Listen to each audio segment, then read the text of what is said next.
With each simulation of the White Knight, a journey of salvation unfolds.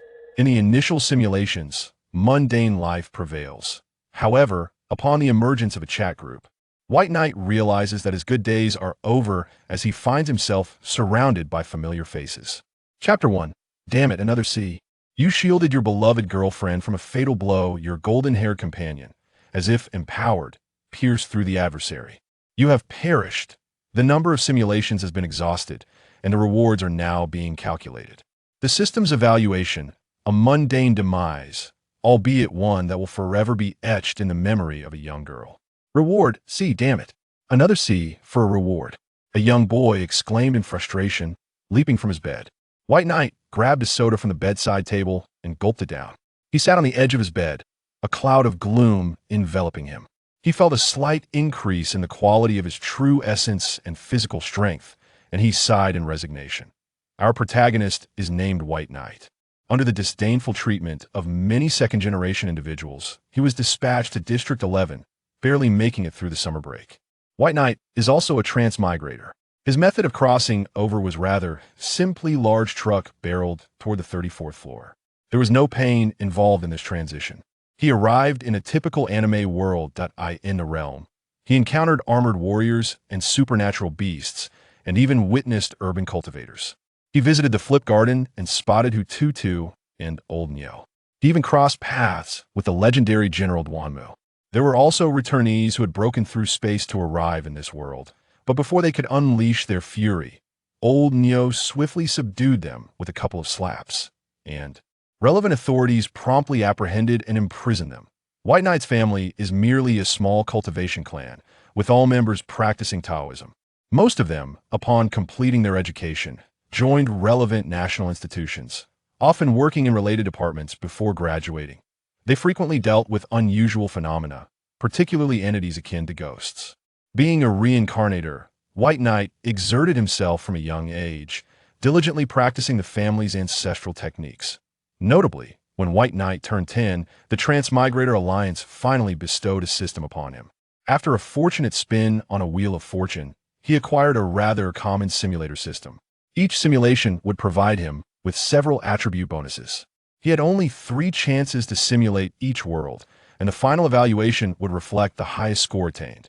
Over the years, most of his simulation ratings have been D and C. Although the rewards were rather meager, the sheer quantity ensured some benefits, particularly in terms of physical enhancement. With the system's assistance, he broke through the limits of his techniques and reached the 81st level of Qi refinement. However, his subsequent foundational cultivation became skewed. White Knight recalled a moment at the 81st level when he had once faced an elder at the Golden Course stage. As for why he fought an elder of that caliber, is a tale worth telling. At the age of 13, in the 3rd year of having the system, a grand assembly was organized by the state. IT brought together all extraordinary families and factions, ostensibly to discuss matters pertaining to the resurgence of spiritual energy. White Knight had overheard his elders mention that the spiritual energy between heaven and earth had thickened once more. Those ancient figures, having lived for decades, had little interest beyond boasting. They tossed the younger generations into a hall to prepare for a grand display of their achievements. At the tea that time, White Knight, donned in a Taoist robe with his hair secured by a hairpin, sat quietly in a corner, engrossed in a book. His ethereal demeanor attracted the attention of many young girls. However, White Knight paid them no mind in his perception. They were nothing but a nuisance. Over the years, he concluded that if one ignores them, their novelty would fade, and they would cease to bother him unless, of course, they were particularly persistent, in which case he would be inclined to escort them to the hospital, quite literally. For instance, his cousin Guling was currently in the hospital, having developed an indestructible physique from enduring White Knight's beatings, an ironic twist of fate. As White Knight quietly read, a chubby boy accompanied by several others swaggered over, hands tucked in his pockets, exuding an air of bravado. "Hey you, we challenge you to a duel." White Knight thought to himself, "I've died before, and I'm a cultivator now. Can you really act tough in front of me?" He firmly believed in the principle of not letting grievances linger overnight. Grievances should be resolved on the spot. Utilizing his enhanced physical strength, he delivered a slap to each of them, ensuring he controlled the force. The chubby boy and his companions spun through the air like tops. One of them, as he was struck, shouted, "I was just here to watch." As they landed neatly in a line, the nearby girls stood frozen for a moment before erupting into cheers. Unable to tolerate the noise any longer, White Knight bellowed, "Silence, you raucous girls." Strangely, the girls seemed to find his outburst even more entertaining, their cheers growing louder. The commotion quickly drew the attention of the elders in the meeting room, who hurriedly entered, looking rather distinguished. One elder, resembling White Knight to a striking degree, covered his face in disbelief. Without a doubt, this was White Knight's grandfather. Another elder, sporting red hair, saw his grandson's face swollen like a pig's head and, in a fit of rage, collapsed to the ground, flames literally erupting from his body. "Who did this? Step forward if you dare, I shall obliterate you." Just as White Knight moved to respond, his grandfather shot him a look, whispering something to an elder, then gave him a thumbs up. A few dark lines appeared on White Knight's forehead. It seemed his grandfather was preparing to cause trouble again. Likely at his own expense, he took out a small notebook to record the incident, planning to inform his grandmother upon returning home. Finally, the confrontation escalated, and the chubby boy, akin to a large grandson, was sent spinning through the air before crashing down. White Knight vividly remembered how his grandfather produced a small stick and poked at the boy's body. Upon returning home, he recounted the entire affair to his grandmother. That night, the anguished cries of his grandfather echoed through the family residence. The ensuing 3 years unfolded in an orderly fashion. Yet, each time White Knight achieved a breakthrough, he would inevitably flaunt it before the family. Before the summer break commenced, he had already reached the mid-foundation stage 49th level, with his magical power exceeding that of ordinary foundation cultivators by several folds, and the quality had reached an unparalleled level. Faced with intense opposition from the second-generation elites, who claimed that associating with White Knight undermined their resolve, it was initially planned for him to proceed to District 11 after the summer. However, a slight twist of fate occurred shortly after the summer began when White Knight achieved an A rating in one of the simulations' best score in 6 years, granting him a substantial influx of pure energy. Baez Cultivation level broke through to the pinnacle of foundation establishment that on the day of his breakthrough, he swaggered over to find his second-generation companions. "Haven't you all been collectively ostracizing me? Well, I shall pay a visit to your abode." That day was nothing short of a cacophony of chaos. Subsequently, Bayi was dispatched to Zone 11, where he was assigned the position of the director of an anomaly management bureau. The implication was unmistakable. Do not wreak havoc on the continent. There are plenty of specters and serpents here for you to entertain yourself with. One thing that delighted Bayi was that the development of this world differed significantly from that of his original one. It appeared that a time traveler from the Ming Dynasty had emerged, wielding advanced technology coupled with formidable martial prowess, effectively conquering much of Asia. The Americas had been preemptively landed upon, including Australia, all of which had fallen under the dominion of the Ming. Sitting on his bed, Bayi took a sip of cola and let out a sigh of resignation. Reflecting on his air-rating from a previous endeavor, he felt a pang of regret. With a bit more effort, he could have achieved an S-Ratinga record-breaking accomplishment. Indeed, his first entry was accelerated thinking, followed by another that could, to some extent, give rise to miracles. The third entry, dubbed Inspiration Eruption, left Bayi somewhat perplexed. He was unsure what to call the world he had traversed. Over the past 6 years, he had simulated numerous worlds, yet none had been clearly defined. Each simulation concluded with the system obscuring the details.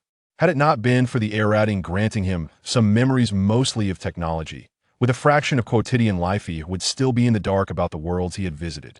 Bayi felt a wave of melancholy wash over him. In truth, he had not accomplished anything monumental during his simulations. Was it truly necessary for so many to conspire against him for merely creating a modest technological product? To summarize his experiences in that world, his superior was the emperor, and humanity there lived in dire straits. As a scientist, his primary duty was to research and develop technology for the betterment of humanity. Hearing about the perils of hyperspace travel, he invented a curvature engine, which ultimately evolved into a hyperspace engine. When communication proved inconvenient, he devised quantum communication. During wartime, efficiency was lacking, and amid a fierce battle against a multitude of extraterrestrial beings clamoring for humanity's annihilation, Bayi felt an undeniable urge to restore the glory of humankind. Drawing from his gaming experiences and the knowledge acquired in that realm, he devised a red laser, fearing that it might not be sufficiently efficient. He subsequently developed particle bombardment weapons and an array of mining tools. It must be said, a world with a foundation in technology is indeed fortunate. He even created a genetic modification system, transforming those extraterrestrial beings into canned Star Ocean delicacies. Rumor had it that this particular canned product was quite popular among the military. Bayi recalled another detail from his memories of that simulation, a cult that referred to themselves as deities, known as the mechanized god sect. They would burn incense and bow in reverence while working. He had outright rejected their proposal, adopting the pretentious rhetoric of a certain scientist. I am merely a humble scientist under the emperor. Moreover, isn't the scientist's primary duty to innovate technology for the benefit of human society? Bayi remembered exiting that chamber, only to find the emperor waiting nearby, his expression one of exasperation, as if he wished to become a harbinger of sarcasm. Ultimately, the emperor said nothing, merely patting Bayi's shoulder and casting a wistful glance into the void, letting out a sigh. From that moment on, Bayi felt as though the emperor was hinting at something. The void. The void. Hyperspace. It seems the emperor is still troubled by matters of hyperspace. He then recalled a certain ascension device from his previous gaming experience. After that, there was nothing more. Just as he was about to activate it, a swarm of individuals arrived to eliminate him. The simulation concluded at that juncture, leaving him tantalizingly close to activation. Had it been initiated, Bayi was certain his rewards would have soared to S. Pondering the technological knowledge swirling in his mind, Bayi sighed once more in resignation. Despite his knowledge, the issue of materials loomed large. Starting from scratch to study material science would take an eternity. Unless he could unify all the practitioners of the cultivation world in Huagua and employ their forging techniques to construct colossal structures, it would take at least a year, perhaps even longer. Meanwhile, in another realm, the emperor gazed at a pile of yellowed parchment he had retrieved from his robes. The tea contained data on the ether engine ascension device, though regrettably, only half of it remained intact. The other half had been destroyed in the struggle against the malevolent entities of hyperspace. However, after all these years, it had been restored, not as formidable as the true ascension device. It could serve to convert those malevolent beings into energy batteries.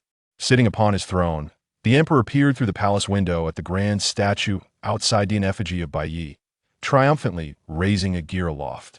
Inscribed upon the base was a poignant phrase, in honor of the great contributions made to the empire by the scientist Bayi.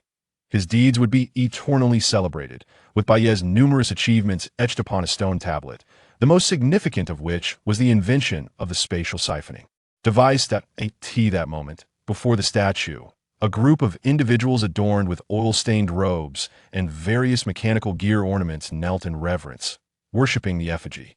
The reason? The adherents of the mechanized god sect had discovered that after venerating the statue, the once obscure technologies and weaponry they had struggled to comprehend became remarkably lucid upon subsequent experimentation. Like an explosive surge of inspiration, AS elite warriors passed by. They placed their hands over their hearts. Aside from the emperor, Bayi was the individual they revered most. Thanks to this esteemed doctor's innovations, the malevolent entities of hyperspace had been transformed into batteries. Chapter 2. Simulation Initiation. Bayi sat on his bed, finishing the last of his cola. He gazed at the system before him, which displayed 3 newly generated worlds. Puzzled, he scratched his head. This defies logic.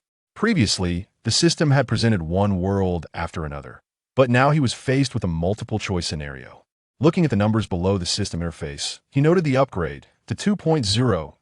Grabbing a nearby bamboo tube, he shook it, and 3 bamboo sticks emerged, each inscribed with a character for auspiciousness. Following a divine indication, Bayi randomly selected one of the worlds. A notification popped up, a world plagued by calamities, beset by numerous disasters, in dire need of a savior. Remaining simulation attempts, 3. Checking the time, Bayi noted it was 11 at night. Sleep? No way. Time to get excited and refresh the terms. That a beam of golden light grabbed Bayi's attention, filling him with exhilaration. By the heavens, a golden legend. This is my first in 6 years surely, and great reward is within my grasp. Upon reading the term, he found himself at a loss for words. Unparalleled wisdom golden. Your intellect shall be unmatched to a certain extent. By ye suddenly recalled the rebirth pool and various cultivation methods. It seemed that this time the system had satisfied him, presenting the next entries.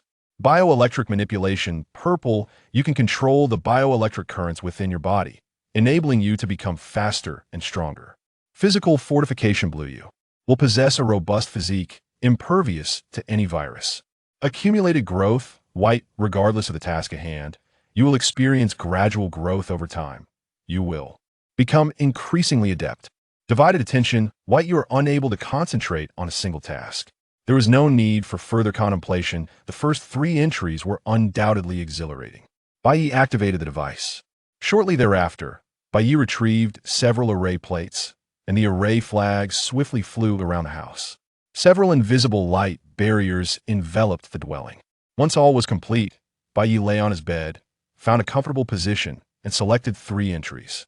He entered the simulation, poised to conquer the world. You were born, and on the very first day, you successfully urinated on the doctor's face. Your parents named you Bai. A 100-day banquet was held, surrounded by numerous gifts. You wrapped the items before you using the bedsheet. As adults make choices while children take everything. Unlike other children who mostly slept, you crawled around the bed, even prompting your father to kneel and plead with you. You stubbornly stared at him, as if to say you would crawl around once more. You continued to grow. In your playful curiosity, you accidentally touched the light switch. To your surprise, you found it immensely pleasurable to touch the switch. At 3 years old, your mother returned home one day with a girl in a pink dress and green hair, named Mybius, a neighbor's child. She instructed both of you to behave while she went out to buy groceries, assuring you she would return shortly. Not long after your mother left, you sprang from the bed like a fish leaping from water. Familiar with your surroundings, you retrieved a screwdriver from the drawer beneath the television and poked it at the door. You wore a look of pure delight, akin to soaking in a hot spring. Mybius watched in disbelief. At 4, after Mybius visited your home that day, she frequently came over to play, observing her little experiment. She collected your hair and skin flakes to take home. You adored Mybius, finding her soft and perfect for napping. At 5, feeling bored, you ventured into your family study. Upon opening a book about electrical currents, you felt as though you had opened a new door. Inside, you discovered a stash of red bills, and that night, your father's anguished cries filled the air. A week passed, and you had mastered the knowledge within the book. Especially regarding electricity and magnetism, you felt this was your destined path. Upon learning this, Mybius was disheartened and began her studies. You felt disappointed as Mybius no longer came to find you. No longer could you rest upon her soft thigh. Determined, you sought her out and successfully nestled upon her soft lap. At 6, as you began elementary school, you showcased your extraordinary intellect to your parents. They were astounded and, after some discussion, decided to prepare for a move. Specifically, your father intended to inherit the family estate. That day you learned that your parents had left to experience life. Reluctantly, you went to bid farewell to Mybius, intending to tell her your parents could take her with them. But Mybius said nothing and left without looking back. Afterward, you departed from the small town, following your parents to the continent of Mu. On the first day of university, as you stepped out of the car, you joyfully spotted Mybius in a white dress. You rushed over and spun her around in your embrace. The other students watched in envy, astonished that someone so young had found a girlfriend, feeling quite out of sorts. At 7, you and Mybius completed your study simultaneously. Your parents recognized that you both were prodigies. They invested a substantial amount to construct a separate laboratory for you both. At 8, you and Mybius spent all your time in a lab where you delved into the study of magnetic rotation. You felt you were on the cusp of a breakthrough, yet something invisible shackled you, holding you back. You rested your head on Mybius's soft thigh. As you looked up, you could only see half of her face, sensing that in time, even that view might be lost. At 9 one night, Mybius appeared at your door with half of her face swollen and blood at the corner of her mouth. Your parents decided to take her in as a daughter-in-law. You were overjoyed and personally cooked a grand meal for Mybius. From then on, you prepared all the meals in the laboratory. In the days that followed, upon learning about your research, Mybius found your ideas fanciful. Seeing you with a high-voltage wire in your mouth, she realized your thoughts were not entirely impossible. She drew a small amount of blood with a syringe to commence her own research. At 10, on your birthday, your research met yet another failure. Though you sensed the electric current within you reaching 500,000 volts, you could not form a magnetic field. Feeling aimless, you began to wander the streets. Around a corner in a narrow alley, you collided with a girl with pink hair. You helped her up, and upon her thanking you, her stomach grumbled audibly. Out of kindness, you brought her home. Mybius, noticing you had brought an unfamiliar girl, pouted unhappily. Your parents were delighted and welcomed the girl, named Elysia. During casual conversation, upon learning that Elysia was an orphan, your parents expressed a desire to adopt her. Elysia agreed, and you gained a sister. After Elysia's acceptance, you felt as though the shackles on you had been removed, and the magnetic field began to rotate within you. Overwhelmed with excitement, you spun around while holding Mybius, whose cheeks flushed red as she lowered her head, saying nothing. Then, with a gentle punch, you shattered the adjacent wall. Your mother erupted in a fierce reprimand, and you picked up the bricks to begin repairing the wall. Meanwhile, Mybius successfully collected Elysia's hair, finding a new little experiment. At 11, during your time completing the magnetic rotation, you discovered the free energy in the air. Though faint, this energy existed within the planet's atmosphere and within living beings.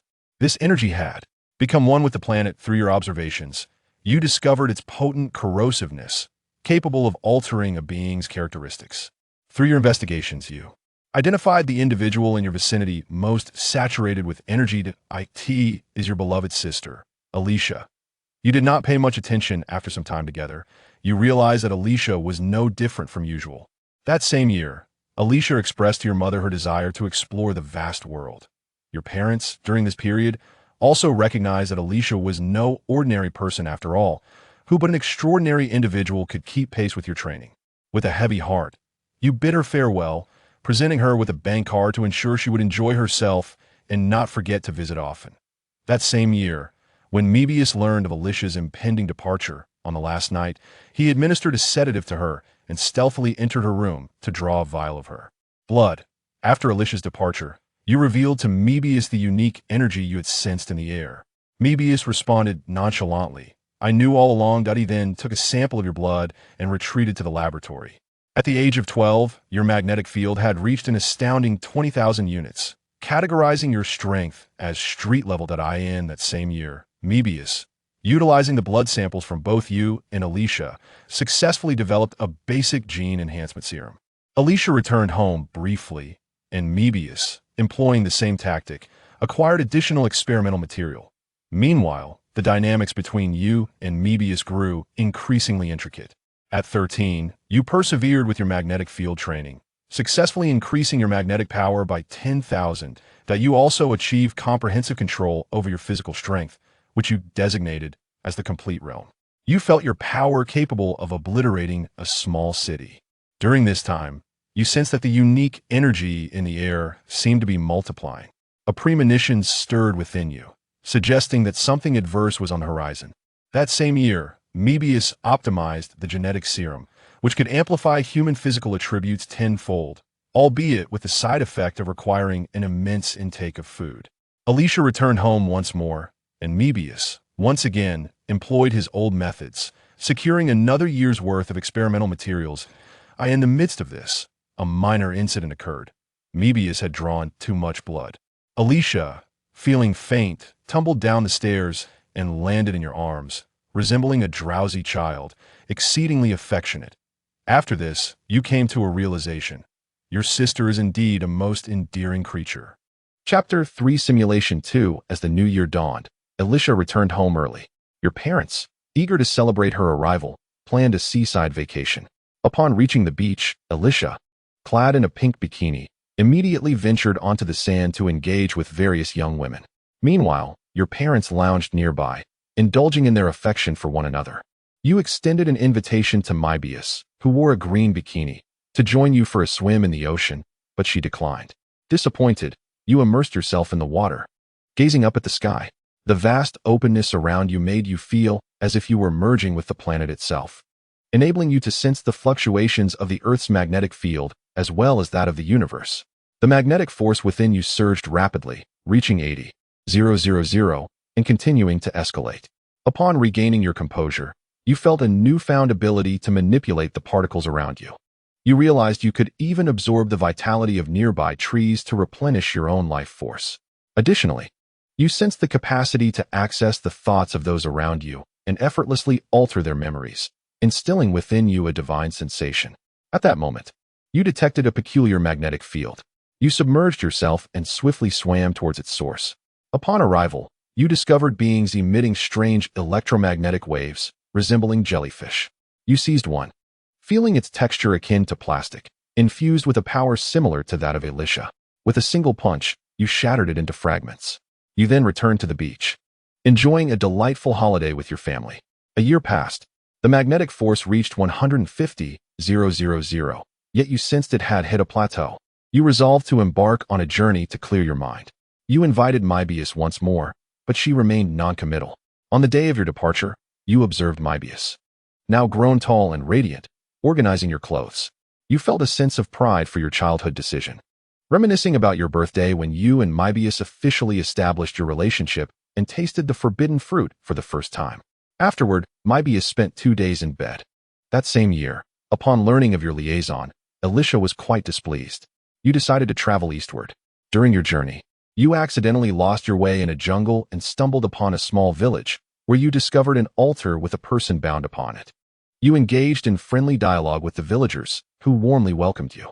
Upon leaving, you hoisted your figurine and, turning your back to the bruised villagers kneeling behind you, waved your arms and bid them farewell, assuring them you would return.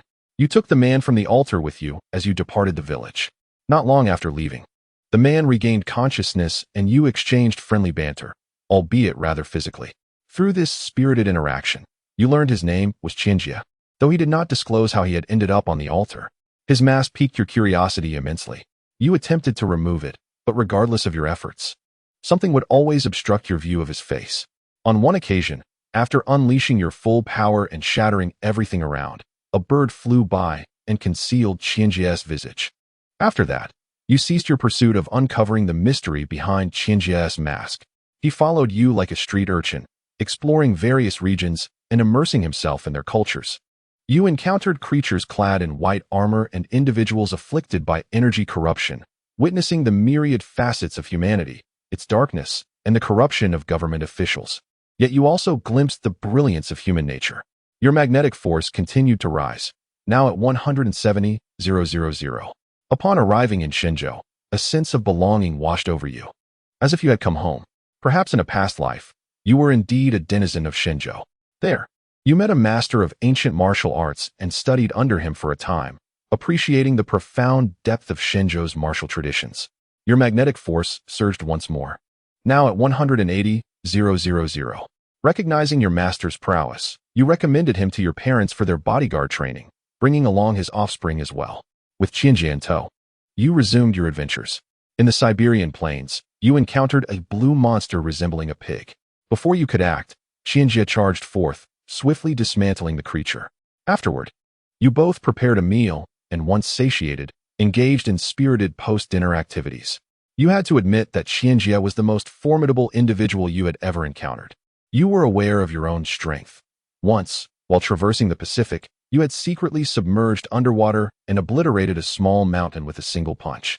Remarkably, Chinjia managed to withstand 3 of your blows. However, after the third, he required medical attention, lest he perish before your eyes.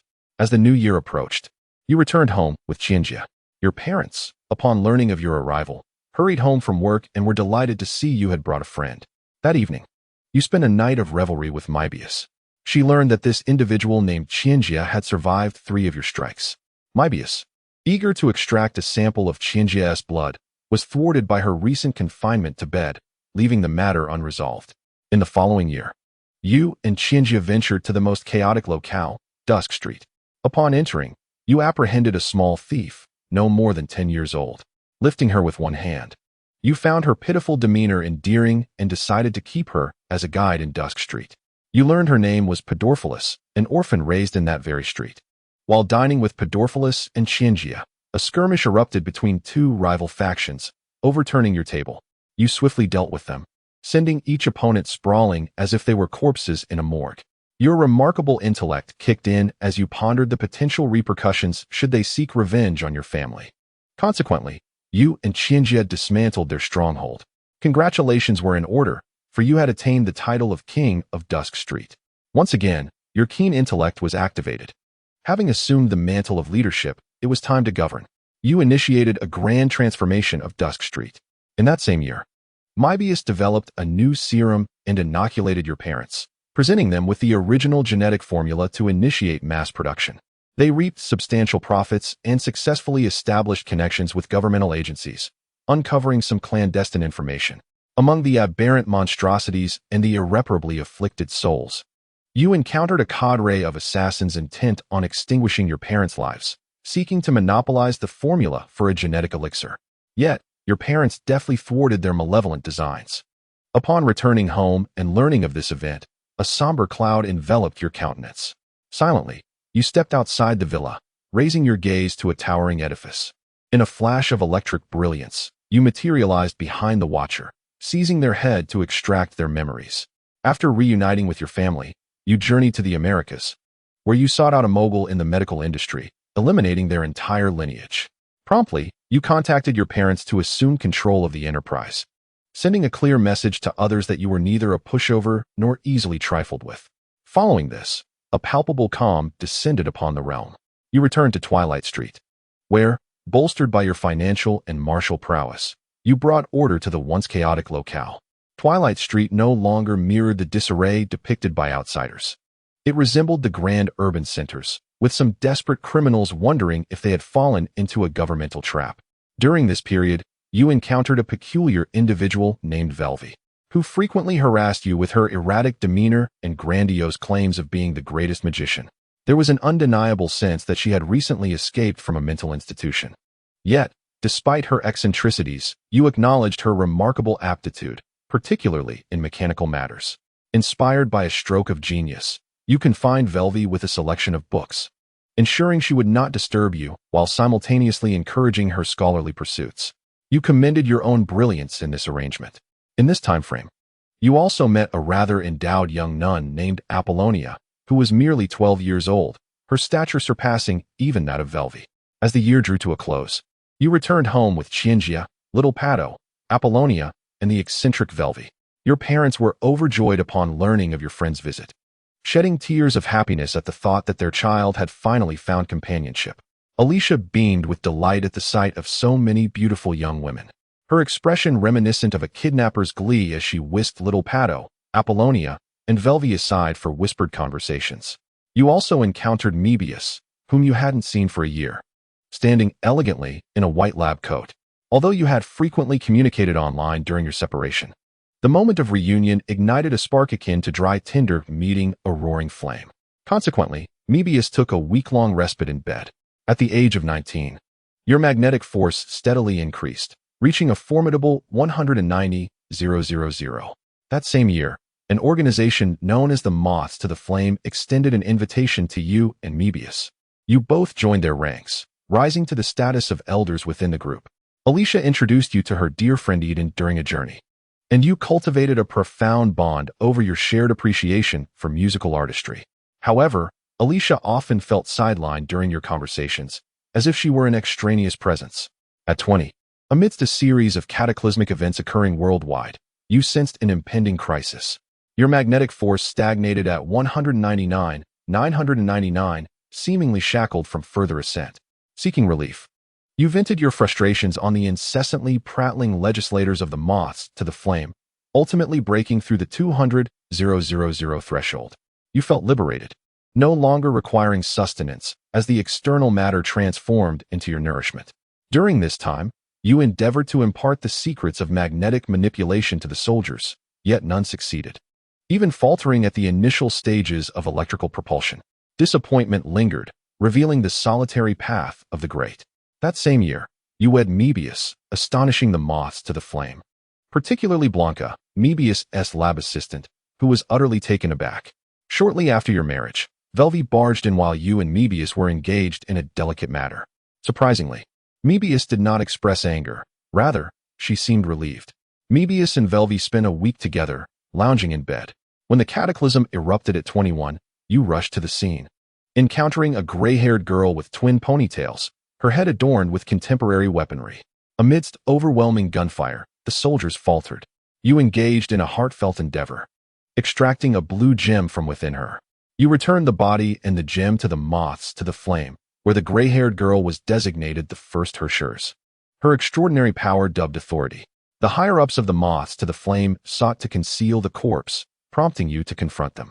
Within the conference room, anguished wails echoed, lingering in the air. Through amicable discourse, you achieved consensus with the organization's leaders. Carrying the Hershers' body, you entered your wife's laboratory. Upon discovering the cadaver, Mebius was elated, planting a kiss on you before plunging into fervent research. As you gazed at the gem extracted from the Hershers' body, it resembled a pump, gradually siphoning energy from a vast source. A bold idea emerged in your mind. If one could convert Hershers' energy into tangible power, utilizing a core as a pump to endlessly draw from that immense energy reservoir, it would yield an inexhaustible energy source. Exercising your authority, you summoned all the moths to the flame scientists. As the adage goes, every journey begins with a single step. After presenting your idea, the scientists deliberated and deemed the proposal feasible. Should it succeed, humanity would gain a novel energy source. Thus, the Moonlight Throne project was initiated. Upon learning of this endeavor, the upper echelons of the moths to the flame convened a high-level meeting. Representatives from Shenzhou expressed unequivocal support for the research, while delegates from other nations voiced their concerns. Deeming the experiment perilously risky, they sought to absolve themselves of responsibility, demanding the core of the Hershers' body for safekeeping. Mebius, unyielding in the meeting, declared, "I hereby announce that I have developed the latest genetic elixir, prioritizing supply to Shenzhou." The representatives of Shenzhou wore triumphant smiles, while those from other nations appeared dismayed. During this time, many international representatives rose to voice their opposition, seemingly oblivious to who the primary investor in the moths to the flame truly was. Subsequently, you approached your mother, halting the supply of genetic elixirs to the opposing nations. After halting the opposing gene serum, the citizens of those nations held grand parades, leaving their leaders in a state of utter disarray. A sense of joy enveloped you, as the magnetic field strength rose to an impressive 210,000. That same year, following the defeat of the first Hershers, Alicia persistently sought to join the Flaming Butterfly, though you denied her request. Alicia was notably displeased. Disguised as a pink operative, she stealthily infiltrated Mebius's laboratory, seizing her metals to join the Flaming Butterfly. Upon learning of this, you simply sighed. To be frank, you were reluctant to allow Alicia to join, fearing the revelation of her identity, as you sensed a similar gem within her being. Chapter 4. You, the Hershers, were cunning enough to plot against me. At 22, Alicia invited you to attend Eden's concert, suggesting it would be a delightful diversion. It was at this concert that you encountered two young men, Kevin and Sue, and you had a premonition of meeting them again. In May of that year, the Hershers of the sky descended, wreaking havoc on numerous cities. You promptly rushed to the battlefield, engaging in a heartfelt confrontation with the Hershers. Unbeknownst to you, your sister Alicia stood off to the side, clutching her chest, visibly shaken. At that moment, various nations began to recognize the significance of this unique energy. Those who previously sought to exploit it had become more compliant, although they often obstructed your access to resources, seemingly enjoying the game. You had the support of your family and the backing of the Divine Land. Your Moonlight Throne system was developing in an orderly fashion. During this time, you and Mebius participated in a conference, gathering numerous scientists and scholars. A high school girl took the stage to speak about quantum mechanics, and Mebius was quite impressed, wishing to invite her to join the laboratory. That year, your magnetic field strength saw little advancement, barely reaching 230,000. By the year's end, Mebius proposed the Fusion Warrior Plan, which faced considerable opposition from the Flaming Butterfly. After engaging in amicable discussions, they reluctantly agreed to allow partial research. Upon hearing of this, Mebius was deeply moved and spent over a week in bed with Wilvi. In the vibrant springtime, Eden invited you to visit her home. The following morning, you found Eden languidly sprawled in your arms, smiling and drawing circles on your chest. Reflecting on the previous night's events, you felt a headache coming on. pondering how to explain it to Moebius. Upon returning home, you recounted the situation to Moebius and closed your eyes, bracing for a reprimand. Instead, Moebius gently tidied your clothes before departing. Feeling a tinge of anxiety, you returned home that evening to discover Eden, Moebius, and Wilvi seated in the hall, all wearing cheerful expressions. In August of the same year, the third Herschers, the Herschers of Thunder, arrived, and purple lightning cleaved through the heavens. The scale of destruction was immense, inflicting considerable losses on coastal cities in the Divine Land and other nations. You immediately headed to the battlefield, where the third Herschers stood, seemingly bewildered, as if questioning, "Are you the Herschers, or am I?" To her astonishment, she felt the electromagnetic force slipping from her grasp. You reciprocated her gesture, extracting a purple gem from her chest. Turning to look behind you, you saw Alicia gulp nervously, touching her chest as if experiencing phantom pain. However, you dismissed it, knowing well that she was a good person. Despite living together for so long, you and Eden continued to conceal your relationship from Alicia. After resolving the third Herschers, you encountered a large boy at the Flaming Butterfly training base who had become a warrior. Reviewing the battlefield reports, you noted his remarkable talent, as he engaged in combat with a Knight-class Honkai beast wielding a baseball bat, all without having used any gene serum. What a gem of potential! You resolved to train him diligently. In October of the same year, you and Moebius attended a wedding where the couple consisted of Hen and Blanca. Blanca had exited Moebius's laboratory, recommending her junior Klein for admission. During this time, Moebius transformed her grief into motivation for research, advancing the fusion warrior plan. She underwent a fusion surgery herself, experimenting with your electromagnetic theories, and successfully enhanced her magnetic field strength. Upon learning of this, you were elated and rewarded Moebius heartily. As a fusion warrior, Moebius remained bedridden for a week. In the following time, Moebius convened an urgent meeting, predicting the location of the fourth Herscher's arrival. The following year, just as projected, the fourth Herschers descended upon a thriving city. The arrival of the fourth Herschers unleashed a tremendous storm, and you sensed a growing challenge. You summoned your magnetic field blade, cleaving the fourth Herschers in two. It felt somewhat strenuous, whereas you had previously dispatched the three Herschers with a single blow. Now it required two. An unsettling feeling washed over you. At this moment, your magnetic field strength had reached 249,999. The barrier of 250,000 loomed before you like an insurmountable wall.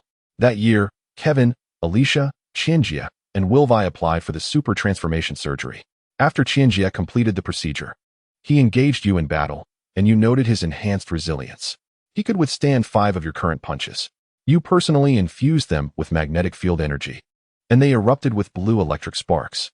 On the day of your 25th birthday, the fifth Herschers made her appearance. Your friend Qianjia was incredibly irate, for this Herschers had appeared en route, causing him to miss your birthday celebration, and he promptly sought to eliminate her. Yet, your magnetic field strength remained stagnant. By the year's end, you and Moebius visited Blanca in the hospital. Observing the tiny infant beside her, your arrival startled Gray. As Gray prepared to cry, he halted upon seeing you both, his curious eyes fixed upon you, reaching out for a hug. You and Moebius extended your fingers, and the little one, unafraid, grasped your fingers and giggled. From that moment forth, you often spotted Moebius cradling little Gray in the laboratory. Moreover, Moebius's most formidable adversaries were you and Alicia. Whenever little Gray saw you, he would respond with joy, yearning to be held by you.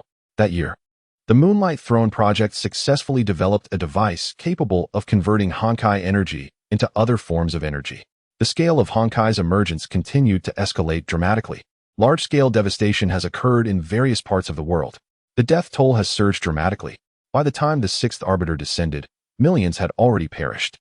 In the heart of the town, a thick black mist continued to emanate outward. The warriors found themselves unable to approach. You activated the magnetic field, pushing through the dense fog as you charged forward.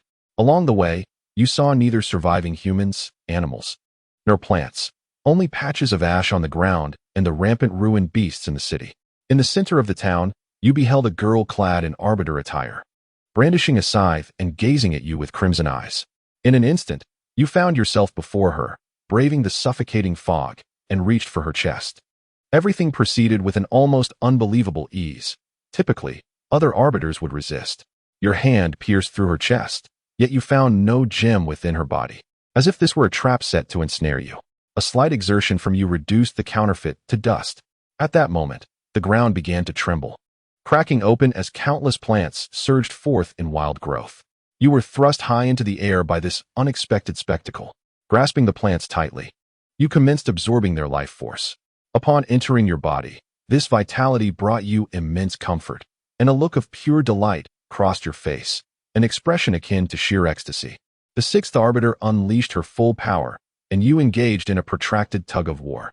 After a moment of satiation, the sixth arbiter collapsed, devoid of any energy to wield her abilities. You performed an act of extraction, clutching the black gem while reflecting on the swift evolution of arbiters, now capable of devising strategies to utilize life force against you. In this battle, you successfully ascended to the 25th heaven, feeling significantly lighter, and sensed that you could seize control of your destiny. In gratitude, you bowed deeply to the lifeless arbiter, thankful for the sustenance she provided to your strength. Unbeknownst to you, millions of light years away, a distant planet suddenly exploded. Chapter 5. The World Alliance. Following the annihilation of the sixth arbiter, you resolved to announce the ruin to the world, facing vehement opposition from certain nations. For them, your declaration posed a threat to their dominion. Indifferent to their protests, you recognized that the survival of humanity was at stake. You instructed Veilweaver and the scientists of the Fire Moth to seize all communication signals worldwide and disseminate the news of the ruin. After the announcement, despair engulfed many, particularly in one nation, which descended into chaos, rampant with instances of zero-yen purchases. Some even resorted to arms, igniting gun battles. After a period of turmoil, some chose to actively resist while others succumbed to hedonism. In an island nation, a religion advocating the ruin emerged, but it was eradicated by you within days. That same year, a plan was proposed to create powerful weapons from the cores of arbiters to combat the ruin. After contemplation, you acquiesced to the plan, presenting your semi-finished designs. The Firemoth legislators, emboldened by your words, pressed further. You launched an assault on the opposing nation, unleashing a catastrophic meteor upon its government, obliterating several mountain peaks while enduring numerous nuclear strikes. This marked your first display of power to the world. Shockwaves reverberated globally as people marveled at humanity's newfound strength, injecting a much-needed surge of hope into this despairing world. Leaders from all nations convened for 3 days, and, under your witness, the Earth Alliance was established, transcending national boundaries. Through a majority vote, the Divine Leader was appointed as the first president of the Earth Alliance, with you serving as the Grand General. The global populace erupted in celebration, particularly in the Divine State, filled with pride. You had achieved a miraculous feat. Amidst countless timelines, this was the only instance where all of humanity united. Though shadows lingered, they would be rendered powerless against this noble cause. Press on, young savior, and create another miracle. After the establishment of the Earth Alliance, the Firemoth was renamed the Void War Front. Scientists from across the globe flocked to the Void War Front, eager to contribute to the fight against the ruin. Your technologies advanced at a breathtaking pace. Polar shields, positional barriers, laser weaponry, and various forms of advanced armaments were rapidly developed. Under the research concerning the second arbiter, spatial equipment was also conceived. Weapons crafted from arbiter cores were completed, specifically, marvels made from the first arbiter's core, along with a miraculous armory constructed from the fourth arbiter's core, which now operated in Earth's orbit, regulating the planet's climate. That same year, a multitude of soldiers volunteered for transformative surgeries, with an increasing number mastering the power of the magnetic field, ushering in a vibrant era. You felt an immense pride in what you had created. Your magnetic power began to rise, now reaching 300,000. Upon achieving this milestone, you sensed an expansion of your intellect. However, you also perceived that this calamity was not over. Greater disasters awaited you. The world developed in an orderly manner, albeit with minor frictions that your invincible strength resolved. During this time, some schemers attempted to propagate the notion that the integrated warriors were not human. Before you could intervene, the populace swiftly apprehended them, demanding their execution. The first president of the Earth Alliance issued orders for the public execution of those betraying humanity's interests. The people cheered collectively. In pursuit of the rats lurking in the shadows, you utilized your magnetic powers to locate them, deciding this time to extend an olive branch before resorting to violence. You stormed into their dwellings, capturing them and their families, escorting them to the Void War front. Those rats, bruised and battered, knelt before you, their excessive resistance having led to their current plight. Your assistant, Meow Meow, distributed contracts to each of them. And as they held the papers, their smiles turned to tears. It seemed to convey the message: if you present this contract, will there be no further issues? In a hidden realm, Apollonia provided these rats with an additional layer of assurance.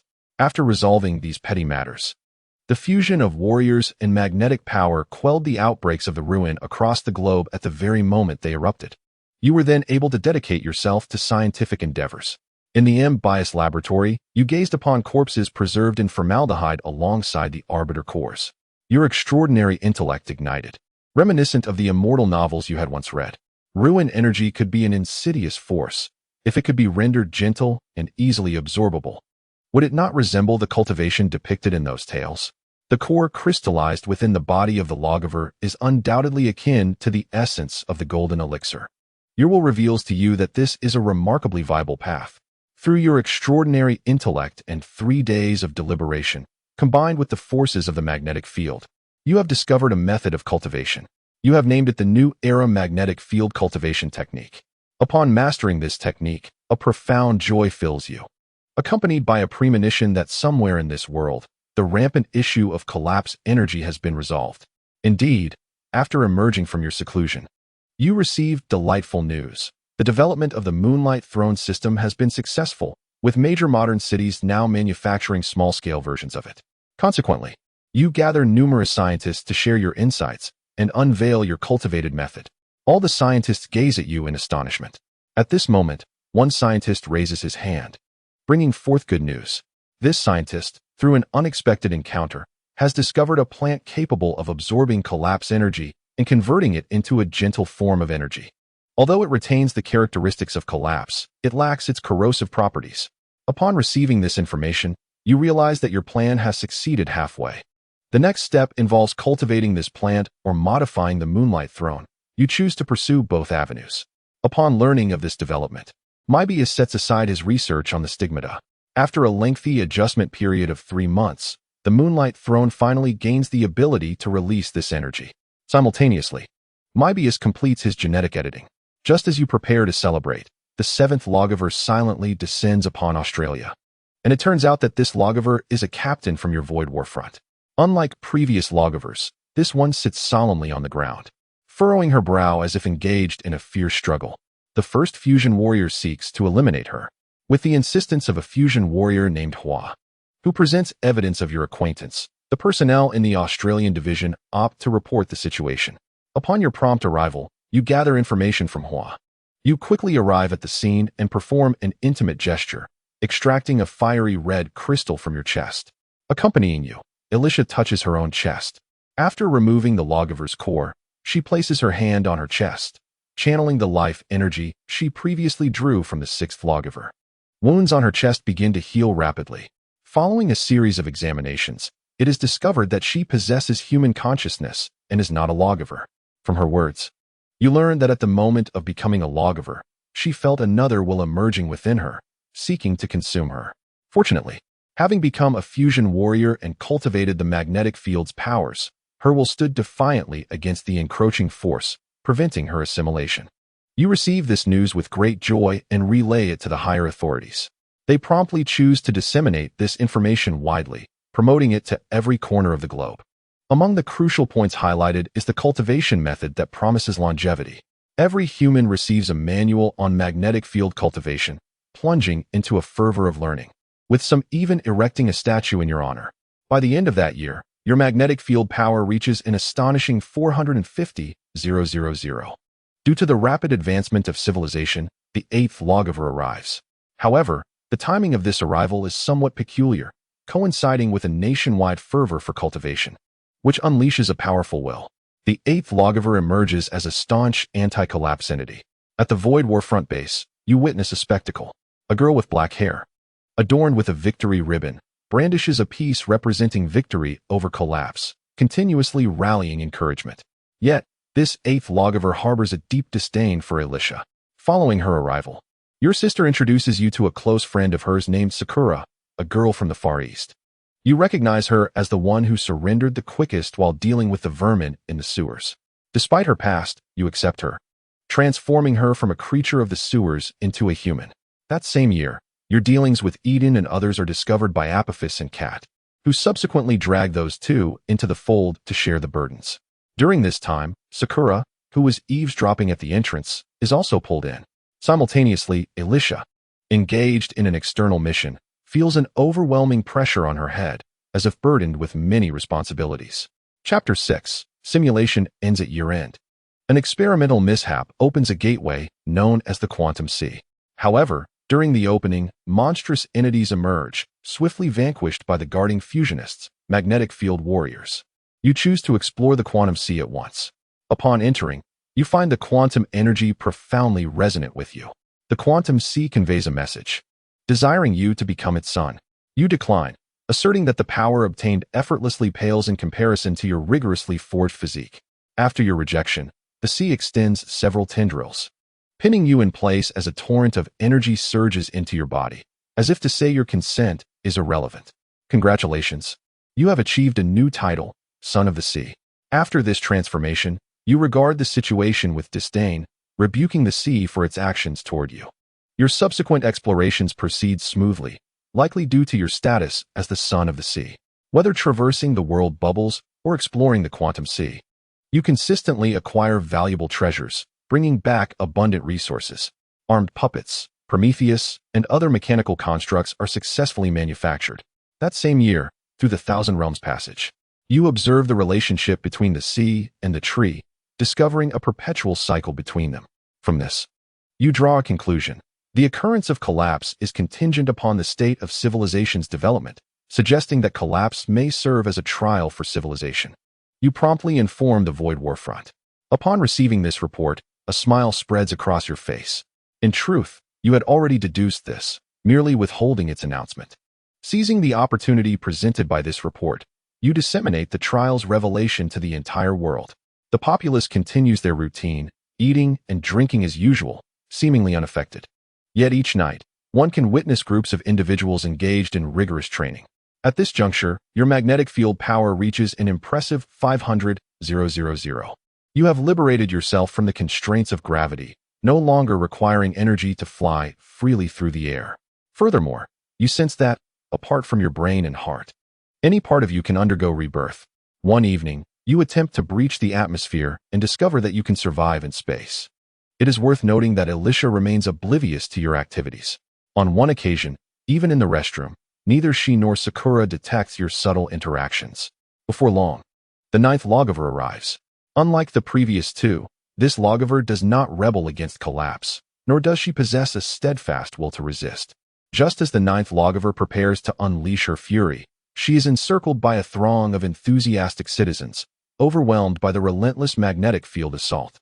Ultimately, she is successfully lulled into a tranquil slumber. The core of the ninth ruler has made significant contributions to your scientific endeavors. Based on the research of the ninth ruler, you have developed numerous gravity-based weapons, including gravity beams and gravitational bombs. Subsequently, you encountered a rather amusing ruler, who was devoured by its host at the very moment of its birth. The following day, a group of individuals queued to undergo surgery to extract the core from the Void War Front. For them, harboring such an entity within their bodies felt rather precarious. It was far more comfortable to rely on the powers they had cultivated themselves. In the same year, various technologies began to evolve, and explorations of the moon commenced.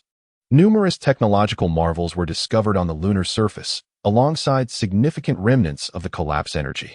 Further archaeological findings on the moon revealed that prior to your civilization, several others had been engaged in a continuous struggle against the collapse. Within the documents unearthed, you encountered the final edict of the ruler's demise. The structures present were the legacy of generations past. Upon learning this, you resolved to bring an end to the collapse in your generation. In the days that followed, technology advanced at an astonishing pace, with the Moonlight Throne continuously under construction. Mebius achieved remarkable success in her studies of the rulers and proposed the Stigmata Project during a conference at the Void War Front. After deliberation, the Assembly agreed to the plan, recognizing that even in failure, it would lay a foundation for the next generation. Multiple initiatives were presented during the meeting. Years later, the 11th ruler descended. A counter-ruler who initially did not stir much turmoil, but caused some complications upon arrival. After vanquishing the 11th ruler, you sighed in resignation as you gazed at the shattered city before you, holding the core in your hand, lost in thought. Upon returning to the Void War front, you stood atop its heights, looking down upon all, then lifted your gaze to the depths of space, sensing that the final confrontation would occur among the stars. That same year, the lunar base was steadily being constructed, with abundant resources contributing to the creation of successive moonlight throne systems. The following year, the 12th ruler silently arrived. Known as Sakura's younger sister, Ling frequently calling you brother-in-law, Ling remained unaware of the true nature of Sakura's relationship with you. Following a successful operation, the core was extracted, transforming into black smoke that floated into the electronic computer network, triggering an arsenal of weapons from the Void War front to unleash upon the world. You swiftly harnessed the power of the magnetic field and rushed outside, intercepting all missiles and a series of gravity weapons. Upon realizing that her attacks had been thwarted, the 12th ruler was incensed. At that moment, your magnetic power surged to 600,000. After eliminating the 12th ruler, instruments detected a significant accumulation of collapse energy gathering on the far side of the moon. Soon after, the 13th ruler arrived, potentially the last you would face. Honestly, you harbored doubts about whether the many moonlight thrones on the moon could endure. You declared global martial law, putting the world on a war footing and fully committing to the production of the moonlight throne systems. The number of moonlight thrones on the moon began to rise steadily. After some time, Alicia confided her true identity to you. You merely nodded, saying, "So what? I have always known. You are my sister and will forever remain my sister." Others echoed similar sentiments, affirming that Alicia would always be Alicia, the one they cherished. Alicia was deeply moved, rushing into your embrace and subsequently performing an action that left everyone in stunned silence. Mebius, observing from the side, said nothing but pouted slightly, her gaze seemingly suggesting that you had gained an advantage. In the ensuing days, upon learning of your relationship, Alicia felt as though the sky had fallen. With trembling fingers, she pointed at Eden and her female acquaintances, who all averted their eyes, furrowing their brows in discontent. Alicia's displeasure had severe repercussions, as she dragged you back to your room. 2 weeks later, Alicia took Mebius and the others by the hand, her expression indicating understanding, and expressed her profound regret. She was filled with remorse for her previous actions. As she touched Mebius and the others, tears of misfortune streamed from the corners of her mouth. In the days that followed, technology advanced at full throttle. One day, you dreamt of a future beyond the collapse, where ships like fish navigated through sprawling vegetation on planets, burning celestial bodies, and colossal vessels far larger than planets themselves. You sensed an impending crisis, envisioning the conceptual weapons you had imagined. You felt capable of calculating all of them with your current abilities. You spent 7 days and nights in the laboratory, deducing everything regarding cosmic combat weapons. Save for the hyperspace engine, you designed a gravity weapon based on the core of the 9th ruler. On that day, the warriors collectively ventured to the moon, embarking on a path of no return. Before their departure, you entrusted Mebius with certain matters and handed her a disc. Mebius, sensing something amiss, was about to speak when you rendered her unconscious. You arrived at the site for a pre-battle address, uttering a few words and declaring an oath. As all gathered moved towards the transmission portal at the cat's construction site, you positioned yourself at the forefront, approached the portal, slowly turned around, and smiled at them. In a bold display, you incapacitated them all. After all, sending them forth would only lead to their demise. It was better for them to remain behind. You knew you would not perish and could be reborn in another world, so it was wiser for them to stay and help build this one. The dangers they would face in the future would be no less severe than those of the present. Regarding Mebius and Alicia, you felt a pang of guilt. "Forgive me, my people, and those I love." Accompanied by Prometheus, you ascended to the moon. Prometheus immediately connected to the armed doll network, with countless armed dolls reaching their combat positions. The moonlight thrones began to gather energy. The collapse energy rapidly coalesced into a towering female figure, her golden pupils radiating boundless divinity. In your perception, this colossal ruler was entirely unlike those you had encountered previously. If the rulers on Earth could be rated as one, this being could easily surpass 1 million. You felt invigorated by the prospect of facing such a formidable opponent. Your magnetic field's rotation stalled at 749,999, as you sensed that a mere fraction more would propel you into the next realm. At that moment, the towering female launched an assault, and you braced yourself against the blow, crashing heavily onto the lunar surface. The surrounding dust, influenced by electromagnetic forces, became your sustenance, instantaneously healing your wounds. This was the first time you encountered an adversary so formidable that it elicited a sensation of pain within you. As the Moonlight Throne systems around you activated, they locked onto the target, commencing their energy accumulation. You radiated an endless magnetic force, transforming into chains that ensnared your surroundings. Countless light cannons began to gather energy, igniting a cascade of brilliant fireworks in this resplendent universe. You commanded Prometheus to recharge the Moonlight Throne system once more. With utmost vigilance, you observed the swirling dust, adhering to the principle of being unharmed amidst chaos. The dense smoke surely meant minimal damage had been inflicted. A deliberate punch shattered the dust clouds. Before the Arbiter of Oblivion, a shield materialized, only to be violently obliterated by your strike. Your hypothesis proved correct. The virtual energy emanating from the Arbiter was transforming into real energy, possibly dissipating. Feeling threatened, the Arbiter extended a hand, gathering energy directed towards the Moonlight Throne on the lunar surface, unleashing a barrage. Utilizing the magnetic blade of your power, you repelled the attacks, sustaining approximately 13 units of damage to the Moonlight Throne system. In the next moment, you unleashed a substantial magnetic force once again, binding the Arbiter of Oblivion with chains anew. Approaching the Arbiter, your fists moved like shadows, exclaiming "Aura, Aura, Aura," as you relentlessly pummeled it. Each strike opened gaping wounds, and with a swift kick, you propelled yourself away from the Arbiter using the recoil. As you leaped, the Moonlight Throne initiated another round of bombardment. Once the assault concluded, you plunged into the dust, rapidly swinging your fists, generating immense pressure that cleared the surrounding debris. Your fists landed blow after blow upon the Arbiter of Oblivion. Amidst the flurry of strikes, dark mist and icy flames began to dissipate, yet none of it hindered you. You shouted with fervor, quickening the pace of your fists. The Arbiter stood defenseless, while the colossal Moonlight Throne system's energy reached its zenith. Noticing this, you promptly vacated the area. Seizing the opportunity, the Arbiter launched a counterattack, amassing tremendous annihilation energy. However, its target was not the Moonlight Throne but you. Instantly, you absorbed surrounding meteoric debris, converting it into your own strength for a formidable strike. Two immense energies intertwined, warping space-time as the gates to the quantum sea swung open, unleashing torrents of quantum energy. Simultaneously, all Moonlight Throne systems revved up for a final roar. As the Arbiter began to fade from view, it cast a deep, lingering glance at you, as if to say, "I shall remember you." Following its disappearance, an ethereal cocoon materialized in the air, featuring a pulsating, cross-shaped pupil, beating like a human heart.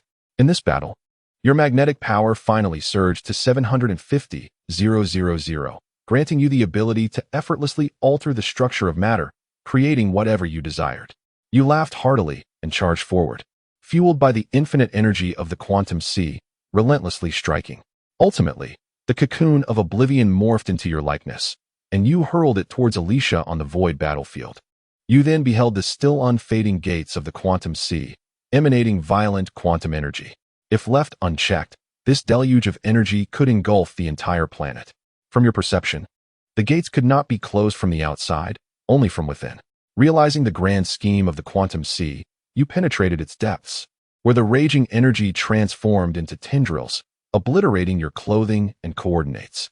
You summoned your quantum power to shut the gates of the quantum sea. Epilogue of Chapter 7. This simulation concludes here. System evaluation. Dear Savior, you have successfully accomplished your mission, guiding civilization through numerous calamities and shaping the world to your desires. Score. You gained 70 units of power and a fragment of memory during the simulation. As it was your first level score, you will receive all the power acquired during the simulation. Bai sprang up from his bed. Level score. Destiny truly favors me. Ding. Does the host wish to settle? Of course, settle. What else would I do with the score? After all, acquiring 100 would grant him the powers from the simulation. Ding. Command received. Commencing calculations. As the host still has 2 in used simulations, the simulation score will increase. Ding. Final score. The host has gained 100 units of power and most memories during the simulation. Rewards are being dispensed. Bai Yi stood frozen. A door in the depths of his mind suddenly swung open, flooding him with countless memories of his encounters with Moebius and others. Outside, his physical form began to shimmer with blue electric light, enhancing his already robust physique to a state of perfection, reminiscent of a divinely beautiful marble sculpture. Bai Yi's dantian began to absorb this newfound strength, spreading energy throughout his body, placing him in a state of transformation between the tangible and the intangible, much like S.C. Char-Dinger's cat, existing in both states simultaneously. Bai Yi welcomed the influx of electric currents and blue energy, absorbing them entirely. The spiritual shadows within his Niwen palace gradually solidified, evolving towards his primordial spirit. His dantian reached its capacity, reaching the limit, further refined by the power of lightning. A golden elixir, the size of a soccer ball, emerged, adorned with two intertwined patterns, one purple and the other blue, radiating a profound aura of law. For those versed in the ways of cultivation, these two patterns represented the laws of thunder and the laws of reality and illusion. Meanwhile, the external environment darkened with storm clouds, forming a void at the center, resembling the eye of divine retribution, accompanied by the ominous rumble of thunder. The townsfolk began to scatter, fearing the impending rain without umbrellas. Yet, many ventured outside, gazing solemnly at the ominous clouds. Some sighed, while others relished the misfortune of another. In the town, speculation arose about who was the unfortunate soul undergoing tribulation. The storm clouds continued to gather, yet the strike of lightning remained elusive.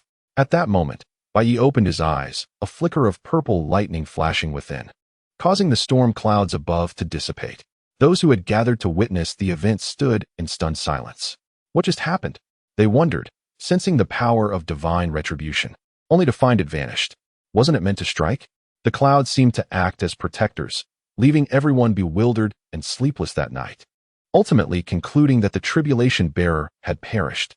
Unbeknownst to Bai Yi, he had unwittingly stirred a significant upheaval. He now tumbled about his room like Tom Cat, promptly opening a bottle of cola in celebration. Gazing at the massive golden elixir in his dantian, adorned with intertwining purple and blue patterns, Bai Yi was elated. He reveled in the rewards that had propelled him to the golden elixir stage, even if his elixir was somewhat unique compared to others. Bai Yi could no longer sense the passage of his lifespan, yet he paid little mind to it. During his qi refinement stage, he had already deviated from the norm. It was somewhat peculiar, but ultimately inconsequential. He threw a couple of punches into the air, albeit without exerting much force. He felt his invincible magnetic field rotating, recalling the advanced technologies swirling in his mind. He casually conjured these technologies from his thoughts, as he had previously attained the realm of atomic fission. Bai Yi then experimented with the power of quantum mechanics, his hand becoming transparent and vanishing into thin air, only to reappear moments later. With such power, he could brazenly traverse walls and sneak a glimpse into the women's bathhouse, undetected. In that moment, Bai Yi felt an exhilarating sense of empowerment, realizing he possessed a modicum of self-preservation in this world where spiritual energy was on the rise. After concluding his experiments, he gulped down a soda and was surprised to discover it was already 7 o'clock. He lay back on his bed with arms outstretched in a wide embrace, pondering the significance of his attire. Suddenly, his face flushed. Although he had absorbed a segment of memory, he remained a virgin at heart. In truth, Bai Yi yearned to express to those online that the lips of Moebius were not rigid but rather soft, smooth as jelly, and sweetly delectable. Moreover, they were exceedingly gentle, albeit lacking in stamina. He reminisced about the wild times of his final days, feeling as though they had drained him completely. Yet, in the end, he lay still on the bed like a salted fish. The magnetic field's might was not to be underestimated. Once, a certain individual had been confined in a cave, deprived of food and water, and subjected to violation for 3 months. However, during that period, his magnetic field's power had increased remarkably, perhaps synchronizing with the cultivation methods of his adversary. Bai Yi raised his hand, sensing that he could accomplish anything. After some contemplation, he decided to remain low-key, for in the myriad realms, he was merely a minor player. With countless beings in the vast universe, should he become overly arrogant? What would happen if a formidable figure passed by and crushed him? Bai Yi reflected on his memories and thought of Moebius, letting out a resigned sigh. He activated the system before him, contemplating its various features, though lamenting its lack of a traversal function. Other matters flickered through his mind, and he vaguely recalled that, in other simulations, it seemed inconsequential. Everything would resolve itself in due time. In a different world, the quantum sea was left in shock. Where had his son, his beloved child, vanished to? This was not the first time his son had mysteriously disappeared. He remembered previous occasions when his child had been born upon the tree of imaginary numbers, times when he had been unable to bring him down, and the instances when he had, only for him to die in confusion. Life was indeed a struggle, and he sighed deeply. In the meeting room of the Void War Front, Prometheus reported to everyone about their upcoming operation. Alicia, donned in a new outfit, bore a grave expression, her mind elsewhere. Indeed, the faces of all present reflected concern. Since Bai Yi had entered the quantum sea, he had not returned, and they were unwilling to believe he was dead. It was inconceivable, especially within the quantum sea. They all understood that Bai Yi, upon entering, had acquired the abilities and permissions of that realm. He had led them in sweeping through various world bubbles, amassing vast resources and technologies. As the meeting progressed, Moebius stood up, slamming her palms on the table. Enough. We understand the situation. Bai Yi has become lost in the quantum sea. The search for him will be our responsibility. You will follow the plans Bai Yi laid out and commence development. Bai Yi once stated that after we traverse the collapse, our next step would be to explore the stars. However, do not grow complacent. Maintain your vigilance, as greater foes await us. You all know that the magnetic field power Bai Yi established may grant some individuals unique abilities. Nods of agreement filled the room. Upon mastering the magnetic field power, one could reach a new realm. Those with innate talent might even gain special powers right from the start, enhancing their command over fire and lightning, with some even achieving brief glimpses into the future. A nostalgic expression crossed Moebius's face as she recalled Bai Yi's words before heading to battle, where he had once confided in her that he had glimpsed the future, visions of aliens, burning planets, and wildly growing plants among the stars. Moebius reiterated Bai Yi's statements, lifting a disc he had given her previously. This is our capital for venturing into the cosmos. She handed the disc to the others, saying, after we depart, the Void War Front will be entrusted to you. I hope you will replicate everything within this disc. After her speech, Moebius left without another word, followed closely by Velvy. Alicia let out a sigh. In the corridor outside, Moebius noticed a small figure waiting at the door. She knelt down, gently fixing Gray's hair, and spoke softly. Why are you here, Gray? The little girl stubbornly raised her chin. Grandma Moebius, I want to find Brother Bai Yi too. Moebius shook her head. No, you cannot go. Our journey is far too perilous. Gray's cheeks puffed up in displeasure. If you don't let me go, I'll sneak away, unless you break my legs. Recalling a story Bai Yi once told her about a sister wanting to join her brother in the army, only for him to break her legs, Moebius hesitated. Just as she was about to take action, Hen and Blanca approached. Dr. Moebius, let little Gray accompany you. Otherwise, she might cause chaos throughout the entire Void War Front. Hen sighed, reflecting on his daughter, who, aside from her artistry, was remarkably innocent in her understanding of cultivating magnetic field power. Among all those who initially practiced the magnetic field, little Gray had achieved the highest level, with her magnetic field reaching an astounding 200,000. Seeing the stubborn expression on little Gray's face, Moebius finally relented with a sigh. All right, you can come along. Little Gray leaped with joy. Yay, Grandma Moebius. You're the best. She planted a kiss on Moebius's cheek. Alicia shook her head slowly, gazing out the window, lost in thoughts of her long-lost parents, sighing deeply. Brother, who are you? Where are you? We are so worried about you. In another world, Bai Yi sat by the sea, fishing with a rod. A salty breeze brushed against his face. Achu, a fish that he had just caught, slipped back into the water. Bai Yi rubbed his nose, wondering, who is cursing me? It must be those little scoundrels on the mainland. Even after leaving, they still insulted him, causing him to lose the fish he had just caught. The more he thought about it, the angrier he became. Forget it. I'll just make a call and have my old man notify them. Grandfather, your grandson is calling. On the other side of the continent, a handsome gentleman answered the phone, saying, What's up, big grandson? What brings you to call? Bai Yi replied, Well, grandfather, I have made a breakthrough to the golden core. Ah, that is indeed splendid news.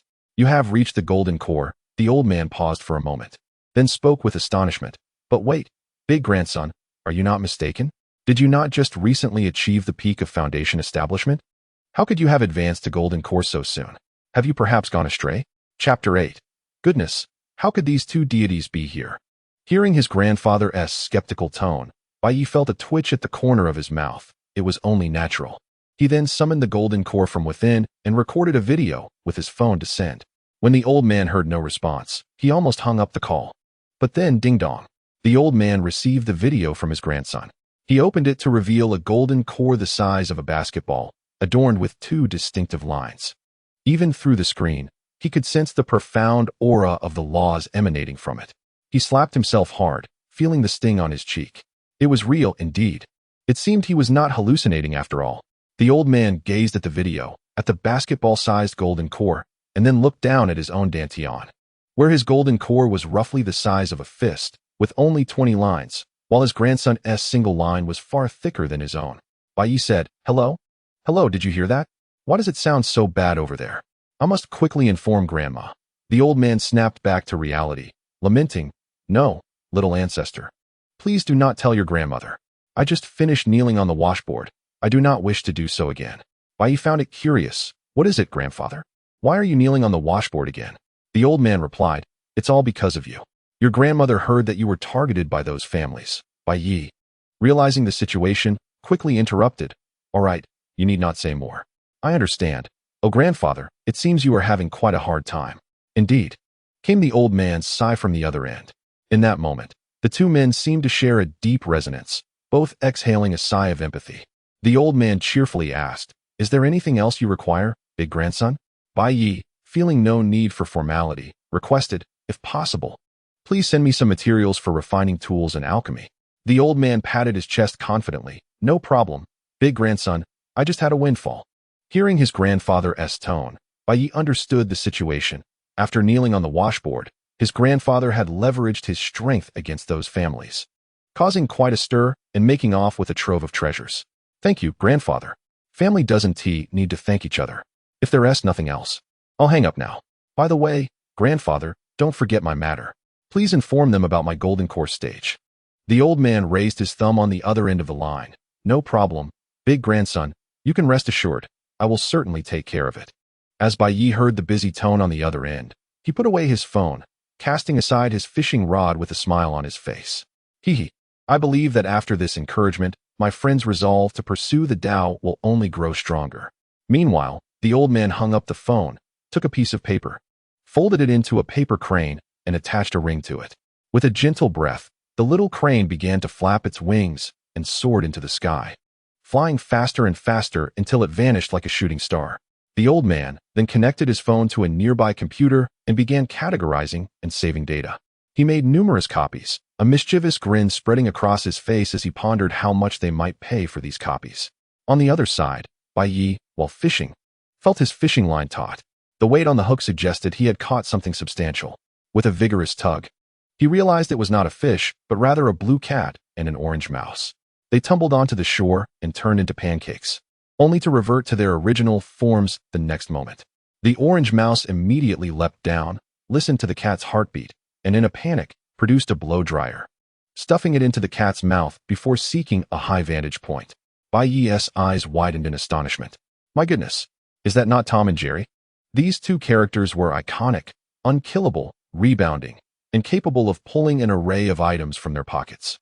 Their invincibility was astounding, even capable of concocting potent potions from mysterious chemical substances. Bai Yi pinched himself hard. It hurt. "No dream here. System, what do you make of this?" The system popped up, wearing a look of exasperation. "What else can I do? I'm just sitting here watching. After all, wherever these two go, it's hardly surprising." In the Traversers Alliance, he had learned one crucial rule: never compare combat power with comedic characters. And when comedic characters enter another world, it's not necessarily a bad thing. Some world spirits even welcome them, as their presence could serve as a safeguard. Moreover, certain systems were even developed by such comedic characters. However, this was information he could not divulge to his host. It did not align with his aloof persona. At this moment, Tom had been inflated by the blow dryer, flailing about like a balloon. Chapter 9. The fully automatic fishing machine. Once Tom returned to normal, he and Jerry exchanged a handshake. Bai Yi observed them, and the three of them shared a bold idea, their smiles widening into healthy grins. Bai Yi approached the cat and mouse duo. Seeing his mischievous smile, Tom and Jerry huddled together, trembling slightly. With a cheerful expression, Bai Yi proposed, "Would you like to come to my home? I can provide meals, lodging, and even pocket money." Upon hearing this, Tom and Jerry stopped shivering and simultaneously saluted. After all, no beast would be enslaved unless provided with food and shelter. Bai Yi chuckled at the sight of them. Tom and Jerry were a cherished part of his childhood. Though he noted the absence of a dog, he handed each of them a fishing rod, saying, "All right, let us fish for today, and afterward, I shall take you home." Tom and Jerry nodded enthusiastically, producing a lounge chair, a stand, and some specialized gear from behind them. Bai Yi, observing his modest stool and fish box, glanced enviously at their luxurious fishing equipment. Realizing Bai Yi's gaze, Tom quickly retrieved his own gear, setting it up with a flourish and gesturing to Jerry with an arched eyebrow. Jerry, feigning ignorance, quietly began to fish. Bai Yi nodded approvingly at Tom's initiative. "Well done. Tonight, we shall feast on braised fish." At this moment, a bubble appeared above Tom's head, showcasing a delectable braised fish. He swallowed hard, extending his tongue to lick his lips. Beside him, Jerry mimicked the same action, pondering the deliciousness of the dish. The cat, mouse, and one person settled by the shore to fish. Before long, they experienced a flurry of catches, one big fish after another, of all varieties. Meanwhile, Bai Yi had yet to catch a single fish in his bucket. With a resigned sigh, he activated his secret technique, focusing his energy to command the waters. After all, a true angler never returns empty-handed. Although he had not caught anything yet, he had managed to reel in 2 impressive catches. However, failing to catch any fish was quite embarrassing. At that moment, a fissure suddenly opened up in the sea floor. The trio, man, cat, and mouse, cast their hooks at various angles into the gap. On the other side of the rift, a multitude of fish-like creatures gathered. Among them was a fish resembling a general, clad in armor, who was animatedly addressing the crowd with his trident in hand. Behind him sat a fish on a throne, adorned in splendid garments and wielding a massive scepter, presumably the king of this underwater realm, accompanied by an advisor clad in robes. Beneath the throne, a small caterpillar could be heard making a whimpering noise. Surrounding them were intricately carved stone seats, occupied by an array of octopuses, squids, and turtles, all equally lavishly dressed. Likely nobility. The general continued his impassioned speech, utterly oblivious to the terror etched on the faces of the soldiers and citizens. Suddenly, 3 hooks emerged from the fissure, one of which pierced the general's mouth, while the other 2 ensnared the advisor and the king. With a swift tug, all 3 vanished, leaving only their fine garments behind. A similarly adorned fish crawled out from beneath the king's throne, resembling a caterpillar, and spat out the obstruction from its mouth, crying out for someone to help him. Meanwhile, on the shore, Tom, Jerry, and Bai Yi gazed at the new species they had caught. Was it a fish? Bai Yi noted that it bore a striking resemblance to the deep-sea king from One Punch Man, though not nearly as handsome, lacking the latter's imposing presence. At that moment, the 3 fish began chattering in an incomprehensible tongue, and the general fish hurled a nearby shell with all its might. Bai Yi caught it effortlessly, noting that the force behind the throw resembled that of a 3-year-old child. Surely, an ordinary human could easily overpower them. The advisor began to mumble in a foreign language, gesturing towards a blue water source near the market. Bai Yi, anticipating something significant, activated his protective spell and initiated a magnetic field. The sky above crackled ominously, reminiscent of an apocalyptic scene. The advisor fish was taken aback. In all its life, it had never witnessed such a display of power. The gathering of elemental energy was overwhelming, akin to an incessant stream. Bai Yi sighed in frustration. At that moment, Tom's unfortunate tears began to flow from the corners of his mouth. In Tom's perception, this was indeed a fish, and a remarkably tasty one at that. Upon seeing Tom drool, Bai Yi was inclined to trust his judgment and, in turn, shed his own tears of misfortune. He then called out, "It's settled then, Tom." Understanding the cue, Tom opened his claws and lunged forward. After a cloud of dust settled, a table appeared from nowhere, adorned with the already prepared, glistening meat that looked utterly delicious. Meanwhile, Bai Yi and Jerry had ignited a charcoal grill and set up a roasting rack. The 3 deep-sea kings were placed upon it, and an irresistible aroma wafted into the air. Premium ingredients required only simple cooking methods. Bai Yi felt his mouth water profusely, as did Tom and Jerry, who drooled abundantly. After salting the roasted delicacies, the trio each took a bite of the deep-sea kings, their eyes lighting up with delight. In just a few bites, they devoured the fish, licking their lips and patting their bellies, still craving more. They dashed back to the shoreline, seized their fishing rods, and cast their lines again. Meanwhile, in the kingdom beyond the fisher, a seafood creature resembling a caterpillar emerged from beneath the throne, only to be shoved back under, but this time without its mouth being blocked. Another minister opted to don the king's attire, and all the sea creatures present congratulated the newly crowned monarch, discussing plans to invade the opposing world. Once again, 3 hooks surged forth, ensnaring 3 noble ministers, who vanished with a swift tug, leaving behind a heap of garments. Back on the shore, the cat, mouse, and Bai continued to cast their rods, each throw resulting in the disappearance of another seafood creature from the other realm. Tom examined his fishing rod and the cutting board, stroking his chin in contemplation. Suddenly, a brilliant idea struck him.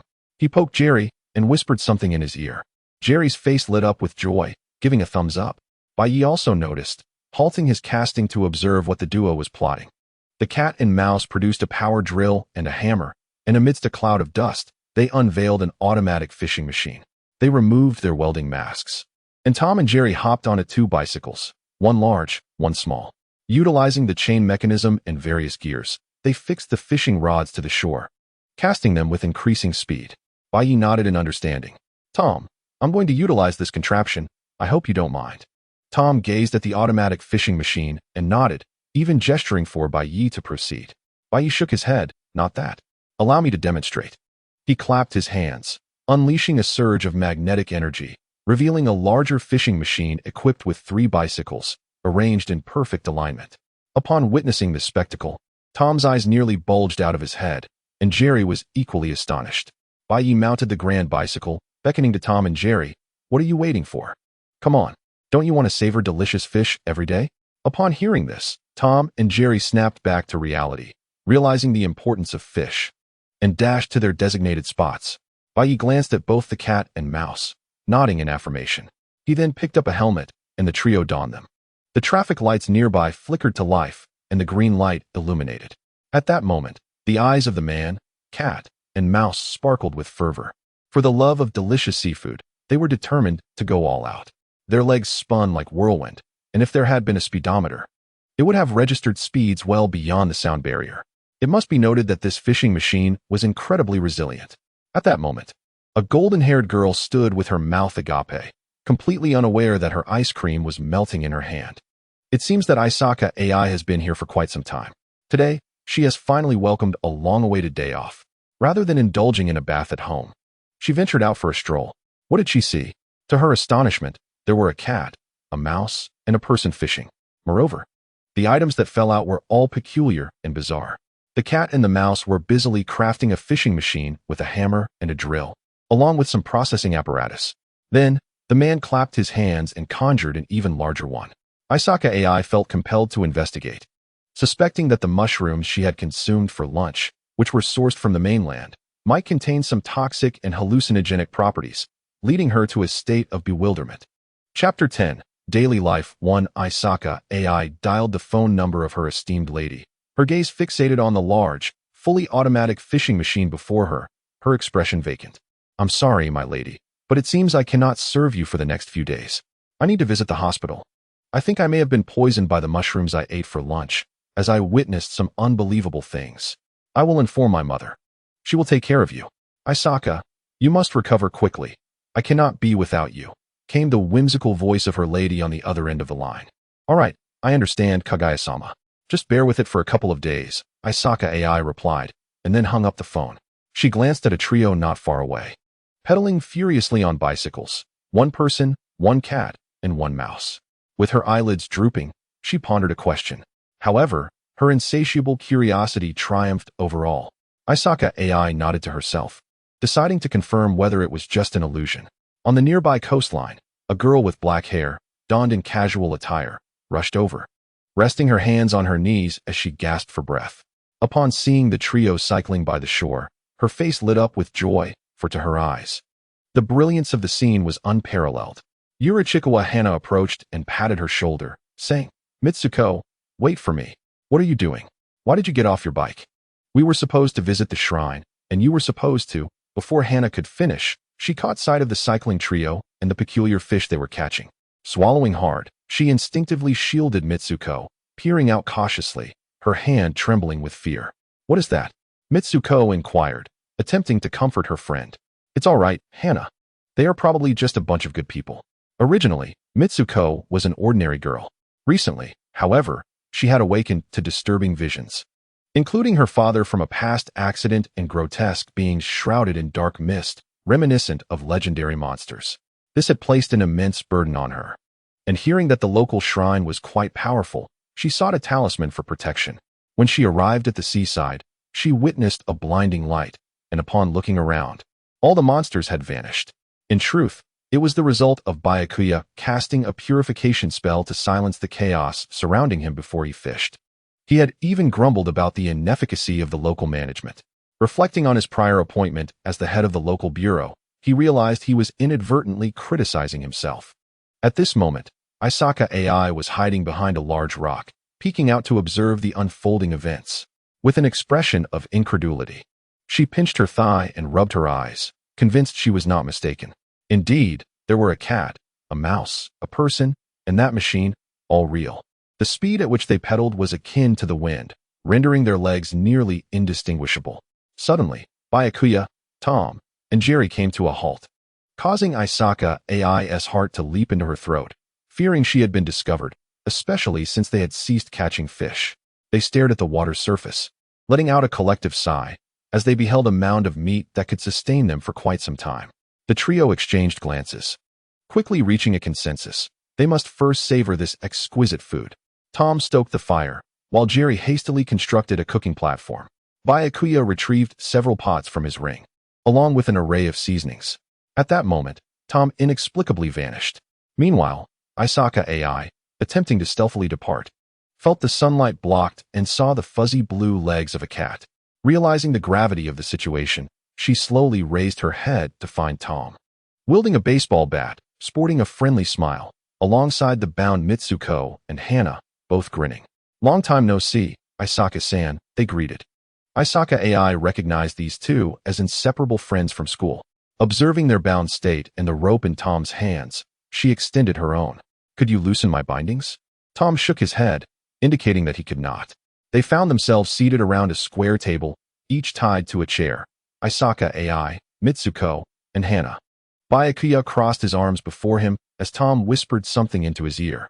Nodding in response, Tom raised a finger menacingly, casting a fierce glare at the three. Byakuya affectionately ruffled Tom's head, commending him. "Tom, you've done exceptionally well." Upon hearing Byakuya's praise, Tom puffed out his chest, clenching his fists in triumph.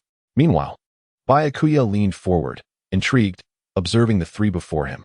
Each of them was familiar, having been seen previously in animated series.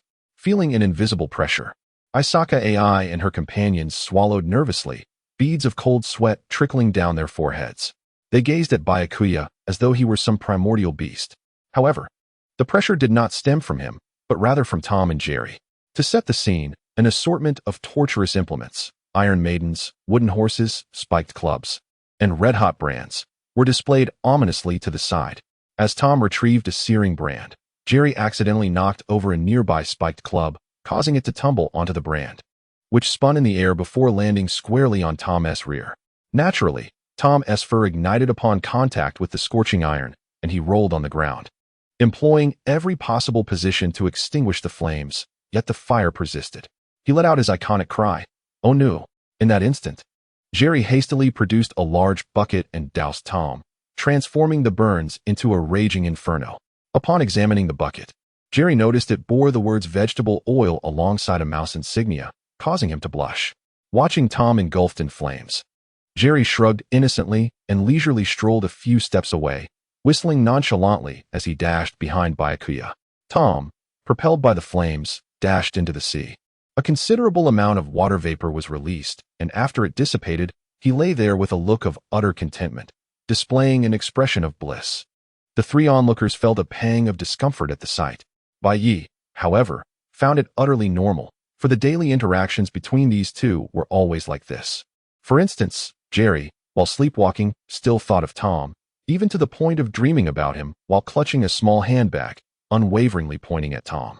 Bai Yi then turned his attention to the three young women before him.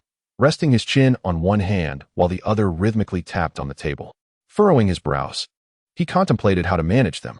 In Baye's eyes, all three were exceptionally gifted, one brimming with vitality, another possessing heightened perception, and the last known as the versatile maid. All three were undoubtedly prodigies. Baye made a decision. He would enlist all three into the management bureau. As for the special training, that would be entrusted to his deputy, whom he had yet to identify. Chapter 11. 3 more laborers arrive at this moment. Baye clapped his hands. Tom appeared before him as if teleported. Baye gestured toward the 3 women, and Tom stood tall, saluting to indicate his understanding. Meanwhile, Jerry clumsily handed over a chainsaw. Isaka Ai, Yatsuya Miko, and Yurichikawa Hana all turned pale. What was the intention behind this? Were they to be eliminated? This defied all logic. Besides, all 3 were beauties. If it came to that, they could simply be locked away. As the 3 girls pondered, Tom took the chainsaw, glaring menacingly at Jerry. Jerry returned with a benevolent smile, marching forward with exaggerated steps, only to next cover his face in fear. Tom swung the chainsaw directly at Jerry, seeking vengeance for the past grievances. Jerry evaded skillfully, each dodge accompanied by a flourish. Baye observed their antics, sighing in resignation as he snapped his fingers. The ropes binding the 3 women fell to the floor. Isaka Ai, Yatsuya Miko, and Yurichikawa Hana all exhaled in relief. Baye maintained a sly grin, akin to a cunning little fox. Relax, do not worry. I harbor no ill intentions towards you. I perceive great potential in you and wish to invite you to join an organization. Leaning back in his chair, Baye crossed his legs, exuding an air of nonchalance. Of course, you may refuse, and I will not press you. Isaka Ai, with a tranquil gaze, raised her hand, declaring, I will join. She harbored skepticism towards Baye's words, having grown up in a prominent family where the realities of power struggles were ever present. She found it more prudent to join than to endure unnecessary hardship. Baye clapped his hands in celebration. Congratulations, Isaka Ai, you are now one of us. Please review this contract. Isaka Ai examined the contract that had materialized before her, unable to decipher the text, save for the blank space designated for her signature. She took the pen beside her and inscribed her name. Upon the contract's dissolution, a book appeared in her hands. Baye instructed, take a look. This contains our regulations. Remember to keep it confidential. As Isaka Ai read the words National Abnormal Investigation Bureau, she swallowed hard and flipped through several pages. The most crucial rule stated that the Bureau could act without prior notice. At that moment, Isaka Ai thought to herself, it seems I have joined a remarkable organization. Baye placed his hands on the table, turning his attention to the remaining 2. I wonder how you 2 are considering this. Yurichikawa Hana glanced at Yatsuya Miko, who returned the look. After a silent exchange, both raised their hands in unison. I agree, said Yurichikawa Hana, while Yatsuya Miko countered, I do not agree. Yurichikawa Hana was taken aback. Miko, that is not what we discussed. What are you thinking? Yatsuya Miko clasped her hands in an apologetic gesture, saying, I am sorry, Hana. I have my reasons. With a resigned sigh, Yurichikawa Hana replied, if Miko is joining, then I shall too. I cannot leave you behind. Miko's eyes instantly became teary, deeply touched by her dear friend's loyalty. Baye clapped his hands once more, elated to have secured 2 more capable individuals. Since both of you have agreed, please sign the contracts. 2 contracts appeared before them, and both signed their names, receiving their own copies of the explanatory booklet. Upon seeing the words National Abnormal Investigation Bureau, Miko understood that this was indeed serious business. Yurichikawa Hana was left in disbelief. Throughout her life, she had encountered only local officials and never imagined she would be part of a national agency dealing with abnormalities. Did this imply that supernatural beings truly existed? Had she been haunted by such entities during her uneasy moments? A chill ran down her spine as she glanced around suspiciously. Baye beamed with delight. Now that you have all signed the contracts, there is no turning back. You are now members of our investigation bureau. Upon returning, gather your belongings. Personnel will come to escort you. You will spend this holiday at the bureau's training grounds, and your families will be informed. Miko frowned, her expression troubled. She feared that the bureau's agents might harm her father upon visiting her home. Noticing her concern, Baye produced a jade pendant and tossed it to her. Yatsuya Miko fumbled to catch the object, revealing a piece of jade intricately carved with yin-yang symbols. Baye explained, this pendant will resolve your predicament. It has been imbued with protection, It will counter any malevolent entities you may encounter. I have also cast a spell upon it. You will understand when you return home. It will alleviate your fears. Shifting his focus back to Isaka AI, Bai Yi recalled the information he had received prior to his arrival. There were individuals within the Shurgong group who had made dubious deals with reckless little creatures. While ordinary transactions were often overlooked, this one was decidedly unusual. By the way, Isaka AI, I have a task for you, Bai Yi said with a smile. Upon seeing the glint in Bai Yi's eyes, Isaka AI stood, her posture precise and respectful. Certainly, I will deliver the message. Bai Yi raised a hand to calm her. There is no need for formality. It is merely a small task. Please inform the head of the Shurgong family that his subordinates are causing unrest. Understood, Isaka AI replied, gesturing toward the distant beach. Sir, I would like to inquire about the cat and mouse over there. Are we ignoring them? Miko and Yurichikawa Hana turned to look in the direction Isaka AI indicated. Bai Yi waved dismissively.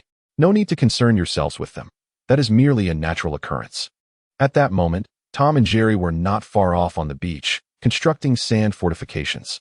Tom and Jerry, each donned a steel helmet, stood amidst a pile of ammunition in their respective trenches. Though labeled as ammunition, it was, in fact, a series of firecrackers. Tom struck a match beneath him, instantly igniting the array of fireworks before him. Not to be outdone, Jerry produced a kerosene lighter from seemingly nowhere and lit a row of large firecrackers, one of which, a particularly impressive firecracker, directly hit Tom's ammunition depot. Realizing the gravity of the situation, Tom glanced around for an escape, but found none. He promptly dug a hole, used a stone as a makeshift gravestone, and buried himself.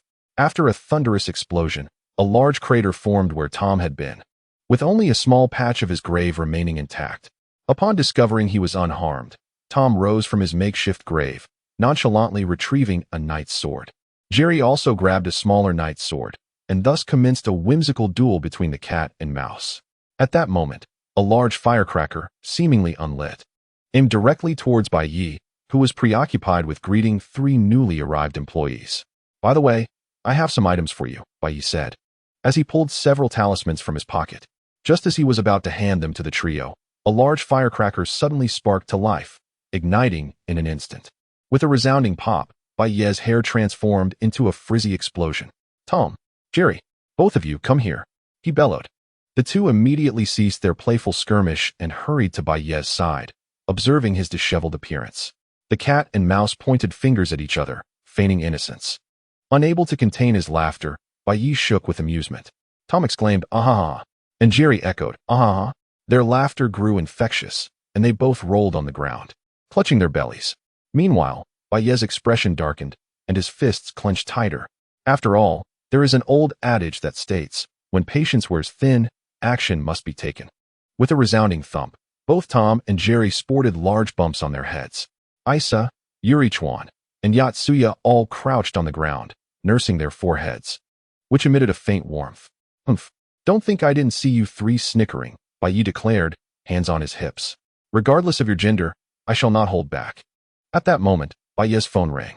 He pulled it from his pocket and saw the words Huaxiao Express emblazoned on the screen. He paused momentarily before recalling that today marked the day he was to assume his role as the director at the bureau. He had been so elated that he forgot. "Hello? Who is this? I didn't order any delivery. If there's nothing else, I'm hanging up," he said, picking his nose with his pinky. On the other end, in the Huaxiao Express, Sakura District, a delivery person clad in red and yellow attire, emblazoned with the words Huaxiao Express, was none other than Tuhojuro. Staring at the now disconnected phone, veins bulged on his forehead. He smashed the phone against the hard ground, shattering it into 2 pieces. I knew it, a completely unreliable superior. His colleague, sporting a wig and also dressed as a delivery person, reminded him, "You do remember that your phone is public property, right? The finance department mentioned that if you break another phone this month, they dock your pay." Tuho clutched his head, mouth agape. "Oh no, I forgot." Gazing at the broken phone with its exposed circuit board sparking, despair washed over him, and he knelt, tears streaming down his face like 2 strands of noodles. "Cursed be the day. I haven't received my salary in 3 months. Meanwhile, a white-haired, curly-haired individual observed with glee, raising a hand high. "All right, let's celebrate today with a parfait. Wait, Jin-san, didn't the last checkup reveal you have diabetes?" Why would you still go for parfaits? The wigged colleague cautioned. I got it, Wig, don't worry. We'll work first, then grab a parfait on the way, Tuho replied. Right, Kagura? The delivery-clad Kagura gave a thumbs up, affirming. Exactly, Aru. That's how it is. No, it's not a wig. It's Katsura. Katsura vehemently denied. In Chapter 12, Daily Life 2, Bai Yi addressed Tom and Jerry. All right, you two, stop pretending. Restore the scene. It's time for us to head home. The bumps on Tom and Jerry's heads had vanished, and in an instant, the previously pockmarked beach returned to its original state, save for the solitary automatic fishing machine. Tom retrieved a barrel of explosives and began pouring its contents into the fishing machine. Just then, Jerry approached from the beach, spotting the gunpowder, and without a second thought, lit it with his lighter before clapping and departing. Unbeknownst to Tom, who was diligently pouring the powder, the ignited explosives zoomed towards him like a speeding bullet. With a loud boom, it captured the attention of everyone present, revealing Tom, a dark cat, still in the act of pouring gunpowder. Tom shook off the dust and quickly returned to his original demeanor. He grabbed a frying pan and charged at Jerry. Hearing the commotion, Jerry immediately took off in a panic.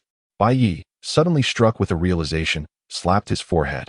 Oh, I almost forgot something. He pointed at Isa and Yuri Chuan, tapping their foreheads lightly. No need to thank me. I've opened your eyes for free. For the specifics, consult Yatsuya beside you. I 1T intrude further. Tom, Jerry.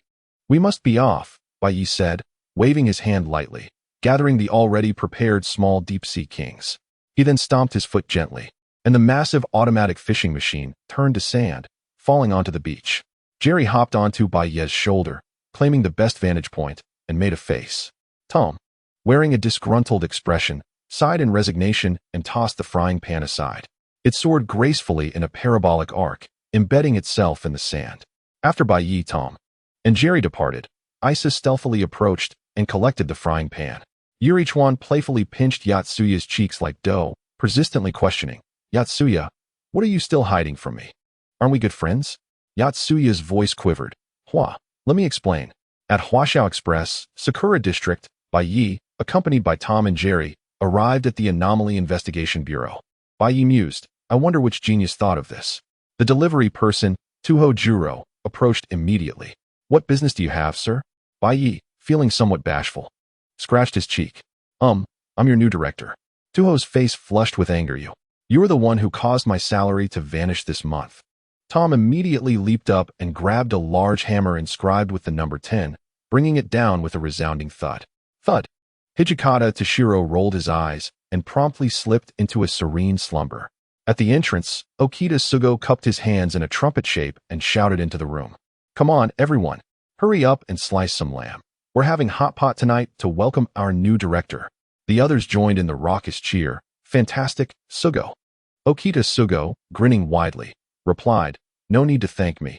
This is all from Hijikata's salary. Just express your gratitude to him when it's time to eat.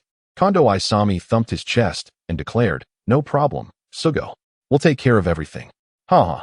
Katsura Kotaru silently raised his hand. Could you get me some oil dip? I'm not too fond of sesame paste.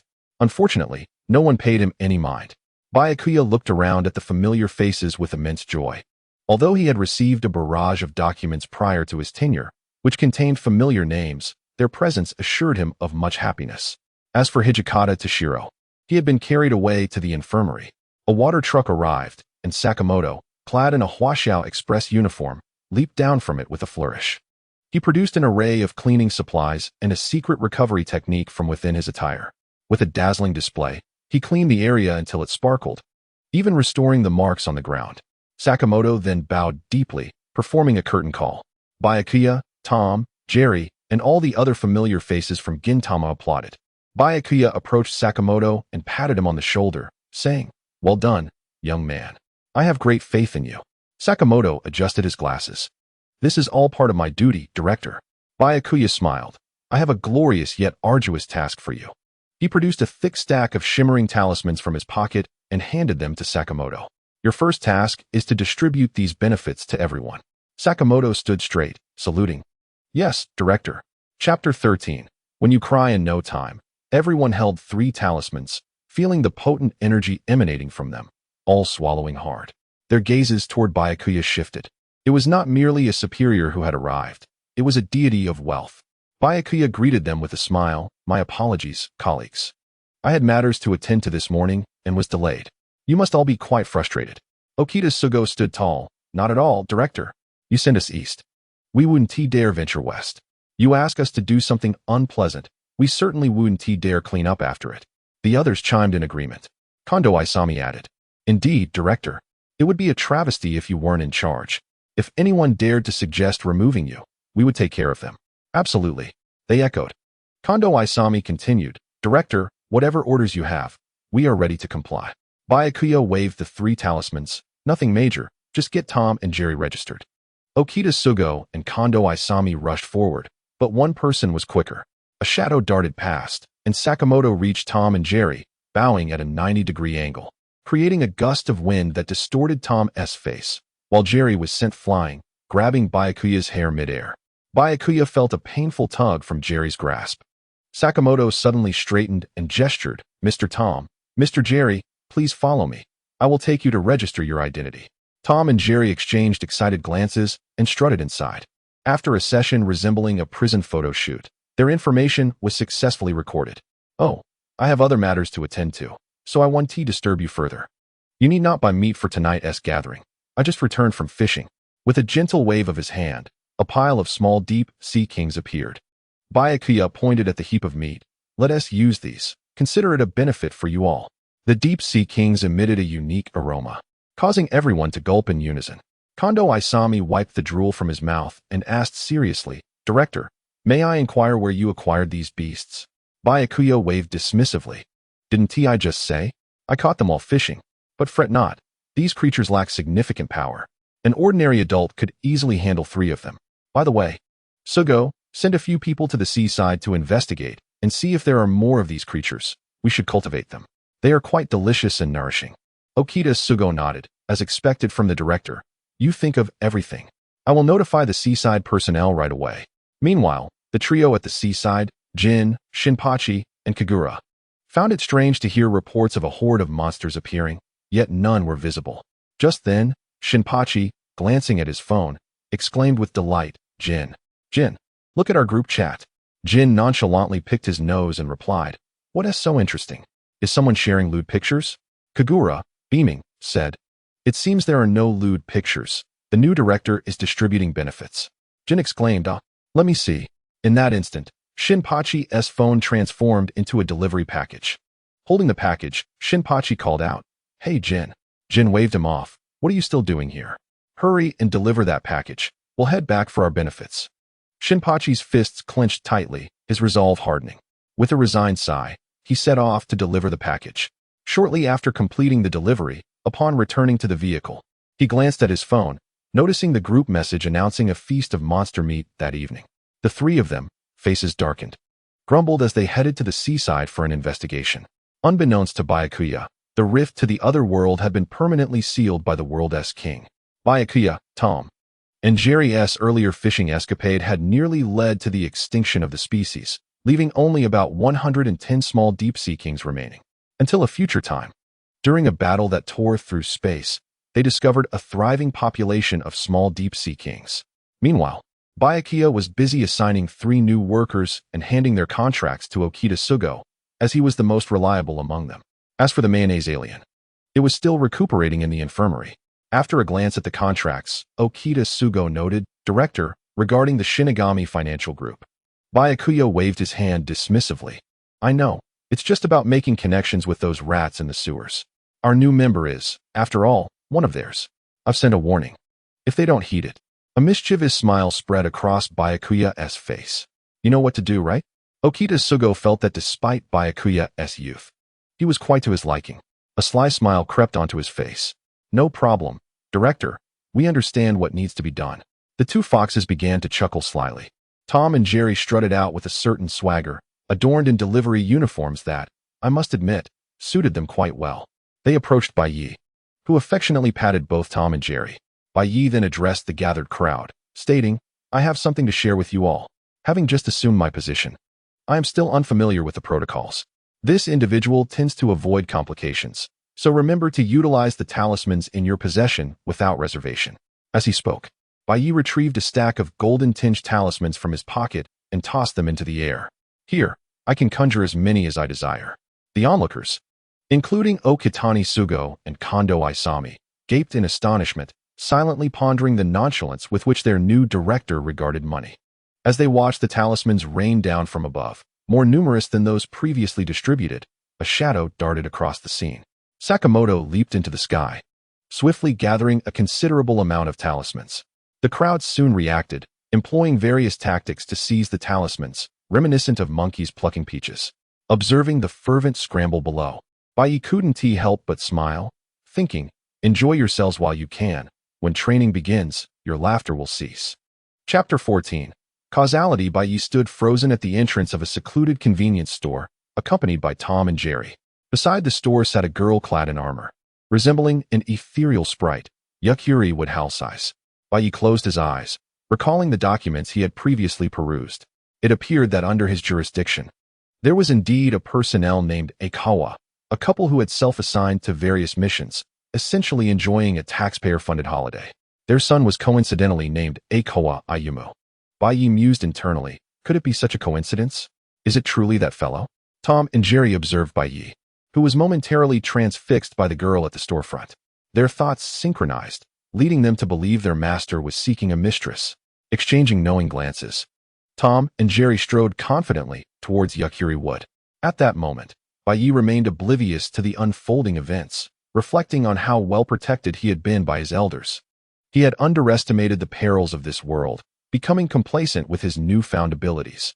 I possess a small golden core, no larger than a basketball, adorned with 2 patterns of laws, alongside a magnetic field of 75 layers, and the unmanifested technology of stellar annihilation within my mind. Yet, he felt an overwhelming lack of security. Returning to the present, Bai Yi noticed Tom and Jerry performing tricks near Yukuri Wood. She watched the antics of the cat and mouse with an expressionless face, tilting her head in apparent amusement. Bai Yi scratched his head, and just then, Tom executed a backflip, casting a knowing glance at Bai Yi. In that instant, Bai Yi comprehended their silent communication. Since their arrival, despite their lack of verbal interaction, Tom and Jerry had developed a remarkable understanding through mere eye contact. It was peculiar, perhaps a built-in translation system for comedic characters. Casting such thoughts aside, Bai Yi focused on the paramount task of escorting the gentle girl home safely. He turned to his companion, Aikawa Ayumu, who was emerging from the convenience store with a plastic bag. If destiny had followed its natural course, he would have been a sensation in the realm of women's fashion, having ignited a craze and even a fascination with derrieres. Bai Yi scrutinized Aikawa Ayumu's features, furrowing his brow before relaxing slightly. He noted a dark aura around Ayumu's brow, indicative of impending bloodshed, yet there was a glimmer of golden light within, a sign of potential survival amidst calamity, promising benefits should he navigate this peril. Glancing at his cat and mouse still performing, Bai Yi sighed. He was not one to turn a blind eye to suffering. Importantly, Ayumu's parents were affiliated with the Management Bureau, and he bore protective talismans, thus aligning him with Bai Yi's interests. However, Bai Yi recalled a recent incident involving a serial killer, where Hijikata Toshiro had burst from the infirmary, bandaged and delivering a dossier detailing an elusive murderer responsible for several colleagues' deaths, believed to be an extraordinary being.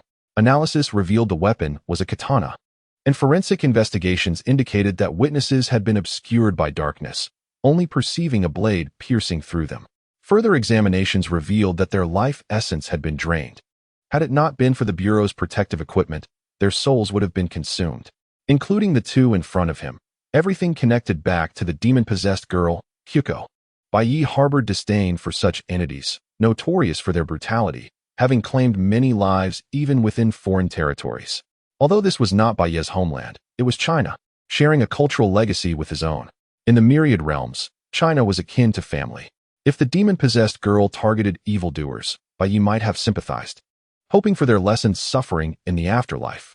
However, the severity of her actions, including the slaughter of innocents, weighed heavily on his conscience. Bai Yi recalled the reports filled with darkness, obscured by the machinations of the Night King, who seemed intent on sowing chaos. This territory was under his purview, and he would not tolerate disturbances. Bai Yi's expression darkened, and he exerted pressure beneath his feet. The ground cracked like a spider's web beneath him. Aikawa Ayumu, startled by the sound and the fissures forming beneath him, exclaimed, "Is the resurgence of spiritual energy occurring this rapidly? Are extraordinary beings emerging again?" He hastily retrieved his phone and dialed the headquarters, the call connecting almost immediately. "Hello, Ikawa, speak quickly.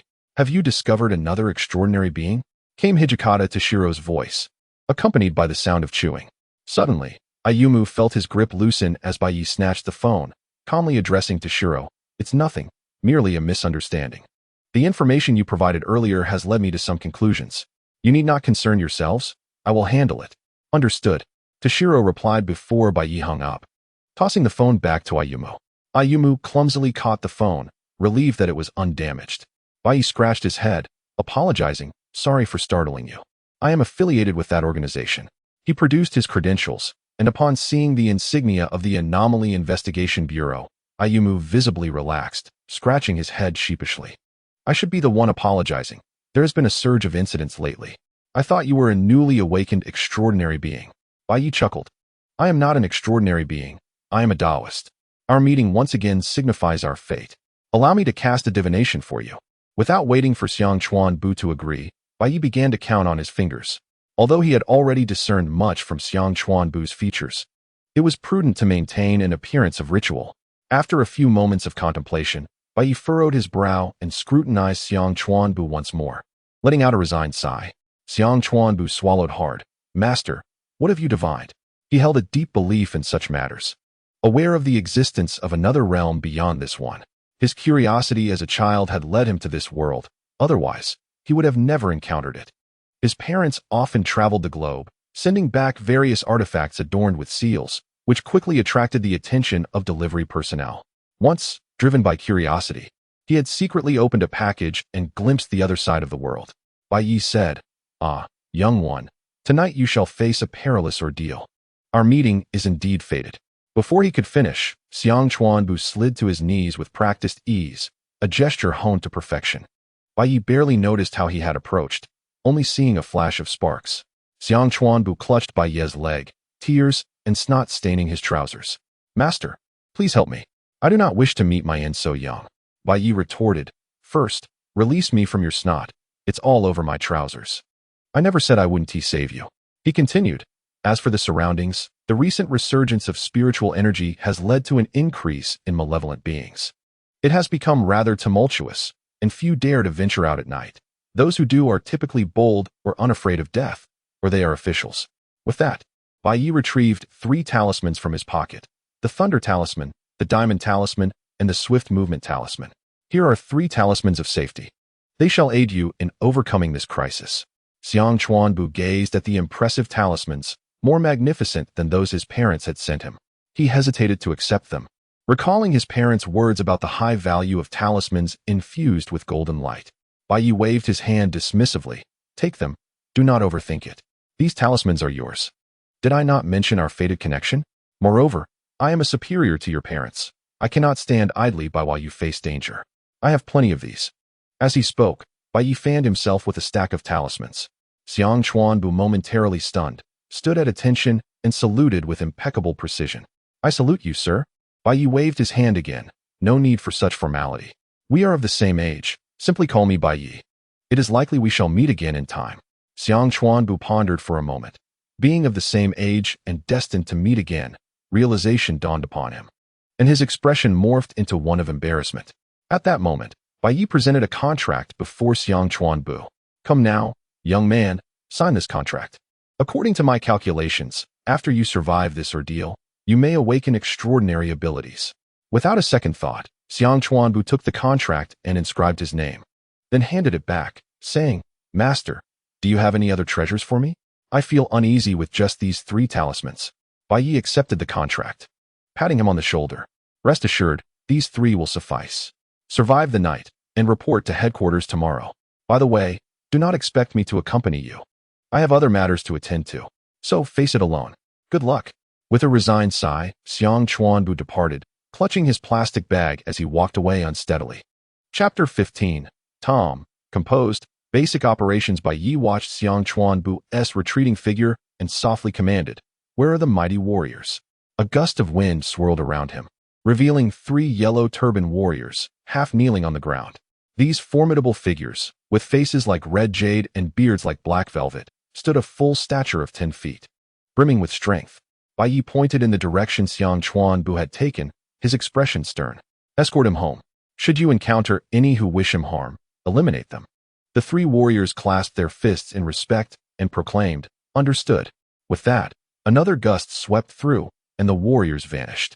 Bai Yi exhaled, thinking, this should suffice. If Xiang Chuanbu perishes after my efforts, there will be no words left to describe it. He turned to see Yakuri Wood gazing intently at him. Bai Yi approached her, lowering himself to meet her gaze.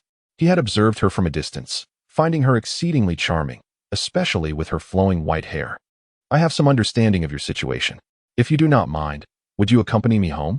Yakuri, wielding a scythe transformed into a pen, scribbled a message on a notepad and flipped it to show Bai Yi. Perhaps it's best to refrain. I do not wish to bring you trouble.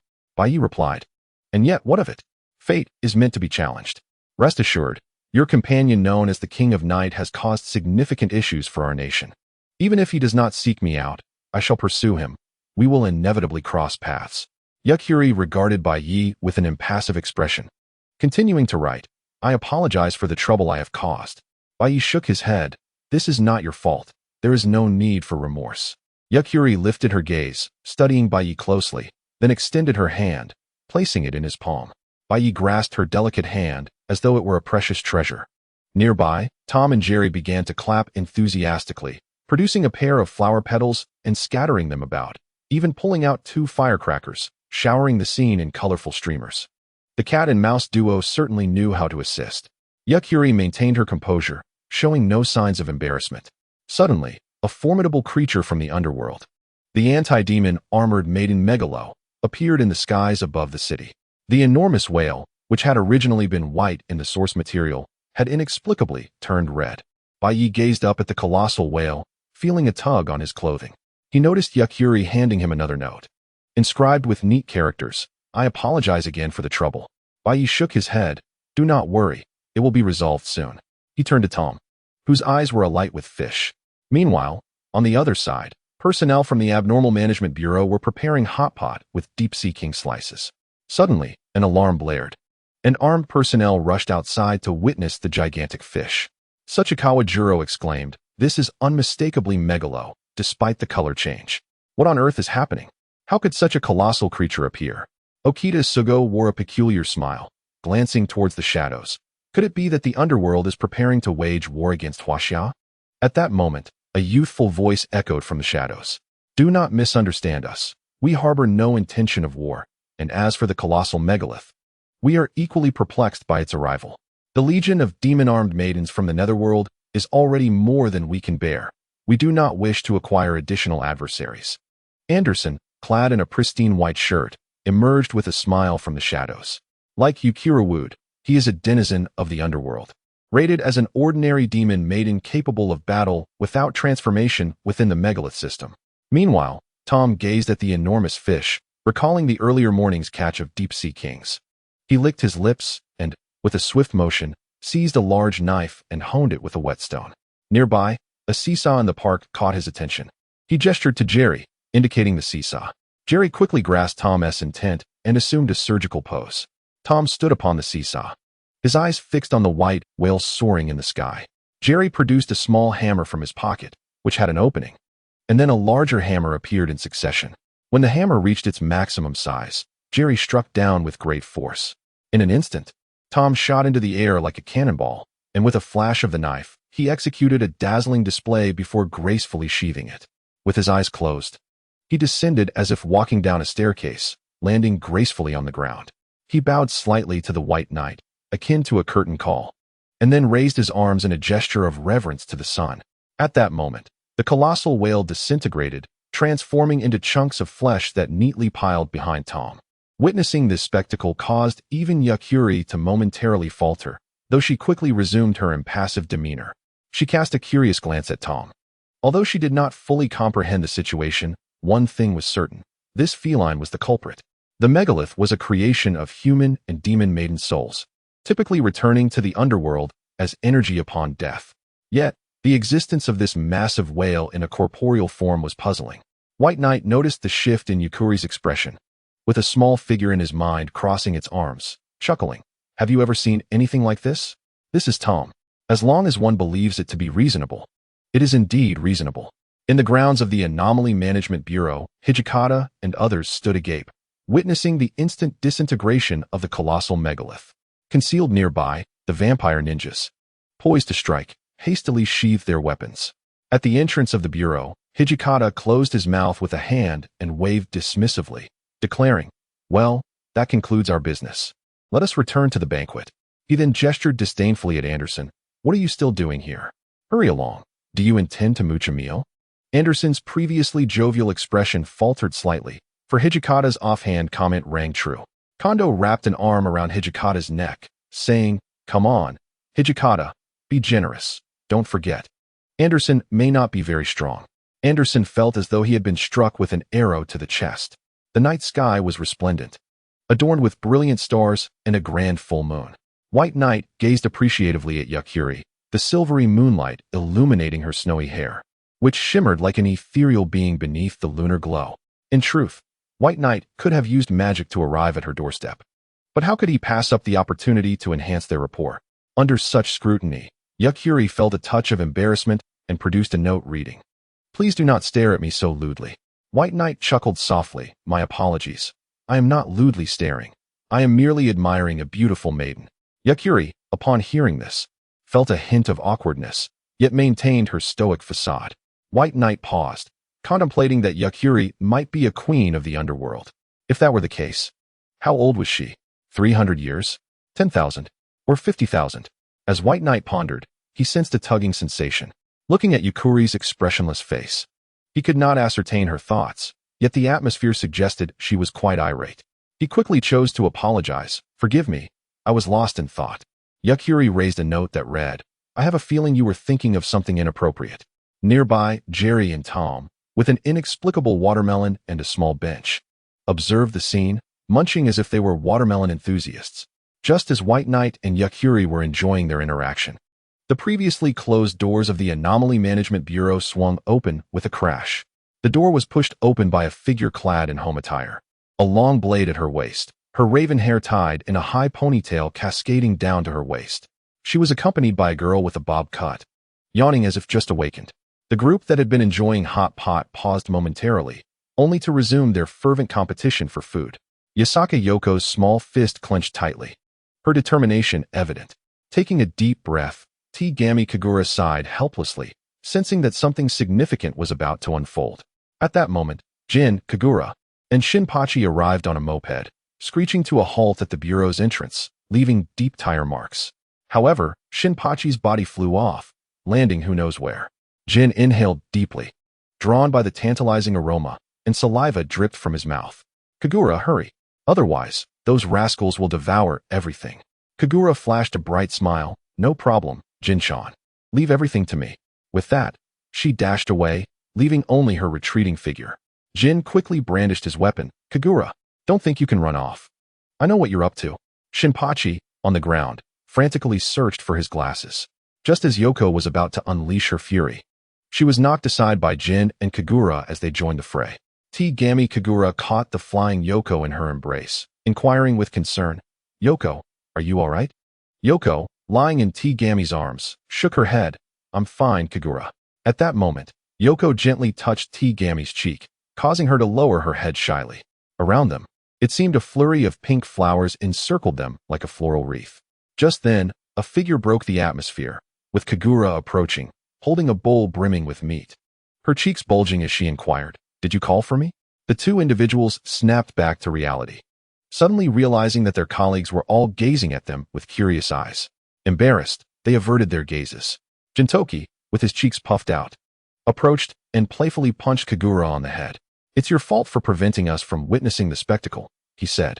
Rubbing the spot where she was hit, Kagura retorted defiantly, "Can you blame me? I thought I heard someone calling my name."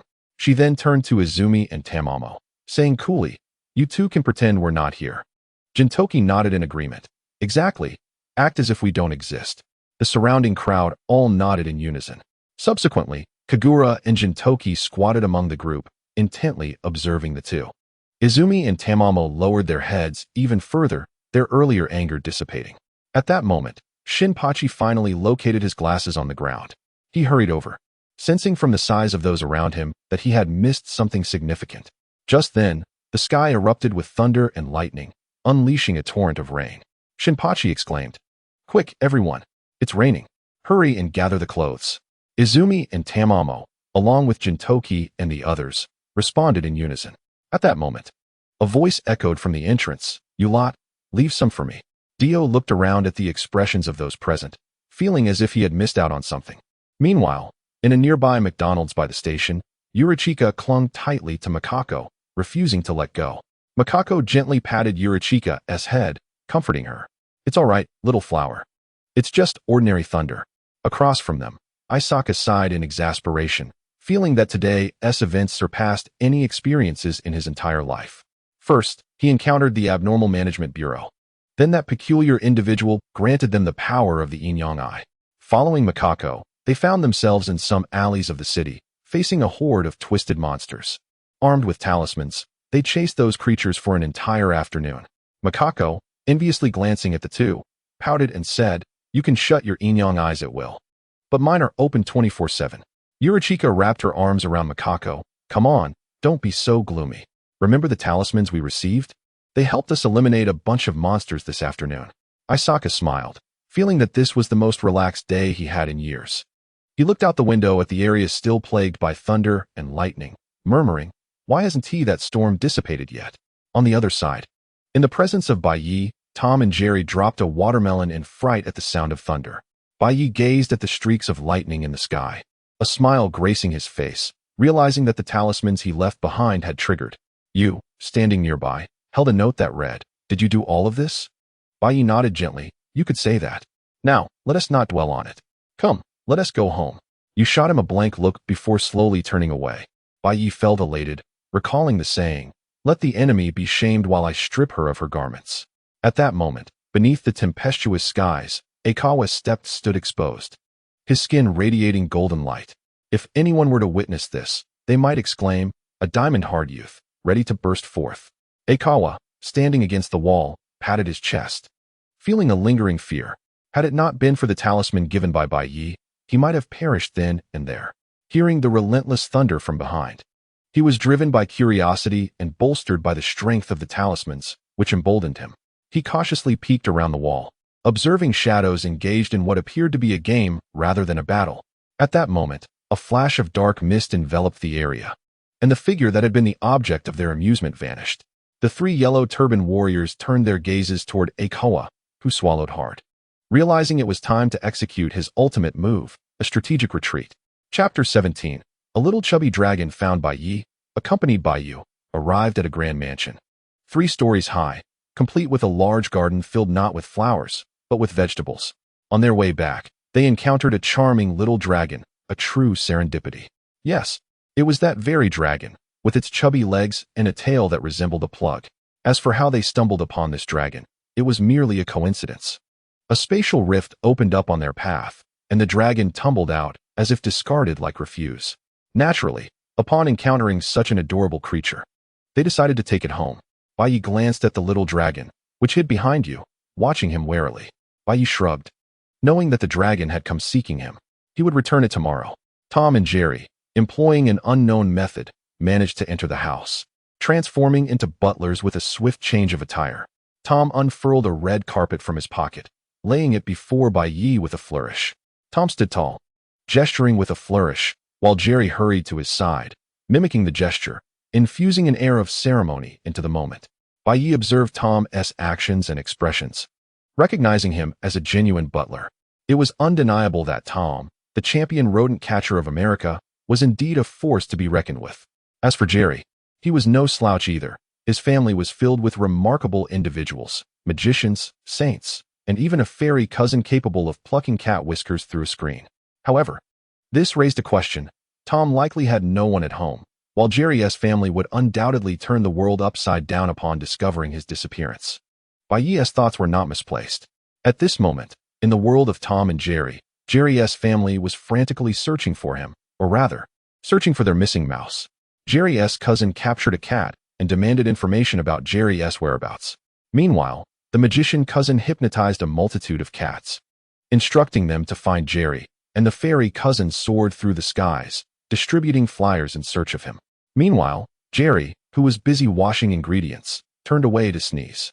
Shrugging, he spread his arms and resumed his task. Nearby, Tom wielded a chef's knife under a chef's hat, producing a rhythmic clattering sound as the knife met the cutting board.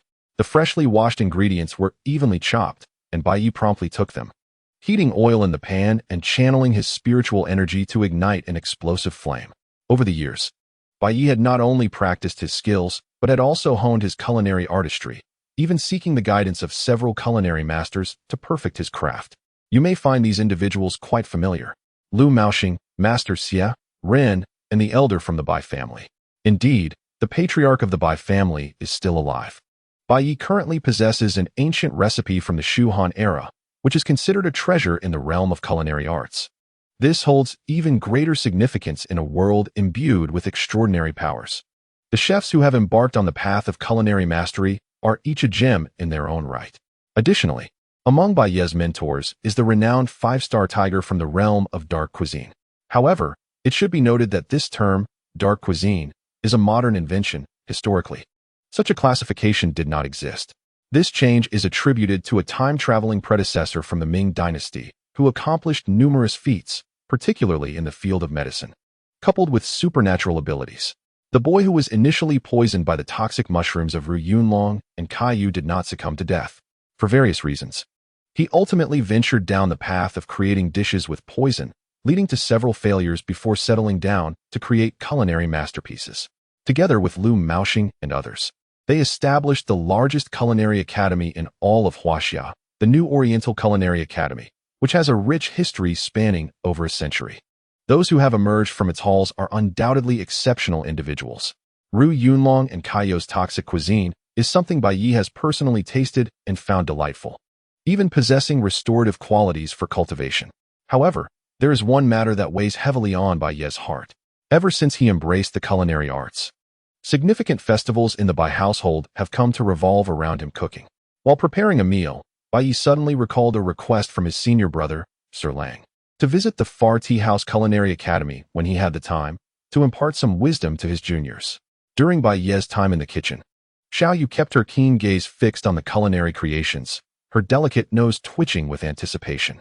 Although her expression remained neutral, her throat betrayed her eagerness with rhythmic movements.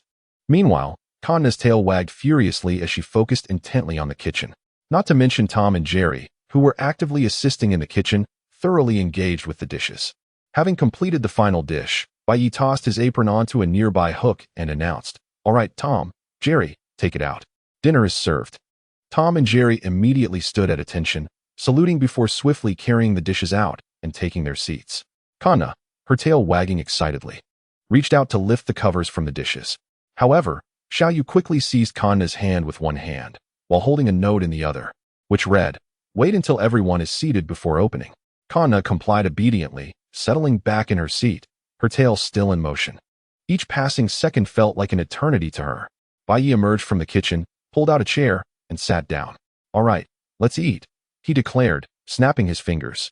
Suddenly, as if responding to an unspoken command, the covers of the dishes shot into the air, releasing a spectacular display of light that soared upward, accompanied by stunning phenomena. This continued for several seconds. Tom and Jerry, having positioned themselves too closely, shielded their eyes and rolled on the ground, wailing loudly. Xiao Yu held a note that read, "You are truly an extraordinary chef. This is my first time tasting luminous cuisine." Bai Yi smiled and replied, "Thank you for the compliment." Xiao Yu gazed deeply at Bai Yi. At that moment, Kanna could no longer contain herself and reached out. Xiao Yu shook her head at Kanna, who obediently retreated and picked up the nearest dish with her chopsticks, eagerly placing it in her mouth. Her tiny tail wagged furiously. Simultaneously, Kanna felt her depleted magical energy beginning to replenish. As for Tom, he directly grabbed a large piece of braised fish with his chopsticks and devoured it, leaving only a fishbone behind. In accordance with their agreement, Bai Yi had prepared a generous bowl of braised fish for Tom, made from the small deep-sea kingfish, which is renowned for its exquisite flavor. As for Jerry, who had a penchant for tangy cheese, Bai Yi crafted a series of dairy dishes, including sweet and crispy tofu and pan-fried dairy tofu. Knowing Xiao Yu enjoyed pudding, he prepared some ginger milk as a post-meal dessert. The atmosphere grew increasingly lively as Tom, Jerry, Kanna, and Xiao Yu animatedly wielded their chopsticks, rapidly depleting the dishes on the table, while Bai Yi savored his meal at a leisurely pace. Observing his companions enjoying the feast filled him with a profound sense of accomplishment. Tom, Jerry, and Kanna sat back, their bellies full, while the plates on the table gleamed as clean as if licked by a dog, with not a drop of broth remaining. Xiao Yu sipped her tea and noted on her paper, "Delicious." Bai Yi chuckled and waved his hand, causing the dining plates to vanish and transform into several bowls, emanating a rich aroma of milk. Xiao Yu tilted her head at the ginger milk before her, holding a note that read, "What is this?" Bai Yi explained, "Ginger milk, also known as ginger, is even tastier than pudding." Xiao Yu brought the ginger milk closer, scooped a little with her spoon, and tasted it. Bai Yi observed her mouth curving into a smile, indicating that the ginger milk was to her liking. Kanna, feeling overly stuffed, extended her small hands and took tiny bites with her little spoon. She glanced up at the two iconic characters, her eyes filled with envy. In that moment, Tom and Jerry returned to their slender forms. Jerry dove into the bowl of ginger milk, taking a hearty bite and savoring the delightful flavor. He quickly finished the bowl before scanning for his next target, initially setting his sights on Kanna, who instinctively protected her bowl.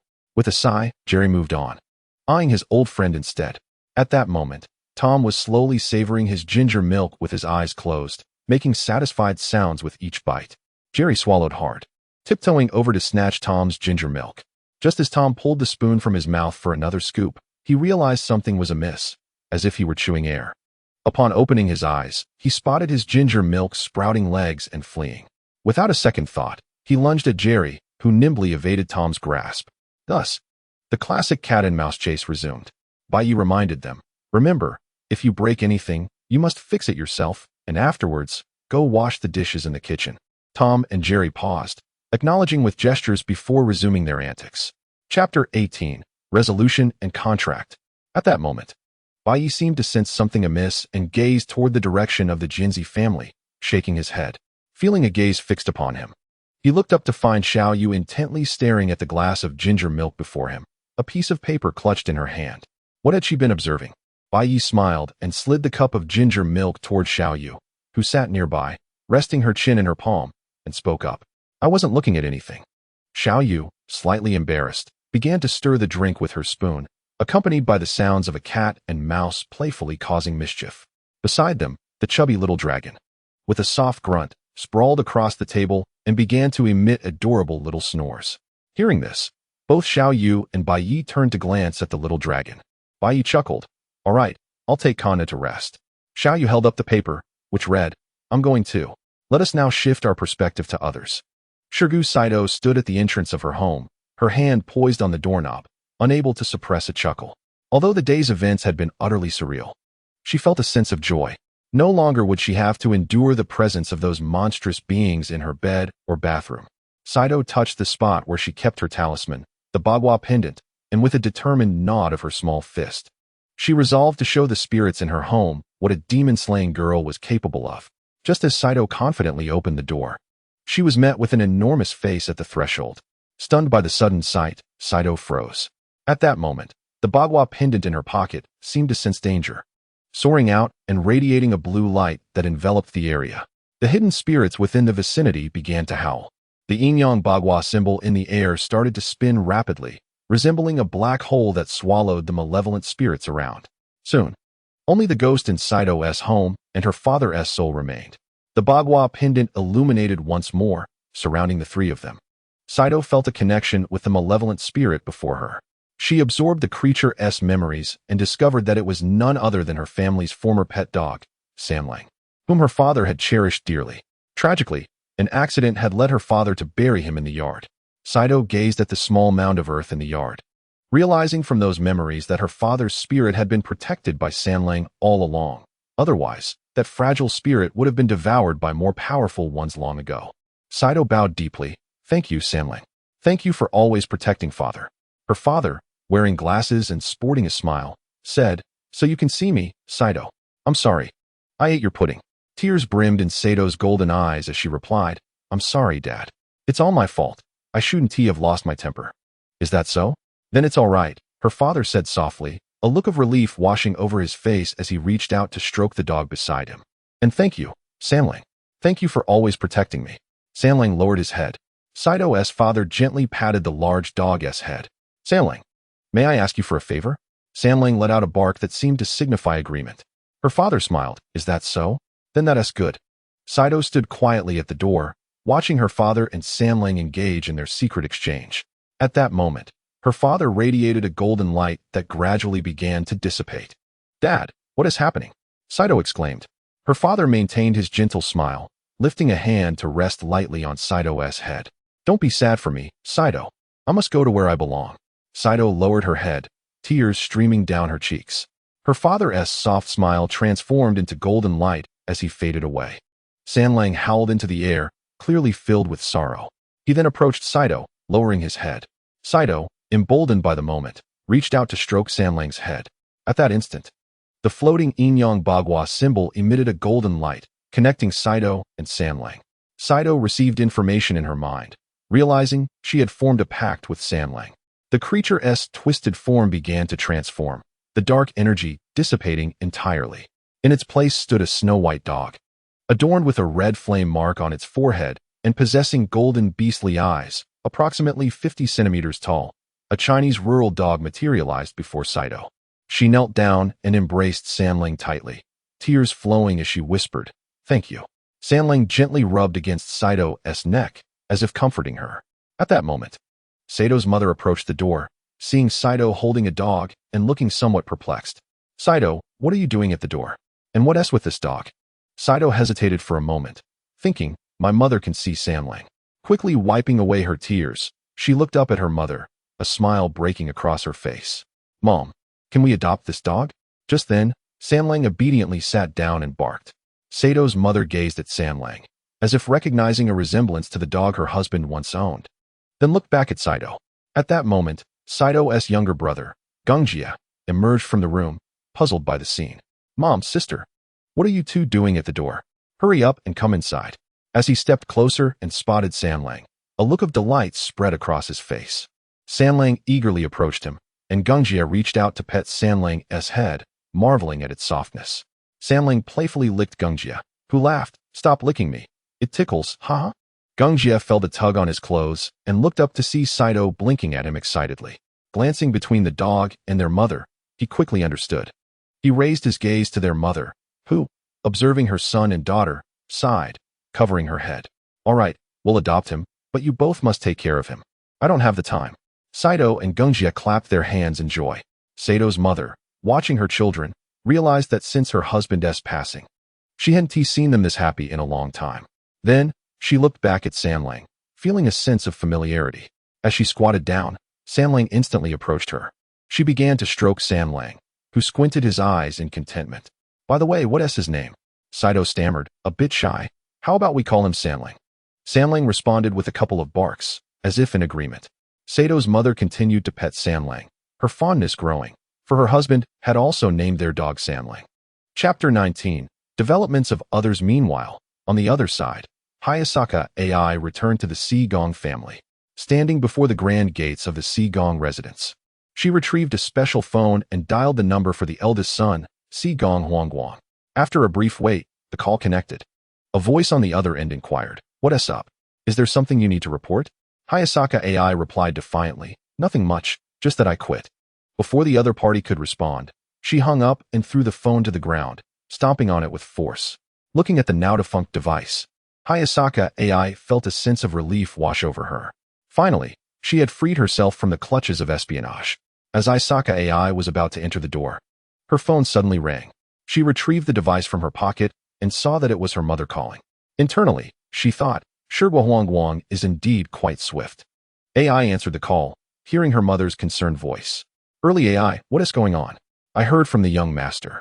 Mom, please let me explain first. AI interrupted. To be honest, I am preparing to resign. Her mother, Isaka now, inquired with confusion. AI, what do you mean by that?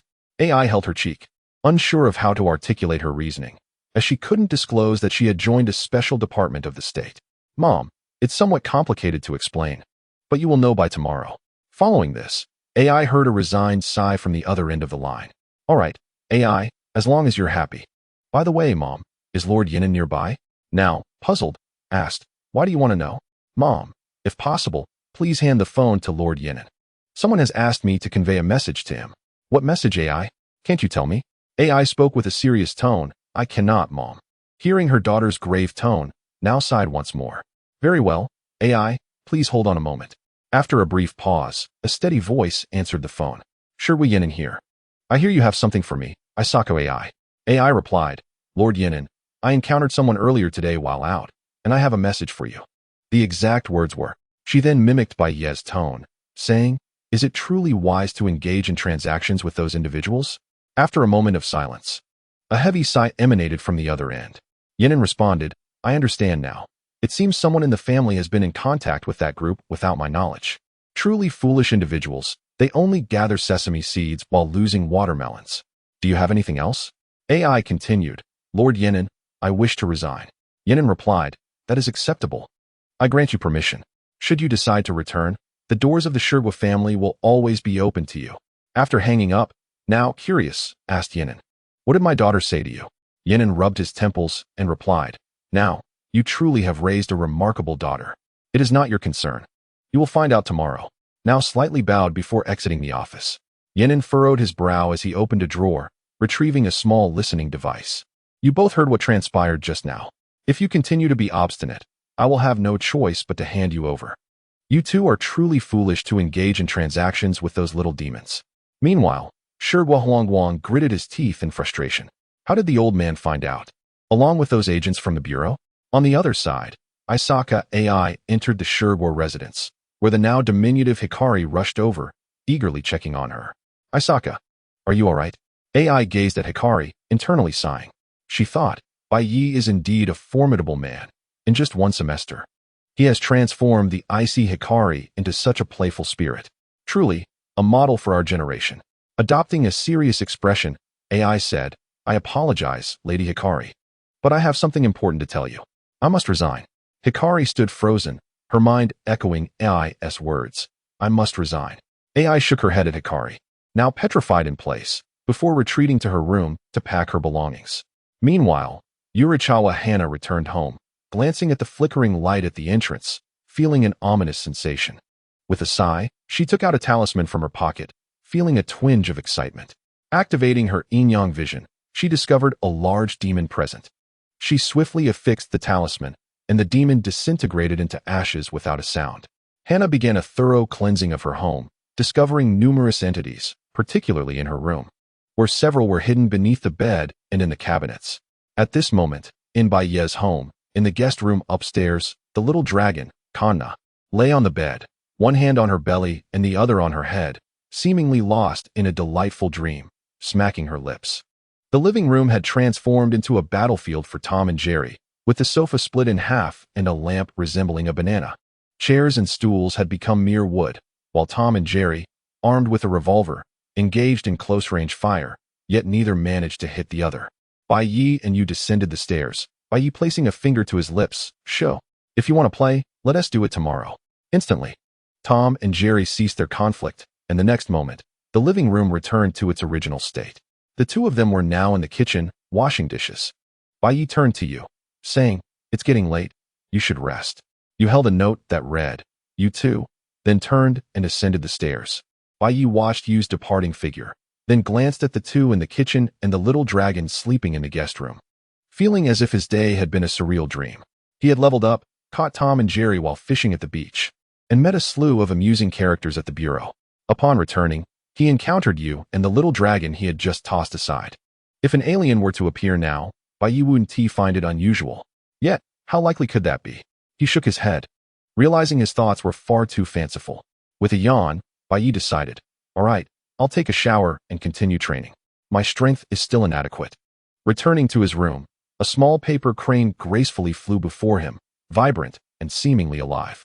Upon seeing the paper crane, Bai Yi remarked, it seems the supplies I requested have arrived. He extended his hand, palm up, as the crane circled in the air before landing in his hand.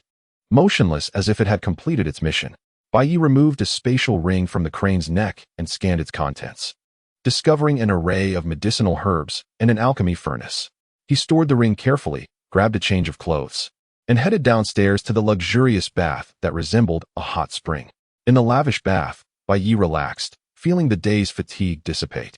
He faintly heard explosions and crashes outside, sighing in resignation. Thankfully, he had set up soundproofing formations in this area. Otherwise, the commotion would surely attract the attention of the nearby neighbors. There are many who revel in the spectacle of chaos.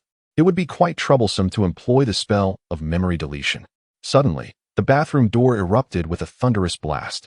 Debris from the explosion narrowly grazed Bai's head as it flew outward. Just as Bai emerged from the water, prepared to reprimand the cat and mouse, he failed to notice something suddenly manifesting in the water before him.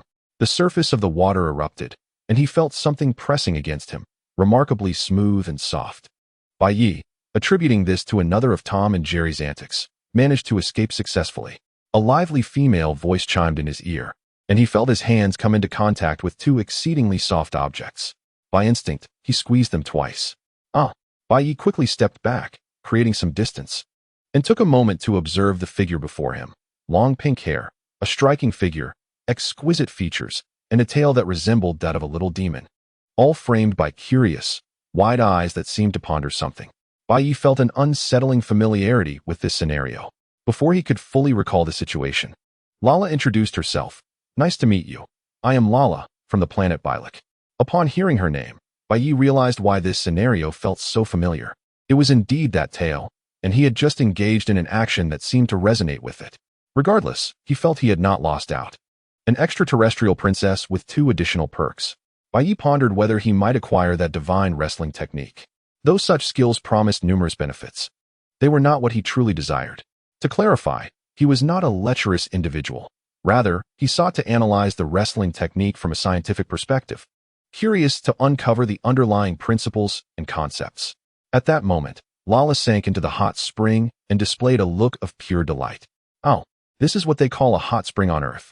Bai observed the alien princess, who appeared quite at home in the warm waters. Although he was aware of how she had arrived, he feigned ignorance and, taking a towel, discreetly covered himself before clearing his throat. Lala tilted her head, innocently inquiring, "Is something the matter?" Bai, gazing at her blissful demeanor, felt a twinge of guilt. He asked, "Based on what you just said, you must be an alien, correct?" Lala nodded. "Indeed. Do you not doubt my honesty?" Bai shook his head. "I can sense the truth in your words. The energy within you and the magnetic field cannot deceive. Moreover, no ordinary earthling possesses such a tale.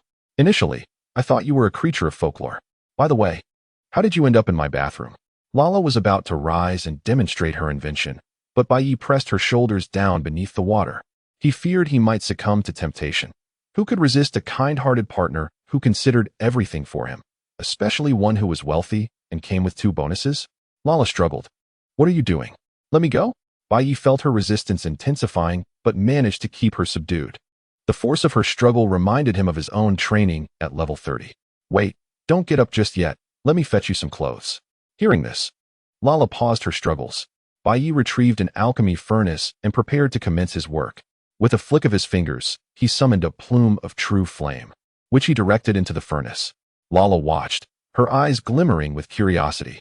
Though she had encountered fire-spewing beings in the cosmos, she had not thought Earthlings possessed such abilities. Bai addressed her from the water. "What style of clothing do you prefer?" Lala furrowed her brow, seemingly deep in thought.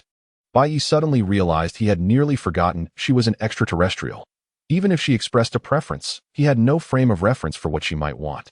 While he was aware of her penchant for a form-fitting outfit, he could not replicate it exactly without revealing his knowledge.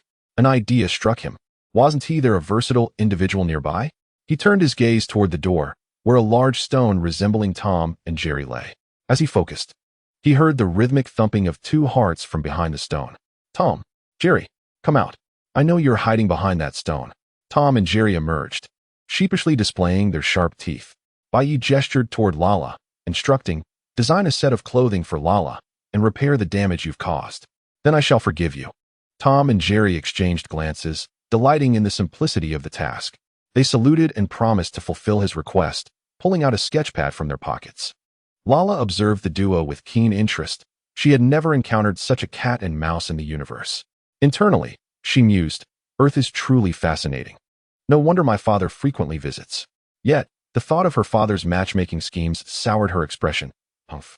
I won't fall for my father's tricks. Meanwhile, those pursuing Lala were ensnared in an illusory array outside the door. Sustin, holding a detection device, noted that it indicated Princess Lala was just ahead. Yet they remained stationary for reasons unknown.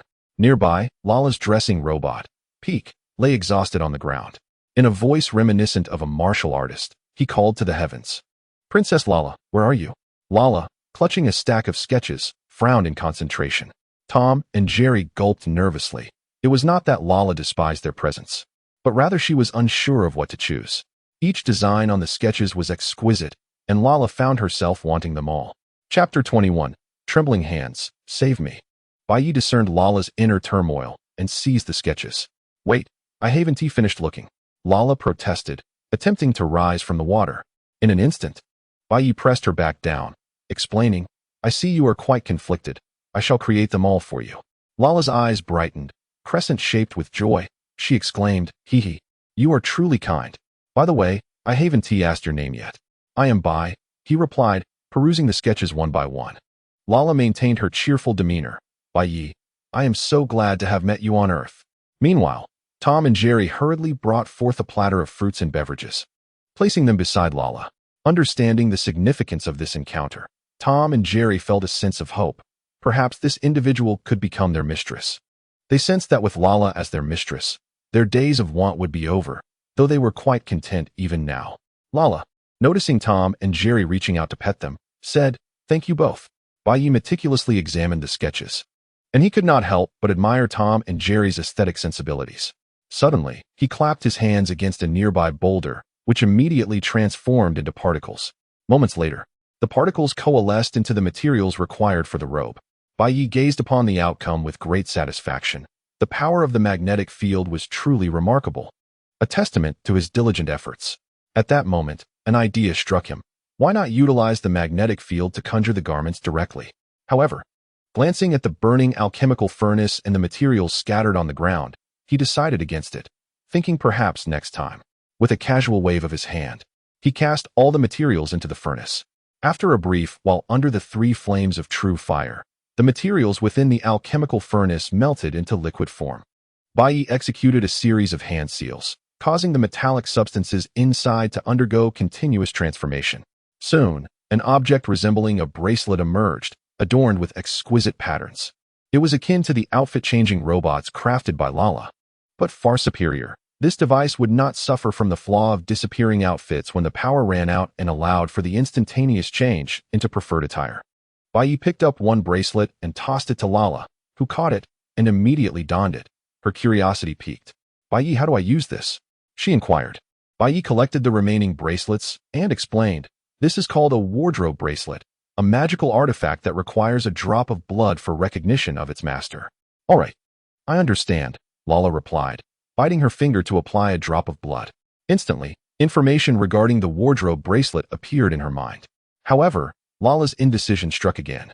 The garments were all so beautiful, she wanted to wear them all. Never mind, I'll just choose one set, she finally decided.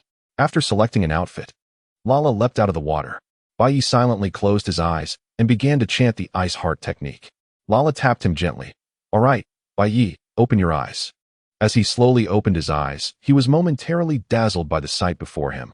Lala stood in a white dress, her toes peeking from delicate sandals, her pink hair cascading down her back, exuding an aura of tranquility.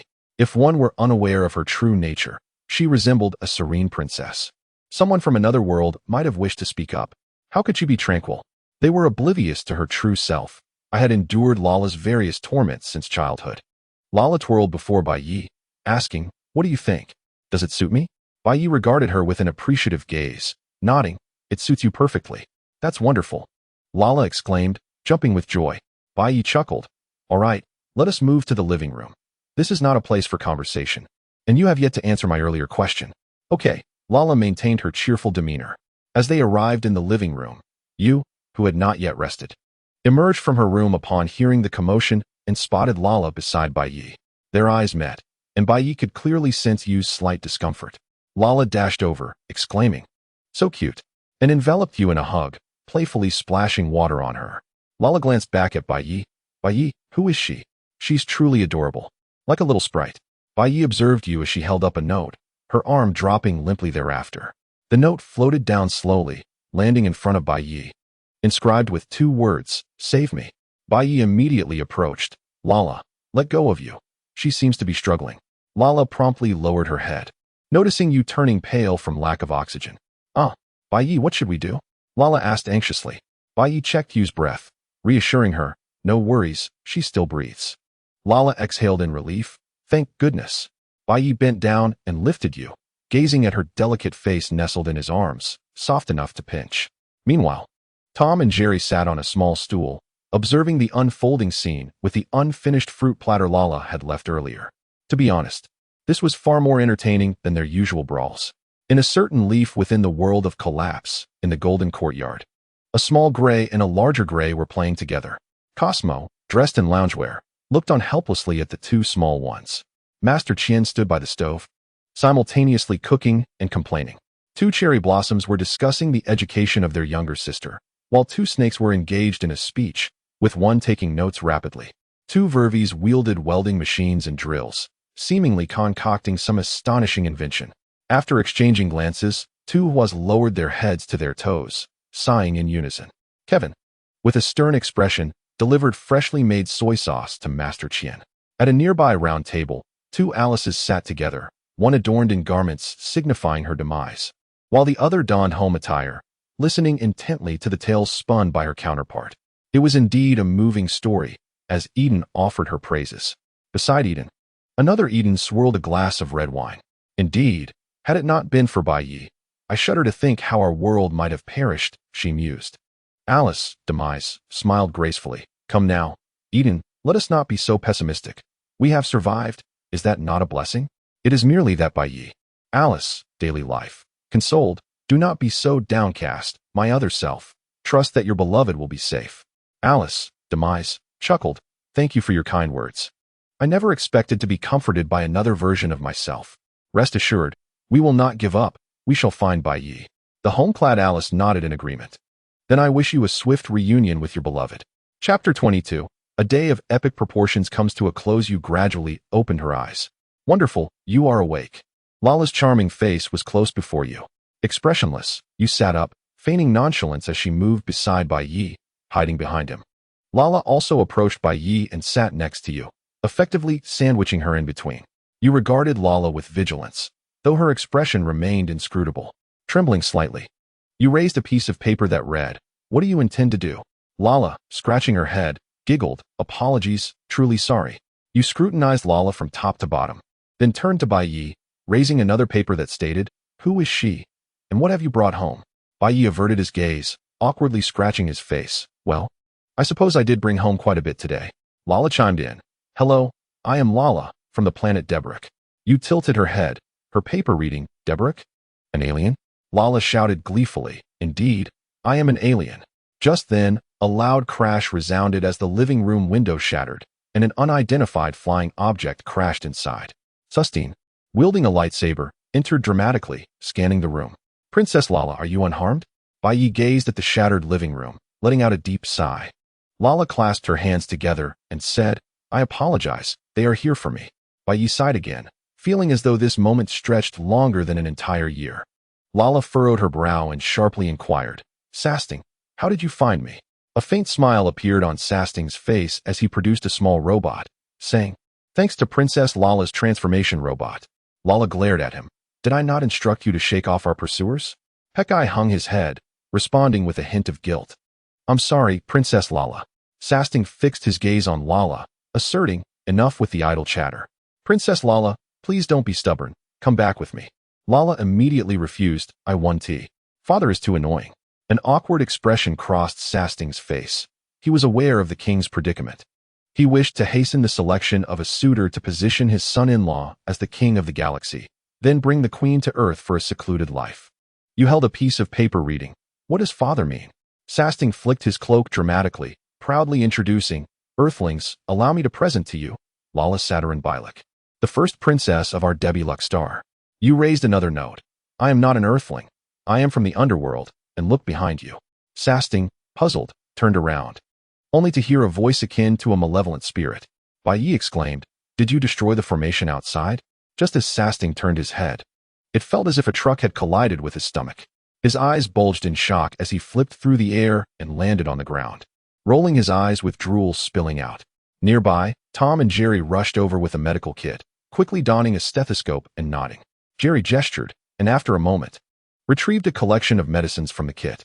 Tom pried open Sasting's mouth, and Jerry promptly poured the medicine down his throat. Bai Yi exhaled, feeling significantly refreshed. He cast a sidelong glance at the bodyguards clad in black suits, who had discreetly slipped away, with the captain knocked unconscious by a single blow. Their diminutive frames stood no chance. Bai Yi scratched his head and retrieved several formation flags from his ring, tossing them out. After performing a series of incantations, the formation reactivated. At that moment, Lala beamed with joy, took a couple of steps, and leaped onto Bai Yi's back. Wonderful. Bai Yi, let us marry. Bai Yi held up a note, responding with feigned cheer. Congratulations to you. Before turning to leave, Bai Yi extended his hand toward the already departed Yu, then gazed at Lala, who was smiling cheerfully on his back, ultimately letting out a resigned sigh. Tom and Jerry picked up hammers and nails to begin repairing the windows that had been broken earlier. Sasting found himself bound to a chair with a heavy iron chain by Tom. Bai Yi looked around, cradling his head, pondering what a day this had been. Lala tilted her head, asking, what's wrong? Are you not happy, Bai Yi? Bai Yi, feeling weary, sighed. All right, I wish to return to my room for some rest. Lala exclaimed with delight, I want to come too. Bai Yi replied, not so fast. Wait, I will arrange a room for you. Lala pouted, her expression reflecting mild discontent. Oh, that's unnecessary. I can share a room with you, she insisted. No, Bai Yi said sternly. Fine, Lala said, slightly disappointed, lowering her head. Meanwhile, Jerry and Tom were quite pleased. How to put it, being with this new master was far superior to their previous ones. After a series of twists and turns, Bai Yi finally returned to his room, flopping onto the bed with a defeated sigh. He pondered how he would explain everything to Yu the next day. Turning onto his back, he stared at the ceiling and thought, well, one step at a time. At that moment, a notification from the system popped up. Ding. Congratulations, host. You have acquired a wealthy fiancé. As a reward, the next simulation will surely include a golden entry. Bai Yi raised an eyebrow at the notification, feeling as if the system was mocking him. He sighed, forget it, I should simulate first. After all, Lala's father is a star-level powerhouse. Moreover, the individual had become childlike only after the Galactic War. If he were to explode stars again, how formidable would he be? Bai Yi was merely a small magnetic field rotating through 75 heavens, coupled with a cultivator in the golden core stage. He stood no chance against such a formidable opponent. Before long, it was likely that Shaoan would arrive. Although that golden-haired lowly was exceedingly adorable, she was undeniably the universe's foremost assassin. If any unforeseen circumstances arose, and that entity emerged once again, wielding a blade to cleave the earth, it would be catastrophic. In a different scene, in a world of collapse, Kevin intercepted a vehicle from the Thousand Realms. Kevin stared blankly, his expression devoid of emotion as he observed the crowd before him. Upon spotting a certain pink-haired girl, he paused momentarily, shaking his head in disbelief. Kevin thought, it's impossible, Alicia cannot be here. Alicia is dead. Dr. May Bias and the others are also gone. Could this be another scheme of the collapse? Black ice spread from Kevin's hand, forming an ice sword. He swung it forward, the tip aimed at Alicia and her companions. His voice cold and piercing. Who are you? Why do you impersonate Alicia and the others? What have you done to Sue? Alicia and the others responded. Chapter 23. Simulation again. Bai Yi increasingly felt a sense of dread. Let us complete the simulations of these two worlds tonight. The system had promised a golden entry. He was determined to succeed. For safety's sake, Bai Yi retrieved several formation discs, casually tossing them onto the ground, where unseen light membranes emerged. After arranging the formations, Bai Yi still felt somewhat insecure, so he pulled out a plethora of talismans to create a protective array around himself. Bai Yi activated the simulator and randomly selected one of the two options before him. The extraction of entries commenced. Please wait. Drawing from past experiences, Bai Yi donned a pair of sunglasses. His intuition proved correct as the system unleashed a flashbang, even more blinding than the previous one. Once the brilliance faded, Bai removed his glasses and began examining the entries before him. Genius scientist, gold, your talents are unparalleled. On the path you deem fit, you shall achieve extraordinary feats. Land cultivator, gold, you cannot bear to see a plot of land left unplanted, always yearning to sow something upon it. Natural villain, green, when engaging in wicked acts, your success rate will see a slight increase. Accumulation, white, regardless of your endeavors, effort will yield rewards. Call of the stars, white, they are watching you. Quickly hide yourself and do not let them discover you. Bai made his selection, resolutely deciding against the last entry. The call of the stars, what stars were they referring to? If it were the fourth calamity stars, Bai would undoubtedly choose that. However, the description implied hiding from them, which felt eerily reminiscent of Cthulhu. Bai made his selections accordingly. The genius scientist, the cultivator, and the accumulation of time. The simulation commenced, and darkness enveloped Bai as he lay upon his bed. You were born in the region of daylight and dawn. Someone proposed your name, suggesting Huang Dun, but your parents found it unappealing and settled on Bai. One day, while your mother pushed your stroller to the park, you gazed at the vacant land and felt an unsettling urge to plant something there. However, your tender age rendered you powerless to act. You resolved to strengthen your body, believing that a robust physique was essential for cultivation. Thus, for an entire year, you diligently crawled back and forth on your bed, committed to your physical training. During a visit to a bookstore, you clutched a comprehensive agricultural guide, refusing to let it go. Your parents, noticing your fondness, purchased the complete set for you. Elated, you juggled exercise with the study of these books. Watching images of famine on television piqued your curiosity. You decided to personally experience hunger, enduring several days of abstaining from food, subsisting solely on water. After 3 long days and nights, you discovered the unpleasantness of that experience. That night, you dreamed of a colossal grain resembling a tree, adorned with fruits and vegetables, surrounded by flowers that blossomed into seas of beef and beverages. It was a splendid world. Consequently, you set a modest goal for yourself, to cultivate a plant capable of thriving in harsh environments and producing food, ensuring that all beings in the universe would be nourished. Following that peculiar dream, you embarked on your quest. The first step involved uprooting your parents' flowers, replacing them with grain seeds. This inevitably led to a reprimand, a memory you vowed to cherish. Yet, to your delight, the seeds you planted thrived. Over the year, you cultivated numerous grains, albeit with dissatisfaction. Your parents, however, reveled in the fruits and vegetables you grew, oblivious to the earlier incident. You began experimenting with hybrid plants, swearing to transform the flora from your dreams into reality. As you delved deeper into hybridization, a variety of fruits and vegetables emerged, all consumed by your parents. Undeterred, you continued your research, successfully enhancing grain yields threefold while ensuring that some could sprout in adverse conditions, albeit at a reduced yield of 13. You selflessly shared your findings with the world, and on that day, the name Bai resonated across the cosmos. Unperturbed by the external commotion surrounding your name, you persisted in your research. Your laboratory evolved from humble beginnings into a lavish facility complete with dedicated experimental fields. 5 years swiftly elapsed, during which you produced remarkable results. Your grains grew taller and larger, with rice reaching the height of a tree. You addressed the hunger issue for countless races, earning admiration and even the formation of a Bai fan club. On a particular day in your laboratory, you gazed solemnly at the experimental station. The lights illuminated, revealing a seed before you, and a smile broke across your face. You had successfully achieved your first minor goal, a plant capable of surviving in extreme conditions, albeit with modest yields, yet resilient enough to improve harsh planetary environments. However, your joy was short-lived as you suddenly found yourself amidst a cosmic expanse. Before you loomed a colossal mechanical eye, connected by cables, casting a red glow upon you. An amber-hued stone figure wielding a massive hammer appeared. A message flooded your mind, offering you a chance to become their envoy. You accepted, and soon after, the Genius Club announced the induction of a new member. The builders proclaimed the birth of a new envoy, with the name Bai echoing through the universe. Despite the uproar surrounding your identity, you remained indifferent, focusing on your research and aspirations of creating a world of culinary delights. As your studies progressed, you began to manifest elements from your dreams, producing flower petals resembling beef and trees laden with fruits. A plethora of fantastical plants emerged from your efforts. Ultimately, you invented a groundbreaking creation, which you named Gourmet Cell. This extraordinary cell subtly transformed the essence of animals, making them stronger and more delectable. Though it posed a perilous threat that could lead to the annihilation of entire universes if misused.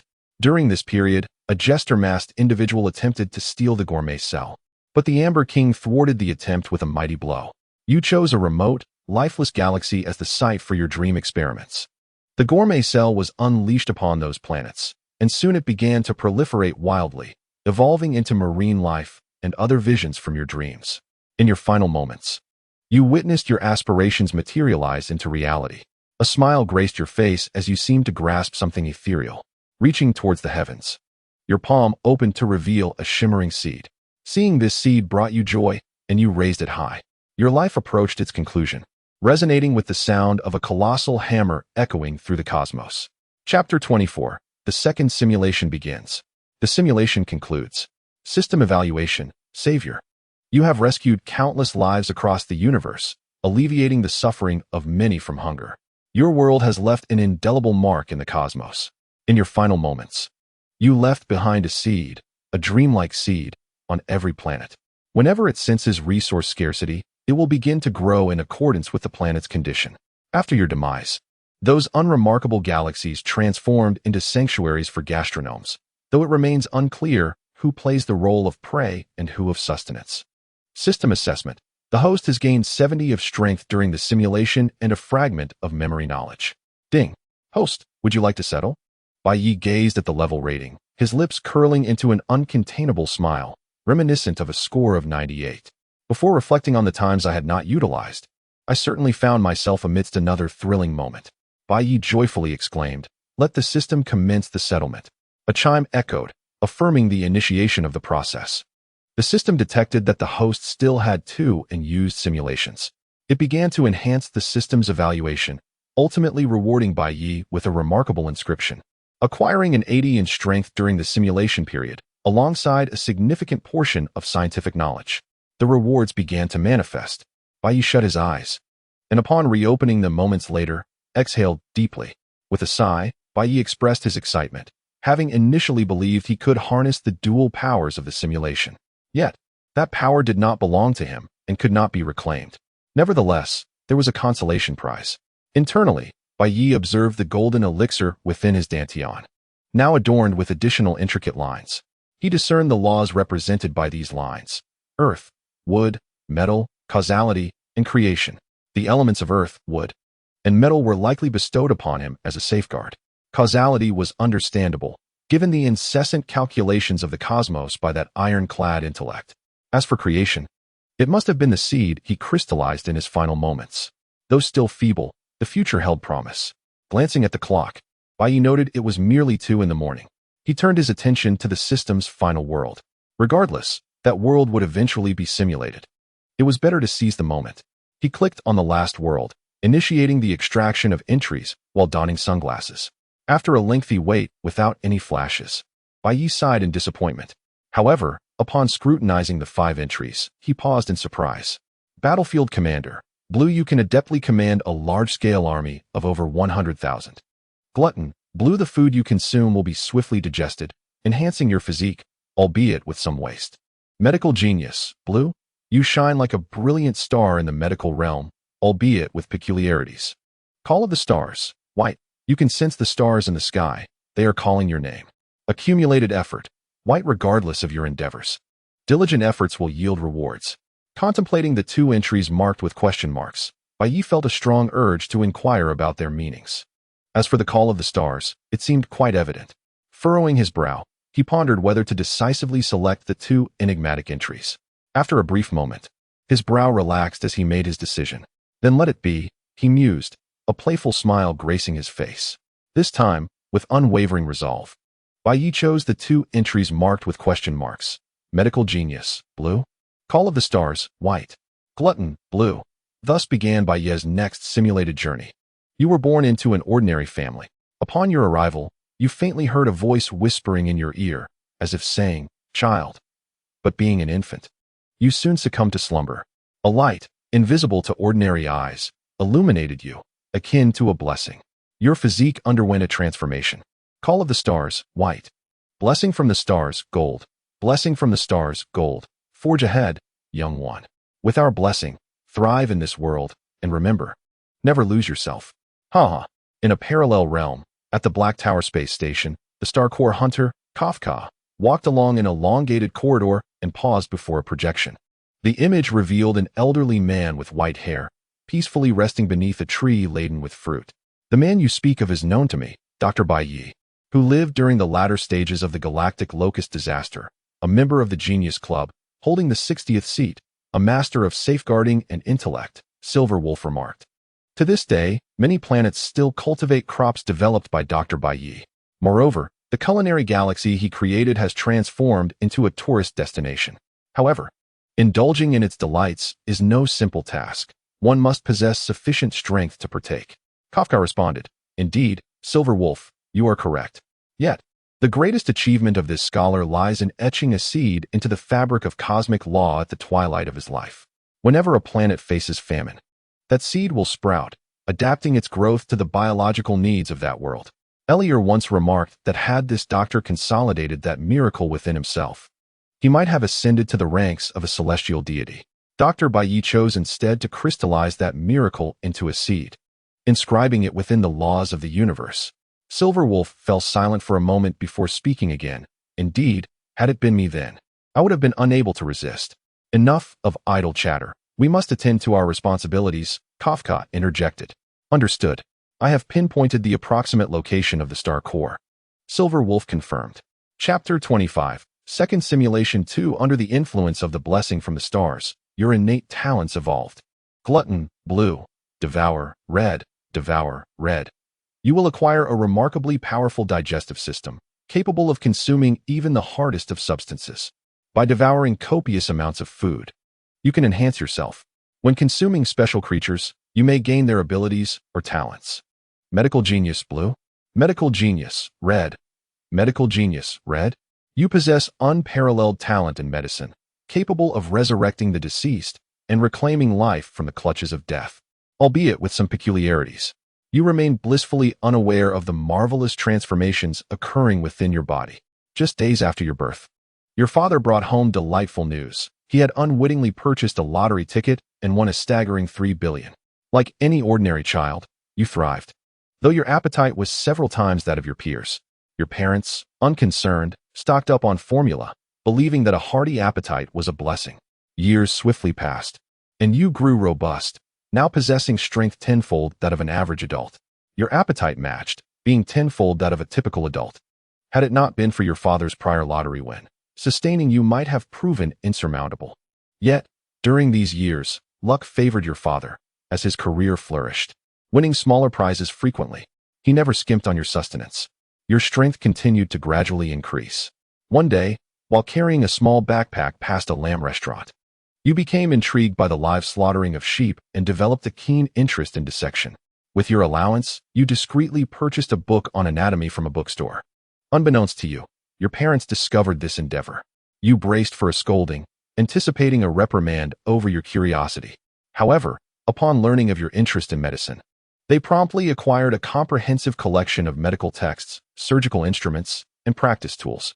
In the ensuing years, you dedicated yourself to study and practice, preferring an abandoned factory as your experimental ground. Your medical skills flourished to the point where you could dissect a fish without it realizing its fate, swimming blissfully in the water. Witnessing this, you felt the undeniable existence of the soul. One day, a whimsical idea struck you, and you joined a mouse's head to that of a sparrow. The mouse sparrow, against all odds, miraculously survived, though its time was regrettably brief. Following that, you found yourself unable to restrain your ambitions. You frequently engaged in the fusion of two or more creatures. Of course, one could argue that this was a form of resourcefulness, as those creatures were fundamentally flawed and destined for a short existence. One day, at the scene of an accident, you stumbled upon 3 dogs teetering on the brink of death. You brought them back and performed a surgical fusion. Thus emerged the mythic Cerberus, though each head was distinct and the creature boasted 6 legs. Remarkably, this 3-headed beast endured, showing no signs of organ rejection. It appeared to have grown faster and stronger, its physique undergoing notable transformation, though it occasionally quarreled over food. You named this formidable creature Little 3. As time passed, Little 3 shed its fur, eventually growing a coat of glossy black hair. The newly furred Little 3 even demonstrated a fiery breath, albeit unintentionally scorching your experimental apparatus, prompting you to strike it a few times in jest. Your tests revealed that the flames it exhaled could melt steel, truly resembling the legendary hellhound of folklore. One day, while joyfully bouncing down the street, a stranger suddenly approached, covering your mouth with a cloth. Instantly, you sensed an opportunity for new experimentation and activated a device hidden in your pocket. At that moment, Little 3, hearing the sound from the decrepit factory, donned a specially designed backpack and stowed away your experimental tools. Feigning unconsciousness, you felt yourself being lifted into a vehicle. Peeking through a partially open eye, you spotted 4 individuals, and your heart swelled with delight. The vehicle gradually made its way to the outskirts of town. Sensing the opportune moment, you retrieved your specially crafted anesthetic powder from your pocket and cast it into the air. The effect was extraordinarily successful. You acquired 4 exceptional specimens. With a powerful kick, you flung open the car door and dragged them out. A quick glance around confirmed the absence of witnesses or hidden surveillance, save for a few solitary graves. Just then, 6 glowing orbs emerged from the darkness, illuminating the night. You called out to Little 3, who, under your care, had grown to over a meter tall. Now a mass of sinewy muscle. With a small backpack strapped to its back, it scampered to your side, its tail wagging fervently.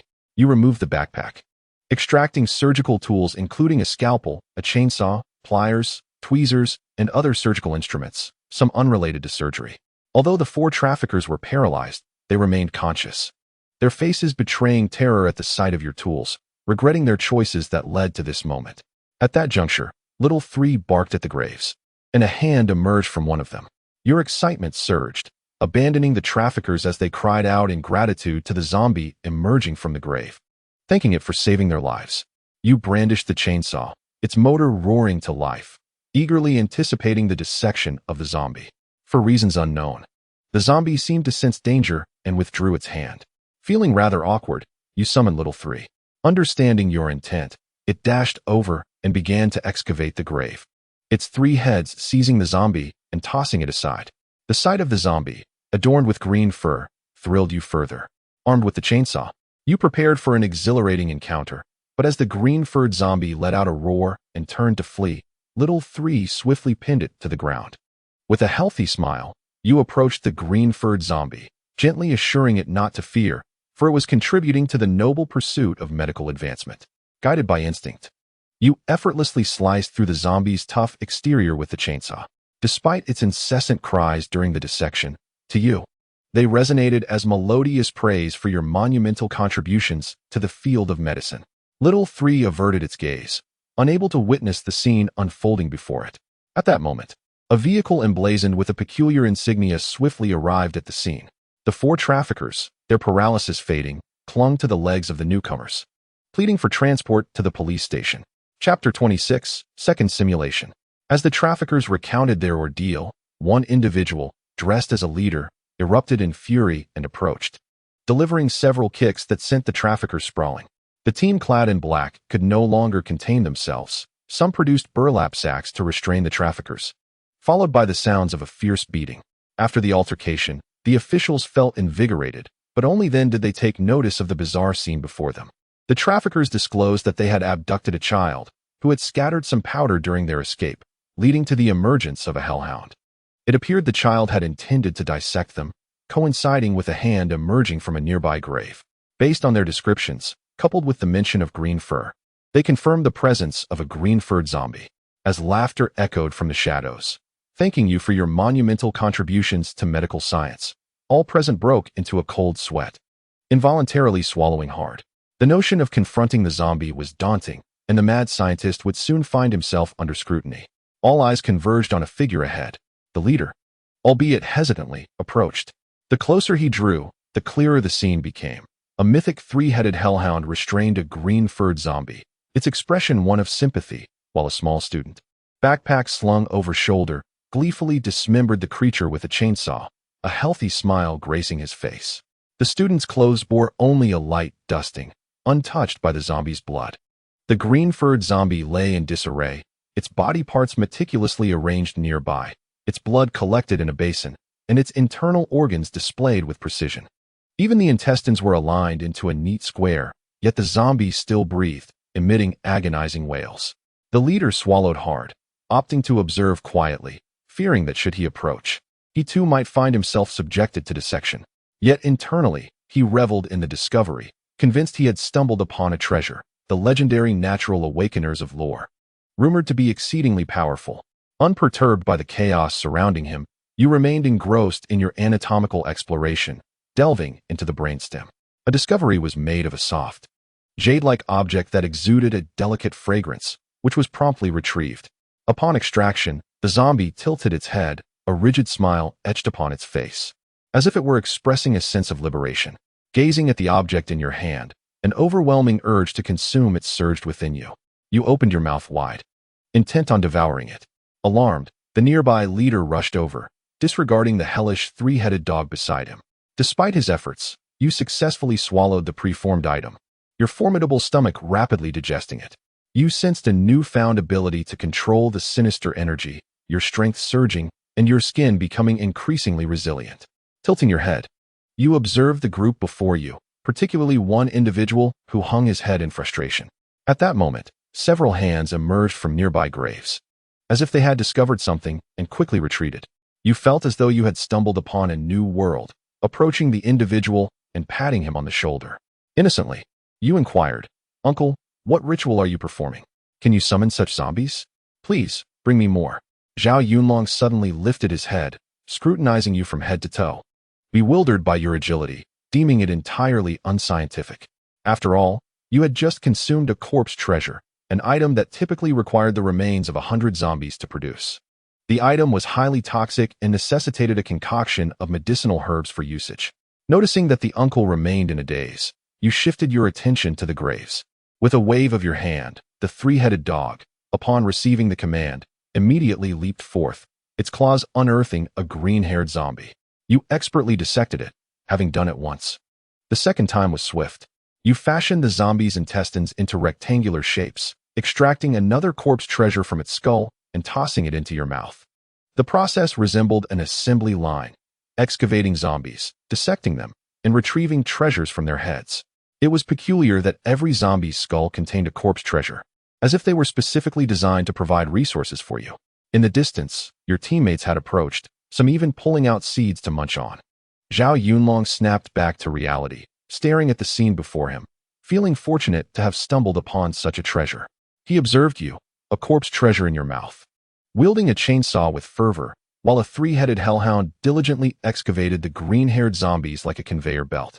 Zhao Yunlong grabbed a handful of seeds, sitting on a stone to enjoy the spectacle, preparing to assign individuals to assist you in cleaning up. After about half an hour, you had completely dismembered all the zombies in the area, acquiring a substantial amount of stitching materials. You cheerfully addressed the uncle. "Uncle, could you perform another ritual? I would like a few more zombies." Zhao Yunlong's face broke into an awkward smile, while nearby teammates erupted into laughter. However, on the return journey, the team dashed back eagerly. Seated in the vehicle on the way home, you learned from Zhao Yunlong that there were indeed monsters in this world, including creatures from the Shanhai Jing, which had begun to resurface in recent years. To be precise, a collapse of realms opened by powerful beings had caused an influx of these entities onto the planet. After all, these realms were likely to harbor rare treasures. And after such extensive development, the creatures had multiplied. You sighed internally, reflecting on yet another world undergoing a resurgence of spiritual energy. A sense of unease washed over you. Why did you feel the need to say again? Nevertheless, you quickly set this thought aside, becoming enthralled by the allure of the Management Bureau's cafeteria, where you feasted heartily, emptying the entire establishment. Director Zhao Yunlong was determined to see how much the little one could consume. However, after this episode, he deeply regretted it, realizing that you had devoured half a month's worth of food supplies. Feeling a touch of guilt, you signed the agreement to join the Management Bureau, thus becoming the youngest member. Yet, upon signing, Zhao Yunlong was overcome with tears, for he would have to cover the cost of the food and work overtime to hunt monsters in the realms. Upon returning home, you found a note on the table that read, "Dear son, We have gone on a worldwide trip and will deposit money into your account each month. Love. Hugs and kisses. You felt utterly speechless, having always sensed that your parents were your true love, and you were merely an accident. In the days that followed, you found immense joy, spending your time between school and the management bureau, primarily engaged in dissection. More precisely, you frequented the cafeteria kitchen for dissections. Under your influence, the tools transitioned from cleavers to chainsaws.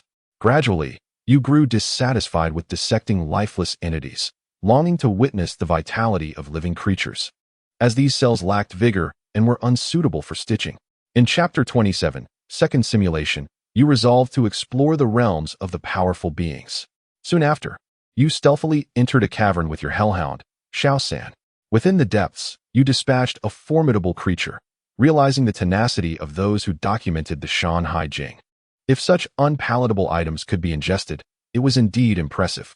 Simultaneously, you amassed a wealth of materials, and your creativity flourished, culminating in the successful creation of a dragon, a pitch-black dragon. At the moment of the black dragon's birth, dark clouds gathered, and lightning crackled ominously. The dragon soared into the sky, rolling through the clouds and issuing thunderous roars. Remarkably, the dragon successfully transcended its tribulation, transforming into a small snake that coiled around your wrist like a black bracelet, aptly named Xiao-Yi. Without hesitation, you mounted Xiao-san and commanded, "Pippi-san, let us depart." The three of you swiftly fled the scene. In the subsequent days, you spent some time in the cafeteria, and once things calmed down, you clandestinely ventured into another realm, this time creating a phoenix, albeit a black one. After overcoming its tribulation, it transformed into a myna perched upon your shoulder.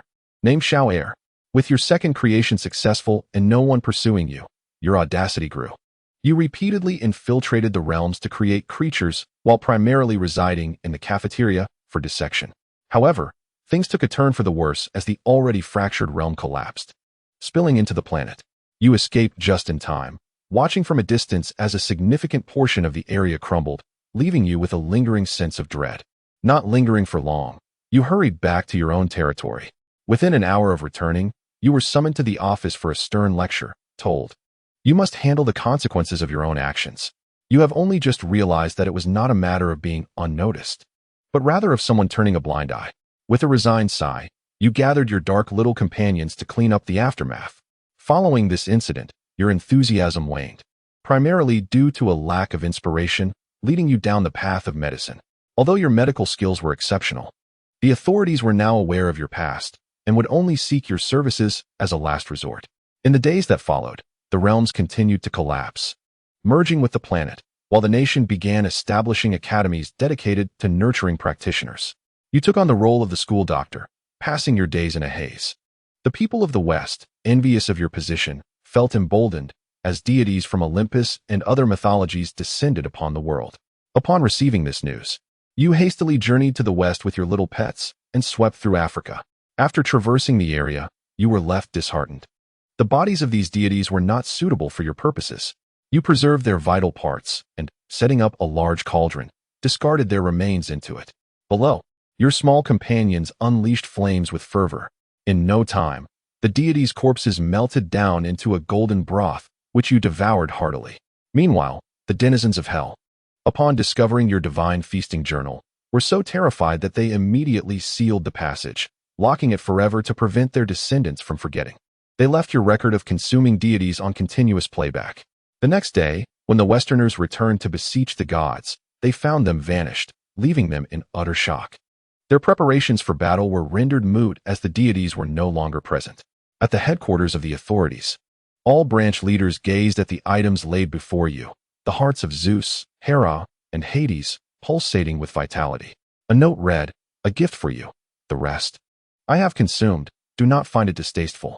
The chief director coughed and immediately reached for the two hearts, disappearing in an instant. Soon after, chaos erupted in the headquarters office as various techniques were employed in the ensuing battle.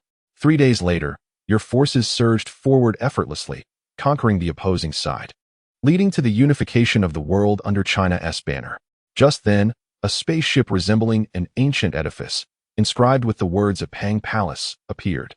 You gazed at this ancient structure adorned with intricate formations, puzzled.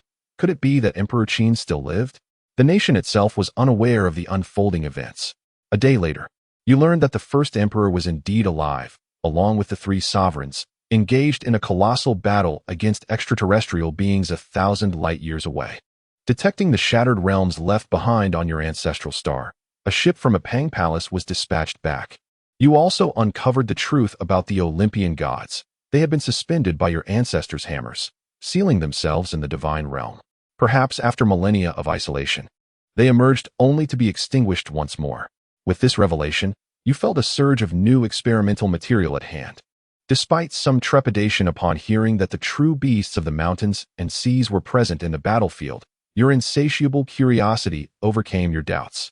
Aboard the Pang Palace, accompanied by some soldiers from China, you ventured into this extraterrestrial battleground. After a lengthy journey through the stars, you finally arrived at the war front and experienced the flavors of the alien creatures. Though their appearance was unappealing, their taste was exquisite. The abundant energy revitalized you, strengthening your essence. In the ensuing time, you led your little companions in skirmishes across the battlefield, even discovering ways to enhance the flavors of these alien beings for better energy absorption. Following your discoveries, the troops fought with renewed vigor. With your relentless assault, you eventually located their stronghold, a vast cosmic rift blooming like a chrysanthemum. Chapter 28, Second Simulation 5. At this moment, complications arose. The chrysanthemum-like fissure began to heal slowly.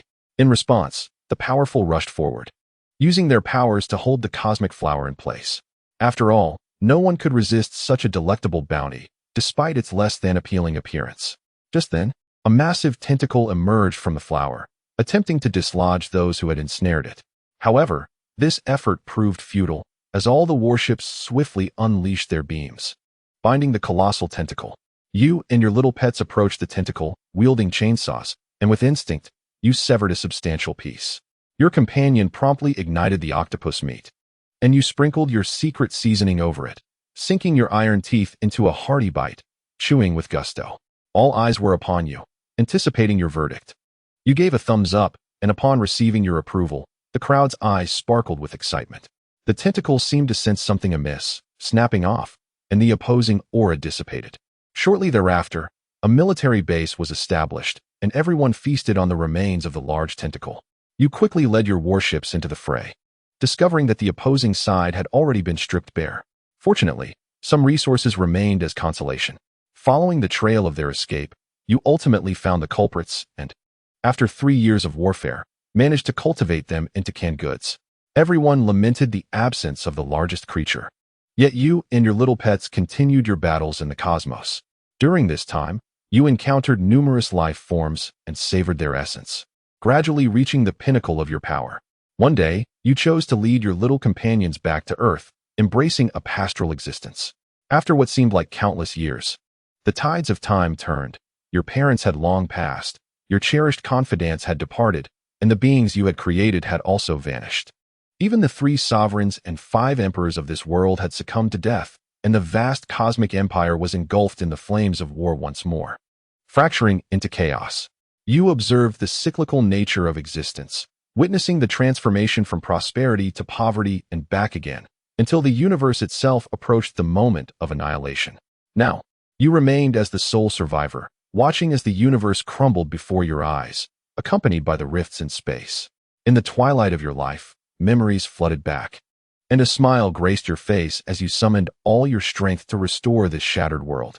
Due to the absence of the world's sanctuary, your own energy is being relentlessly compressed, leaving you entirely exposed in the void.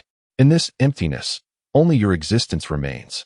You exert every ounce of strength to compress this energy, immersing yourself in it completely. Standing amidst chaos, the tempest of disorder continually erodes your body. You endure the storm of the void, constraining it further as you continue the process of compression. All energy converges to a singular point, resulting in a powerful explosion within this chaotic space. A new universe is subsequently born. Gazing upon this nascent cosmos, you smile. Memories of your childhood flood back, where the celestial voices bestowed their blessings upon you, and you feel compelled to reciprocate their kindness. You have perished. The simulation concludes here. The system evaluates. The Savior has successfully saved the world. Under the Savior's influence, an empire spanning 2 universes has been established, leaving an indelible mark upon the annals of this universe's history. You lived until the moment of cosmic annihilation, recreating a universe in its final moments, infusing this desolate void with newfound vitality. For this simulation, the host will gain a power level of 100, and due to the vastness of the host's memories, the system will securely store these memories within the host's mind for future reference. Ding. Does the host wish to finalize the settlement? Bai opened his eyes, feeling as though this simulation had stretched on for an eternity. Observing the system's prompt, Bai softly stated, "Let us proceed with the settlement."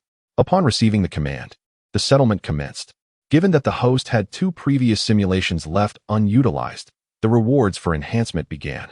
The host will receive a power level of 100, along with the Hellhound, the Dark Phoenix, and the Black Dragon.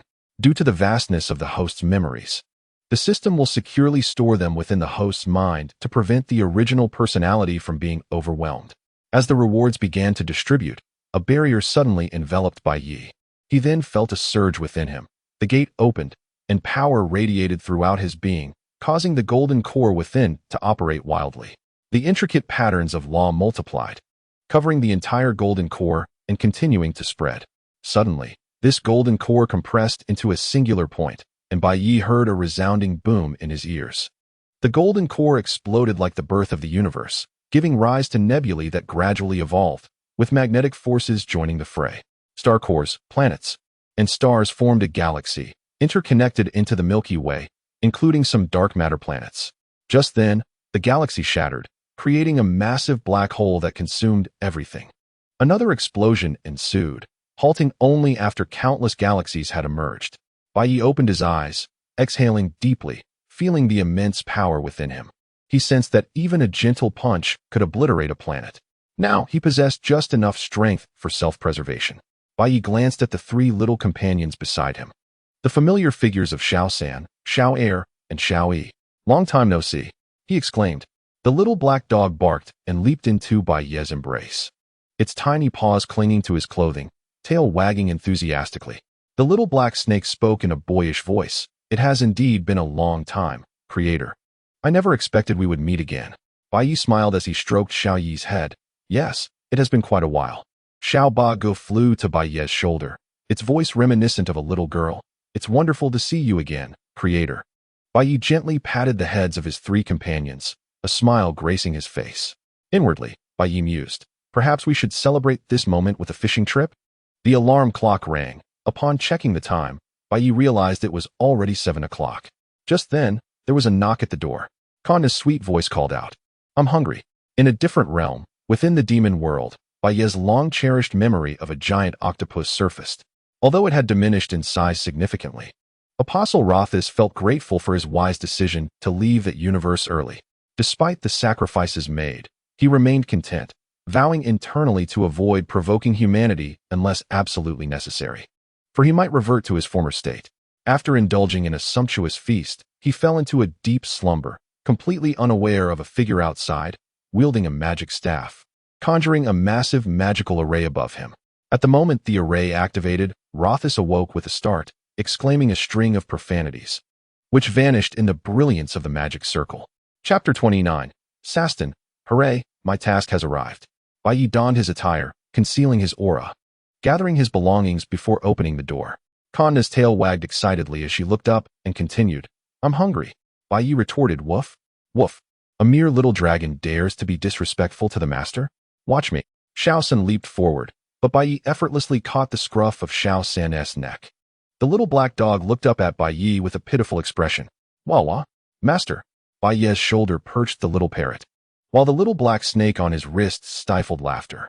With a sigh, Bai Yi cradled Xiao San in his arms, reaching out to pat Kanna's head. "All right, I understand. I will head to the kitchen soon." Kanna waved her hands in delight. "Wonderful." The little one scampered down the stairs, making cute noises. After she left, Bai Yi tapped Xiao San's head. "You know your intentions are good, but we are no longer in the original world. Everything has begun anew, and you 3 no longer possess your former strength." Xiao San lowered his head. "Wah wah wah? Master, I'm sorry. I was wrong." Bai Yi chuckled softly at Xiao San. "No need for such an expression. Just understanding is enough." Bai Yi descended the stairs, still clad in armor-like power suppressors, holding a cup of tea. On the table lay a note that read, "Hungry, food." Kana sat quietly on the bench, gazing at Bai Yi with eager eyes. Bai Yi contemplated whether, with his current strength, he could craft a small magic suppression device, allowing you to speak again. However, that could wait. First, he needed to prepare the meal. Suddenly, he heard a commotion beside him.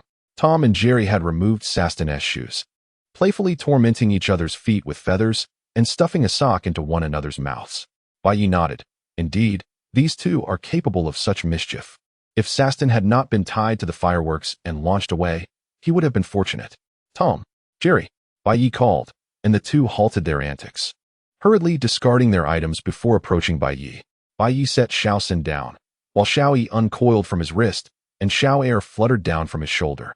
Standing in a row before Tom and Jerry, the two mischief makers regarded the trio with equal curiosity. Bai Yi smiled and said, "Come and meet our family's new member." The three little ones exchanged glances, engaging in a secretive conversation.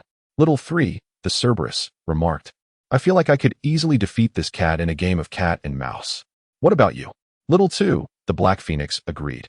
"My perception aligns with that as well." Little one, the Black Dragon, suggested, "It's better to befriend them." Little three raised its front paw, while little one lifted its tail, and little two flapped its wings.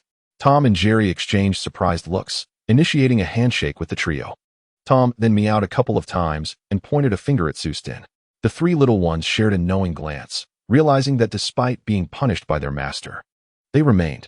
Although they were spared from death, they could not evade their fate. Sustin looked ahead with despair in his eyes, shaking his head, emitting muffled sounds of distress. Bai Yi intervened, stating, "All right, he is merely following orders, let him go." In that moment, Sustin appeared to see an angel, evidently forgetting how he ended up tied there. The trio and Tom and Jerry sighed simultaneously. Tom approached, extending a sharp claw to fiddle with the large lock, and with a click, it opened. Lala, rubbing her eyes, sleepily descended from upstairs. Upon spotting Bai Yi, she leaped down and pounced into his arms. "Good morning, Bai Yi." You, who had been sipping tea, paused and looked down to see her own thigh. Bai Yi felt her weight settle on him and remarked, "Lala, shouldn't you put on some clothes first?" Lala frowned, pouting in discontent. "Oh, what does it matter? Bai Yi, you are my fiancé." Nevertheless, Lala twirled her bracelet and donned her attire. Sustin, discarding the heavy iron chains, brightened at Lala's words. "Really? My lady Lala." He bowed deeply to Bai Yi, expressing, "I sincerely apologize for inadvertently damaging your possessions, my lord." Meanwhile, Kana appeared before Bai Yi, puffing her cheeks and muttering, "I'm hungry." You joined her, holding a piece of paper that read, "Food." Tom, Jerry, and the three little ones enjoyed a fruit platter, munching while observing the scene. The trio was particularly moved, nearly shedding tears, reminiscing about how Bai Yi, once pursued by countless divine beings, had seemingly shown no interest in women, leaving no heirs. Now, witnessing his awakening in this new life was a revelation. In a small theater, within the world of Honkai Impact, the past echoed in joy. "So that is how it is. How wonderful it is that Bai Yi exists in your world," Alicia, memory, expressed with envy. Alicia, and comforted her. "Oh, there is no need for such sorrow. I promised to help, didn't I?" Alicia, memory, smiled sweetly. "Thank you so much. This matter wasn't yours to bear, yet you still wish to assist us." Elsewhere, the great serpent and the little serpent engaged in a friendly exchange. Slap, slap. "I dare you to say that again." Mybius pinched the little serpent under her arm, raising her other hand high to spank it. The little serpent cried out, "Klein, come save me." Meanwhile, the armed puppets, Klein and another Klein, pretended not to hear, as aiding either side would be unwise, given they were both under Mybius. Little Mybius had just previously stated that Bai Yi was dead and would never return. On another front, Little Glacier and Qianjie began to clash. Little Glacier proclaimed 200,000 magnetic field blades at maximum power. Qianjie, engulfed in flames, entered a state of artificial collapse, laughing maniacally. "Yes, that's right. Eliminate the enemy, and let no one stand in our way. Destroy all threats and anomalies." Glacier, memory, scribbled furiously across the board like a cephalopod. Watching the children, Cosmo, memory, mused inwardly. "I imagine the other me in another world is having a dreadful time." At that moment, while exploring a distant planet, Cosmo suddenly sneezed. Chapter 30, Daily Life. Lala, donned in a bare onesie, sat atop an oversized steamer, taking a big bite of a red bun, exhaling steam as she chewed. Delicious. Absolutely delightful. You held a black bun in one hand and a note in the other, agreed. Sustin, munching on a bun in each hand, voiced his agreement. Indeed. I concur with Princess Lala. Your cooking is simply exquisite, my lord. The trio voraciously devoured their meat buns, their eyes narrowing in bliss. Meanwhile, Tom and Jerry had already devoured their 10th. Kanna, with her cheeks stuffed, looked utterly enchanted. Bai Yi emerged from the kitchen, draped in a cloth. Please enjoy this. The golden smiling bun. He unveiled the cloth, revealing a radiant golden glow emanating from a dragon-shaped sculpture adorned with fried buns. As the light faded, the buns erupted in hearty laughter. Ha ha. Kanna quickly finished her bun and reached for a golden smiling bun with her chubby little paw, while Bai Yi enjoyed breakfast. Silver Dio, appearing somewhat inebriated, returned home with a bag of prepped meat. Early in the morning, Silver Yuhang, hearing the commotion at the entrance, peeked from the kitchen. Dad, where did you go last night? Silver Dio rubbed his temples. Didn't I say? I went to work. With that, he tossed the bag towards Yuhang. I'm off to rest. Yuhang hurriedly caught the bag, inspecting its contents, noting the perfect balance of fat and lean meat, reminiscent of snowflakes, indicating high quality. Silver Yuhang began to visualize police arriving at their home, handcuffing his father and taking him to jail. Just thinking about it made him break into a cold sweat. Urgently asking, Dad, where did you get this? You're not involved in anything illegal, are you? Silver Dio waved dismissively. No, I've just switched bosses. This is a perk from the new one. As soon as Silver Dio returned to his room, his phone rang. Answering while lounging on the sofa, he spoke in a boss-like manner. My dear son, how is life in Italy treating you? Giorno replied, everything is going smoothly here. Dad, I think you should tell Yuhang and Gue about our family matters. Silver Dio shook his head. No way. Should I really just lay it all out? Your old man is over 100 years old.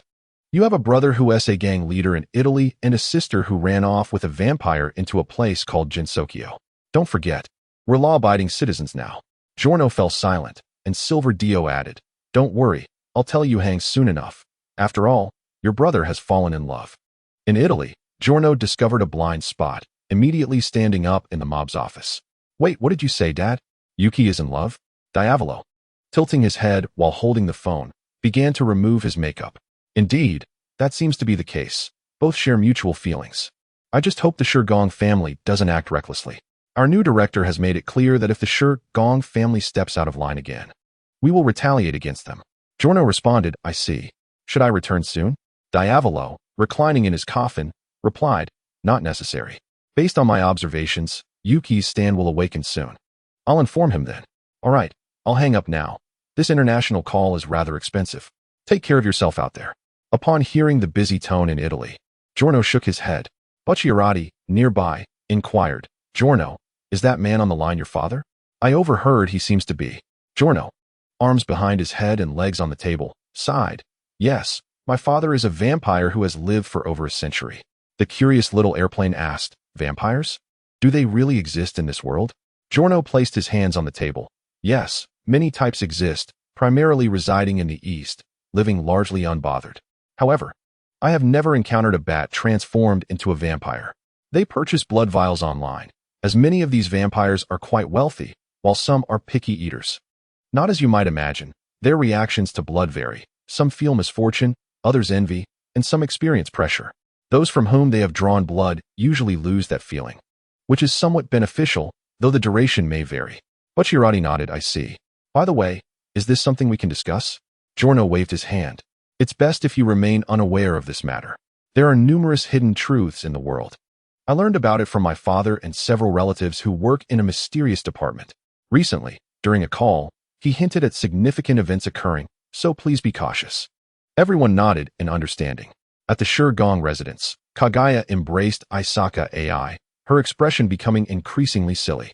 Isaka, please don't resign. I can't bear to be without you. Izumi Yomi, stepping out of a car, waved at Isaka AI. Isaka, please don't be willful. We can still meet at school. Can you let go of me? My ride is here. Meanwhile, Okita Sugo and Hijikata Toshiro had just finished chatting with 3 parents, who thankfully all agreed. However, after leaving Minako's home, her mother suddenly tapped Minako on the head, her hands on her hips, visibly angry. Why didn't you tell me about such a significant matter yesterday? Minako rubbed the spot that had been hit, murmuring, Mom, it's not my fault. I signed a contract. This morning, Ekawa Ayumu rose early, packed his belongings, and prepared to head to headquarters for training. However, as he stepped outside, he was suddenly struck by a large truck, flying through the air for what felt like an eternity before landing on the ground, lying there dazed for a while.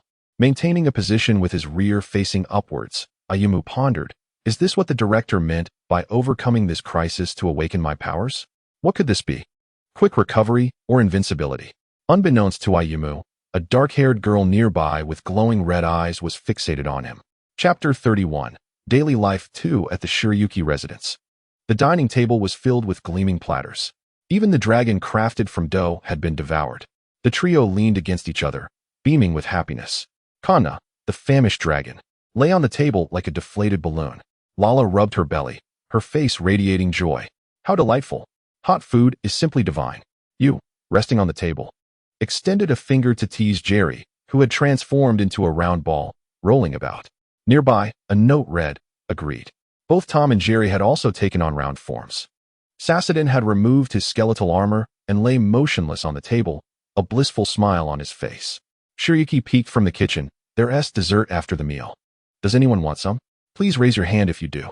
Everyone silently lifted their hands. Even those without hands raised their paws or wings. Shiryuki brought out the last dessert, covered by a lid. Please enjoy the lotus blossom puff. Having learned from past experiences, everyone silently donned sunglasses. When the lid was lifted, a burst of pink light shot upward. As the brilliance faded, the pastries resembled exquisite flowers, stunningly beautiful.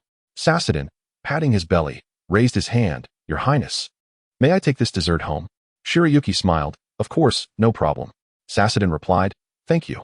He pulled out a container from his armor, emptied its energy blocks, and carefully packed the lotus blossom puff inside. Using a bundle, he wrapped his armor, as carrying a large belly made it impossible to don it. Before leaving, Shiryuki reminded him, remember to use the front door on your next visit. Sassadin replied, understood, Your Highness.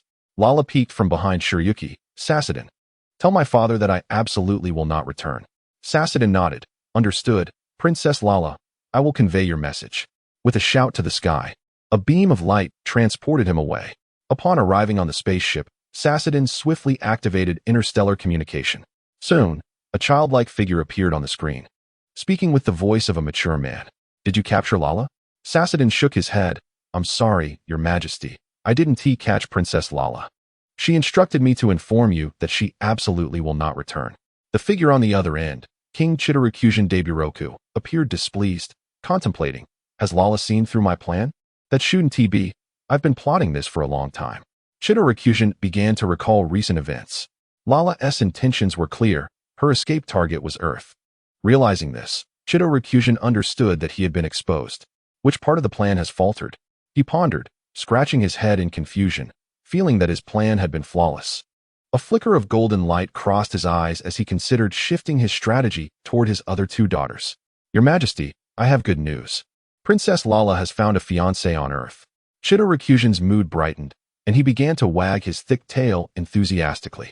Oh, Sassadin, tell me about this fiancé Lala has found on Earth. While Sassadin reported, he was unaware that in the corner of the throne room, two little figures were eavesdropping. After Lala finished the last morsel of her treat, she stretched lazily and declared, All right, it's time for me to begin my work. May I borrow your attic for a moment, Bai Yi? Bai Yi nodded in agreement, saying, Of course, no problem. Lala then leaped onto Bai Yi, enveloping him in a warm embrace. I knew you were the best, Bai Yi, she exclaimed, her rosy cheeks brushing against his, her tail wagging with delight. I understand. You can come down now, Bai Yi suggested. No way. Lala retorted with a giggle. Bai Yi sensed a piercing gaze directed at him and glanced at you. Initially observing him, she averted her gaze as soon as he looked her way. Despite her usual impassive demeanor, the atmosphere around her grew increasingly tense, betraying her irritation. At that moment, Kanna's wide, adorable eyes were fixated on La's swaying tail. Driven by curiosity, Kanna reached out, grabbing it and playfully moving it up and down. It was as if she had discovered a new wonder, her own little tail wagging excitedly behind her. Lala, feeling overwhelmed, melted against Baye's chest, her her cheeks flushed. As she gasped, "No, the tail is a sensitive spot." The trio of mischievous little ones, Tom, Jerry, and the other, became visibly excited, even breaking into a dance as if celebrating a momentous occasion. You seized Kanna's wrist and shook her head, holding out a piece of paper. "Go apologize," she instructed. Kanna, glancing at the tail in her hand, and then at Lala, realized she had indeed crossed a line and released Lala's tail. "I'm sorry, Sister Lala," she said, bowing deeply. Lala took a few deep breaths, her blush still evident, and gently ruffled Kanna's hair, smiling as she reassured her, "It's all right, I understand." Tears welled up in Kanna's big eyes as she felt the warmth radiating from Lala, you, and Lord Thor. Having arrived here, the tension that had been coiled within her suddenly unwound. With a little leap, she dove into Lala's embrace, exclaiming, "Sister Lala, I like you the most." Lala held Kanna close, tenderly patting her back. "I like you the most too, Kanna." This was a novel experience for Lala, as her two younger sisters had never been so affectionate towards her. Observing this heartwarming scene, Bai Yi approached you. "Could you lend me your magic-suppressing gauntlet?" he inquired. You tilted her head, presenting a note. "What do you need this for?" Bai Yi explained, "It's nothing serious, just trust me for now. You will see shortly, there's a surprise in store for you." After a brief moment of silence, you removed her right-hand gauntlet and placed it before Bai Yi. "Thank you." The gauntlet began to levitate, instantly melting into a liquid form. Bai Yi contemplated the design he wished to create. Suddenly, an inspiring idea struck him. He would craft a ring. He wondered how the King of Night would react upon seeing it. The liquid in the air began to morph according to Bai Yi's vision. Moments later, a ring of silver adorned with intricate patterns materialized in the air. Kneeling, Bai Yi grasped Yu's left hand and, before she could react, slipped the ring onto her ring finger. Upon seeing the glimmering ring on her finger, you realized the significance of human customs, as most of the underworld's culture was merely a reflection of them. A wave of shyness washed over her, and she attempted to remove the ring, but it remained firmly affixed, as if welded to her finger. Bai Yi seized his phone and captured her anxious expression. Lala, perched on Bai Yi's back, pouted, "Bai Yi, I want one too." Bai Yi, resigned to the inevitable, turned to face Lala, having anticipated this request. A matching ring appeared in his palm. "Hurry up, Bai Yi," Lala urged, extending her left hand with a cheerful grin. With a sigh, Bai Yi complied, turning and placing the ring on Lala's ring finger in the same manner. Meanwhile, Tom and Jerry had somehow procured a mound of rice, devouring it enthusiastically while surrounded by a tower of bowls. In a grand cosmic setting, Bai Yi's magnificent statue stood tall at the center of the universe. A high platform and a long staircase led up to a vast cauldron adorned with engravings of mountains, rivers, and exotic treasures.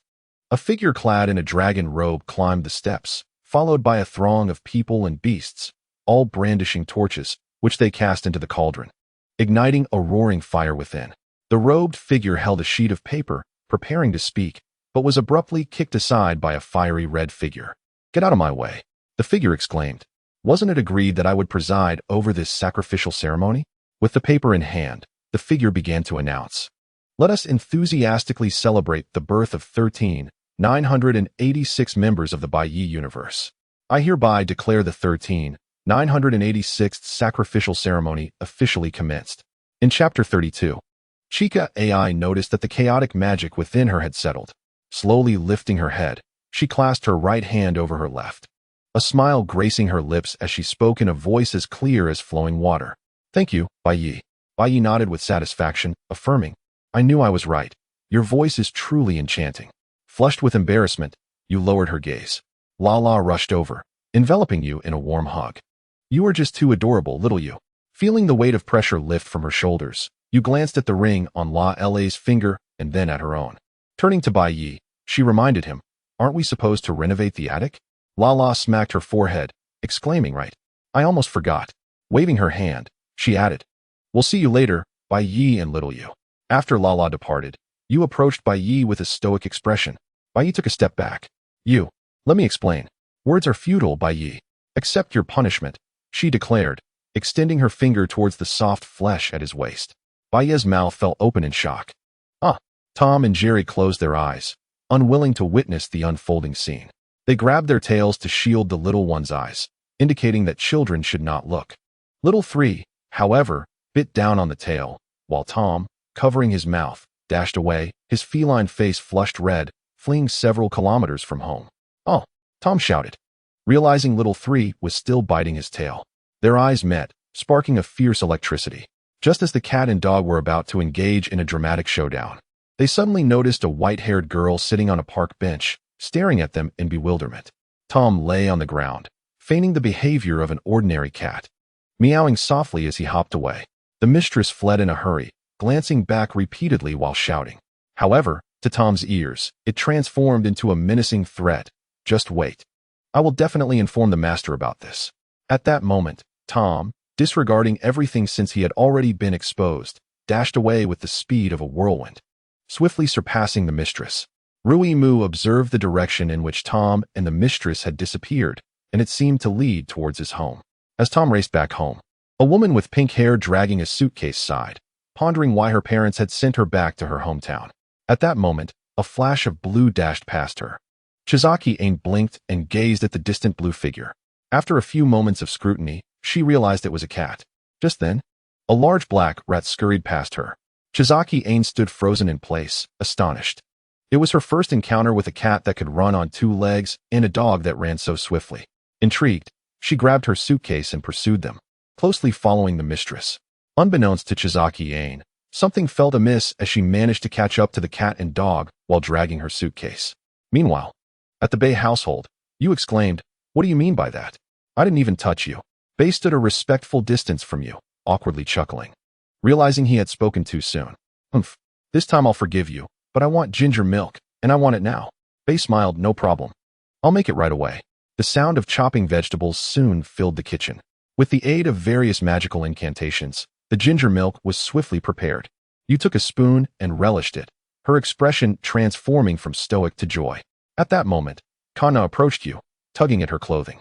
Yu turned to see the little dragon and handed her a cup of ginger milk, casting a playful eye roll at Bay. Bay breathed a sigh of relief before shifting his gaze to Kana. Although he could afford to keep a dragon, he decided it would be best to leave it to the dragon master. Tom returned, stomping on the front door before forcefully lifting it. He heard a loud crash as something collided with the door. Then, without a moment's hesitation, Tom fetched some wooden planks, metal sheets, nails, and a hammer to barricade the door, seemingly oblivious to the nearby window. The mistress was leisurely climbing up to the window, a large bump on her head, while Xiao Yi and Xiao Er stifled their laughter. Jerry stealthily approached and knocked on the window. The mistress, with a scowl, darted behind Tom and bit his tail fiercely. "Ah!" Tom screamed.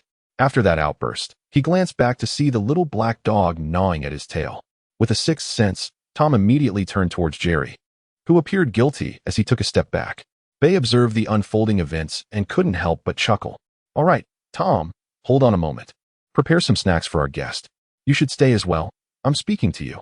Bay directed his gaze towards the window. Chizaki-Ain, feeling shy, peeked in from the windowsill. "Sorry for the intrusion."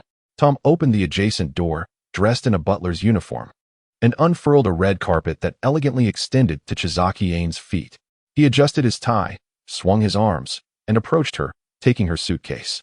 Bowing deeply, he gestured for her to enter. Chizaki-Ain, gazing at the butler like Tom, realized for the first time that creatures like him existed in this world. Wait, how did I manage to catch up with them?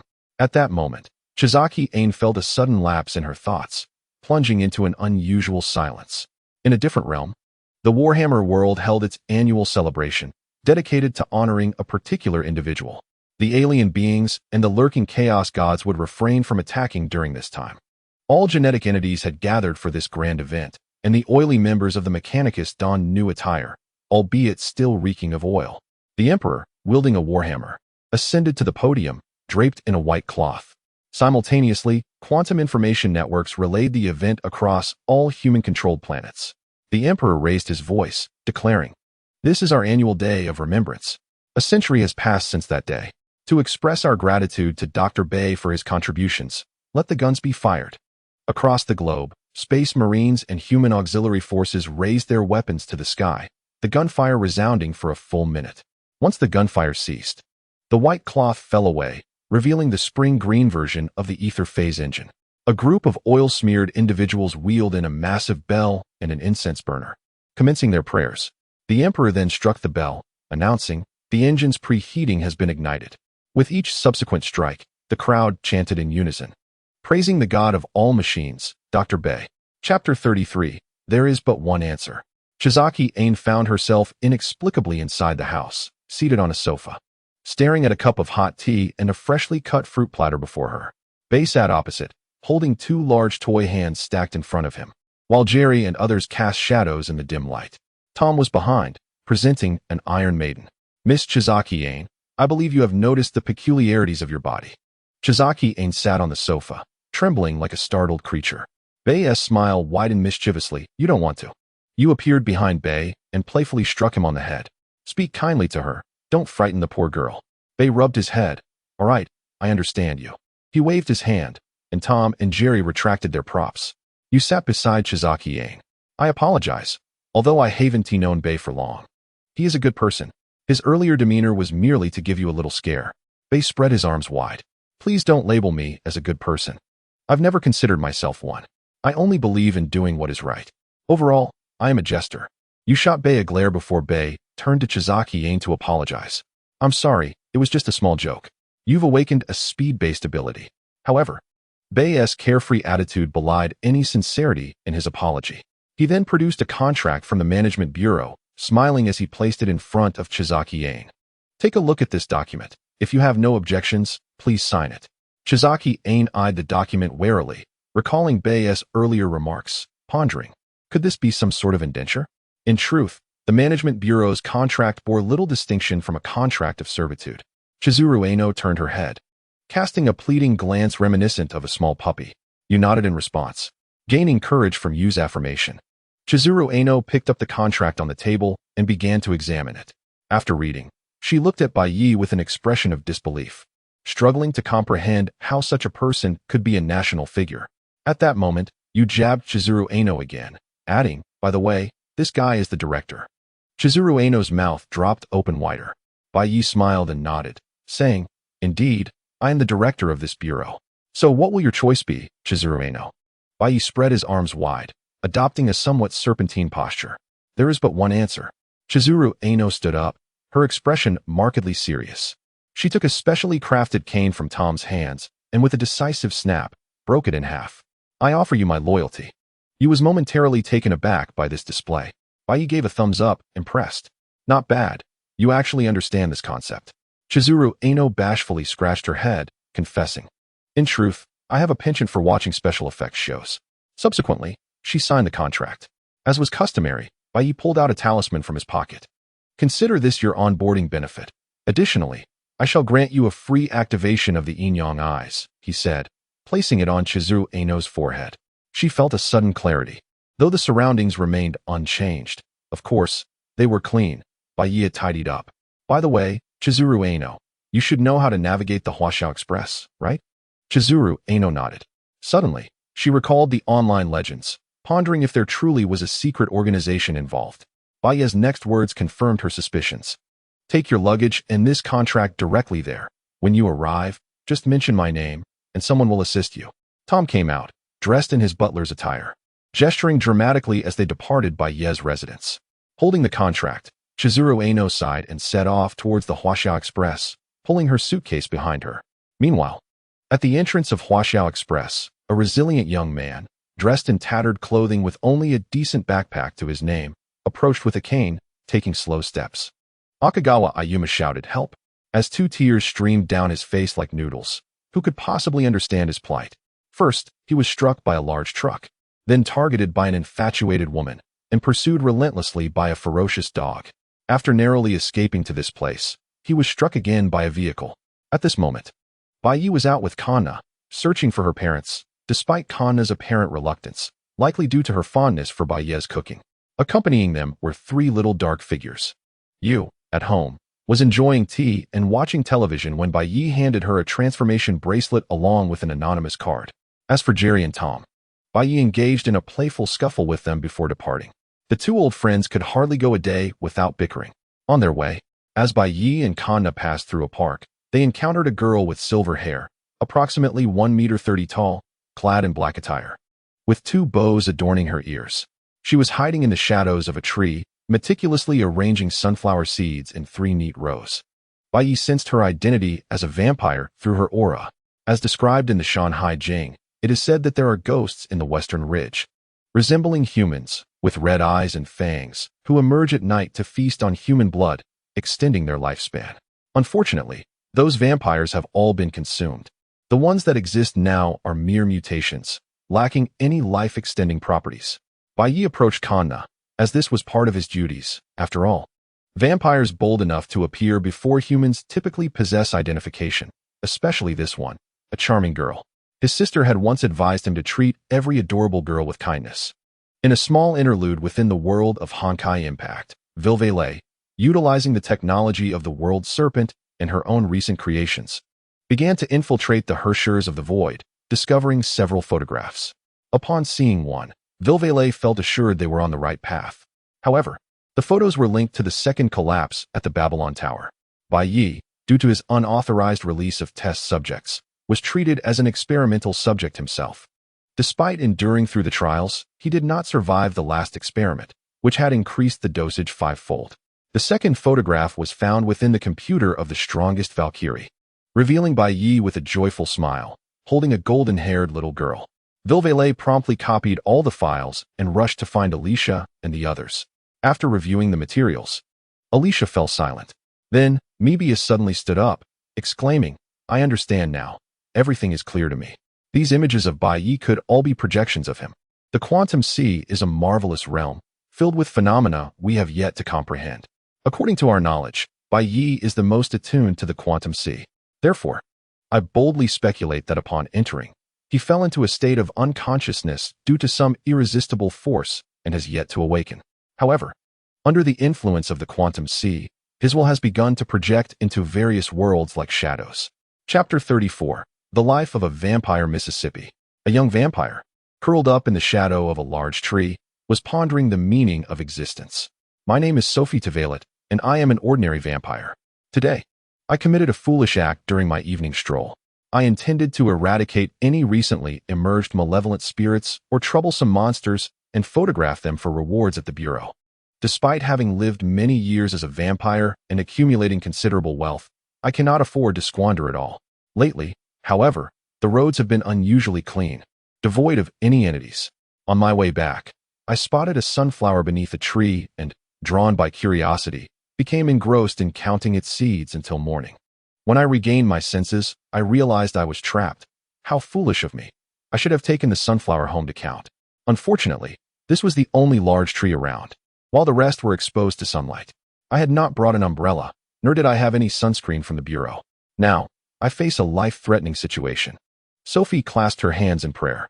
Oh God, I hope the light and the Bureau staff notice me and send me home. Kanna chuckled softly. It was then that Sophie noticed 2 figures nearby, one large and one small. If the smaller one did not have horns on her head and a tail swaying behind her, one might have thought it was a brother and sister out playing. Bai Yi gently cleared his throat. Excuse me, Miss Vampire, could you please show me your identification? Upon hearing this, Sophie felt as if she had seen the light. She took out her identification from her pocket and presented it with both hands. Please take a look.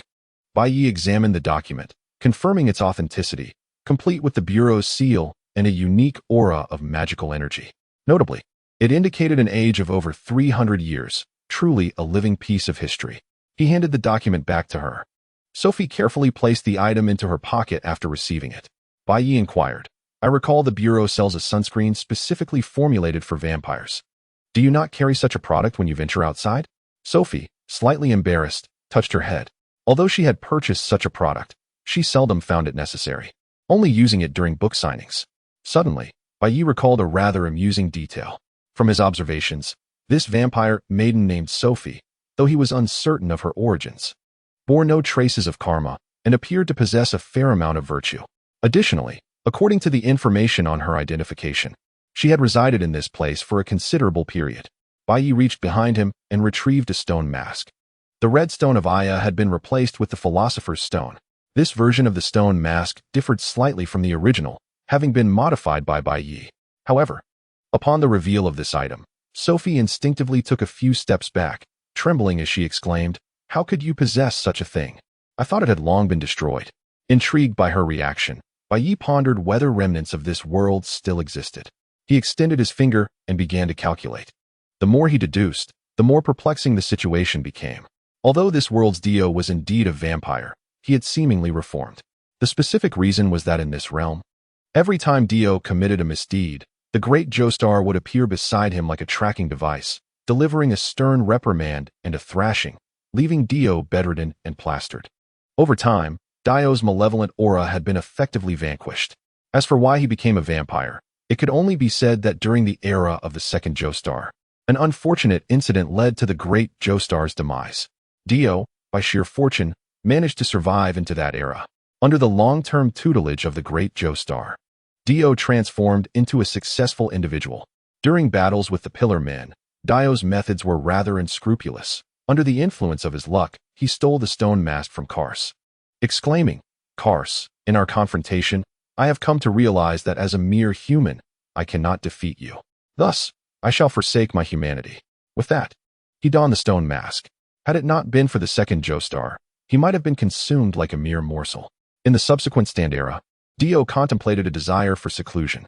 One fateful day while intoxicated, he sought the company of two women. It was not until many years later that he discovered the events of that night had resulted in an unexpected reunion. During this reunion, while Giorno was relatively forgiving, not displaying hostility, Sakuya unleashed a flurry of throwing knives.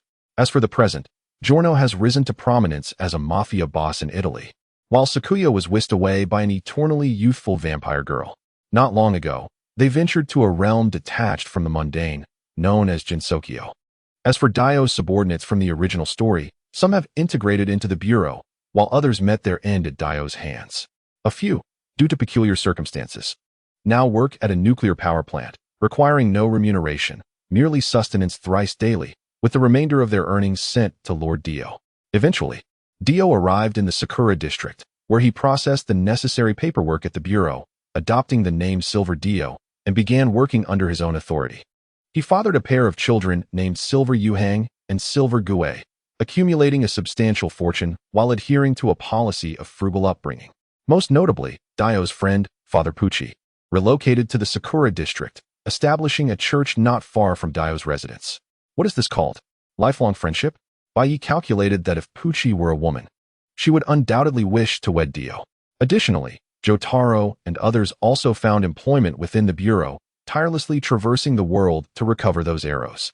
As for the stone mask, it seems that due to the Pillar Men's influence, most vampires have become aware of its existence, albeit the tales have grown increasingly fantastical, suggesting that those who don the mask could only consume vampire fare. Upon completing his calculations, Bai Yi finally understood why the vampire maiden before him feared this item. "Miss Sophie, please do not be afraid. This object is not what you believe it to be." Sophie cautiously inquired, "Is that truly the case? Please do not deceive me." Bai Yi reassured her, "Rest assured, I am the newly appointed director of this area." With that, he produced his director's badge, which bore the image of a resplendent golden five-clawed dragon, and upon its reveal, an unusual aura coiled around it. After glancing at the badge, Sophie exhaled in relief. Bai Yi tucked the badge away, stating, "In that case, Miss Vampire, I shall not accompany you home. You may return on your own." No sooner had he spoken than Connor appeared behind Sophie, wrapping her in a playful embrace and exclaiming, "Gotcha." At that moment, Sophie sensed something amiss. But it was too late. Bai Yi brandished the stone mask, a manic scientist's grin spreading across his face. "Come now, Miss Sophie. Join us in our glorious and grand evolution." "No, stay away from me," Sophie cried out. In a brief interlude, Bai Ye's universe is inhabited by a fervent congregation of his devotees, who express their gratitude for the magnificent glory of their creator, vowing to enlighten other worlds. They gathered various materials and, empowered by their collective will, ultimately constructed a cross-world teleportation array. However, tests revealed that this array could only transport one individual at a time, with the destination remaining unknown. After each use, it required a recharge period of over a month.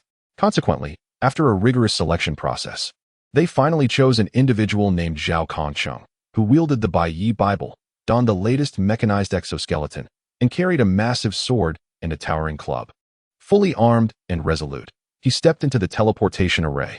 To discover what ensued, stay tuned for the next installment. Chapter 35. Sophie. I have conquered you. Sophie knelt upon the ground, gasping for breath, believing she was on the brink of death. The moment she donned the stone mask, several sharp spikes pierced her skull, inflicting a pain akin to that of an electric prod being thrust into her head, still discharging. Bai casually placed the stone mask into a dimensional space. Connor, biting her finger, gazed curiously at Bai's back, baffled as to how the item had vanished without a trace or indication of a spatial rift. Sophie steadied herself against a large tree, gradually regaining her footing. Bai chuckled. All right, dear vampire maiden, I shall not see you home. You are now capable of returning on your own. By the way, should you encounter any unlawful intruders, please do not hesitate to contact us. With that, Bai departed with Connor. Watching their retreating figures, Sophie cautiously extended a finger toward the sunlight, discovering no pain nor transformation into ash. She then fully extended her arm, eventually stepping into the sunlight, arms wide open, relishing a long-awaited sunbath. Feeling the warmth of the sun enveloping her, Sophie felt an overwhelming urge to laugh joyously. Pointing at the sun and proclaiming, "O sun, I have conquered you." Sophie was about to perform this grand gesture when she noticed a small child beside her, biting their finger and gazing in her direction. Consequently, she obediently returned home. On her way back, Sophie was inexplicably drawn to a nearby food cart, where the vendor was skillfully preparing pancakes. Enchanted by the enticing aroma, she spent the last of her money to purchase one. Sophie wished to buy more, yet her funds were insufficient. Upon taking a hearty bite, she was enveloped by the rich flavor of wheat, reminiscent of the technological essence that spread across her palate. After a lapse of over 3 centuries, she was tasting food once more. Her eyes widened as she recalled the previous torment inflicted by the stone demon, which now seemed bearable. As she savored the pancake, an epiphany struck her. Perhaps that person was indeed kind-hearted. At that moment, Sophie recalled the final words spoken by the White Knight. Illegal intruder? Could it be referring to Ellie? Sophie pondered, considering Ellie's disposition and the years of her slumber. Meanwhile, White Knight was on an expedition with Kana, searching for her guardians. Due to her adorable appearance and the warm welcome from vendors, Kana had amassed a collection of various snacks along the way. Both White Knight and Kana found themselves captivated by a greenbelt nearby. Suddenly, Kana exclaimed, "Ding!" In the thicket, a blue-haired girl, clad in a dark blue jacket over a black top and gray trousers, was squatting and sifting through wild grasses. White Knight recognized her from a series he watched before his journey, the character Yamada Ryo from Lonely Rock. However, what left a deeper impression on him was the character Pochi. He mused, surely they haven't formed a band yet. Could this be from an era captured in black and white photographs? Kana, with her short legs, trotted over, clutching snacks generously offered by vendors. "Would you like some?" she inquired. Ryo gazed at her as if she were an angel, grasping her chubby little hand. "Yes, please." Nevertheless, there was a familiarity in that gaze, reminiscent of the way his son looked at him when he returned from university with an abundance of treats. Noticing White Knight observing her, Ryo clasped her hands together in apology. "I didn't mean to trick your daughter into eating." White Knight shook his head. "It's fine. Besides, Kana isn't my daughter. How about I treat you to a meal?" Ryo's eyes sparkled with excitement. "Really? That would be wonderful. Then follow me," White Knight instructed. They arrived at the Bai family noodle house, a name that clearly indicated it was part of White Knight's family business. Ryo's mouth gaped in awe. This establishment was currently ranked among the most popular ramen shops. The prices were reasonable, the portion sizes generous, and the ingredients plentiful. This noodle house had a peculiar trait. Each area only opened one shop, refusing to expand. Regardless of the establishment, they sold only 200 bowls a day, no more. Ryo recalled that she had inadvertently secured a prime location, which she later sold for over 10,000. The buyer, she remembered, was a pink-haired girl named Fujiwara Chika. White Knight surveyed his family's enterprise. "Shall we dine here today?" Kana raised her hand eagerly. "I want to eat too." White Knight tapped her forehead. "Have you digested the food you had this morning?" Kana tugged at his hand, striking a cheerleading pose. "No problem. I've digested some. As long as it's not your cooking, I can eat anything." Ryo, with a hint of worry, inquired, "I heard this place operates on a reservation-only basis. Will we be all right just showing up?" White Knight waved dismissively. "No worries. My surname is Bai Yi. I come from the mainland. And this is the Bai family noodle house, so you needn't fret. By the way, the rule about selling only 200 bowls a day is one I established. In a way, this is also my business." Ryo, with a playful pout, clung to White Knight's leg. lamenting, "Please take care of me. I'm easy to please. Just provide me with 3 meals a day, and I'll be content." White Knight firmly declined. "I cannot engage in such illicit affairs." Rio, casting a flirtatious glance, replied mysteriously, "If you don't say anything, I won't tea either. Who would know about this?"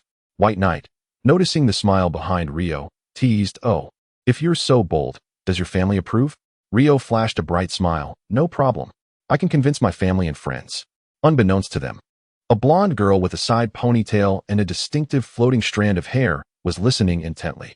Dressed in a white shirt and a green long-sleeved hoodie, paired with a black pleated skirt, white knee-high socks, and red sneakers, she bore a red headband.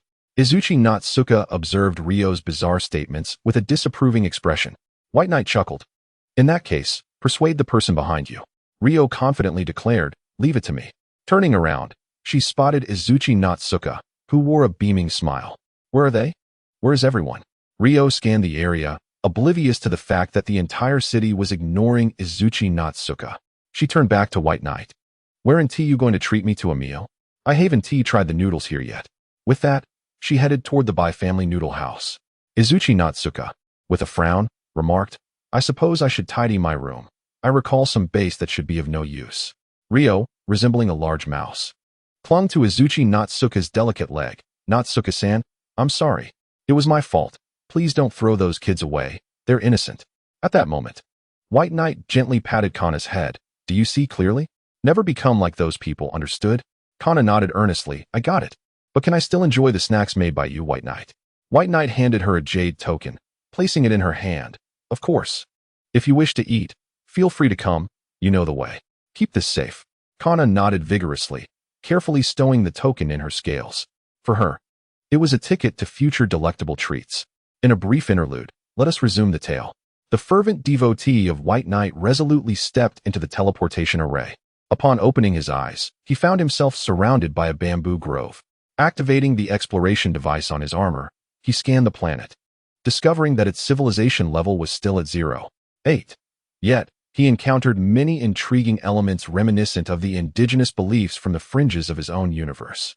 To his utmost delight, this world also boasted Taoist culture, with figures like Qin Shi Huang and the 3 sovereigns and 5 emperors echoing the scriptures of the White Knight Bible. This revelation exhilarated the devotee, who resolved to spread the wisdom of the White Knight across this land. In truth, the White Knight Bible was merely a diary White Knight penned during moments of leisure, which, after years of being carried, evolved into a talisman of sorts. Following the birth of the White Knight universe, it serendipitously endured through various coincidences. First, the consciousness of the universe was born, considered the daughter of the White Knight. The diary was discovered and subsequently tucked away. After the first batch of deities came into existence, this diary was thrown to them. For other universes, the White Knight universe took a shortcut. If the White Knight were aware that this diary still existed, it would undoubtedly wish to obliterate the opposition, for it contained not only thoughts, but also some historical accounts of its darker moments. To hear more about the subsequent events, please refer to the next chapter. Chapter 36. The Cauliflower Snake, still incorrigibly misbehaving. In a special private room of the Bai family noodle shop, Yamada Ryo was voraciously devouring ramen, having already polished off 3 bowls. Beside him, the little dragon, Xiaofilong, had consumed 5 bowls. Itzy Natsu also indulged heartily, with 2 large bowls before her. Bai sat nearby, savoring a cup of tea. After finishing his broth, Yamada Ryo slammed his empty bowl onto the table, collapsing back onto his chair, feeling overly stuffed. He glanced toward Bai, who was leisurely sipping tea. "Hey, why don't you support me a bit? My feet hurt," Yamada Ryo complained, feeling the discomfort in his soles. "What are you doing? Natsu, don't ruin my good fortune." Itzy Natsu looked up at the ceiling, speaking to herself. I should return and tidy up my room." Yamada Ryo stood and bowed. "My apologies, Lady Natsu. It was my fault, truly sorry." Bai set down his cup of tea and asked, "Are you full? If not, I can order more." Itzy Natsu waved her hand, saying, "No need. Thank you for your generosity. We've had enough. How much are these noodles? Let me pay you directly." She reached for her phone to transfer money. Bai chuckled. "Let us skip that for now." Yamada Ryo leaned closer to Itzy Natsu and whispered a few words. The good-hearted Itzy Natsu immediately bowed. "I'm sorry." Bai waved his hand dismissively. "It's fine. As I said, I'll treat you." Kana, we should leave now. The little dragon raised her small hand. Okay, she exclaimed, then picked up her bowl and gulped down the remaining broth, making slurping sounds as she rushed to Baiye's side. Itzy Natsu held her phone, saying, "Please wait a moment. Let us exchange contact information." Yamada Ryo raised his phone. "I want to as well." Baiye wore a smile reminiscent of Eli Shia. "I would be delighted, especially to exchange with such charming young ladies." Yamada Ryo replied, "Thank you, but if you praise my beauty, it would be better to treat me to another meal." Itzy Natsu's cheeks flushed slightly. Although many boys pursued her in university, she had turned them all down. Baiye's casual demeanor and standardized smile were completely new to her, along with the aura he exuded, making her feel remarkably comfortable. They exchanged contact information. And Itzy Natsu shyly said, "Thank you for today's hospitality. Ryo and I are forming a band." Baiye nodded. "I see. Remember to invite me when you hold a concert. I will attend, and just make sure to treat me then. I have some knowledge about art. Feel free to seek my guidance if needed." Itzy Natsu beamed with an angelic smile, nodding vigorously. "Yes, we will deliver the best performance." Yamada Ryo gave a thumbs up. "You can look forward to it, but it would be great if you could bring some snacks along." Baiye smiled. "Then I shall eagerly anticipate it." As they reached the door of the private room, Baiye turned and said, "By the way, if you encounter anything strange or experience any peculiar changes, just go to Huaxiao Express and mention my name." After saying this, Baiye left with Kanna, leaving Itzy Natsu and Yamada Ryo exchanging glances. At that moment, Baiye and the little dragon Kanna embarked on yet another curious dreamlike journey. What awaits them next? Baiye and Kanna arrived at a park where cognitive distortion magic had been cast. There, seated on a bench across the park, were two individuals, each with a bucket of popcorn, engrossed in the unfolding events. A girl with orange hair tied into twin tails, dressed in a black gothic Lolita outfit, wore an eye patch over one eye, and sported a peculiar grin as she wildly slashed at a cauliflower snake. The splattered liquid was everywhere. Yet the resilient snake had not succumbed. "Little evil god, didn't I tell you? You need to deliver food to Pecora. Where did you send it?" Hagwang Lilin scolded. The little evil god, extending his hand and spewing blood, cried, "Help me. Is anyone there? Quick, save me, Medusa." Pecora, devouring the meal sent by Hagwang Lilin, silently prayed, "Oh God, I have once again received the witch's favor." Baiye observed the scene. Although the animation did not portray it as particularly gruesome, the reality was indeed of a restricted nature. Hagwang Lilin, with blood on her face, noticed Baiye sitting on the bench and waved to greet him. "Director, what brings you here?" she inquired. Baiye explained, "Oh, nothing much. I merely passed by and noticed this area was under the influence of cognitive distortion magic, so I came to take a look." Indeed, Hagwang Lilin was also part of the management bureau. Upon summoning the little evil god, the bureau promptly assigned him an identity, demonstrating a noticeable surge of power. With no magical disguises or spells in place, any discerning eye could see it. When the little evil god posed for the identification photo, he was rather uncooperative, prompting Hagwang Lilin to intervene, calming him down. The photo on the ID, however, was quite pixelated.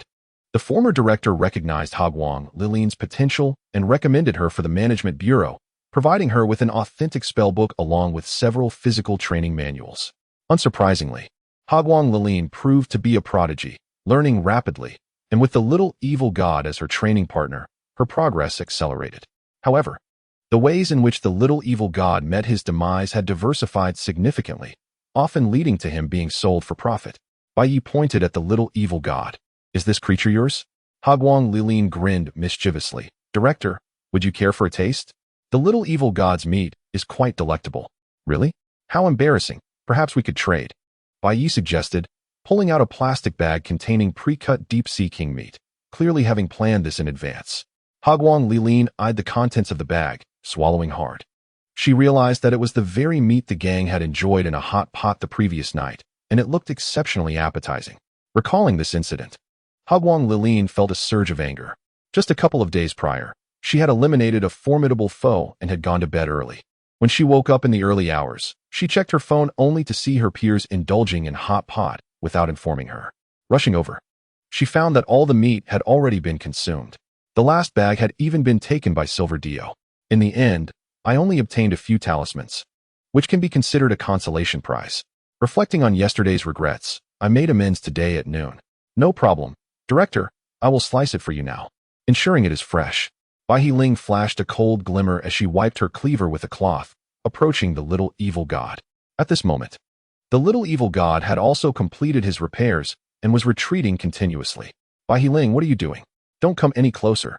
With a wicked smile, the little evil god leapt into action. Haha, this man must be your beloved, right? Watch me take him down with a kick. Behold my ultimate technique, the flying kick. Bai Yi extended a finger and declared, freeze. The little evil god was suspended in midair, while Bai Ling jumped up, the blade flashing with light. From behind, she reached into a plastic bag. As the spell concluded, the little evil god's upper body fell from the air, his tail disintegrating into fragments that dropped into the plastic bag. Bai Ling kindly cast a frost spell over it. Director, please accept your snake meat. Bai Yi took the plastic bag, observing the contents with a smile. Thank you indeed. I shall treat you to a meal sometime, and if the taste is satisfactory, I will certainly purchase more. Bai Ling waved her hand. No need, Director. If you wish to eat, just let me know. I sense that you and I may be kindred spirits. Bai Yi raised an eyebrow and pulled out his phone. What you mentioned is quite intriguing. Let's be friends. After adding each other as friends, they both shared a laugh, their laughter sending a chill down the spine of Kanna, who instinctively distanced herself from the two. Feeling their smiles reminiscent of the sinister grin of a dark overlord she had once encountered. The little evil god, with only his upper body remaining, watched the two laughing madly, sensing that his future seemed even gloomier. In a brief interlude, the narrative resumed with the fervent believers who had been teleported. Zhao Kongsheng had fabricated an identity, purchased a plot of land, and built a temple, hosting a grand inauguration ceremony. In truth, it was Bai Yi, idly jotting down methods to appease machine souls in his diary. However, after this ceremony, people began to visit and worship the temple, including residents of Takamagara. This infuriated Zhao Kongsheng, as the contents of Bai Yi's diary clearly expressed disdain for Takamagara. Furthermore, it mentioned that Bai Yi had once obliterated Takamagara and other realms of divinity. As a fervent believer, Zhao Kongsheng was determined to restore Bai Yi's glory. He ventured to Takamagara and decisively eliminated its highest administrator, triggering a grand battle. Though termed a battle, it was merely an adult exterminating pests. The advantage of deities born of faith is that one cannot truly kill them. They will inevitably return, albeit without their memories. Upon returning, Zhao Kongsheng also dealt with a boastful individual named Fujisaki Hiroto, whose karma was swiftly filled. A divine judgment was cast upon him, leaving not even a trace of his soul. Zhao Kongsheng then embarked on a journey, unchallenged by anyone at the temple he had established. After touring through Huaxia, he felt a profound sense of relief. Upon returning to his temple, Zhao Kongsheng resumed his endeavors. Chapter 37. Angels and Demons. Bai Yi and Bai Ling stood closely together, gazing into each other's eyes. Their connection was unmistakable. They were indeed true friends. Yet, they hoped this bond would not transform negatively in the future. Bai Yi smiled and asked, Bai Ling, what kind of weapon do you prefer? I would like to gift you one as a testament to our friendship. Bai Ling pondered carefully, glancing at her own weapon, and raised her hand, inquiring, is there a blade of this style? Bai Yi examined the knife in her hand. It resembled a Tang sword, albeit slightly shorter. Please hold on. It will be ready shortly. He retrieved a collection of metallic materials from behind him. With a snap of his fingers, the metal melted instantly into a liquid and melded together. After performing several hand seals, a beautifully crafted Tang sword took shape, complete with a scabbard adorned with intricate black roses. Bai Yi tossed it to Bai Ling. Try it out. See if it suits you. Bai Ling caressed the scabbard, admiring the exquisite floral patterns. She then slowly drew the blade, marveling at the glimmering edge, her eyes filled with delight. A smile graced her lips as she thought, this will surely make it easier to deal with the little evil god. With a swift motion, she sheathed the sword, tossing it behind her, where a spatial rift appeared, swallowing the Tang sword within. Thank you, Director. I truly love it, Bai Ling exclaimed joyfully. Bai Yi waved his hand dismissively. No need for formalities, just call me by my name. Bai Ling stepped closer, lifting Bai Yi's chin with a charming smile. So, Director Bai Yi, are you satisfied now? She then turned and walked over to the little evil god, silently stuffing him into a burlap sack. As Bai Yi watched her departing figure, he touched his chin, feeling as though he had been subtly teased. If one could glimpse Bai Ling's face at that moment, they would notice a distinct blush, indicating her own bashfulness from the previous interaction. Bai Yi and Kanna continued their whimsical journey, soon encountering a demon approaching with a paper in hand, seemingly searching for something. As Bai Yi observed this individual, a phrase suddenly sprang to mind. The wind of the underworld is pure as the sun sets. Ding! Bai Yi's phone abruptly chimed. He opened it to find a document from headquarters detailing an exchange program between the celestial realm and the underworld. Accompanying the document was information about the 4 exchange students, 2 demons and 2 angels. Notably, one of the demons ranked highly on the celestial realm's list of good deeds, adorned with the highest level of holy light protection, prompting the inspection team to question whether he had been born in the wrong body. They even sought confirmation from both the underworld and celestial realms, only to find no errors, thus validating the document. Vinod approached Bai Yi and Kanna, her eyes sparkling as she hurriedly rolled her luggage toward them. Following her gaze, Bai Yi noticed her focus was on Kanna. He raised a megaphone and proclaimed loudly, "Approaching us is the demon who seems to have been born in the wrong body, the true angel, Sakino Vinod April." Vinod's cheeks flushed crimson as she exclaimed, "Director Bai Yi, please do not make such jokes. I am quite shy." Bai Yi scratched his head, replying, "Although I am unsure how you recognize me, I am not mistaken. You are indeed a demon shielded by the highest holy light." Vinod, blushing and fidgeting, confessed, "I don't want this either. It becomes difficult to commit wrongdoings." Bai Yi took a couple of steps back, turning away and donning sunglasses, waving his hands dramatically. "How dazzling. Kanna, how do you feel?" Kanna, ever the cooperative one, covered her eyes and adorably declared, "I, Kanna, am blind." Kanna sees nothing. Vinod stomped her foot, shyly calling out, "Director Bai Yi." Bai Yi removed his sunglasses and chuckled, "All right, I won't tease you any longer."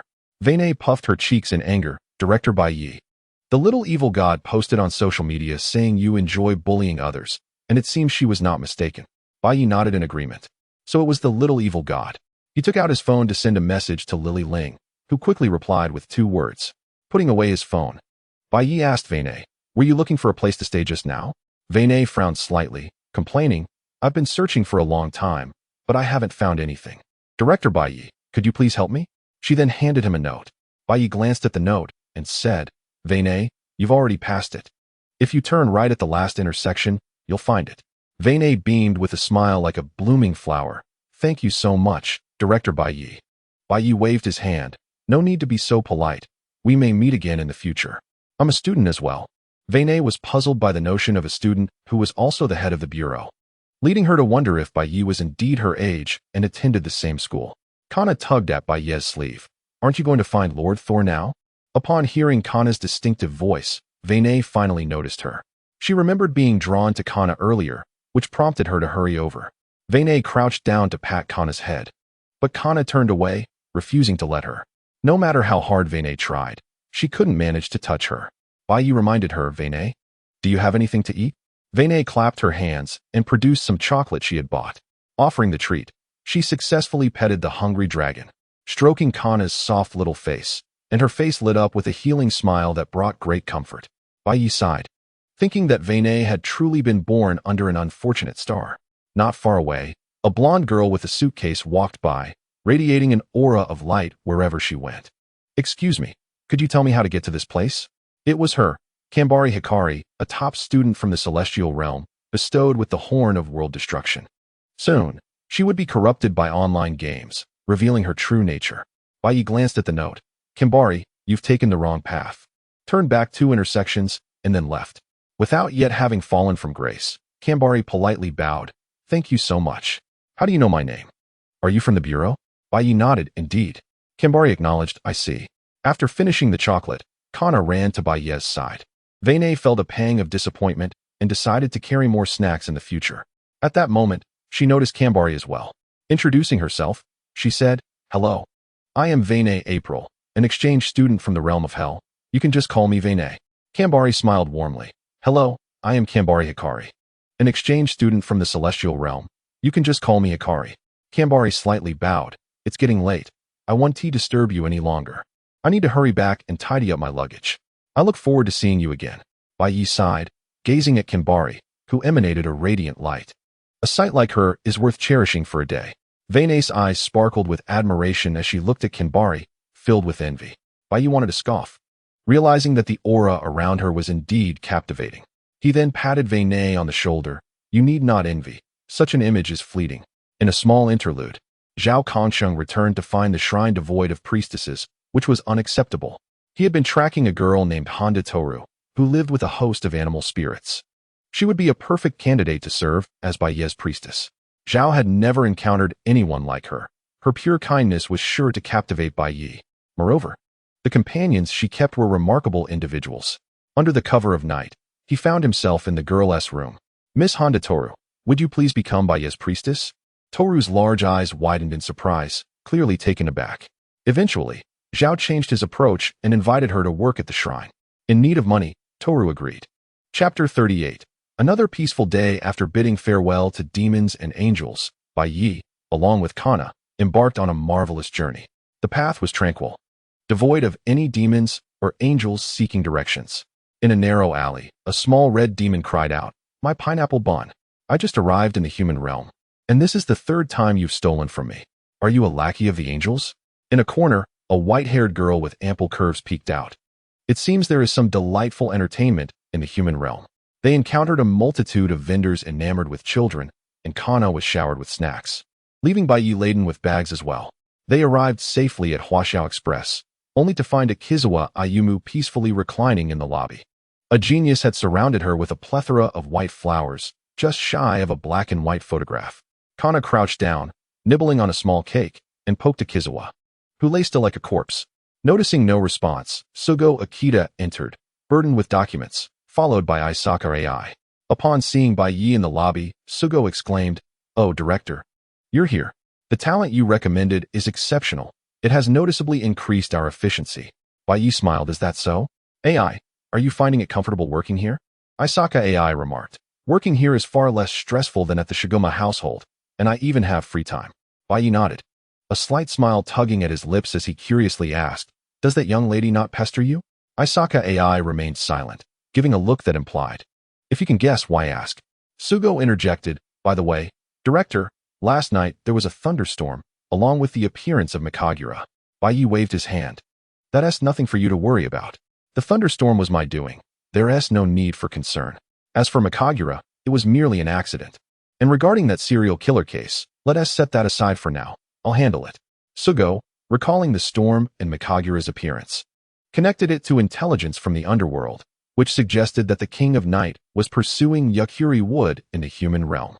Bai Yi patted Sugo's shoulder. "All right. If you think of it, just keep it to yourself." Sugo nodded dutifully. "Understood, director." Bai Yi kicked the still, corpse-like Akizawa Aimu. "What is going on here?" Sugo sheepishly scratched his head. "On the way back, I didn't see Akizawa, and I accidentally knocked her out the door." Bai Yi let out a sigh and retrieved a piece of paper from his pocket, handing it to Okita Sugo. "This is how we should train Ikawa Ayumu. Otherwise, such a remarkable ability will go to waste." Okita Sugo took the paper, glanced at it briefly, and a wicked smile crept across his face. It seemed that this training method should not be overlooked. It would be better to promote it, with only a slight adjustment in difficulty. For instance, replacing the armored vehicle with a jeep that had subpar brakes. With a grin, he said, "Director, I understand. I will ensure your task is completed flawlessly." Bai Yi reciprocated with a similar smile. "Very well, I look forward to it." Okita Sugo chuckled. Meanwhile, the anxious Isaka AI broke into a cold sweat. Having caught a glimpse of the paper, she saw it was filled with outrageous training routines, such as chopping waterfalls with hand blades, boomerangs on plum blossom stakes, and the armored vehicle with faulty brakes. Just then, Ikawa Ayumu opened his eyes and sprang up suddenly, startling Kana, who dropped her small stick. Gasping for breath, Ayumu checked himself, relieved to find all his parts intact. He had just experienced a nightmare, in which someone had cut off his kidneys and then his testicles, before sending him to Thailand for gender reassignment surgery. Shaking his head, Ayumu dared not contemplate the horrors of his dream. Seeing Ayumu awake, Bai Yi patted Okita Sugo on the shoulder. Sugo nodded and gestured discreetly. Ayumu remained oblivious to the future that awaited him. Had he known, he would surely have worn an expression akin to someone else's. "Bai Yi, you rascal." After discussing some matters, they obtained blank certificates from the bureau.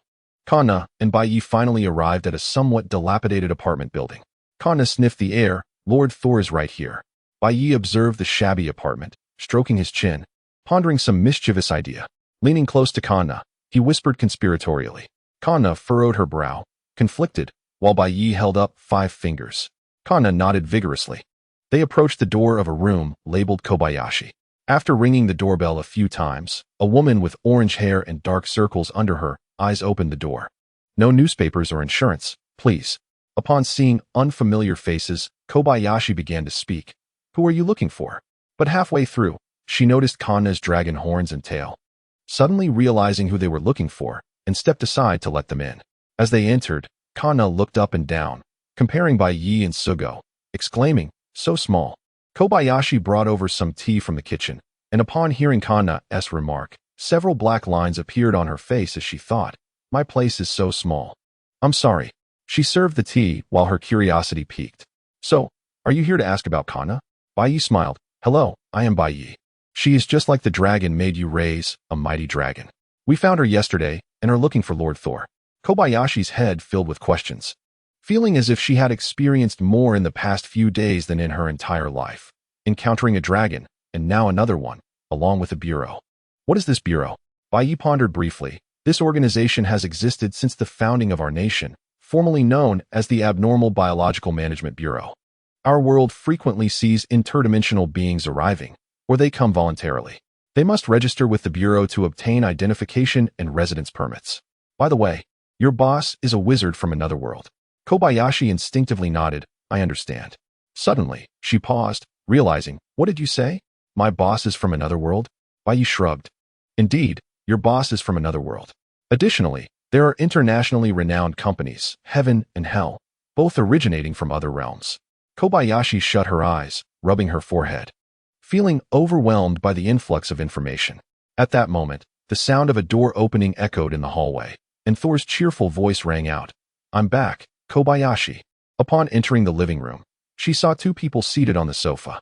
Thor's forehead bulged with veins, her expression twisting, her teeth sharpening into fangs.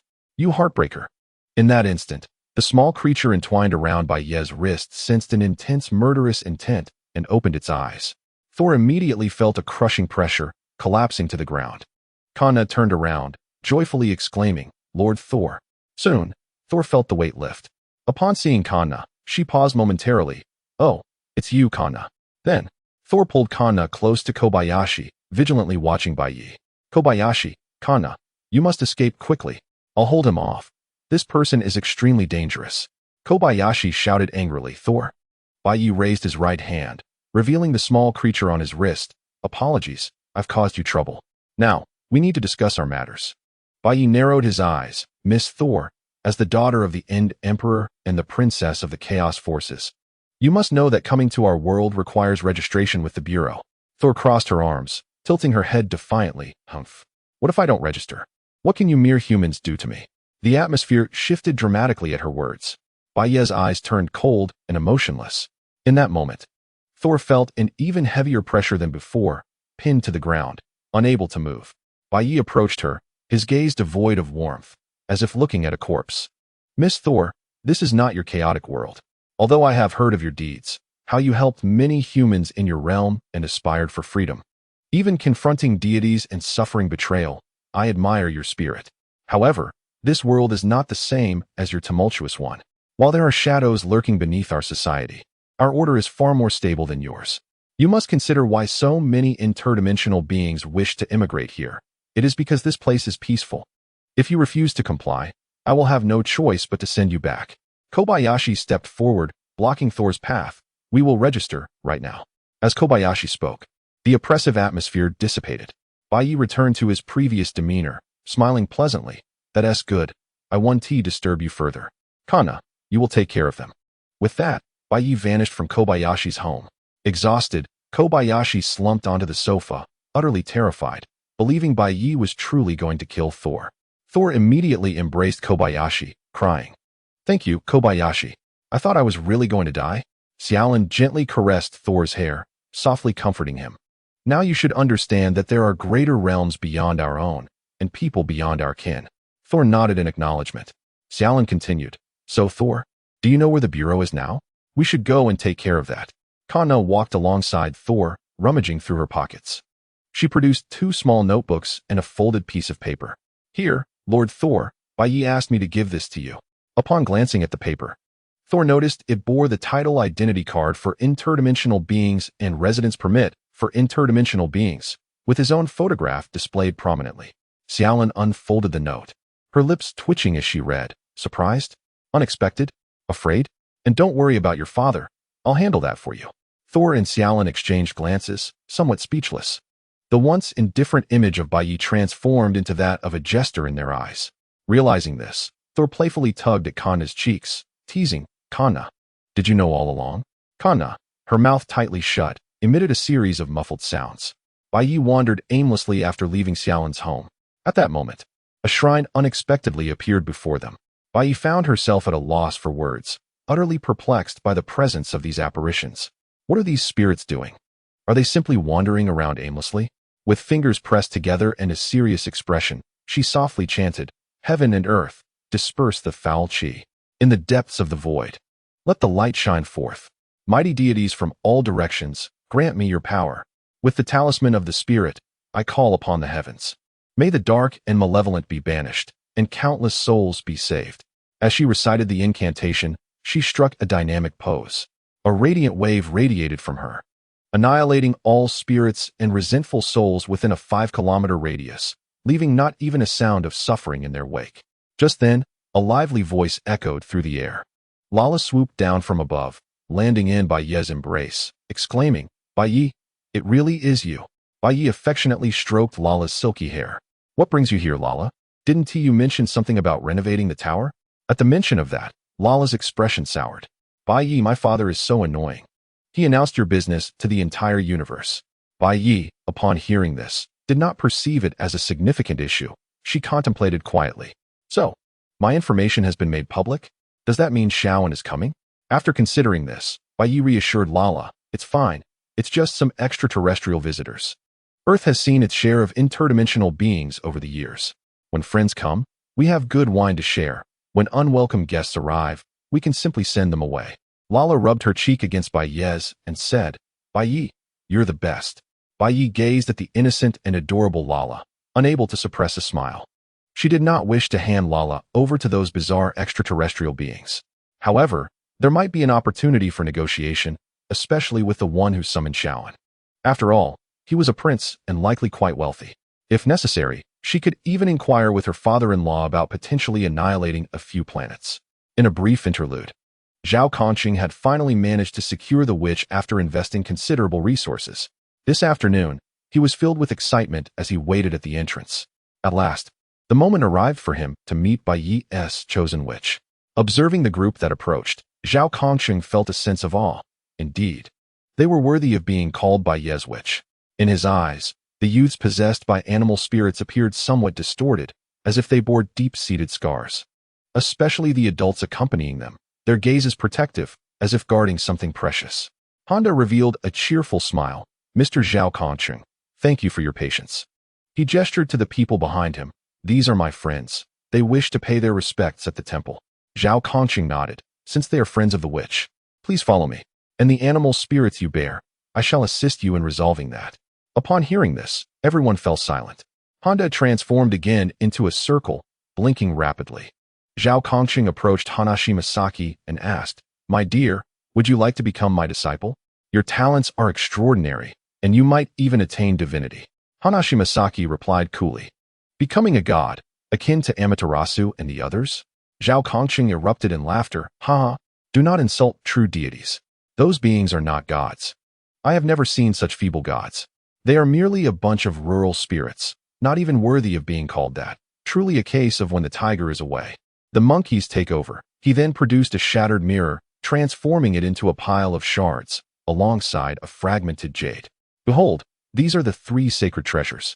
Not long ago, I ventured to Takamagara and eliminated them all. The individuals possessed by animal spirits felt an overwhelming sense of pressure emanating from the shards. Chapter 39, Daily Life, Training. Bai Yi's cosmic interlude paused. At this moment, Bai Yi stood outside the fitting room, observing the various outfits that Lala and Shou wore. How did they end up here? Hadn't she just encountered Lala? Then Lala suggested a date, and somehow, Shou also appeared by Bai Yi's side, leading to this situation. The curtains of the fitting room were drawn open, revealing Lala and Shou, both dressed in maid outfits. Lala wore a traditional black and white maid uniform, flawlessly paired with white stockings. Sho donned a blue and white maid outfit, her slender legs adorned with black stockings, her fair hands tightly grasping the hem of her pleated skirt. Lala twirled, lifting the skirt's edge, and asked, "Bai Yi, do I look good?" Sho fixed her gaze on Bai Yi. Faced with such a daunting choice, Bai Yi readily raised both thumbs, exclaiming, "You both look fantastic, truly stunning." Lala raised her hands in delight. "Yu-chan, let us continue." With a swift motion, the fitting room curtains were drawn closed. Bai Yi reached into her pocket and pulled out a black card. The shopkeeper, sporting several large bumps on his head, swiftly appeared beside Bai Yi as if by teleportation. "Are we outside the store now?" After all, they had attracted quite a crowd along the way, with two beautiful girls drawing in male onlookers clad in uniforms. Their eyes burning with jealousy, they brandished sacred torches and scythes, sporting bumps on their heads while shouting, "Burn him! Burn him! Burn this heretic!" Bai Yi offered a mischievous smile to the group of men. Within the crowd, some shouted, "I can't take it anymore," and knocked themselves unconscious with a large stick. Others produced hanging ropes, searching for a lamppost to prepare for hanging. Some even contemplated rushing into the store. However, the police swiftly arrived on the scene, subduing the extremists. Following closely behind, a fleet of ambulances arrived. The actions of the doctors and police were remarkably efficient, as if honed by countless encounters. In truth, this was not the first time such an event had transpired. Witnessing the scene, Bai Yi wore a wicked smile, the young attendant on Bai Yi's shoulder side, remarking that the master remained as he always was.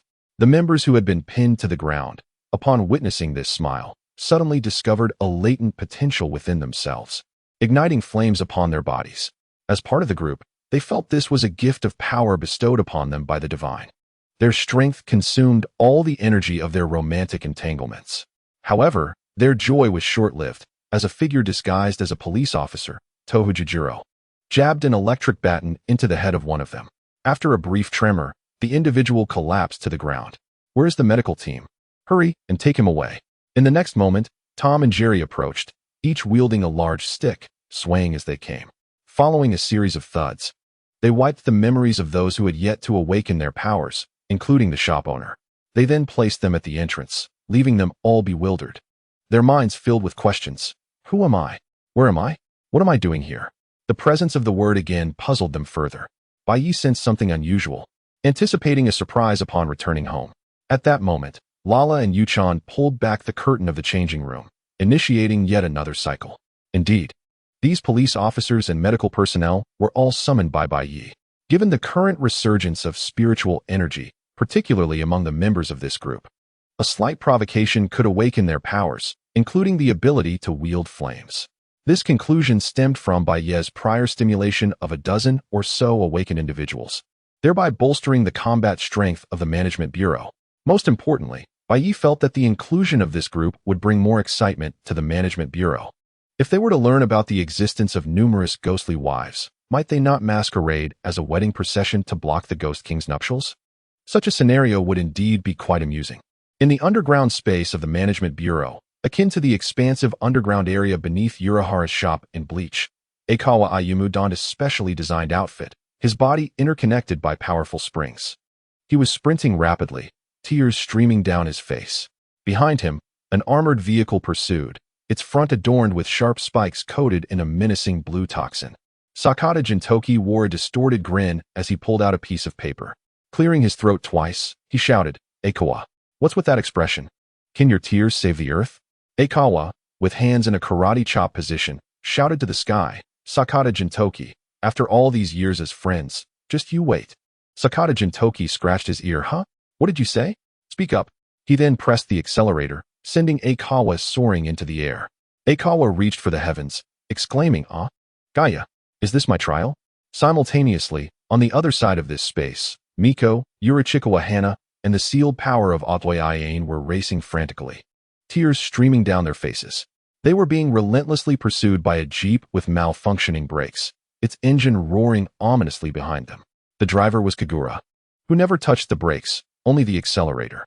Kagura was gleeful, relishing the fact that she didn't have to deliver packages or exterminate evil spirits. Driving this vehicle for a paycheck was simply delightful. Yurichikawa Hana, glancing at the approaching jeep, shouted, "Miko, I regret signing that contract. Miko replied intermittently, so do I. But the benefits are so enticing. You too should save your breath and conserve your energy. That jeep is closing in. Osaka AI arrived at the underground base. Observing the training of the group, she turned to flee, but before she could, she was kicked into the midst of the intense and exhilarating training. On Baye's side, the group finally dispersed. Time passed, and dusk fell. The sun in the west slowly descended, painting the sky with hues of crimson. Baye admired the breathtaking sunset, exclaiming, "It seems tomorrow will be a splendid day." He glanced at Lala and Yu-chan, who walked ahead, engaged in conversation. As they passed a CAF, Baye halted. For this CAF was named Angel CAF, the very establishment where Gabrielle had neither paid to acquire equipment nor where Vinnet had resorted to dubious deeds to save on living expenses while later working at the CAF. Lala tilted her head, puzzled, and asked, "Baye, what are you looking at?" Baye shook his head, "Nothing. Let us return home."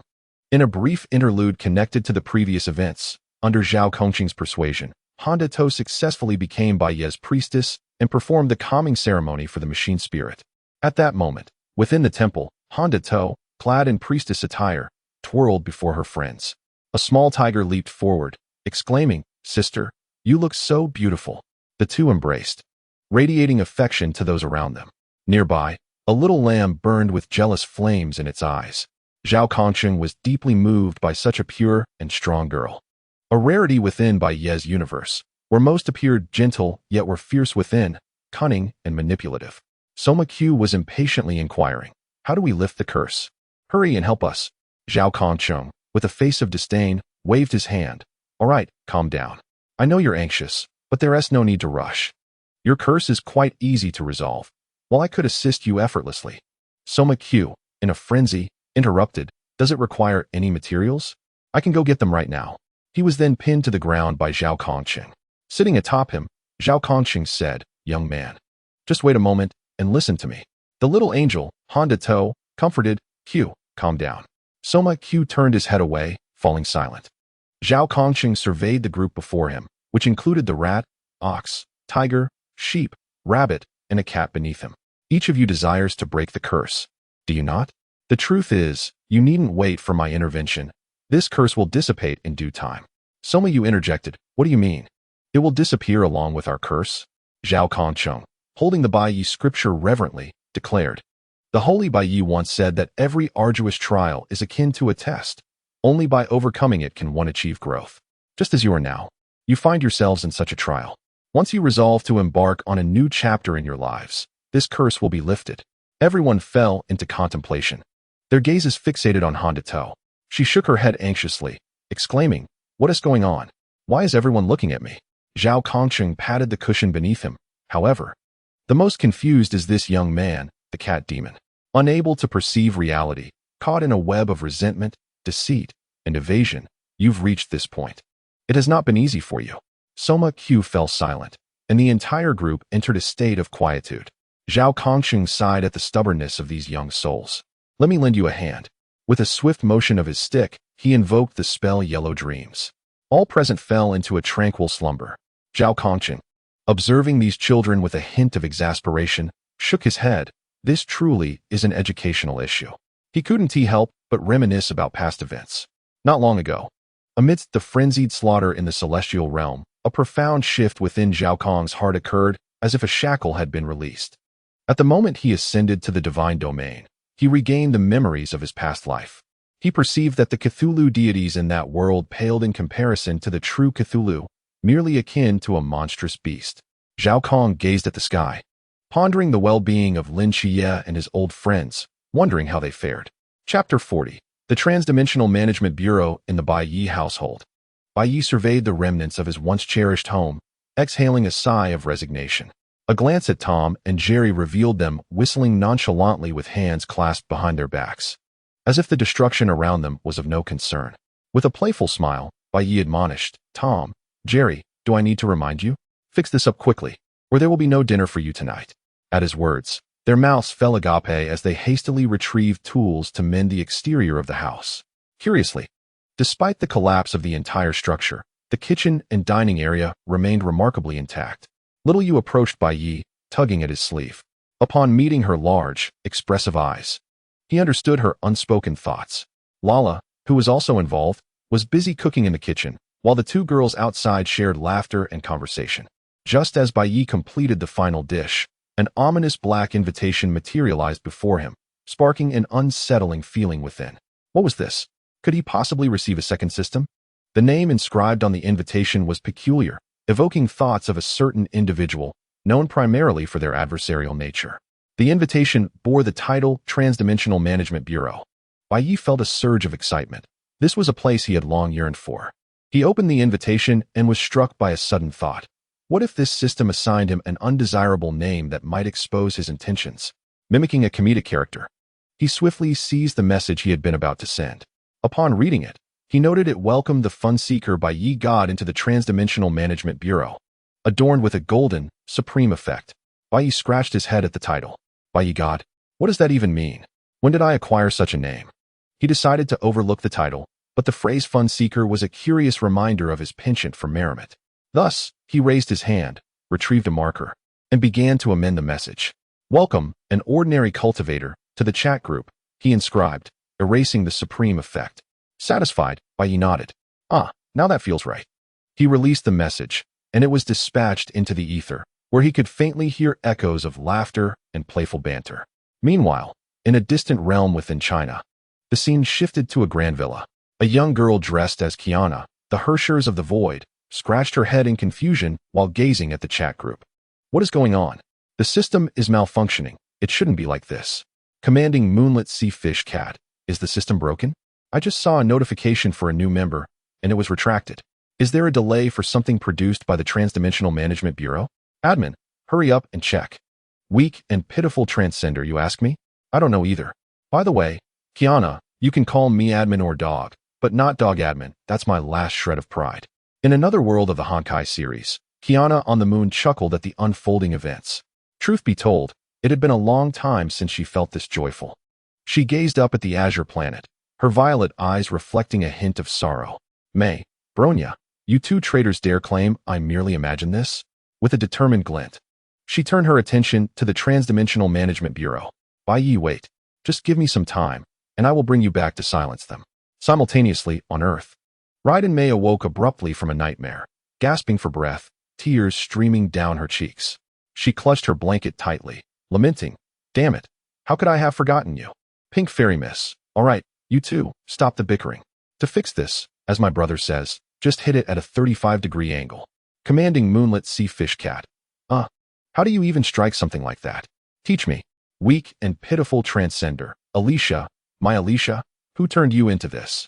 Homebound vampire. Dog admin, stop your wailing. I'm sick of hearing you howl 3 times a day. Weak and pitiful transcender. I won't stop. I must howl. Even knowing Alicia is alive fills me with joy. After she married and embarked on a quest to find her husband, do you know how devastating that is for me? And stop calling me dog admin. Homebound vampire. Fine. Do as you wish. Commanding Moonlit Sea Fish Cat. Alicia, may I ask how my inquiry is progressing? Pink Fairy Miss, there are no leads. The captain of the Huberian is Kiana. There's no sign of that cleaner you mentioned. Kiana, do you have any photos? Relying solely on descriptions is inadequate. Commanding Moonlit Sea Fish Cat. None at all. Didn't I mention? It seems some force has erased the captain from existence. Had I not become the Hershers of the End, I might have lost that memory too. This power is affecting me, rendering it impossible to recall their name. Simulated entry. Let the world forget me. Blue. This skill activates, realizing a certain wish at the cost of being forgotten by this world. Divine Exorcist. Everyone I. Weak and pitiful transcender. All right, I know why you're here. I sent it over, remember to check. Divine Exorcist. Thank you. Without that, I truly wouldn't have managed. Yesterday, every member in the group, even the lurkers, were utterly speechless. They've witnessed misfortune, but never like this. Buying discounted eggs only to drop them in sewage, tripping and breaking their phone, and while getting up, losing their wallet down a drain. When they went home to retrieve their bank card, they accidentally broke it, and when they went to the bank, it was closed. In Academy City, Kamiju Toma sighed in relief as he surveyed the assortment of rice, oil, and salt before him. With this, I can get by for a while. He glanced at his broken bank card, then suddenly recalled something. I should have checked Billy last night. Looking towards his balcony, He contemplated his next move. I observed a white object hanging there. Well, it has begun. The Bureau of Interdimensional Management, after Kamiju Toma finishes his meal. Chit-chatting moon sea fish cat. I truly appreciate your assistance, Alicia. Miss Pink Fairy. Regrettably, the information I have gathered is rather limited. Chit-chatting moon sea fish cat. Nevertheless. Thank you, Alicia. Would you not consider visiting my side? May would be delighted to see you. Miss Pink Fairy. I think not, as your world is not mine. Furthermore, the Alicia in May's heart is not me. I am no longer the Alicia I once was. My heart now holds another. And I shall certainly find Bai Yi. Poor, pitiful traveler. Alicia, my beloved Alicia. Upon hearing Alicia's final words, Kiana on the moon widened her eyes in astonishment. For her captain's name was also Bai Yi. The Bai Yi Alicia sought could not possibly be the same as her own, could it? Just 5 yuan. Seeking Bai Yi. A Bai Yi deity has appeared here. Could this be the one you seek? Just as Kiana and Alicia prepared to inquire, a commotion erupted. Everyone welcome, the ordinary cultivator, to the Bureau of Interdimensional Management. A throng of diving personnel emerged. Just 5 yuan. Should you require assistance? I offer my services for merely 5 yuan, cleaning toilets and eradicating cockroaches from the crevices of wall tiles. All for just 5 yuan. Miss Pink Fairy, how shall I put this? Mr. Yado truly remains true to his original intentions. Uncle Snake. Welcome, welcome. I hear you are a cultivator. Do you possess any techniques? Let me see even the basics, and I shall trade you for our unique Sharingan. Bai Yi, while editing the information, instructed those serving the meals from the kitchen. Ordinary cultivator. Greetings to all in the Bureau. I have no issue with providing the basic techniques Uncle Snake desires. I am also keen to study the Sharingan. If you possess any other ocular abilities, I could exchange a few additional texts. Poor, pitiful traveler. I did not expect you to be so unperturbed. I have a premonition that you, this ordinary cultivator, are anything but ordinary. Ordinary cultivator. Well, I must admit, I am indeed a bit extraordinary. I initially began as an ordinary traveler and have now become a common cultivator. I only recently broke through to the Golden Core stage. Bai Yi was not lying. It was indeed a recent breakthrough to the Golden Core. He merely concealed a fraction of his strength. Poor, pitiful traveler. Senior, please allow me to pay my respects. Upon hearing this, Bai Yi could not help but shake his head. Truly, the unashamed nature of travelers is a legacy passed down through generations. Ordinary cultivator, you are quite shameless yourself, embodying the essence of our kind. Poor, pitiful traveler. I am merely a novice in this realm, with much to learn. By the way, senior, from what world did you traverse? The cultivation realm? Bai Yi spoke without a hint of embarrassment, casually responding. Ordinary cultivator. Oh, nothing much, just an ordinary urban world, currently in a state of spiritual energy revival. It is relatively peaceful, though recently, some supernatural creatures have emerged due to this revival, causing some trouble. The girl known as the ruler of Flame sighed. Recalling the recent reports of mutated locust swarms and a giant mutated scorpion that had appeared at her school. Had it not been for her awakening of a special ability, granting her a novice gift pack that randomly replicated a portion of a member's abilities without side effects, she would have been in a dire situation. However, at that moment, no one was present in the Bureau of Interdimensional Management. How was she to utilize this special ability? Fortunately, at a critical moment, the being known as the End joined in, swiftly slaying that monstrous beast and discovering something akin to an inner Dan within. Poor, pitiful traveler. Every world has its troubles. My situation is quite similar to yours, also experiencing a revival of spiritual energy. By the way, senior, may I ask what your special ability is? Ordinary cultivator. That question strikes deep, my friend. If I had a special ability, would I still be at the Golden Core stage? While the two conversed, others silently observed from the sidelines. The Bureau of Interdimensional Management System was eager to expose the other party, yet upon seeing their own senior behind them, sighed. Host. It is not that I do not wish to assist you. Take care of yourself. Simply remain vigilant in the future. A short skit. In the world of Honkai Impact 3, the headquarters of Destiny. Late at night, Durandal gazed at the bright stars at a 45-degree angle. Reminiscing about her time in the Quantum Sea. Raising her drink high, she spoke with deep emotion. If the world were to strip me of my exquisite beauty, then destruction would be its rightful conclusion. My heart yearns for but one thing. Amidst all suffering, only he can dissolve it all. Hate me, curse me. Let the world do as it pleases. Ultimately, all shall crumble until he returns to my embrace. My beloved, where art thou? In the distance, Rita sighed once more. Here we go again. Lady Durandal has entered her state of despair once more. Ever since the passing of Lord Baiyi, Lady Durandal has transformed in this manner. It appears she has formed a connection with Lord Otto, finding some common ground, and often plays games with him. Chapter 41. Orochimaru. My wish is finally about to be fulfilled. 7,000 words. Baiyi continued to chat, while reviewing the Bureau of Interdimensional Management. A system akin to a chat group. Perhaps due to its rudimentary nature, the flow of time across different worlds was not synchronized. It was only when opening the chat group that synchronization occurred. Interdimensional Management Bureau System. Just graduated, not enough funds for installation. Had to scour the second-hand market for one.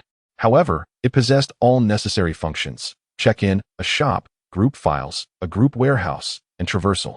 The check-in feature allowed for daily sign-ins, earning between 1 to 100 points. Most items in the shop were from the Honkai world, along with some ninja scrolls and chakra cultivation methods from the Naruto world. These were likely uploaded by Kiana, Alicia, and Uncle Snake, and they were all remarkably inexpensive. By this measure, it bore some resemblance to a certain interdimensional management bureau. The group warehouse served as a storage space, albeit limited to 10 cubic meters. The group files contained various anime novels and similar materials uploaded by the group leader. Notably, there were also identification documents issued by a Traveler Alliance similar to his own system. What pleased Baiyi the most was the traversal feature. Since he could traverse using his own strength, reaching nearby worlds was feasible with a simple portal. However, distant worlds posed more challenges, requiring materials to set up a teleportation array. As for physically crossing over, that was out of the question, especially after experiencing the chaotic storm detailed in his memories. This could be considered a common flaw among comedic character skills, quite amusing. Just then, Lala and Yu poked their heads around the kitchen door. Lala exclaimed joyfully, Baiyi, is dinner ready? Yu chimed in, Baiyi dinner. Tom, Jerry, and the three little ones also peeked in, though one of them was a stray kitten. With a voice full of magnetism, the esteemed Xian Warren said, Apologies, Your Highness. Baiyi, slightly taken aback, seemed to sense something, glanced at the ceiling, and smiled. All right. I understand your purpose. He held out 2 plates of food, saying, Take these. Sasting, feeling a bit bashful, scratched his head and broke into a silly grin. After receiving the food from Baiyi, he gratefully said, Thank you, Your Highness, and then left in a rather dejected manner. Lala Weiwei furrowed her brow in confusion, asking, Baiyi, what were you and Sasting whispering about? I couldn't comprehend it. Baiyi waved his hand dismissively, nothing of great importance. Let us eat. Lala exclaimed joyfully. Yay, while you added, oh. Meanwhile, Sasting arrived on the spaceship carrying the 2 plates of food. Upon entering the cockpit, he was met with a child who eagerly jumped down from a chair, snatched the plates from Sasting's hands, and began devouring the food with gusto. Sasting, adopting a pose reminiscent of her Kong, complained, Your Majesty, save some for me. To which Dwechi retorted, You gobbled down quite a bit while we were chatting. In the realm of the Time-Space Management Bureau, a timid traveler spoke up, Senior, why have you fallen silent? A seemingly ordinary cultivator replied, Apologies, I was momentarily preoccupied. After a lengthy conversation, the cultivator continued, Junior, I have yet to inquire about your name. This prompted Baiyi to ask a question that left the young flame law ruler momentarily dumbfounded, nervously fiddling with her cheeks.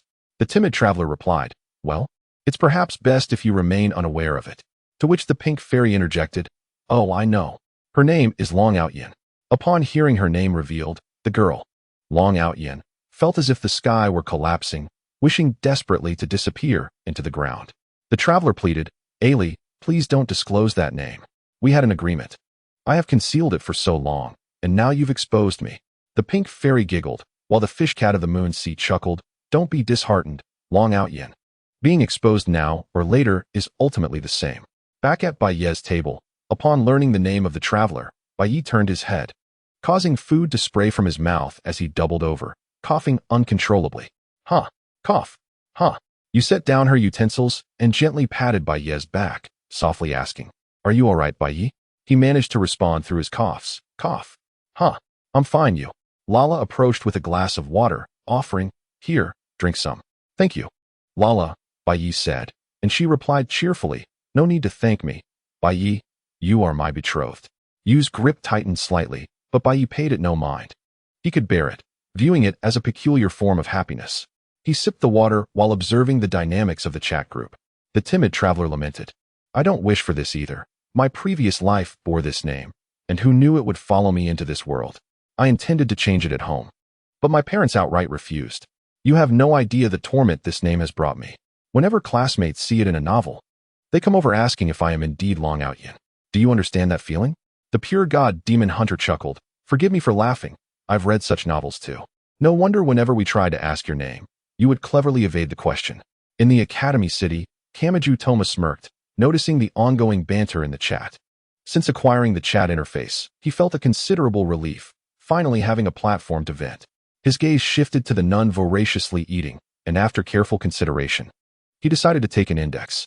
Even if he didn't the director would undoubtedly find a way to send her over. Observing her hearty appetite, he thought to himself that he would never consume such sour food, knowing it would land him in the hospital.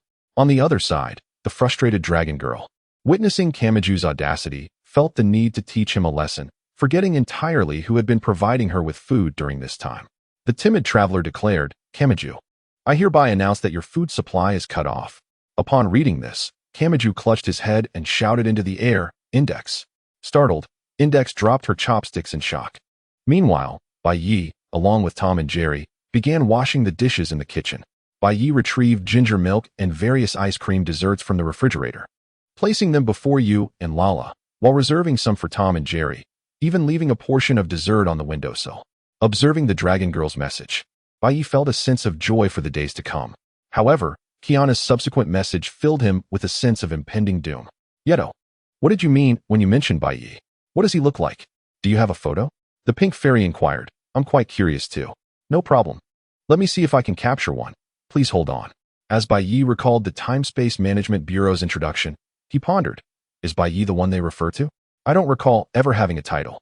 He decided to observe further before making a decision. Meanwhile, Yeto stood at the foot of Bai Yi's temple, swallowing hard at the thought of the temple priest's achievements. His legs trembled at the recollection of the brutal battles he'd heard about from Xiaofu and Xiaoma. Most of the deities had undergone changes. Even the supreme deity had been replaced, and all the divine artifacts had been shattered. Staring at the steps before him, Yeto wished he could travel back in time and slap himself for the bravado he had displayed. Despite the bravado, he reassured himself that he was not a celestial deity from Takamagara. Perhaps the temple's master would not eliminate him. Resolutely, he ascended the steps, thinking that if worse came to worst, the group members would surely come to his aid. As Yeto prepared to take a photo, Bai Yi, who had been quietly observing, grew increasingly alarmed, sensing that a certain conspiracy was quietly encroaching upon him. The pink fairy asked, "Kiana, why are you inquiring about this? Is your captain named Bai Yi?" Kiana, upon seeing Ailey's question, sensed something amiss. "Could it be that it's the same on your side?" The pink fairy replied, "One moment, let me post Bai Yi's photo. You can see if it matches." As Kiana on the moon viewed the photo Ailey had uploaded, she began to notice a striking resemblance to her own memories. Realizing that the power that had previously erased her memories had inexplicably vanished. The captain of the moonlit sea. Indeed, this is the captain. "Alicia, did you see Kiana's response over there?" With a hand on her chin, she let out a sigh of resignation. "Oh, my dear brother. How many romantic entanglements have you created? Yet, it is fortunate that all the beauties you attract are ones I adore." On the other side, Bai Yi gazed at the photograph, slapping his palm against his face, having confirmed that this Alicia is indeed the Alicia he knows. In that sudden moment, Bai Yi recalled a series of memories, tracing back to the events with the Herschers of the End, beginning in Longkong City, where he had followed Kiana and her companions. During his time at St. Freya, he experienced immense joy. Each day was filled with cooking alongside May, sharing flirty moments in the kitchen. At noon, Teresa would nap on his lap, while Bronya sat beside him, both engrossed in video games. There was also Kiana, often cuddling with him, playfully asking for pocket money. They frequently visited bars, bringing back a tipsy Himiko. Although Himiko, when intoxicated, was quite the handful. He encountered Rita, who launched an unexpected advance, eventually leading him to meet Yolandel, with whom he became a close confidant. He even visited the headquarters of the organization, experiencing a myriad of events until Otto set his plans in motion, taking Himiko's place and rescuing Kiana from the grasp of the Herschers of the Void. Together with Kiana, they arrived in the City of the Sky. After a prolonged period of guidance, he finally managed to help Kiana recover. At that time, his life was hanging by a thread, akin to a candle flickering in the wind. Thankfully, the rapid restoration of this entry sustained him, though life continued to ebb away gradually. Only Fu Hua was aware of this situation. He then endured the rift between Mei and Kiana, realizing he could no longer hold on, acutely aware of the impending end of his life. Later, he met Shi, who, with her exceptional skills in entertaining children, had him wrapped around her finger. Following this, he spent a tranquil period with Kiana, Seal, and others. During the time of the 1,000-armed Hershers, he felt himself nearing his limits. In the final moments of his life, he unleashed his ultimate ability, causing the world to forget him at the cost of his own existence, performing a miracle. Reflecting on these events, Bai Yi gazed helplessly at the interface of the Hyperdimensional Management Bureau, looking at his simulator system. A sense of realization washed over him. Ah, you two have plotted against me. It has become clear to even the simplest minds why that invitation appeared before me. It was intercepted by the system, seeking amusement, coupled with the timing of memory recovery. It seems my simulator system has been scheming against me for quite some time. Bai Yi sighed. Ah, fortune and misfortune are intertwined. At that moment, Bai Yi noticed a private message from Uncle Snake, adorned with the 3 Tomo Sharingan and Byakugan. Uncle Snake, as an ordinary cultivator, these are the only items of value I possess. May we trade? 3 Tomo Sharingan, Byakugan, cells of Shogu, cells of Xianglin, cells of the first Hokage. Recently, when Bai Yi joined the chat group, Uncle Snake was brimming with excitement, eagerly awaiting the arrival of a cultivator. It is worth mentioning that Uncle Snake had yet to complete the reincarnation transformation and had not become Ant Snake. The invitation had been issued at an inopportune time, just as Orochimaru was preparing for his transformation. After reviewing the group files and members' introductions, Orochimaru discovered new possibilities: deities born from faith, immortal vampires, and fusion warriors from the world of collapse, who had lived for over 50,000 years. Through extensive comparisons, Orochimaru concluded that elements from the world of cultivation were more suitable. Chi energy seemed to correspond to natural energy. Since then, Uncle Snake traded for a meridian chart from the Dragon Maiden and acquired her inner Dan. After transplanting the Byakugan, he began observing the flow of meridians within his body. After all, the humans of the ninja realm had been tainted by extraterrestrial genes. By comparing acupoints, he found that the general direction remained the same, though several meridians were absent. Through further examination of Shogu, he indeed made some discoveries. The cursed seal became significantly more potent, and the skeletal vein was healed. Nevertheless, Orochimaru did not abandon the path of technology, for the struggles of flesh and blood contrasted with mechanical ascension. Bai Yi observed the items Uncle Snake had provided, contemplating the entirety of his assets. Ordinary cultivator, you should keep these items. I have no need for them. Just leave the Byakugan and Sharingan for me. I merely wish to study them. Uncle Snake, no. These items hold little value. It would be better if you accepted them. Otherwise, I will feel uneasy. Aren't cultivators supposed to embrace karma? Ordinary cultivator. Well, you think too much. Since you have delved into cultivation, which aspect do you desire? Or do you wish for all three? Uncle Snake, if possible, I would like a cultivation method that allows for dual cultivation of life and vitality. Ordinary cultivator. Please wait. Let me search.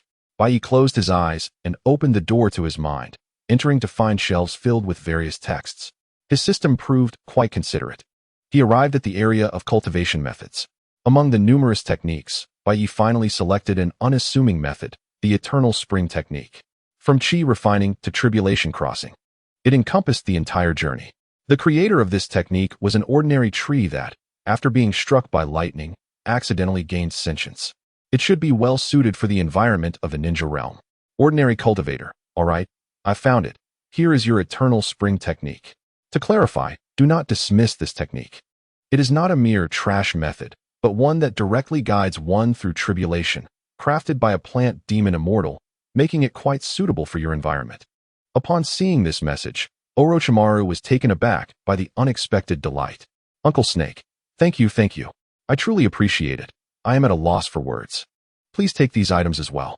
Ordinary cultivator. No need for thanks, Uncle Snake. If you truly wish to show gratitude, help me with one task. Uncle Snake, please speak. If it is within my power, I will certainly assist. Ordinary cultivator. Then, Initiate a revolution and let the red light illuminate this world. Upon reading this message, Uncle Snake burst into laughter, thinking it was something else, only to realize it was a comrade's request. Uncle Snake, comrade, do not worry. I am already in the process. Here, time flows differently. One day is approximately 1.5 days. There should be progress now.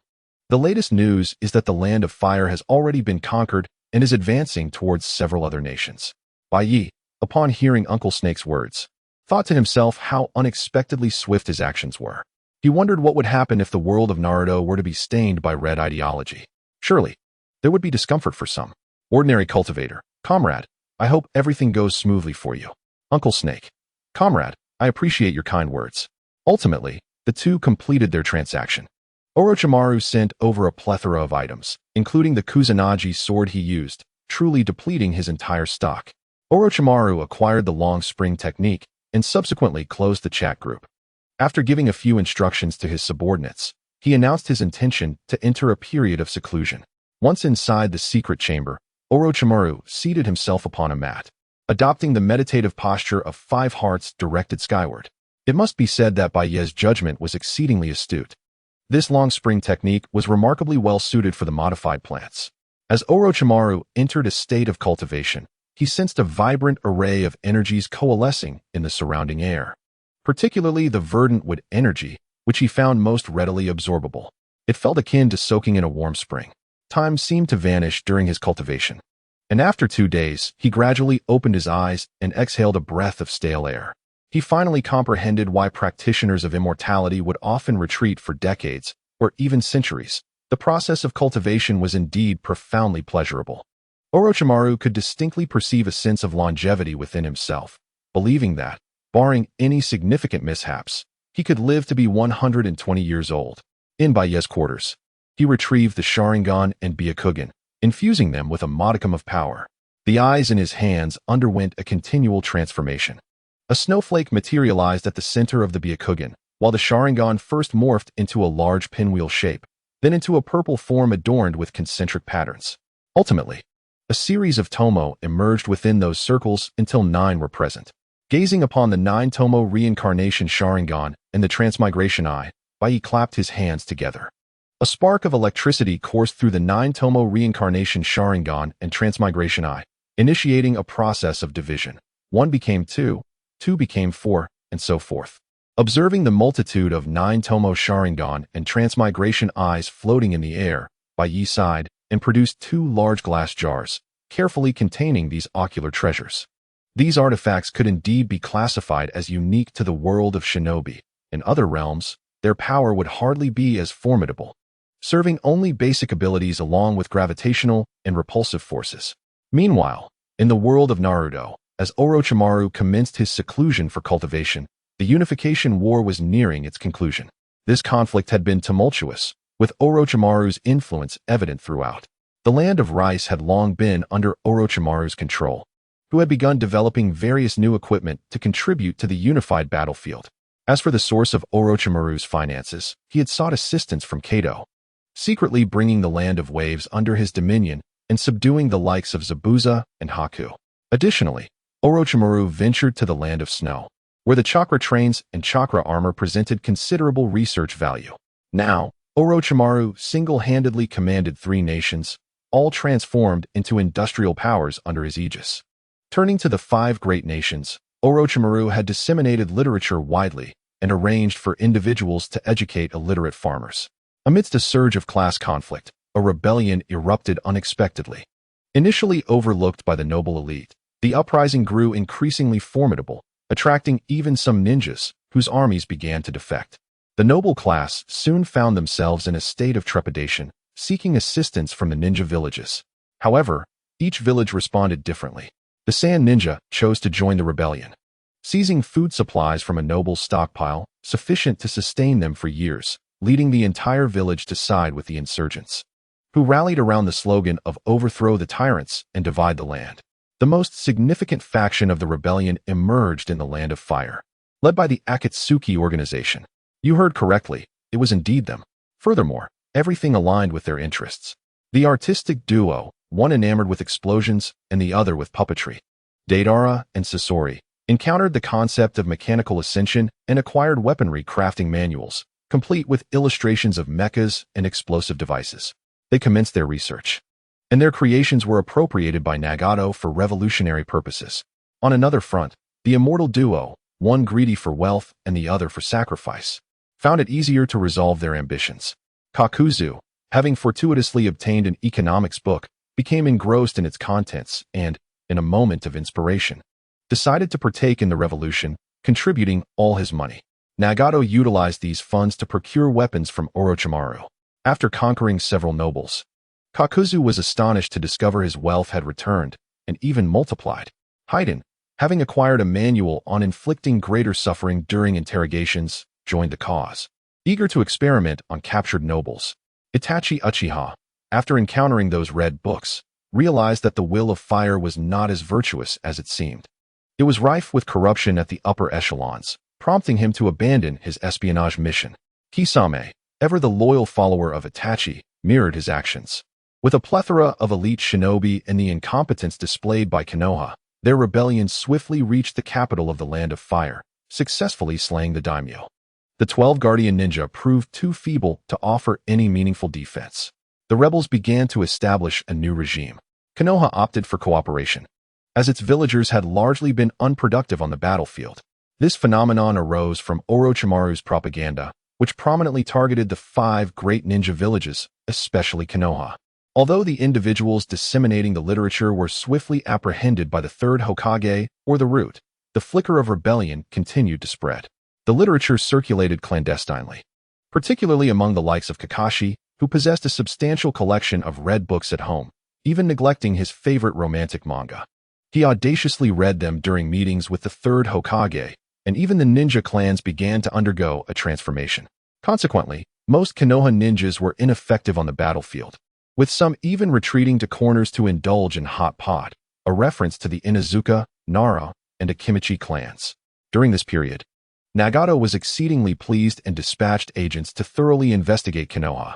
Upon verification, it was revealed that the 2 advisors and the third Hokage had exploited their positions for familial gain during their tenure. They had brazenly embezzled public funds and seized the wealth of the 4th Hokage, which was subsequently confiscated. Naruto Uzumaki learned for the first time that his father was, in fact, the 4th Hokage.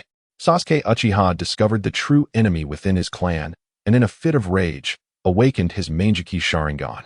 As for Danzo, he was not even captured. The situation was resolved on the spot.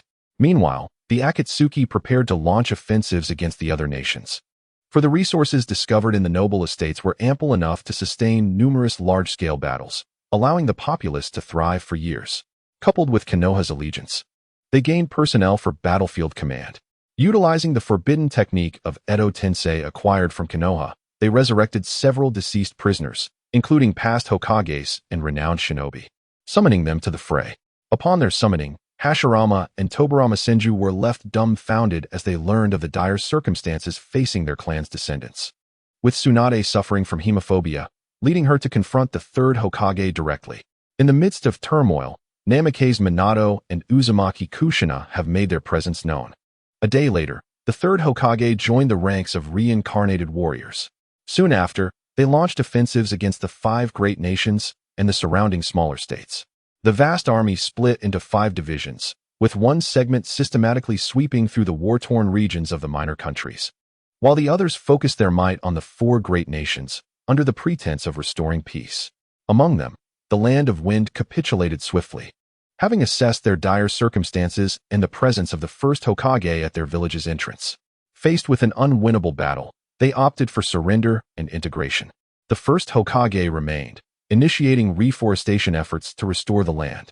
The subsequent tasks were straightforward, exhuming tombs to summon powerful spirits, and those who resisted were controlled directly. Uchiha Obito and Kagaya Otsutsuki were left in a state of bewilderment, realizing that their Moon Eye plan was slipping further from reach. In Chapter 42, a whimsical encounter awaited Bai Yi, who gazed at the interface of the Temporal Management Bureau, letting out a resigned sigh. He pondered whether to reveal his identity to Alicia. At that moment, he resembled a wayward traveler returning home, yet hesitating to cross the threshold.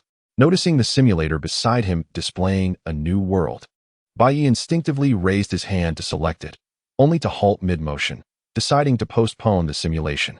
After all, with debts accumulating, what was one more? Meanwhile, Yato staggered out of the temple, descending the steps cautiously until he reached the base of the mountain. Upon arrival, he exhaled with relief, glancing back at the temple with a shiver, recalling the surreal experience he had just endured. The moment he stepped onto the temple's stairs, he found himself within its confines, where a jovial man had greeted him with an introduction to the revered Baiyi deity. Thus, he spent over 8 hours in the temple, listening to the man's discourse and copying the Baiyi scriptures, though he managed to capture a photograph of the deity's statue. Only 5 yuan, he proclaimed. I have fulfilled my mission and obtained an image of the Baiyi deity. Indeed, that is Baiyi, echoed a voice. Yes, he is the captain, another chimed in. Such a pity that you have yet to find the real person, lamented another. Please, spare me, one retorted, feeling out of place in the conversation. Baiyi, observing from the shadows, felt a sense of déjà vu upon seeing Yato's photograph of the statue. It dawned upon him that this was the very image from his previous simulation of Final Visage. A possibility flickered in his mind as he began to calculate the implications. Moments later, Baiyi slapped his forehead in disbelief, exhaling a resigned sigh. The rare materials he had hoped to gather seemed almost impossible. Originating from the dawn of the universe, he felt a pang of irony as he recalled that the diary he had penned had somehow survived the cataclysmic explosion. Such is the capriciousness of fate. Reflecting upon the dark history inscribed within his diary, he felt compelled to enter the simulator and chastise himself for his thoughts. Who writes a diary? Yet, he reassured himself that being unconventional absolved him of such concerns. After all, the figure searching for Baiyi was not him, but a separate entity altogether. With this realization, Baiyi felt a wave of relief wash over him.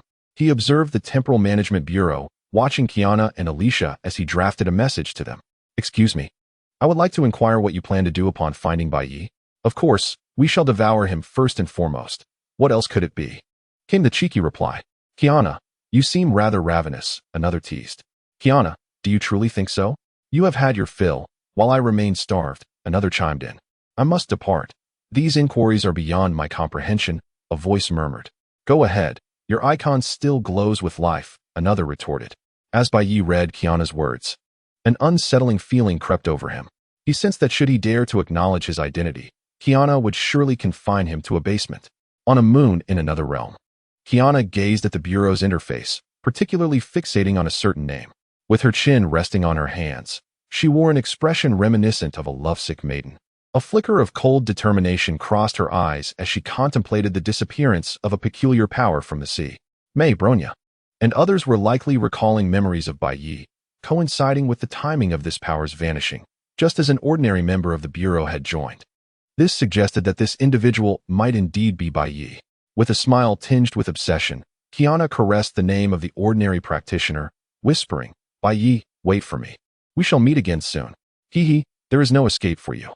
In the quantum realm, a jubilant seal donned in a pristine white gown exclaimed, how wonderful. Another version of myself still lives. Black Seal smiled knowingly, I understand. Kiana, grinning widely, placed her hands on their shoulders, asking, what have you two figured out, little Seal? Seal shook her head. Kiana, please let us be. We won't reveal anything. Kiana chuckled. What do you think? Meanwhile, on Earth, a spacecraft heading to the moon was bustling with individuals dragging their luggage in a hurry towards the Destiny launch base. The tall Bronya waved. Long time no see, May? What brings you here? The matured Raiden May brushed her hair behind her ear. Oh, nothing much. Just wanted to see Kiana. But, Principal Himiko, what about you? Shouldn't you be busy with work at Destiny? Himiko, hands on her hips, retorted. Well, who would have thought that my former students would lecture me? It is not I who is busy. Besides, I am retired now. Teresa waved her hands, flustered. No, I have completed my duties. I simply have some time to visit my niece on the moon. Raiden May turned her gaze, a glint of coldness in her eyes. Then, Rita, Sakura, what are you doing here? I recall you both just visited Kiana not long ago. Rita, placing her hands demurely before her, replied with a charming voice, Miss May, along with Lord Sakura. At that moment, a cheerful voice pierced through the air, accompanied by a lively figure. Old fossil, hurry up or you'll miss out. Fu Hua walked behind the little one, her face adorned with a tender smile. Little Shies, take your time, don't rush. Kiana cannot escape, she reassured. Little Shy stomped her foot in impatience. Oh dear, old fossil, you are driving me mad. That's not what I meant. As they drew closer, Shies discovered a crowd gathered before her, hands on their hips. What are you all doing here, standing around? Xiao Shi exclaimed, suddenly appearing enlightened. Oh, I see now. You have all regained your memories. As he revealed this, the expressions of those present shifted subtly. Observing their reactions, Xiao Shi nodded in agreement. Indeed, both I and the old relic have recovered our memories, so it stands to reason that you should have as well. Thud. Ouch. Xiao Shi clutched his head. Why did you hit me, old relic? I was merely stating the truth. Fu Hua, with a gentle and soft voice, interjected. All right, Xiao Shi. Perhaps you should say a little less. She then turned her attention to Raiden Mei and the others. Let us board the ship first, and then we can discuss matters one by one. Fu Hua glanced around and noticed the absence of two individuals. Bronya, have you seen Himiko? Bronya shook her head. No, I haven't. Ever since I regained my memories, I have not laid eyes on her. Suddenly, Bronya recalled something. Himiko, she is the Hershers of the Quantum Sea. Could it be? Teresa. Mei suddenly looked up, gazing at the sky. This is bad. We must hurry to the moon. It seems Kiana has found the captain. Prompted by this reminder, everyone hurriedly boarded the spacecraft, setting off towards the moon. Upon arrival, they would discover a transparent protective shield enveloping the moon. Meanwhile, on the other side, Bai Yi was busy preparing a variety of medicinal concoctions, crafting basic body-enhancing pills, chi cultivation pills, and healing potions. Among them was the essential forgetting dust pill, which could render someone oblivious to the events of the past day. Bai Yi observed the intricate patterns on the pills and sighed. It has been quite some time since I last concocted pills. I have grown rather rusty. I have placed some cultivation techniques in the shop. When you have the time, do take a look, said the ordinary cultivator. In the academy city, the dark streets lay silent, devoid of life. The dim yellow lights flickered ominously, as if they might fail at any moment. Kamiju Toma looked up at the starless night sky, tears streaming down his face. If only this pill had arrived earlier, how much better it would have been. Today has been nothing short of disastrous. He had been exceedingly cautious, intent on avoiding the destruction of the mobile church. However, as he stood up to adjust the remote control, he stumbled and fell directly onto Index, his hand inadvertently landing upon her chest. With a soft sound, the mobile church transformed into rags, leaving him with an array of bite marks. He decided to leave Index at home to prepare for a discussion with Kanzaki and the others, but those two had been avoiding him. Later, he found himself in a foul-smelling ditch, relieved that he had purchased an old phone. Otherwise, it would have shattered upon impact. Upon returning, he discovered Index lying bloodied at his doorstep, having just fought with a delinquent with red hair. After much effort, he managed to get Index to the home of a teacher, only to receive a painful message shortly after. Kamiju glanced at the techniques available to him and sighed. Realizing he was incapable of cultivating them, he purchased a few body-enhancing pills and took them with tears in his eyes, knowing that in the days to come, it would be better to be physically robust. In Chapter 43, Little Bunny, kindly open the door, the Dragon Girl accessed the Management Bureau's shop. Discovering a plethora of pills listed by Bai Yi, there were various basic techniques, including fireball and ice arrow spells, especially the body-enhancing, chi cultivation, and healing pills, all rated as top-tier and remarkably affordable. Purchase records indicated that Kamiju had bought numerous body-enhancing pills. Dear Father in Heaven, I bow before you, said the weak and pitiful transmigrator. Ordinary cultivator, move aside. This is no game. Are you planning to wield a halberd against your adoptive father next? Even if I had 2 more lives, I wouldn't dare. You are now a formidable figure in the Golden Core stage. One sneeze from you could end us. Stop pretending. I know all about transmigrators. Each of you is more cunning than the last. Your strength now likely surpasses that of the Golden Core stage. Do not deceive me. I have some knowledge of divination, replied the weak and pitiful transmigrator. Great one, you've already appeared. Why do you ask me? I am merely an ordinary Hershers now. Group leader, you still claim to be weak? You are already a Hershers. Certainly weak. Compared to those who can easily obliterate stars, I am undeniably weak. Indeed, compared to those great ones, we are undeniably feeble. Night Fight felt disheartened by the conversation. He had thought he was not at the bottom, but upon closer inspection, he indeed was. I must say, you two are indulging in your own grandeur. By comparison, I am the weakest here. No, I am the weakest. Step aside. Ha ha. Meanwhile, in the parallel world of Honkai Impact 3, Kiana clapped her hands, admiring her handiwork. Two caterpillar-like Himikos had their mouths stuffed with cloth, emitting muffled whimpering sounds. Kiana grinned. Himiko, you two stay here for now. Once I have devoured the captain, I shall set you free. On the ship rushing towards the moon, Lisa called out from the cockpit, Kiana, respond if you receive this. Fu Hua replied, Teresa, there's no need to communicate. We can simply charge ahead. In the management bureau, a voice echoed, ordinary cultivator, unlock your permissions. I wish to come over. Bai Yi paused momentarily, then grabbed a bamboo slip from his bedside, shaking it. 3 slips sprang forth, indicating ominous signs. Bai Yi placed the slips back into their tube, his expression darkening. From the divination, it appeared he had been exposed. Confounded, Bai Yi pondered how he had been discovered. Suddenly, he turned to the simulator system, recalling the memory he had just received. Let the world forget me. Surely this can be undone? Yet he quickly dismissed the thought. No, that cannot be. I refuse to believe Kiana is so astute or possesses such intelligence. To be sure, Bai Yi decided to test the waters once more. Kiana, perhaps it is best for you to remain in your own world. You are now at the end, and our world is chaotic enough as it is. If you come here, I fear you might bring the Honkai with you. Kiana's forehead twitched with veins protruding, contemplating. What are you pretending for? I do not wish to think. I am not foolish. In the past, with you as my external brain, I had no desire to think. Very well, I shall open the door for you to come over. Bai Yi scratched his head, observing Kiana's relentless demeanor. It appeared she had caught on to something.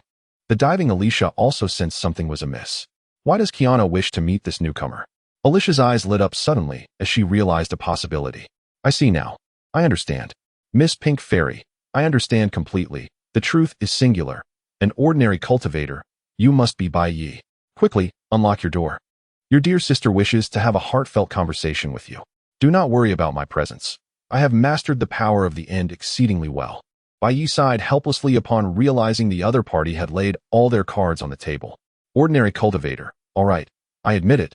I am indeed Bai Yi. Fish cat of the moon sea. Oh, Bai Yi, stop pretending. Now you confess. Open the door swiftly. Let me come over. Miss Pink Fairy. Precisely, dear brother. Please open the door. Your sister longs for you dearly. Weak and pitiful transmigrator. Senior, if you keep this charade up, how could you deceive someone as innocent as me? Ordinary cultivator. I have not deceived you. I truly am just an ordinary cultivator now. Just 5 yuan. By the way, is the Bai Yi deity worshipped here you? Ordinary cultivator. Impossible. That is not me. Do not speak nonsense. How could I possibly create a universe? Just 5 yuan. Well, senior, you have exposed yourself. I never claimed you created a universe. The ordinary cultivator retracted a message. Weak and pitiful transmigrator. No. Father, I seek your support. Ordinary cultivator. Do not call me father. I am not your father. I am merely an ordinary university student, not yet of marriageable age. Fish cat of the moon sea. Hooray. The charming captain. Come on, captain. Be obedient and open the door so I can take a look. Miss Pink Fairy. Indeed. Dear brother, open the door quickly. I am eager to see how you have developed. Bai Yi, with an expressionless face, observed the perverse remarks exchanged between the two. He dared not open the door, for he knew that doing so would likely result in being pinned down the next moment. Chapter 44. The charming Bai Yi, ordinary cultivator. Could you wait 2 years? I need time to develop. Fish cat of the moon sea. No way. I must taste this first broth. Captain, hear me out. Open the door. And I promise to bring you immense joy. Miss Pink Fairy. Exactly. Dear brother, just open the door. This time it will only be the 2 of us. I absolutely will not inform Eden or the others. After a long wait, Elysia and Kiana noticed that there was no response from Bai Yi. Upon checking the observation list, they found that his avatar had dimmed. Fish cat of the moon sea. Elysia, it's your fault. If it were just me, the captain might have opened the door. Miss Pink Fairy. Kiana, do not speak recklessly. This time, it should be blamed on you. I am the captain's most beloved sister. If you hadn't spoken out of turn, he would have opened the door for me. He loves me the most. Fish cat of the moon sea. Nonsense. The captain clearly loves me the most. He spends his earnings on me. Weak and pitiful transmigrator. Ladies, please stop arguing. Have you considered that the senior might be? Fish cat of the moon sea. So what if he is? Isn't that even better? The charming captain. Miss Pink Fairy. Indeed. How tender, how delightful. Dragon overlord, female, sighed helplessly at the brazen perversion of the two. silently mourning for her transmigrating senior. Oh, senior, may your body withstand this. Vampire recluse, dragon overlord. Perhaps you should refrain from speaking. They are currently in a state of perversion and will only regain their senses after some time. Weak and pitiful transmigrator, please. Just call me the dog group leader instead of that name. Cleanse the demon. By the way, where is Orochimaru? Isn't he usually quite active? Weak and pitiful transmigrator. About him, he may have entered seclusion to cultivate after obtaining the cultivation manual from Bai Yi. Cleanse the demon, that's great. Everyone is able to cultivate. Weak and pitiful transmigrator. Hey, did you buy those body refining elixirs? Are they effective? Cleanse the demon. They are indeed effective. I feel my strength has increased by 50%, and I find it much easier as well. The key issue is, I have run out of money. You know my luck. I barely earn 1 or 2 points daily, and at most, I reach 4 points. Upon hearing this, everyone sighed. Indeed, Kamiju Toma's luck was a significant problem, unless he could forsake the Imagine Breaker, but that thing had already latched onto him. Elysia suddenly recalled something regarding the universe created by Bai Yi. Miss Pink Fairy, by the way, Night Fight, what was that about Bai Yi creating a world? I am most curious. Fish Cat of the Moon Sea. Yes, indeed, I also wish to know. Just 5 yuan. Please wait a moment. Let me consult the sacred texts. I recall it being documented there. Night Fight picked up the Bai Yi sacred text, diary, and began to browse through it. Although this was a diary, it contained additional text on how Bai Yi created the universe during the birth of the cosmic will. Just 5 yuan found it. According to the sacred text, Bai Yi lived until the moment of cosmic obliteration. As the universe was on the brink of collapse and disappearance, he gathered all the remnants of the universe, compressed them, and chose to sacrifice himself, thus becoming a new universe. Weak and pitiful transmigrator. Wow, this is a colossal figure. The universe exploded and created a new universe. I knew my senior was hiding a trove of secrets, but I didn't expect this much. Vampire recluse. A friendly reminder, as far as we know, Bai Yi has appeared in 3 worlds. Miss Pink Fairy. No, it's 4. I have come to this parallel world and found traces of Bai Yi here. On the side of the end, Kiana's complexion darkened slightly as she pondered. Since the captain has experienced so many worlds, could he possibly have many romantic interests? Subsequently, Kiana covered her face with her hands, her mouth stretching into a grin, her purple eyes dimming somewhat. Captain, your first broth is undoubtedly mine. No one can take it away. Meanwhile, Elysia was deep in thought, pondering that if Bai Yi had romantic interests in other worlds, then there would be even more beautiful women. She decided to inform Mephistopheles and the others, believing they would be extremely pleased to hear this. Elysia arrived at the land of the past, surveyed the area, and found everyone present. She cupped her hands to her mouth and shouted, I have found Bai Yi. Everyone was momentarily stunned, failing to react. The next moment, Mephistopheles rushed up to Elysia, grabbing her shoulders and shaking her continuously. Elysia, is it true? Have you really found Bai Yi? Elysia comforted her. Calm down, Mephistopheles. I know you are anxious, but please, do not rush. Mephistopheles' eyes widened. How can I not be anxious? Hurry up and tell me. Elysia, please quiet down. With the influence of Apophis' decree, Mephistopheles gradually regained her composure. The next moment, a spark of electricity coursed through her body, and she broke free from the decree. Apollonia, mind your own business, said Mybius with a hint of irritation. Apollonia, her expression serene, replied, Mybius, you are not the only one in a hurry. Please ask Alicia to sit down and speak slowly. Mybius snorted in disdain, turning to take his seat, crossing his legs, and fixing a penetrating gaze upon Alicia, imbued with a sense of anticipation and nostalgia.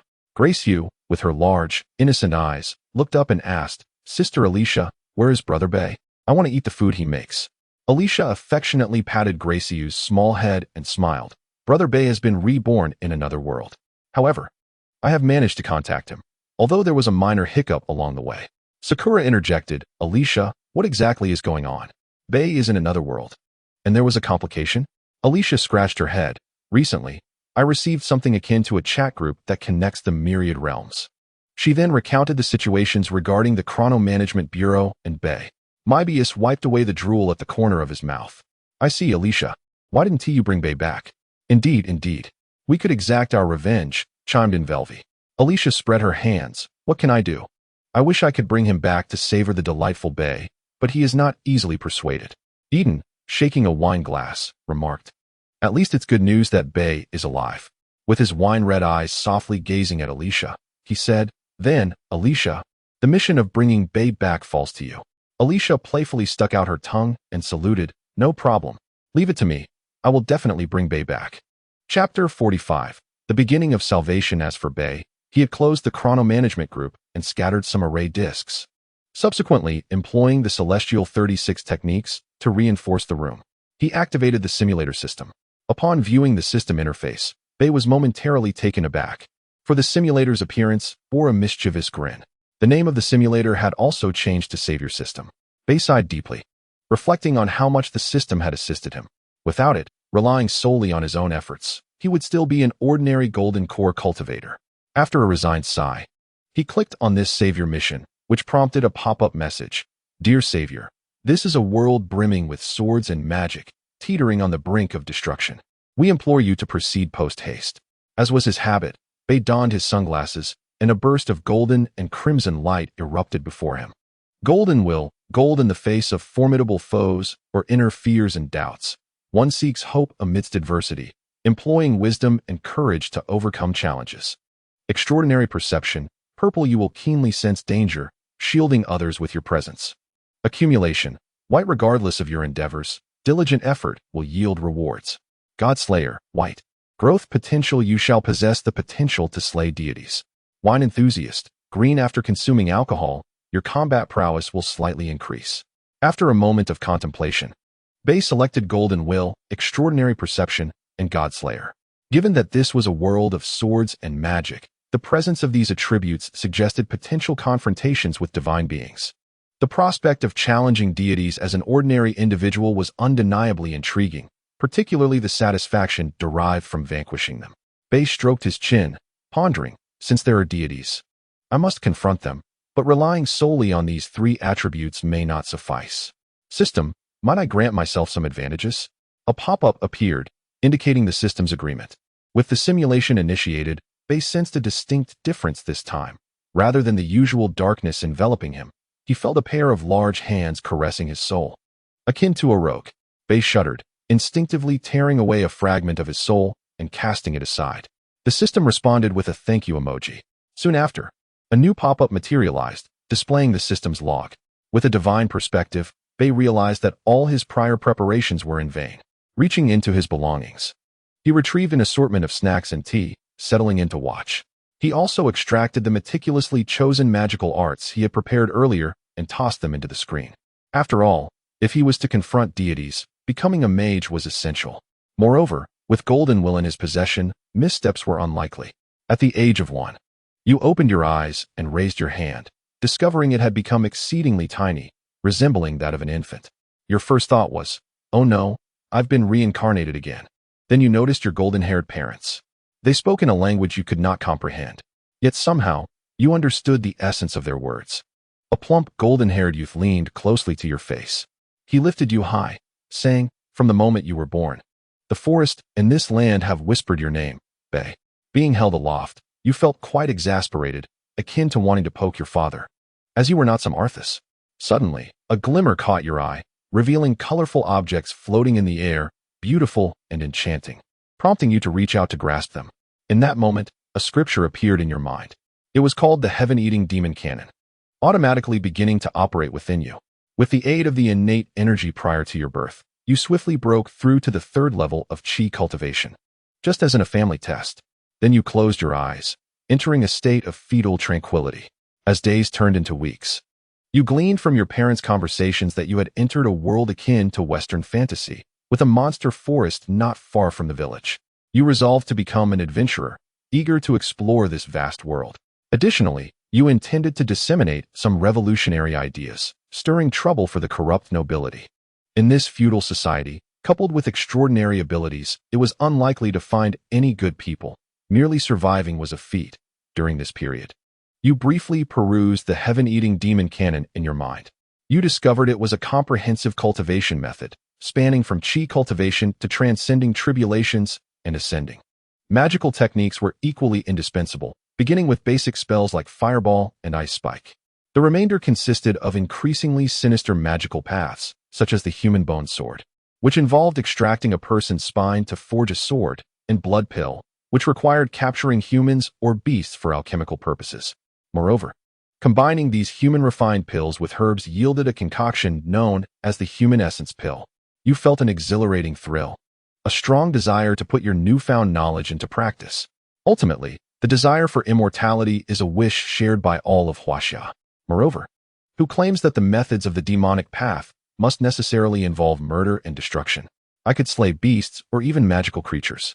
Yet, a certain familiarity permeates this world, though I cannot quite place it. Time flies swiftly, and I have just celebrated my second birthday. The innate energy within me, combined with the rich energies present in this world's atmosphere, has allowed my cultivation to reach the state of perfected chi refinement. Due to my pursuit of demonic magic, my growth has surpassed that of ordinary children. Today, I find myself in the family warehouse, wielding a talisman brush crafted from fresh wolf hair, dabbing it in the blood of magical beasts as I inscribe runes upon prepared hides. Suddenly, a deep bell tolls, causing my hand to slip and ruin my talisman. I sigh in resignation at the ruined work. After tidying up, I head toward the village entrance, where the bell signals a gathering of the entire village. Upon arrival, I hear the village chief delivering a speech about the severe losses suffered by a neighboring village due to a beast attack, and he reassures everyone that adventurers have been summoned from the city. Nevertheless, a sense of impending danger fills my heart. Anxiously, I return home, pondering the beasts that lurk in the vicinity. Had I not previously cleared the area? Under the cover of darkness, I stealthily rise from my bed and cast a sleep spell upon my parents. Then, I assemble a protective rune array around our home using the talismans I crafted from animal hides.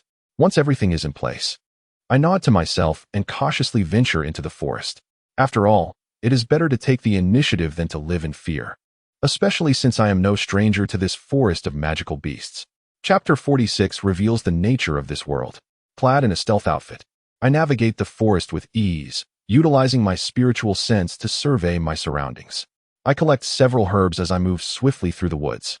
As I delve deeper, I find no signs of large magical beasts, only the tracks of smaller creatures. After dispatching a few magical beasts and collecting their blood and souls, I prepare to skin them when I suddenly hear the desperate cry of a girl. Immediately, I extend my spiritual sense to scan a 2-kilometer radius. I spot a group of goblins attempting to strip a blonde girl with a single ponytail of her clothing, surrounded by scattered armor and weapons. Evidence of adventurers, perhaps.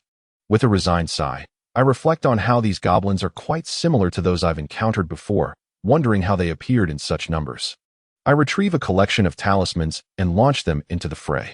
Guided by my spiritual sense, the talismans weave through the air with intricate trajectories, turning the goblins into bursts of crimson and flesh. The girl, pinned beneath the goblins, gazes in astonishment at the unfolding spectacle, her lips curling into a smile as she both laughs and weeps. I perch atop a large tree, producing a gourd and sweeping my hand, channeling the gathered life essence into it. I then toss a cloak from my bag to the girl, who quickly wraps herself in it, remaining hidden among the branches. I alter my voice and advise her, there's nothing to worry about. Hurry back home and be cautious next time. Goblins are notoriously cunning. The girl bows repeatedly in gratitude, retrieves her armor and sword, and hastily retreats from the forest.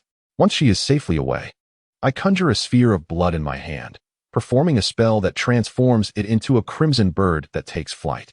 I follow its path, observing as it circles above a frozen cave. Using my spiritual sense, I detect a significant presence among the goblins, revealing a goblin hero and a goblin shaman, both battered and wounded. In a hidden corner, I spot several girls, their limbs severed, along with more goblins. I feel a surge of power within my skeletal sword, sensing an opportunity for enhancement. After a grueling trial, I finally acquire the bodies of the goblin hero and shaman. Those unfortunate girls, lacking limbs, choose to seek death. I draw my skeletal sword to fulfill their request. Gazing at the pile of corpses before me, I lament the state of this wretched world. Green demonic flames ignite in my hands, swiftly consuming the bodies, their essence merging into my skeletal sword. In the aftermath, I return home and dismantle the protective rune array surrounding my house. Time passes, and in the blink of an eye, 5 years have elapsed. During these years, I have led a remarkable life, establishing an underground intelligence network and honing several puppets. Whenever I could, I hunted magical beasts and goblins, grateful for the sustenance they provided in my quest for strength. By now, I have reached the pinnacle of foundation establishment, poised to break through to the core formation stage at any moment. Today, my parents have taken me to the town to witness the hero who defeated the Demon King. Observing the group of young men and women inside, my gaze is drawn to a voluptuous blonde woman. Though her appearance has changed, her aura remains unmistakable. She is the very girl I rescued from the goblins when I was just 2 years old. After a moment of contemplation, I turn away, realizing there is little to behold.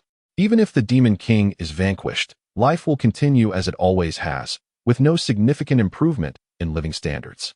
Passing by a beggar, I toss a piece of paper into his bowl, stained with some unknown substance. The beggar immediately snatches it up, cautiously glancing around before slipping into an alley. After ensuring that no one is following him, he unfolds the note, which reads, "The plan begins." That same year, a clandestine merchant begins erecting mysterious statues across the world, and certain texts begin to circulate globally. The following year, in the depths of the magical beast forest, a concealed cave is fortified with multiple layers of protective formations. At the moment I break through to the core formation stage, I connect with the laws of the world. I perceive this realm as if it were a colossal chessboard, upon which a hand casts dice repeatedly. I witness women of various races, humans, elves, and dragons, bound and pregnant, suspended upon crosses. One woman suddenly screams as her belly flattens, revealing a green goblin below. A colossal goblin, adorned with a massive hat and wielding a grand staff, approaches and tosses the newborn goblin onto the chessboard world. Before long, I find myself exiting this state of awareness. 3 more years pass, and in my 10th year, a significant event transpires. Your parents were brutally slaughtered by monstrous beasts, leaving behind no remains. You are acutely aware of the perpetrators, those arrogant deities. With a sigh, you bury this burden deep within your heart. You have been waiting, patiently anticipating the right moment, which is fast approaching. However, one fateful day, the sword saintess appeared before you, expressing her desire to adopt you. You regarded her with disdain, thinking her intentions were not purely maternal, but rather driven by ulterior motives. Reluctantly, you accompanied her back to the temple, for the current circumstances demanded discretion. You resolved that once your plans came to fruition, you would exact a grand revenge upon those deities. Upon returning to the temple, the sword saintess lifted you into her embrace and placed a kiss upon your cheek, whispering her gratitude for your past rescue of her. Confused, you questioned her familiarity, novelly asking if she had mistaken you for someone else. The sword saintess then retrieved a black robe, which, despite the passage of years, was preserved remarkably well, albeit faded. She prayed over the robe, seemingly invoking some divine magic. Suddenly, a map materialized in the air, marking the location of the Water City Temple. You sighed, reflecting on your youthful naivety. On a splendid day, you awoke from the sword saintess's warm embrace. From the day she brought you home, she had treated you as a cherished pillow. In the days that followed, her care for you was meticulous, even to the extent of sharing baths together. You were still quite young, and thus, she refrained from any inappropriate advances. Together, you often ventured into the wilderness to hunt down goblins and other monstrous creatures. During these hunts, the sword saintess, filled with fervor, unleashed her most powerful techniques against the goblins, leaving nothing but ruins in her wake, prompting you to lament the wastefulness of such power. As time passed, your bond with the sword saintess deepened rapidly. 6 years flew by in the blink of an eye. During this time, you achieved a breakthrough to the nascent soul stage, a testament to the rapid progress afforded by demonic cultivation methods. You also crafted over 1,000 flesh puppets, each one comparable to a peak foundation establishment cultivator. In this period, you took on a young apprentice, whose name you did not know, only that they were called the Goblin Slayer. Sensing their potential as your successor, you imparted parts of the celestial devouring demon manual to them. They practiced fervently, daily raiding goblin camps to strengthen themselves with goblin blood, crafting talismans from their hides, and forging weapons from their bones. After some time, you gazed upon the statue erected in Water City, realizing that your long-awaited day of reckoning was finally at hand. You had yearned for this moment for far too long, and now you were prepared to deliver a resounding blow to the gods. Did they not know? Those who traverse the realms are often petty.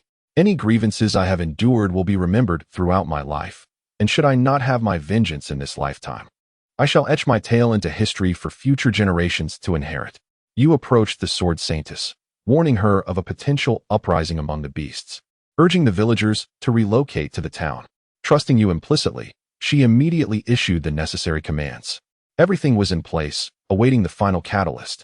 On the day the statue, the focal point of the formation, was completed, you stood at the heart of the main array, while the sword saintess wielded her sword outside the town, striking down one beast after another. As you stood at the center, your hands wove intricate gestures, while the myriad flesh puppets at the auxiliary formations mirrored your movements. With the final gesture completed, the sky above transformed into a crimson sea. Thus commenced the first battle against the gods. Simultaneously, the illusions you had set in various cities activated, revealing the truth of the world. Above, the realms unfolded like a chessboard, where a colossal hand cast dice downward. An image appeared of a sorcerer whose spell had failed. The scene shifted as another die was thrown from the heavens, landing on 6. It then transitioned to a new tableau, where a goblin ambushed and killed a high-ranking adventurer. The imagery morphed once more to a peculiar sight, where women of various races, without exception, bore swollen bellies.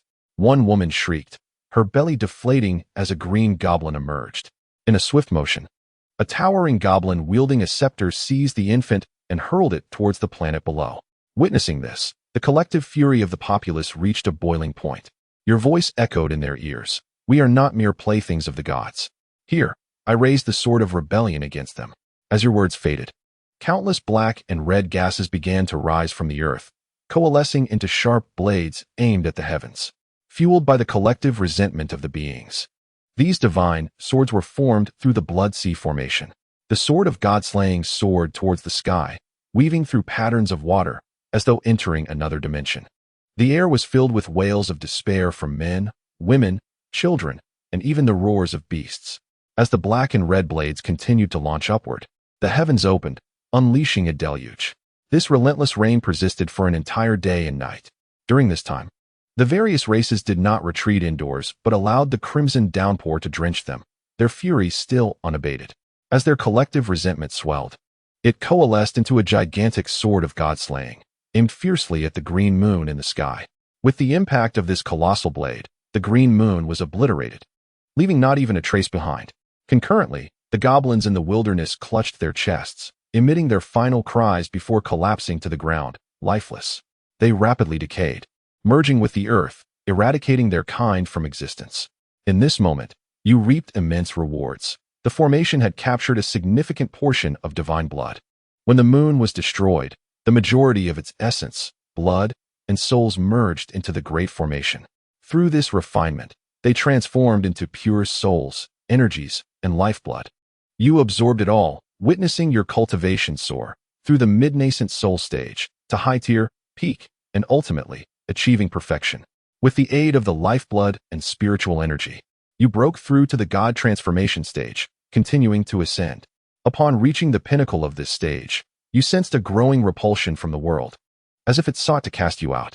Observing the remaining energy within the formation, your expression darkened, and you promptly executed another series of gestures. In the next moment, you were cast out. However, the crimson energy in the sky transformed into raindrops, evenly dispersing upon a certain individual. Yet, several substantial strands of energy soared into the distance, with one particularly thick strand directly striking the sword saint, carrying within it a message from you, a set of incantations. This journey of salvation has now reached its conclusion. The system evaluation reads, practicing demonic techniques without succumbing to the path of the demon is indeed a golden spirit. You are rewarded. Merge with it, while I seek a conversation with the consciousness of that world over there. Seeing this message, Bai shook his head, only to find another version of himself appearing beside him. This other Bai smiled slightly, clasped his hands, and bowed deeply. He then transformed into a speck of light, merging into Bai's being. Bai shook his head and sighed, pondering, who awakens first in the great dream? I alone know my own existence. Sleep, sleep. Bai pulled up the quilt, sinking into a slumber akin to that of an infant. Chapter 48. Loon, you still wish to perish? Just as Bai sought to consult with the daughter of the Dream Lord, a certain magical girl was still frantically fleeing. The magical girl, Kyuko, donned a pink magical girl outfit, her face etched with terror as she glanced back at the three burly men pursuing her. Earlier, Bai Yi had summoned 3 yellow turban warriors, who, after escorting Akagawa to safety, were meant to return but had somehow misinterpreted their orders and began patrolling the area. They encountered Kyuko, who was in the midst of her escapades, and tragedy soon befell her. At that moment, while Kyuko was desperately fleeing, she spotted a youth wearing black-rimmed glasses, exuding an aura reminiscent of a charming boy. A glint of cold light flickered in Kyuko's eyes, and her lips slowly curled into a smile. In such a late hour and in such a remote corner, encountering someone truly seemed to indicate that hope was not lost. However, this expression was fleeting. She quickly feigned a pitiful demeanor, collapsing into the arms of Aki Loon, clutching his garments like a damsel in distress. Expertly wielding her weapon against his chest, and cried, "Save me! Save me!" Aki Loon, gazing at the girl in his embrace clad in her pink magical girl attire, felt his otaku sensibilities stirred. As Kyuko continued to press against him, Aki Loon felt a stirring in his heart. Kyuko kept calling out, "Save me! Save me!" Aki Loon looked up to see 3 silhouettes rushing towards them. Without a second thought, he grasped Kyuko and turned to flee. Kyuko glanced back at the 3 yellow turban warriors, noticing their slow descent, yet they did not cease their pursuit. A smile crept across her lips. It seems my foresight was correct. After a prolonged chase, with the yellow turban warriors relentless at her heels, Kyuko slowly drew her sword, a glint of cold light flashing in her eyes, as she plunged it mercilessly into Aki Loon's back. Aki Loon suddenly felt a chill wash over his chest. Looking down, his pupils constricted as he coughed up blood. With great difficulty, he turned his head to see Kyuko's eyes glowing with a sinister red light. Kyuko sneered, "Apologies, handsome, but your mission ends here. Besides, I have granted you a benefit before your demise. You cannot say you have lost entirely. Transform into a source of my strength." In the next moment, Aki Loon's head tilted, his life extinguished, his very soul consumed. Kyuko withdrew her sword, flicking it to the side, sending a spray of blood into the air before leaping away, disappearing into the night sky. Aki Loon, bereft of support, crumpled to the ground in the forsaken alley, his soul devoured, devoid of even the right to haunt the living. Simultaneously, the 3 yellow turban warriors arrived, gliding past Aki Loon's lifeless body, continuing their pursuit of Kyuko. Yet, this was merely the beginning. For during the process of the secret technique's consumption, not all remnants of the soul were entirely devoured, fragments remained. Alone, these fragments could not manifest any significant power, but would eventually return to the world with the passage of time.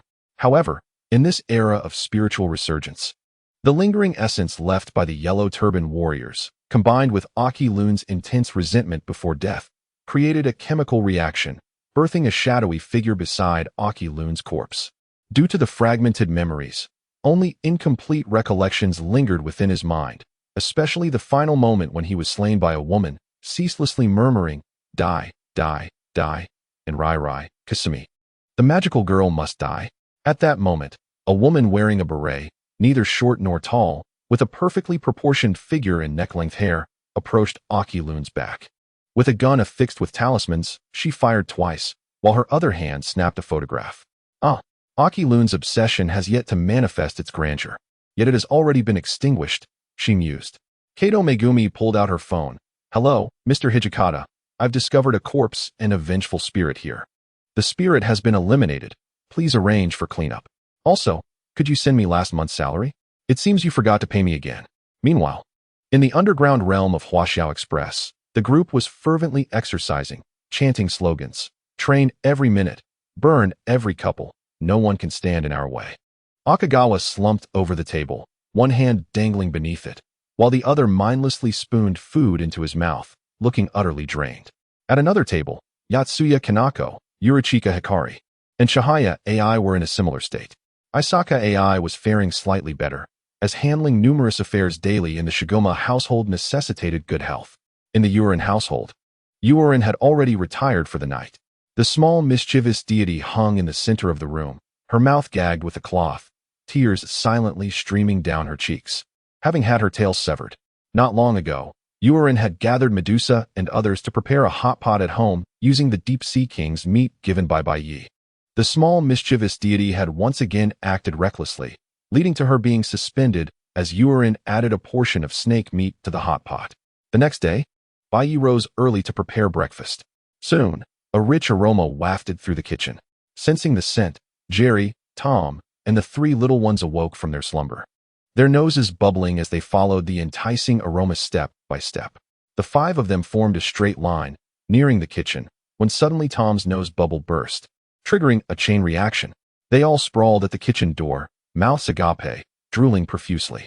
Bai Yi turned around to see five little heads peering in. With a helpless shake of his head, he heard the cheerful voices of Lala and the somewhat cool voice of Yuna outside. Bai Yi, what are we having for breakfast today? Just a moment, said Yu, as Bai Yi responded with a sound. He placed 2 baskets of steamed dumplings and char siu buns on the windowsill and glanced at the sky. After Bai Yi departed, a beam of light descended from above, and the dumplings and buns vanished without a trace. Chapter 49. I am the chaos that always approaches you with a smile. Just as dinner was about to commence, the doorbell rang. Bai Yi stepped forward to open the door, revealing the Kobayashi family. Kana raised her small hand and cheerfully exclaimed, "I'm here for dinner." Bai Yi gently patted Kana's little head, a warm smile gracing his face. "Don't linger at the door. Come in. You arrived just in time. If you had come any later, there would be nothing left but plates." Suddenly, Kana froze, her expression transforming into one of horror as she recalled the cat and mouse. She spread her arms wide, mimicking a small airplane, and dashed inside. Kobayashi, clad in a suit and holding a briefcase, sheepishly scratched his head. "Sorry to intrude." Bai Yi shook his head. "It's nothing." Meanwhile, Toru crossed his arms, tilting his head, and let out an indignant huff. "Toru," Kobayashi snapped. Reluctantly, Toru produced a plastic bag from behind, saying, "I wanted to see just how delicious the things Kana mentioned are." Bai Yi took the bag, discovering a glittering golden egg with flame-like patterns. It seemed an excellent addition to the meal. Later, seated at the dining table, Kobayashi savored the shrimp dumplings, praising them profusely. "Delicious. Truly delicious." Toru, with tears streaming down his face, bit into a char siu bun, muttering, "How infuriating. How is it fair that this guy is such a good cook?" He then glanced at you. "May I ask how a member of the 7th abyss of the underworld came to be here?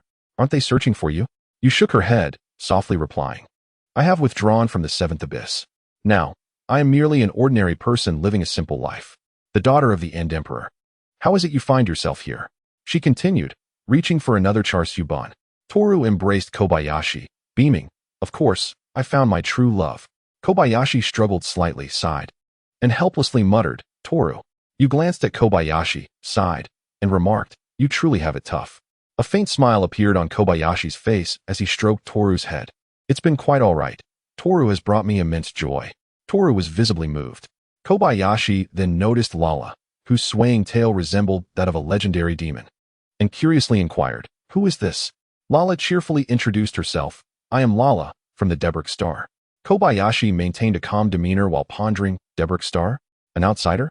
After encountering Toru, he had prepared himself for the unexpected. Even the appearance of a demon and an angel would not take him by surprise. Meanwhile, outside Bai Ye's home, a silver-haired girl with azure eyes donned a black and white outfit, complete with a sailor skirt patterned in black and white checks, white knee-high socks, and black leather shoes. A black and white ribbon tied in a bow adorned her collar, and a long, playful strand of hair bobbed about like an antenna, occasionally forming a heart shape. Nayako pulled a photograph from beneath her skirt, revealing Bai Ye's image, albeit marred by an inconspicuous watermark. A peculiar smile spread across her face as memories of the previous day flooded back, specifically, the dismantling of a cosmic human trafficking base. She was set to return to the Galactic Federation's protection agency when she received a message from her superior, Prince Sephi, instructing her to protect someone on Earth. Upon seeing the photograph, her heart raced. Indeed, she had fallen in love at first sight. At that moment, Nayako thought, "Thank you so much, Prince Sephi. Since I grew up with Lala, I am certain she will agree." After securing the photo, she suddenly caught a whiff of a delightful aroma and followed it to the kitchen window. Inside, Bai Yi was using the mysterious egg to prepare cake batter. Placing it in the oven, with a snap of his fingers, he opened the oven and retrieved the baked cake. Just as he was about to prepare a strawberry cake, he spotted a long, playful strand of hair swaying outside the window. Bai Yi seized it and pulled the girl inside the kitchen. Nayako struggled, exclaiming, "That hurts. Please don't pull my antenna." "Bai Yi, taken aback by Nayako's unexpected presence, could hardly find words. However, considering the narrative's context, it was entirely reasonable for an extraterrestrial to appear here. Lala, hearing the familiar voice, quickly swallowed her food and rushed into the kitchen, exclaiming, "Nayako, it's you. What brings you here?" Nayako's large green eyes brimmed with tears as she waved her hands. "Princess Lala, it's been ages. Could you please ask the Lord to let go of my antenna? It hurts so much." "Ah, Lord Baiyi." Baiyi tightly grasped the playful strand of hair, occasionally yanking it upwards. "Lala, do you know her?" Lala nodded and explained, "Baiyi, she's my childhood playmate.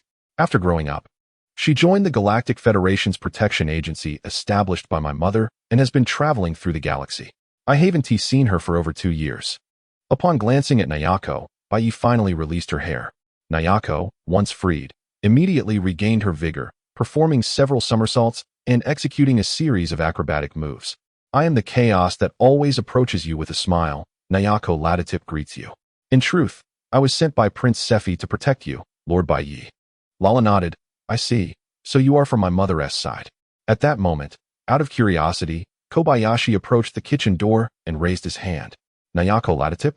Is she one of the 3 deities from the Cthulhu mythos?" Nayako stood on her tiptoes, raising her hand high, and joyfully declared, "Oh, I know that. The novel describes the image of us aliens and some customs, infused with the author's imagination. I must commend your imagination, Earthlings. It is truly a treasure of the universe. Ha ha ha." Just then, the clock in the room chimed, and Kobayashi suddenly recalled something urgent. He had to go to work. Rolling up his sleeves, he glanced at his watch, panic etched across his face. "Oh no, I need to leave." Grabbing his briefcase, he called out, "Toru, hurry and take me to work." Toru, eager, responded, "Yes, Kobayashi, I would be delighted." Chapter 50. I have fallen in love with you at first sight. Kobayashi turned to run, but quickly returned. "Please take care of Kanna." Baiyi, one hand restraining the little dragon attempting to sneak a taste of the cake, and the other holding back Nayako, smiled and assured, "I will take good care of Kanna." Toru urged, "Kobayashi, hurry." Kobayashi hurriedly replied, "Then, farewell." Baiyi watched him leave, then turned his attention back to the 2 mischievous beings in his kitchen. With narrowed eyes slowly opening and the corners of his mouth curving upwards, he bore an uncanny resemblance to a jester. "Isn't that right, you two?" Both Naya and Kanna were drenched in cold sweat, swallowing hard. In that fleeting moment, the two seemed to envision Baiyi seated upon a throne, wielding a kitchen knife and a frying pan, surrounded by an endless expanse of skeletal remains. Various creatures littered the ground beneath him. Meanwhile, Tom and Jerry appeared to perceive something entirely different. They began jotting down notes in their little notebooks. Upon closer inspection, it became evident that they were recipes, one for a dragon, the other for an extraterrestrial being. If Baiyi's master, the little chef, were present, he would surely declare that Baiyi had succumbed to another episode. For, during his culinary endeavors, he exhibited an odd quirk. Once a dish was prepared, it was fair game, but should anyone dare to tamper with his ingredients mid-preparation, he would pursue them relentlessly. On one occasion, Master Xia, with a steel rod in hand, did not believe this and attempted to sabotage Baiyi's cooking mid-process. Baiyi, armed with a sword, chased him through 3 streets. At this moment, Kanna activated her ultimate technique. "You, save me." Naya, following suit, called out, "Lala, rescue me." Yu and Lala exchanged glances and sighed in resignation. After much persuasion from the two, Kanna and Naya were spared from the fate of becoming ingredients. Kanna, hiding behind Yu, clung tightly to her waist, unwilling to budge. Yu sighed and fixed her gaze on Baiyi, who seemed indifferent to the commotion. Lala comforted Naya, gently patting her head. "Do not fear, Naya. Baiyi is truly a good person." Shortly thereafter, Baiyi emerged from the kitchen, carrying a shimmering strawberry cake. He addressed Yu and Lala, saying, "I have matters to attend to and shall be away for a few days." Then, turning to Tom, he added, "Tom, I entrust you with the meals during my absence. I trust you have learned enough by now." Tom gave a thumbs up, indicating his readiness, and dashed into the kitchen. Moments later, he returned with a tray laden with 4 dishes and a soup, all glimmering enticingly. Lala immediately raised her hand, exclaiming, "Baiyi, where are you going? May I accompany you?" Considering the purpose of his journey, Baiyi scratched his head. "I'm afraid not, Lala." Lala, slightly disappointed, lowered her head but then lifted it again, sporting a bright smile. Is that so? Then I wish you the best. Yu smiled softly, her lips curling upwards. Take care on your journey. Bai Yi beamed, replying. Then I shall take my leave. See you in a few days. He stepped forward, cupping Yu's face and planting a gentle kiss on her forehead. A mark was left on her brow, and in the next moment, he vanished without a trace. The sudden action caused Yu's face to flush a deep crimson. Meanwhile, Lala dashed forward, asserting, Bai Yi, I want one too. Observing Lala, Bai Yi mirrored his earlier action, placing a similar mark upon her brow.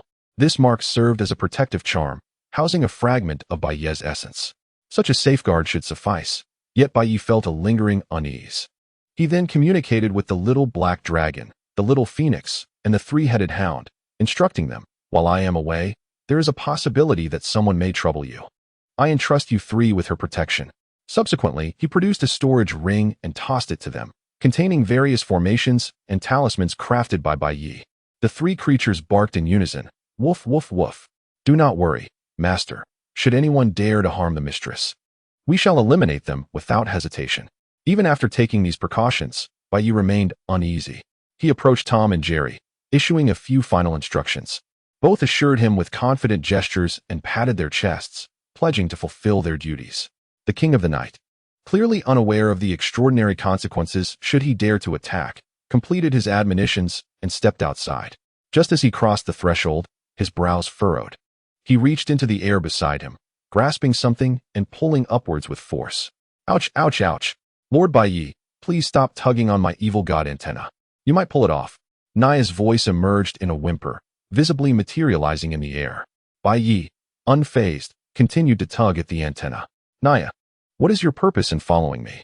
As Naya lamented, she explained, Lord Bai Yi, please let go. I told you. I am here to follow Princess Sephi's orders to protect you. Bai Yi's brows knitted together. He held little faith in her words and tugged at her antenna once more. Wait. I swear I am telling the truth. Please release my antenna. Naya pleaded desperately. Bai Yi, however, remained steadfast, pulling harder. Lord Bai Yi, I have fallen for you at first sight. Upon hearing this proclamation, Bai Yi's mouth twitched slightly. Chapter 51, Natsam's Book of Friends. Upon receiving such a response, Bai Yi sighed in resignation, reflecting inwardly. I should have known. Naya is still the same Naya. He waved his hand dismissively. All right, I understand. Just stay with Lala. Naya's expression brightened, though her thoughts had clearly strayed. Wait, Lord Bai Yi, you haven't. But before she could finish, Bai Yi took a step and vanished from her sight. After Bai Yi's departure, Naya leaped into the air, exclaiming, Hooray! Naya has triumphed. Overwhelmed with excitement, she regained her composure and prepared to head to the comic shop for a little celebration. At this moment, Bai Yi found himself aboard a spacecraft, meeting with his father-in-law. Lala's father, Kaido Rujin Debiluk. Bai Yi waved cheerfully, Father-in-law, I believe this is our first meeting. Did you enjoy the dishes I prepared? Kaido Rujin, resembling a child, furrowed his brow and grumbled. Kid, your skills are commendable, but marrying my daughter won't be that simple. Bai Yi, cupping his cheeks, directly addressed the issue. Father-in-law, I understand your intentions. Perhaps you should focus on nurturing another heir. I am not particularly fond of the political sphere. It is far too troublesome. It is better to live joyfully. Kaido Rujin's mouth twitched as he turned to glare at the nearby Sustin. Sustin, flailing his hands, protested, Your Majesty. I did not mention this to the prince. Bai Yi waved his hand dismissively. Do not trouble Sustin. Besides, your objectives are too easily discerned. Father-in-law, you have not unified the galaxy for long. Wanting to step down simply means you find political affairs burdensome. Have you not spent enough time with your wife? Kaido Rujin raised an eyebrow, threatening. Kid, since you know, you will have to take that position whether you want to or not. Observing the mounting pressure emanating from Kaido Rujin, Bai Yi maintained his squint-eyed demeanor, sighing inwardly. It seems you wish to see the truth of my strength, father-in-law. But, are you certain you are ready for this? Considering your current state? With that, Bai Yi opened his eyes, unleashing a surge of power. Instantly, their energies collided within the confines of the spacecraft. Sustin found himself caught in the center of this clash. He cried out in despair as he was flung away. In the next moment, Machi and Bai Yi ceased their clash of momentum. Kidalu Shiwang nodded. Your spirit is commendable. I acknowledge you, young one. You are destined to be the next king.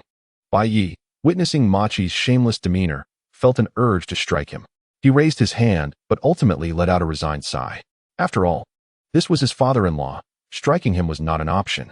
With a sigh, he stepped away from the spacecraft. After Bai Ye's departure, Kitalu Shuang burst into laughter. Ha ha ha, splendid. Indeed. Lala's judgment is impeccable. Sodding, standing nearby, poured cold water on the enthusiasm. But the king is a prince consort. As I mentioned earlier, he will not. Kitalu Shuang coldly interrupted. Oh, does he think he can avoid this? The entire universe is now aware. Sodding retorted. But, Your Majesty, the prince consort's strength. With a dismissive wave, Kitalu Shuang replied, No worries. If any issues arise, I shall bear the consequences. Recently, some individuals have been stirring. And it is fortuitous that I have this son-in-law to teach them a lesson. Meanwhile, back on Earth, Bai Yi found himself beside a stream in the forest, admiring the clear waters teeming with fish. He retrieved his fishing rod and cast it into the tranquil waters, sighing deeply. He had expected his father-in-law to engage him in a confrontation, which would have allowed him to settle personal scores. Unfortunately, his father-in-law was no fool. He opened the interface of the Interdimensional Management Bureau, observing two individuals frantically tagging him, and sighed in exasperation. He then tapped the interface, producing a notification sound. Excuse me. Could you allow me to pass secretly? A pop-up appeared. According to regulations. Suddenly, a simulation interface intervened, indicating the emergence of a salvation system, with the two interfaces overlapping. From Bai Ye's perspective, it seemed as if the two were in a heated argument, as he could hear the thuds of punches and a stream of curses. Just do as I say. Why concern yourself with regulations? Regulations are dead. We are alive. The benefits I provided you were given freely. Do you think that is why I summoned you? Interdimensional Management Bureau, please spare me. I understand now. I will comply shortly. The salvation system sent a message. Okay, host has handled it. Interdimensional Management Bureau. Why is it always me who gets hurt? Bai Yi gave a thumbs up to the salvation system. Shortly thereafter, he hooked a large fish. Turning to the side, he exclaimed, Hey there, young man. What are you staring at? Natsum immediately bowed. I apologize. I will take my leave. However, Bai Yi was not about to let him go. In his previous life, Bai Yi had quite liked Natsum, especially enjoying the laid-back nature of their interactions, particularly with Natsum's daily life alongside the likes of Mikado Mitsuba. Bai Yi sighed again, lamenting the inefficiency of the Bureau in handling affairs, allowing such a promising talent to languish here. Sensing the immense demonic energy within Natsum, he realized that with a little training, he could reach an extraordinary level. Bai Yi stepped forward, reappearing before Natsum, smiling. Ah, young man. You seem to perceive some peculiar things. Upon seeing Bai Yi suddenly appear, Natsum instinctively reached for his back, thinking, could this individual be a Yukai here to steal his friend list? Noticing Natsum's reaction, Bai Yi chuckled, no need for that. I am not here to take your friend list. Moreover, that trinket holds no value for me. However, young man, with such vast demonic energy within you, if left unchecked, you may not live beyond 20. Natsum, taken aback, allowed a gentle smile to grace his lips. Is that so? Thank you for the warning. Just then, something resembling a shishigami appeared nearby, shouting, Let Natsum go, and lunged at him. Bai Yi casually pointed, Freeze. The shishigami was suspended in midair. Natsum reached out, calling, Wait. He is. But Bai Yi interrupted, patting Natsum's shoulder. It's all right. He is merely frozen in place by my spell. Quite brave of him to face his demise. He then produced a contract from the Bureau and placed it in Natsum's hands. Here, young man, sign this contract. Natsum accepted the contract with both hands, ready to read it, when Bai Yi turned to the forest and called, All you Yukai in the forest, come forth. With Bai Yi's voice echoing, the Yukai emerged from the woods. Natsum looked up, surprised to see Mikado Mitsuba, Bing, the little mustache, and the mid-level Yukai. How did you all come here? Bai Yi explained, I summoned them. After all, they are part of your family, and I have something to convey. He greeted the Yukai, Greetings. We meet for the first time. Allow me to introduce myself. I am the newly appointed director of the Bureau. You may call me Bai Yi. I possess a method to save Natsum, but it requires your cooperation. At that moment, the spell's effect faded, and Mikado Mitsuba resumed his original form, exclaiming, Really? You truly have a way to save Natsum? The little mustache stroked his mustache. Director, are you deceiving us? We previously consulted the former director, who said there was no solution to Natsum's condition. Bing rushed over, embracing Natsum and gently stroking his head. Yes, after learning of this matter, We kept it hidden to allow Natsum to live happily. Mikado Mitsuba nodded in agreement. Natsum's eyes widened with surprise and softened, realizing the sacrifices these yokai had made for him. He spoke softly. Mikado, Bing, Little Mustache, Mid-Level, Mitsuba, thank you all. Baiyi waved his hand. No need for such sentimentality. Just because he couldn't resolve it doesn't mean I cannot. I mentioned that I require your assistance. Otherwise, why would I offer Natsum a contract? If I couldn't solve it, I wouldn't have given it. The yokai present displayed expressions of joy. Natsum, glancing at the yokai around him, signed his name on the contract. The mid-level yokai produced a fan and began to cheer. After the contract was signed, Baiyi wasted no time. He reached out and touched Natsum's forehead. Natsum felt a mysterious scripture manifest in his mind, a method to form a contract with yokai. This method required a deep bond between the yokai and the individual signing the contract. The signer would gain some of the yokai's abilities, and conversely, the yokai would also receive certain powers.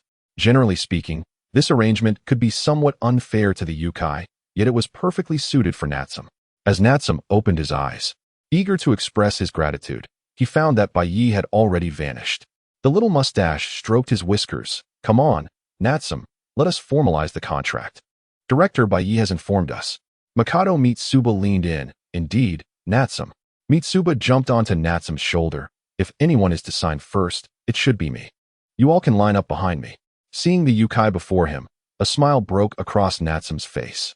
As for the current moment of the White Knight, it is now traversing through the spatial corridor, preparing to head towards the realm of the final Kiana.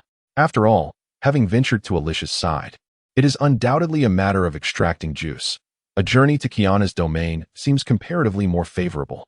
Within the confines of the spatial passage, the White Knight propels itself forward with great speed, the sole endeavor being to gaze at the exterior, observing the worlds that resemble bubbles.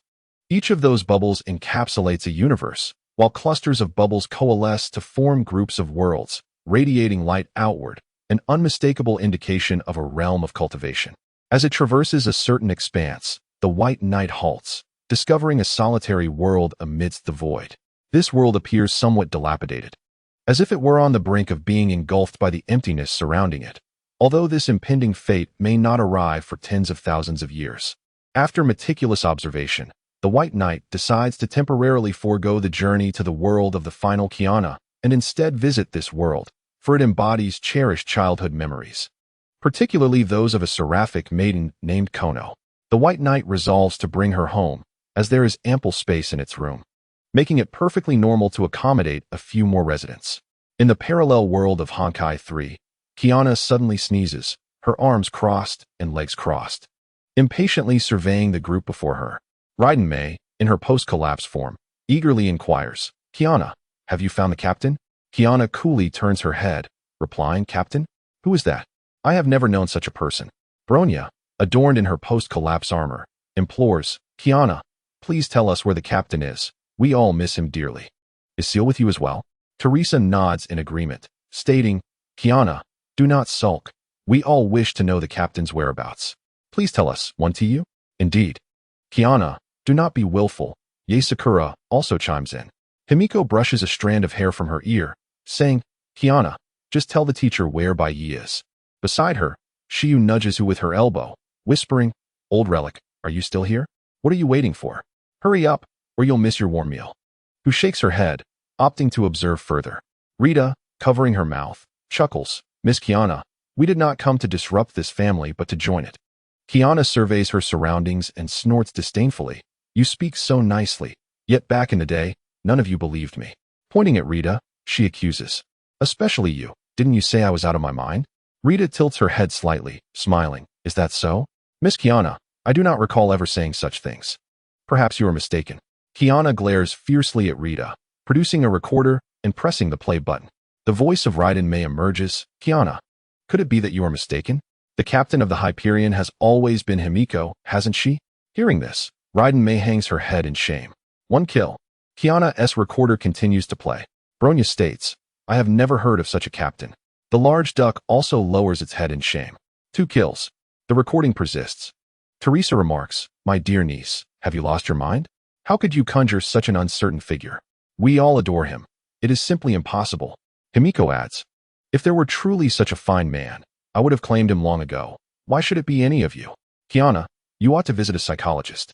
Himiko and Teresa exchange glances, their expressions betraying a sense of guilt. 3 kills. For kills. The recording has yet to cease. Who states, she U.S. father, Kiana. How could you experience such an illusion? Who lowers her gaze to her toes, letting out a resigned sigh. 5 kills. The recording resumes with the voices of the 2 Seal. Black Seal exclaims, impossible. This cannot be. How could Seal and I ever like men? Seal adds, another me. Please stop. It's so embarrassing. The 2 Seals, confined within their room, begin to struggle, particularly Black Seal, who writhes with increasing intensity. 6 kills, 7 kills. At this moment, the recording plays the voice of Yae Sakura. Yae, the kind of person I like. Is he merely a figment of your imagination? I could never have feelings for someone. Rita interjects, Lady Yae, I think Miss Kiana has been on the moon for too long. She may have lost her sanity. Upon hearing this, Yae Sakura reaches out, attempting to seize the recorder. Kiana, having anticipated this, erects a barrier of virtual energy before her. After witnessing her failure, Yae lets out a sigh and gazes at the ceiling. Rita, her smiling facade faltering, is unable to maintain her composure. 8 kills, 9 kills. In summary, Kiana is utterly infuriated. Meanwhile, on Alicia's side, having sent numerous messages that seem to vanish into the abyss, she lets out a helpless sigh, resting her head upon the table of the pastoral paradise, resembling a deflated pufferfish. It appears her brother is shy. There is no need to rush. After all, he has joined the ranks, and there is no escaping that. As she contemplates this, a gleam of red light flickers in Alicia's eyes. At the same time, at St. Freya Academy, Kiana abruptly awakens from her slumber, bolting upright and gasping for air. She had a peculiar dream, one in which a man, his body enveloped in bandages, smiled at her, gently patting her head and kissing her forehead before being taken away by a group of individuals clad in white coats, still smiling and waving at her. She longed to grasp his hand, but found herself unable to move, the sound of a heart-wrenching cry echoing in her ears. For reasons unknown, a wave of sorrow surged within Kiana, and tears streamed uncontrollably down her face. Within Kiana's consciousness, Sarin curled up in a ball, weeping and murmuring, Brother Bai Yi. Mommy Cecilia, how I miss you both. Elsewhere, on a school playground, Bai Yi suddenly looks up at the night sky, where only the soft, drifting white clouds reside. Bai Yi scratches his head, mumbling, It seems I heard a little girl calling my name. Just my imagination, I suppose. He then gazes at the soul in his hand, bestowing a blessing before casually casting it away for rebirth. After completing these actions, Bai Yi gazes straight ahead, spotting a figure approaching him, a smile gracing his face. At that moment, the clouds part, revealing the full moon with its gentle light cascading down upon Tsukasa, accentuating her silver hair and golden eyes. If one were to adorn her with Gavelry's wings and halo, Tsukasa would undoubtedly be fit to serve in the heavenly realm. After all, the denizens of heaven would never reject such a perfect angel. Bai Yi waves his hand, grinning, You truly resemble an angel. Tsukasa responds with a cool voice. I am no angel. Bai Yi steps closer, effortlessly snatching a bullet from the air, then turns his gaze towards the flower bed. Rin Nakamura promptly dropped the sniper rifle. Without a hint of reluctance, covering his ears with headphones and shouted, Retreat. A new angel has appeared. Kanade, slightly bowing, expressed her gratitude. Thank you. Bai Yi then turned to Kanade, gently ruffling her hair, and remarked, Doesn't this labor tire you? Kanade shook her head, replying, Not at all. This is the duty of the student council president. Bai Yi sighed, You truly are diligent. After spending so much time here, you should understand what this place is. It serves merely as a sanctuary for those innocent youths who have met untimely ends, enabling them to fulfill their dreams. With a stoic expression, Kanade nodded. Bai Yi continued, The person you await will not return. He has been reincarnated. With a wave of his hand, a luminous screen appeared, revealing a hospital scene. Following the sound of a baby's cry, a red-haired infant was born. Kanade gazed at the screen expressionlessly before looking back at Bai Yi. Mr. Grim Reaper, will you send me away too? Bai Yi shook his head, saying, I am not a Grim Reaper. I am merely an ordinary person with power. He then extended his hand towards Kanade. Do you wish to leave this world? To venture into the realm of the living, rather than remain in this world of death? I appreciate your kindness. But no, Kanade replied, glancing once more at the place where Rin Nakamura had fled. Bai Yi sighed, I see now. You cannot let go of them. He reached out, stroking her silvery hair. Kanade, you are indeed a gentle soul. Bai Yi smiled and added, if that is the case, I shall stay here for a while. During this time, you will take care of me. Meanwhile, in another realm, due to the differing time ratios, 3 hours after Bai Yi's departure, the Night King launched an attack, as Bai Yi had anticipated. However, the situation was less than ideal. He had yet to breach Bai Yi's doorstep, nor had he even encountered you, before being captured by Tom and Jerry, who also had in their possession the magical girl Kyoko. They now found themselves in a small park, where Tom and Jerry had tied the Night King and Kyoko to a giant firework. Kyoko struggled relentlessly, her mouth stuffed with a foul sock. The Night King gazed at the pair of cats and mice preparing the fireworks, exclaiming, "You crew, how fortunate you are." At that moment, a silver-haired girl in pigtails, clad in a white lab coat, approached lazily. "Excuse me, Mr. Cat and Mr. Mouse, could you hand over this Kyoko to me?" Tom and Jerry exchanged glances and nodded.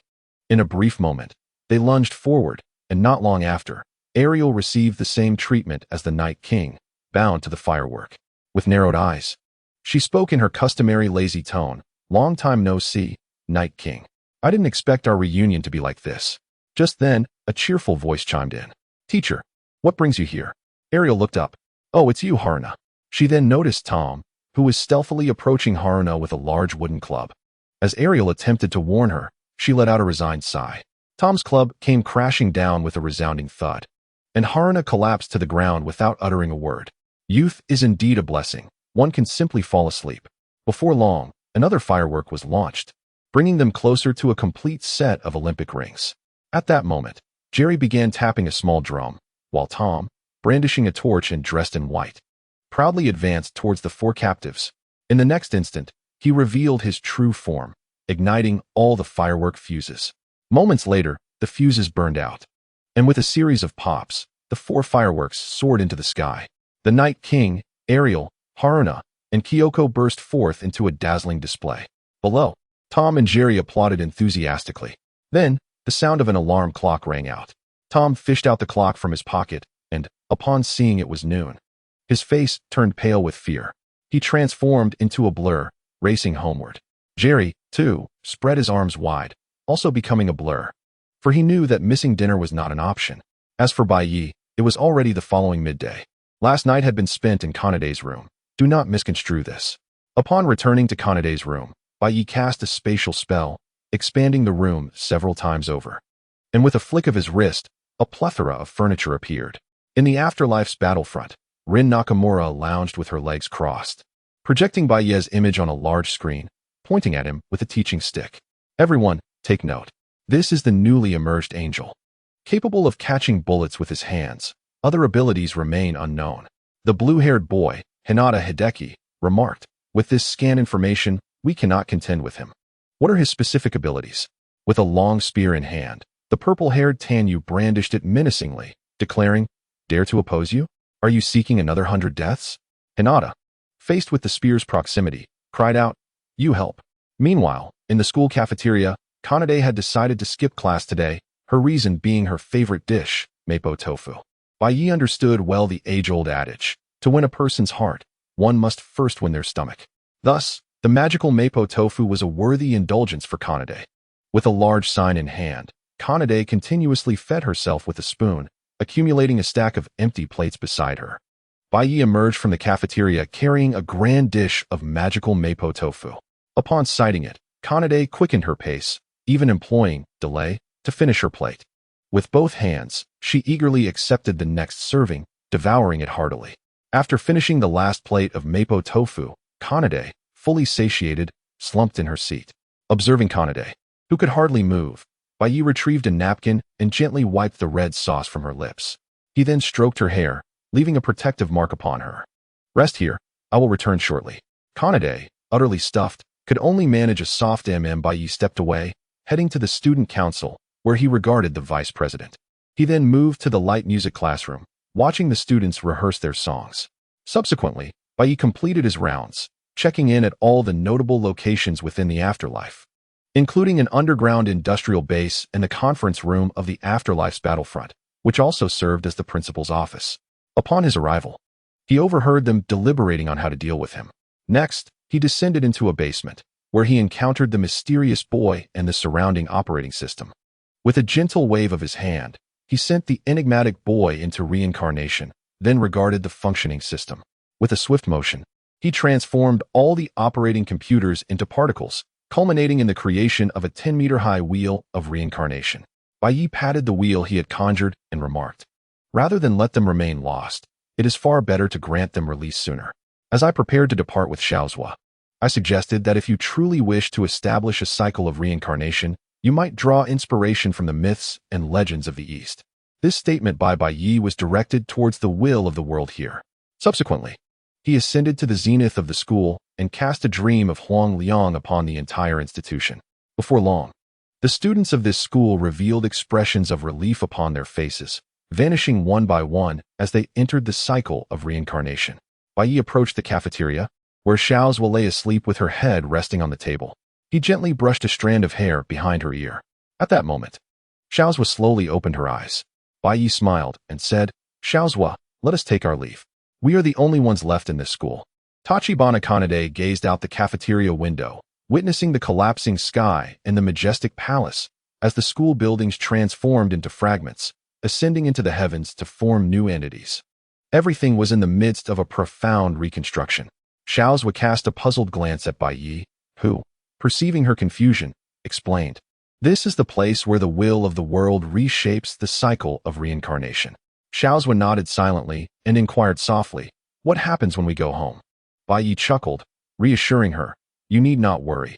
Those who departed from this school have been bestowed with my reincarnation technique, ensuring they find a good family in their next lives." Once more, Bai Yi extended his hand toward Xiaozhua. This time, she hesitated slightly, recalling the mapo tofu they had eaten that day, before placing her hand upon Bai Yi's heart. Bai Yi snapped his fingers, internally murmuring, "System. Salvation system. Hey, pighead. Rise and shine. It's time to work. How do you feel? Chrono Management Bureau. Don't rush me. Just a moment. Let me pack these reincarnation materials." Are you asking about my feelings? Thrilling. Finally experiencing the sensation of overnight wealth.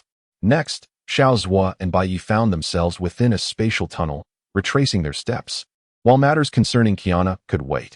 In the tunnel, Xiaozhua's eyes widened as she observed the myriad of world bubbles passing by. Her curiosity piqued.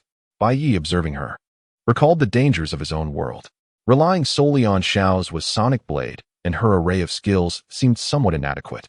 Thus, Bai Yi immersed himself in the memories within his mind, finally discovering a cultivation technique suitable for Xiaozhua, the reincarnation art, ideal for one who has experienced the brink of life and death. He approached her, and Xiaozhua tilted her head, asking, "Bai Yi, is there something on your mind?" "Nothing much, merely a gift for you," he replied, extending his finger to touch her forehead. Upon receiving the reincarnation art, Xiaozhua blinked her large eyes, somewhat perplexed as she gazed at Bai Yi. He elucidated, "My world is somewhat perilous, currently undergoing a revival of spiritual energy. There are various monsters, though none are particularly formidable." As he spoke, Bai Yi retrieved some materials and crafted a 6 paths of reincarnation disc on the spot, most of its power sealed away. He then handed the disc to Xiaozhua. "Take this, Xiaozhua. It is an artifact to be used in conjunction with the reincarnation art I bestowed upon you." Xiaozhua nodded and accepted the reincarnation disc, which immediately integrated into her being. At that moment, the salvation system sprang forth, presenting a notification before Bai Yi. "Salvation system. Host, a distress signal has been received here. Please assist. Your strength can resolve it swiftly." Without hesitation, Bai Yi agreed, for he knew the salvation system would not summon him without cause. He nodded, "No problem. Let me see what the task entails. Salvation system, salute. All right. Please wait a moment. I'll expedite the process. Chrono Management Bureau. Hurry up. Rise and shine. Chrono Management Bureau. I'm working on it. Stop hurrying me." Chapter 55. I shall smite you, you wretched scoundrel. Chrono Management Bureau. Completed.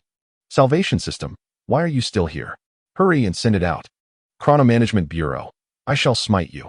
I've endured you for long enough. Salvation system. Oh, daring to resist. You exhibit courage. Chrono Management Bureau. I was dazed earlier. My mind slipped. My apologies. Salvation system. What do you say?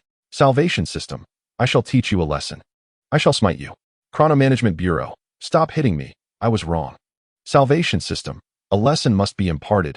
I shall smite you. Chrono Management Bureau. Do you take me for a fool, just because I'm not angry? Bai Yi observed the two systems engaging in their scuffle, the sounds of their conflict resonating in the air. He sighed in resignation as he perused the task list generated by the systems. Task name: Cleanse the world. Task level: Task description: This world has suffered due to the reckless actions of certain humans, resulting in a catastrophe known as the original intestine virus. Please save this wretched world. Humanity has once again succumbed to filth. Task reward: 2,000,000 origin points. Upon reviewing the task details, Bai Yi realized that it was indeed the work of the Dark Lowly. To be honest, he had only encountered this concept through anime and novels, never in practice.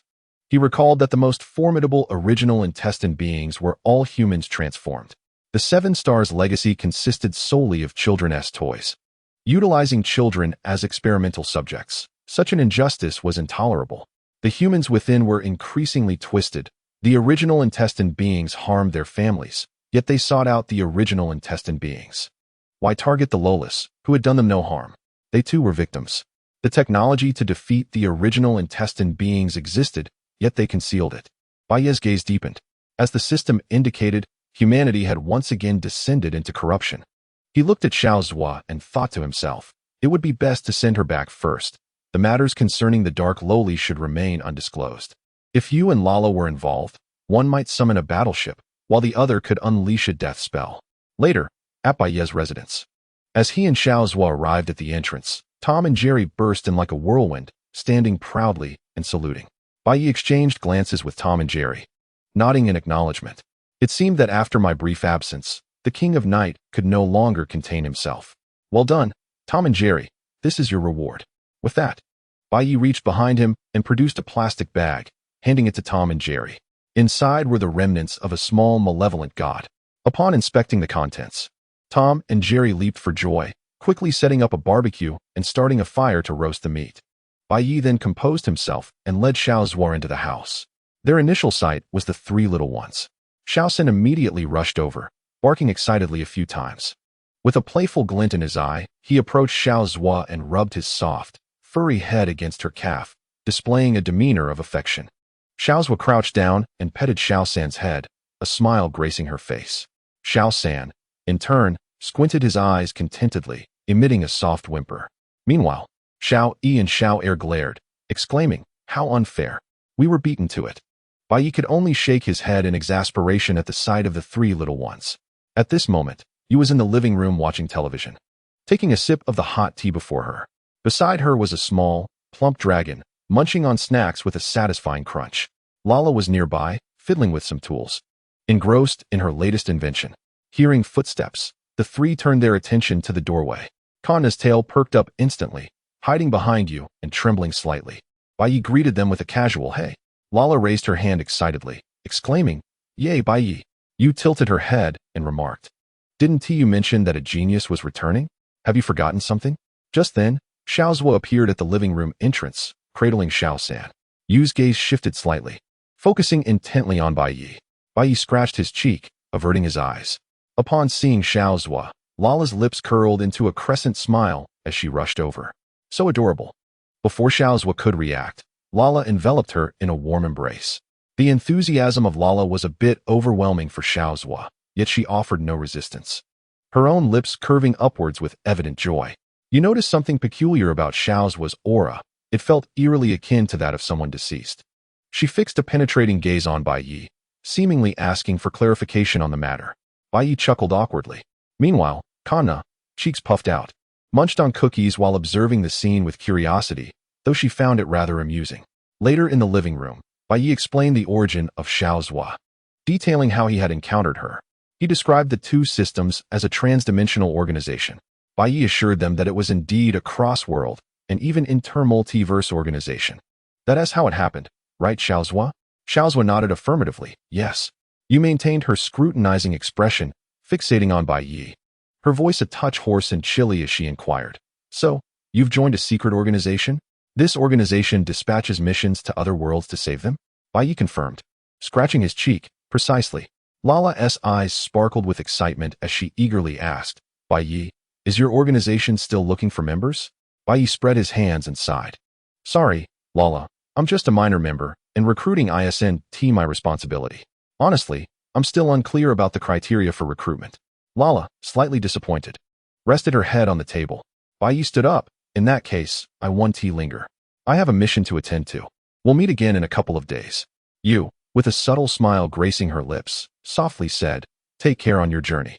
Lala, regaining her energy, waved her arms. Bai, come back soon. Xiaozhua tugged at Bai's clothing, gazing up at him with her golden eyes. Bai gently patted her head, reassuringly saying, don't worry, there's no danger. Xiaozhua slowly nodded, releasing her grip. Yu and Lala's intense stares bore into Bai, who looked up to meet their gaze. This is it, he thought. Chapter 56, The Cursed Child. After bestowing the same treatment upon Yu and Lala, Bai stepped out of the door, letting out a sigh. Just a few steps away, he spotted the shimmering Galadriel, collecting litter by the roadside with a bag and a clip. The bag was already brimming with trash, indicating she had been at it for quite some time. Upon noticing Bai, Galadriel smiled and said, hello, Mr. Bai. Bai felt a jolt of surprise as he appraised Galadriel, realizing she was not putting on an act. However, it made sense. She had fallen into disrepair only after a week of exposure to online gaming. And it wasn't quite time yet. It was also possible that the funds from the celestial realm were insufficient for her to purchase a computer.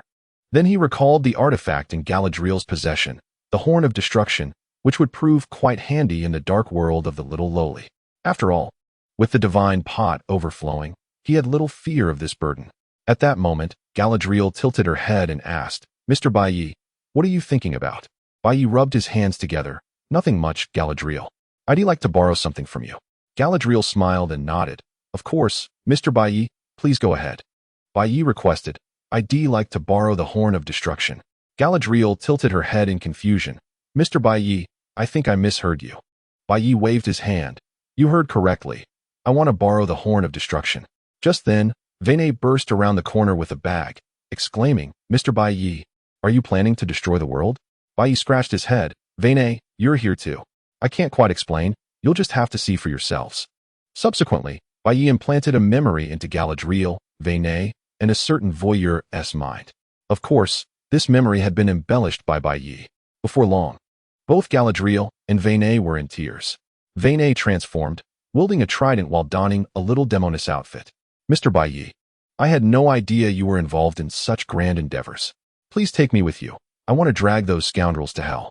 Galadriel wept as she transformed into an outfit resembling a sheet.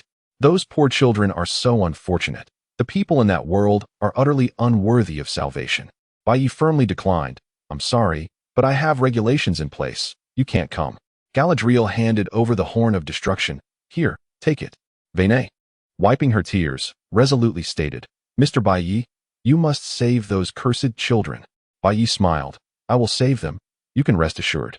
Galadriel and Vene departed, still crying. They drew the attention of many, but everyone assumed they were merely distressed. Bai looked at the Horn of Destruction in his hand, feeling a sense of accomplishment as he obtained the prized item. Just as Galadriel left, Gaia appeared before Bai. How does one join that organization? Bai shrugged, sorry. I don't know how to join. I stumbled into it myself. Gaia fixed Bai with an intense gaze, attempting to detect any signs of deceit. Ultimately, she sighed in resignation. Gaia spread her wings and, in a flash of light, returned to the celestial realm.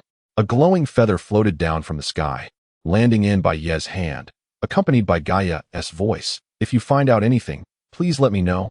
I wish to join that organization. Bai held the feather and the horn behind him, watching the two systems that had just ended their war. Chrono Management Bureau, Woo-woo, Salvation System. Huh? Dare you challenge me, little brother? You're still too green. In a dilapidated city, a figure emerged on top of a high-rise. The sound of clapping echoed, causing Bai to frown, stepping forward to vanish from sight. In the next moment, Bai arrived at the scene, his gaze icy as he observed the individuals below. Or rather, the beasts. They were a group of frenzied men and women lining up with firearms, ruthlessly shooting at three cursed children bound to crosses. While a portly man with sunglasses sat behind a table, occasionally striking a box with a stick. Those who wish to pay stand here. Complete your payment before proceeding. The red-eyed ones were acquired through considerable effort. Upon hearing this, Bai furrowed her brow slightly and waved her hand. The three cursed children bound to the cross had already arrived by her side. The life force drained from others had turned into desiccated corpses, crumbling to dust upon impact with the ground, vanishing between heaven and earth. The extracted life force, with a mere flick of Baye's wrist, coalesced around the three cursed children. The bullets within their bodies expelled themselves, and their wounds healed at a visibly rapid pace. These three little ones, breathing steadily, slipped into a tranquil slumber. Subsequently, Baye extended her hand, palm upward, emanating imperceptible waves of energy. Like a whirlpool, the surrounding souls converged in her palm. These souls divided into three distinct groups. One comprised the bewildered souls of those who had just slain the men and women, utterly confused as to the events that had transpired. Another group, consisting of a few young and middle-aged individuals, glared with resentment at the adults in the third group. Several youths charged forward, ready to engage. Baye lifted the barrier between the two groups and infused the few young souls with a modicum of spiritual energy. The final group included the cursed children, whose souls numbered in the thousands, curled up in fright, clutching their heads in terror. Baye shook her head and gently blew a breath towards the children. They awakened, seemingly forgetting their past traumas, their faces lighting up with innocent smiles as they began to frolic. Baye sighed softly, contemplating the cycle of rebirth for these children. Having endured so much suffering in this life, she hoped they could live joyfully in their next. The souls of the cursed children, along with the few adults, shimmered with golden light as they gradually ascended. They gazed at Baye, expressing their gratitude in repeated whispers, before vanishing into the void, carrying her blessings with them. The remaining souls ignited black flames in Baye's hand as she listened to their agonizing wails, extinguishing them until silence reigned. Baye slowly lifted her gaze towards the distant city, feeling the taint of humanity once more. With a flick of her wrist, she took the three cursed children and vanished from the spot, reappearing in an open space. With a casual clap, a three-story villa rose from the ground. Baye led the three cursed children inside. Although the house was modest, it contained a vast expanse within, as Baye wielded a spell of spatial expansion. Once she had settled the three cursed children, she approached a manhole cover, tapping it gently. Clang, clang. Shortly after, a little girl poked her head out from the sewer, inquiring, "Whom are you looking for?" Baye greeted the girl with a warm smile, replied, "I've brought some supplies for you. Please accept them." "One moment. I will ask the elder," the little girl said before disappearing back into the sewer. Moments later, she emerged again. "Big brother, come inside. The elder is waiting for you." Baye, gently ruffling the girl's hair, produced a bag of candy to present to her. Maria, lifting the large bag of sweets, exclaimed, "How wonderful! Candy!" Baye observed the delighted little girls, pondering how best to arrange for them. She reached out to the Temporal Management Bureau, scanning the members within, but found no suitable world. With a sigh, she resolved to create one. Crafting a new world would not take long. In the sewer, Baye encountered a gentle-looking middle-aged man wearing glasses. "Hello, I am Baye. You must be the elder here." Mizusaki shook his head. "I cannot accept the title of elder. You may simply call me Mizusaki. The children refer to me as such. I perceive that you are no ordinary person. What brings you here?" Baye replied with a smile, "Nothing of great importance. I wish to hire you, Mr. Mizusaki, to help care for some children. You need not worry about anything else. I will handle it." Mizusaki pondered momentarily before nodding in agreement. "I consent. I too wish to provide these little ones with a better living environment." Baye clapped her hands. "You will be pleased with your decision today, Mr. Mizusaki. Since that is settled, let us be on our way." With a snap of her fingers, all the children in the sewer, alongside Mizusaki, found themselves before the villa. Mizusaki's previously squinted eyes widened in disbelief as he surveyed his surroundings. The cursed children stood frozen, awestruck by the beauty of the house, beginning to explore with curiosity. Baye pushed open the door. "Do not linger outside. Come in." Maria, the little girl who had opened the sewer for Baye, raised her hand and shouted, "Charge." Mizusaki, gripping his cane, cautioned, "Slow down. Be careful not to fall." As Mizusaki entered the house, he marveled at the expansive space, observing the children running about freely. Approaching Baye, they bowed slightly without uttering a word. Baye waved her hand. "No need for such formality, Mr. Mizusaki. I have one more request. I rescued 3 little girls, and they are currently in the first room upstairs. I have some matters to attend to, so I leave them in your care." Mrs. Saki nodded. No problem. I will take care of them, Mr. Baiyi. Baiyi nodded in acknowledgement, stepping forward and vanishing in an instant. Mrs. Saki beckoned Maria, Kyoko, Shoken, and Sasanai to ascend the stairs. Meanwhile, Baiyi found herself on the outer edge of the world, yet she felt an inexplicable sense of having forgotten something. Stretching out her hand, she began to gather the chaotic energy around her. With a clap, a small world materialized in her grasp. Suddenly, Baiyi recalled her oversight and smacked her forehead, realizing she had forgotten about the original intestinal virus. At that moment, the three cursed children Baiyi had saved awakened simultaneously, sitting up abruptly to find themselves clad in clean garments, their injuries healed. Feeling somewhat aggrieved, they began to cry. Upon hearing footsteps outside the door, they instinctively curled up in a corner, trembling with fear. Maria entered, arms raised with food, and announced, "They're awake. They're all awake." Soon, a throng of children surged through the door, chattering excitedly as they entered. Mizusaki followed closely behind, stepping into the room, and gently addressed the three curled-up cursed children. "You are safe now. There is no need to be afraid." One of the blue cursed children whispered, "Was it you who saved us, sir?" Mizusaki shook his head. "It was not I who saved you, but another. I was merely sent to look after you." Maria bounced with excitement. I know it was Brother Baiyi who saved you. I heard it when the elder was talking to him." At that moment, Baiyi appeared at the doorway. "I just returned and heard someone calling my name.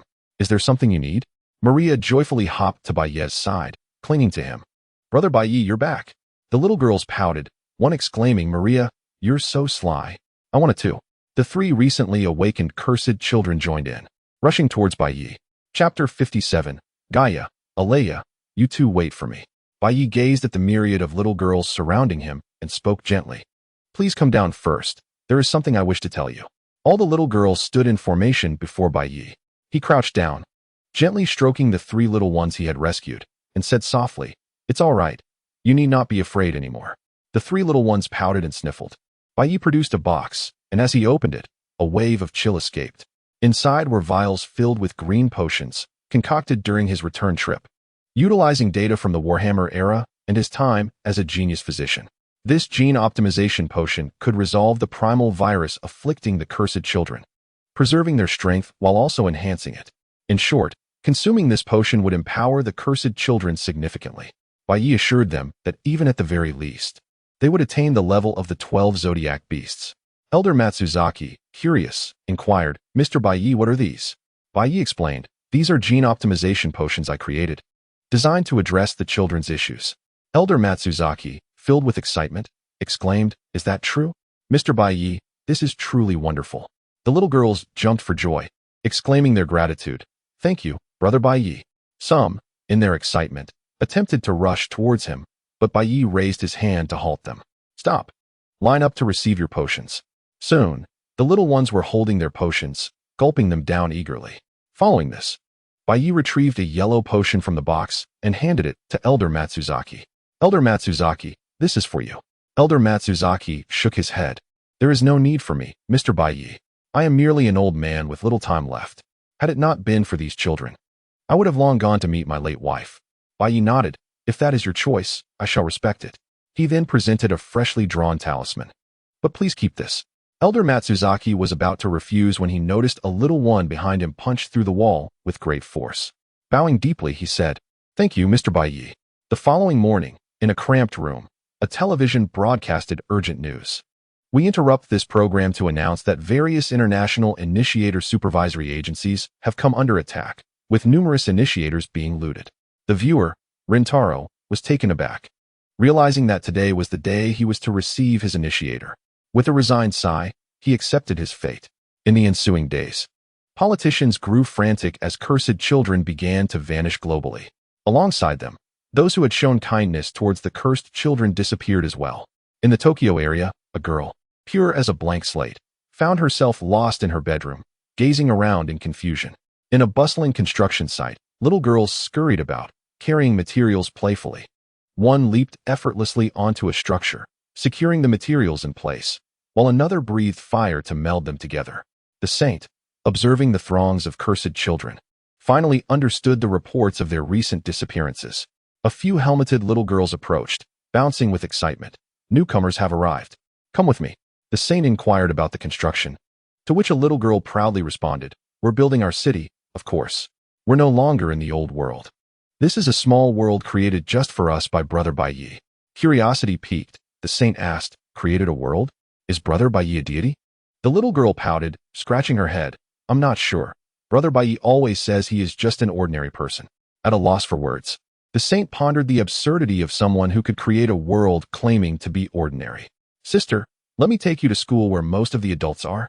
Meanwhile, at the tallest building in the city, Chizuka stood, comparing blueprints against the construction. She turned to glance at Baiyi, who lay sleeping in a recliner, with Tina nestled in his arms. With a sigh, she continued her work. Yuanju, donning a safety helmet, rushed over, pointing at Tina, and exclaimed, You vixen. Leave Baiyi alone, he is mine. Tina, in her nightgown, rubbed her eyes and glanced at Yuanju before snuggling back into sleep, mumbling, Brother Baiyi's scent. Frustrated, Yuanju could only gasp in disbelief. This situation persisted for several days, leading some to believe it was a divine sign. Ultimately, after the last cursed child vanished from the world, Baiyi wielded the horn of destruction, slightly modified, and, after infusing it with magical energy, blew into it vigorously 7 times. Survivors in the shadowy world heard the ominous toll of the 7 horns heralding the end, yet remained oblivious to its true significance. Continuing their mundane existence, a dark tide began to spread from the center of the Pacific, gradually enveloping the entire world. Once the tide receded, a new humanity emerged, bare and unadorned upon the continent, returning everything to its primitive state. Having accomplished this, Baiyi emerged from the spatial tunnel back to the world. Eager to see what transpired in the group during his absence, he discovered that 2 individuals had joined while he had closed the chat, both from the same realm, the Type Moon world. One was named Jean Dark, and the other was called Kirai Kodo Mine. Memories began to resurface in Baiyi's mind. The first memory depicted Baiyi as a blacksmith, extraordinarily skilled in his craft, yet relishing the thrill of confronting bandits and marauders. He had a childhood friend named Jean, a devout girl known for her kindness, often lending her home to those in need. Jean frequently visited Baiyi's home, and they lived together for a considerable time. Now, reflecting on it, Baiyi questioned whether Jean had ulterior motives, recalling instances when she had barged in on him while he bathed. The subsequent events were rather straightforward.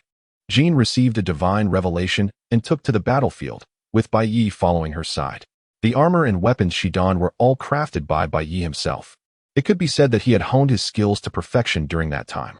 However, Jean was ultimately captured during the conflict, and Baiyi, armed with his hammer and sickle, stormed the execution site, leading to a scene drenched in blood. In the end, he succumbed to exhaustion, powerless against overwhelming numbers, watching helplessly as flames were ignited. Reflecting on these memories, Baiyi felt a surge of discontent, yearning to return to the Type Moon world to extract those souls for further torment. As for Kirai Kodo Mine, in simple terms, in the twilight of the night, Baiyi ventured into the mountains to gather herbs, where he stumbled upon the injured Kei Chuzi. He brought her home and tended to her wounds for a period, even serving as a makeshift blood source during her recovery. In the days that followed, they secluded themselves deep within the mountains. At that time, Kei Chuzi lay idle at home, merely awaiting Baiyi to prepare meals. Eventually, unable to sustain their modest living, Baiyi descended from the mountains to serve as an official under the first emperor. The meager salary he earned sufficed only to keep himself fed, barely managing to support Kei Chuzi. Additionally, Kei Chuzi required periodic blood draws, leaving Baiyi appearing weary and haggard with dark circles under his eyes whenever he attended court. The elder political figure even bestowed upon him a plethora of nourishing tonics.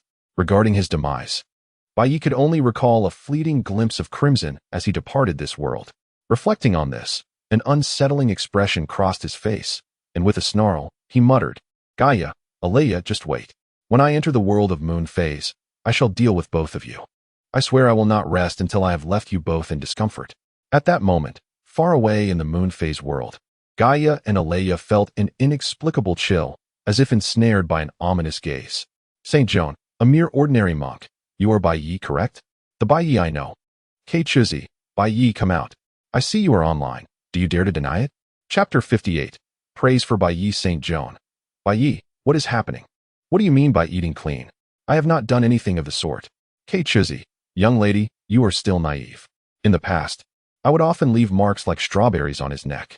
Can you compare? St. Joan. What does that even mean? I once bathed with Bai Yi. Miss Pink Fairy. What a curious affair. I must try it with Bai Yi next time. Challenging the moon sea fish cat. You all are so enviable. Bai Yi. Observing the messages from the Temporal Management Bureau, felt compelled to clarify. Ordinary monk. K. Chuzi, please refrain from framing bloodsucking in such a manner. I still remember how you exploited me back then, consuming my food and blood. And Joan, is there some misunderstanding? You always barged in while I bathed. When did we ever bathe together? Challenging the moon sea fish cat. Ha ha, I see. You two are just spinning tales. Captain, open the door. I have something delightful to show you. In the throne of heroic spirits, St. Joan's expression darkened as she read Bai Ye's message. In Chaldea, K. Chuzi, sporting twin ponytails, momentarily wore a grim expression. A flash of red glimmered in her eyes as she punched the metallic wall beside her, leaving spiderweb-like cracks. Dr. Roman, holding a strawberry cake, was taken aback and cautiously inquired, K. Chuzi, are you all right? Would you like me to take you to the infirmary? K. Chuzi shot a fierce glare at Roman, causing him to retract his neck in trepidation. At that moment, within the Temporal Management Bureau, St. Joan, Bai Yi, open the door. I have something good for you to see. K. Chuzi, Bai Yi, unlock the door for me. Ordinary monk. What I said is the truth. There is no need for such hostility. Challenging the moon sea fish cat. That's right. It was I who arrived first, so the door should open for me first. And Alicia, you must remain silent. You've already had your fill. Do you still have the right to speak? Miss Pink Fairy, why? Why treat me this way? Do you not like Alicia anymore? She is quite saddened and needs her brother's embrace to regain her spirits. Ordinary monk. You all carry on. I must log off for a moment. As Bai Ye's avatar dimmed, K. Chuzi called out, Bai Yi, you coward.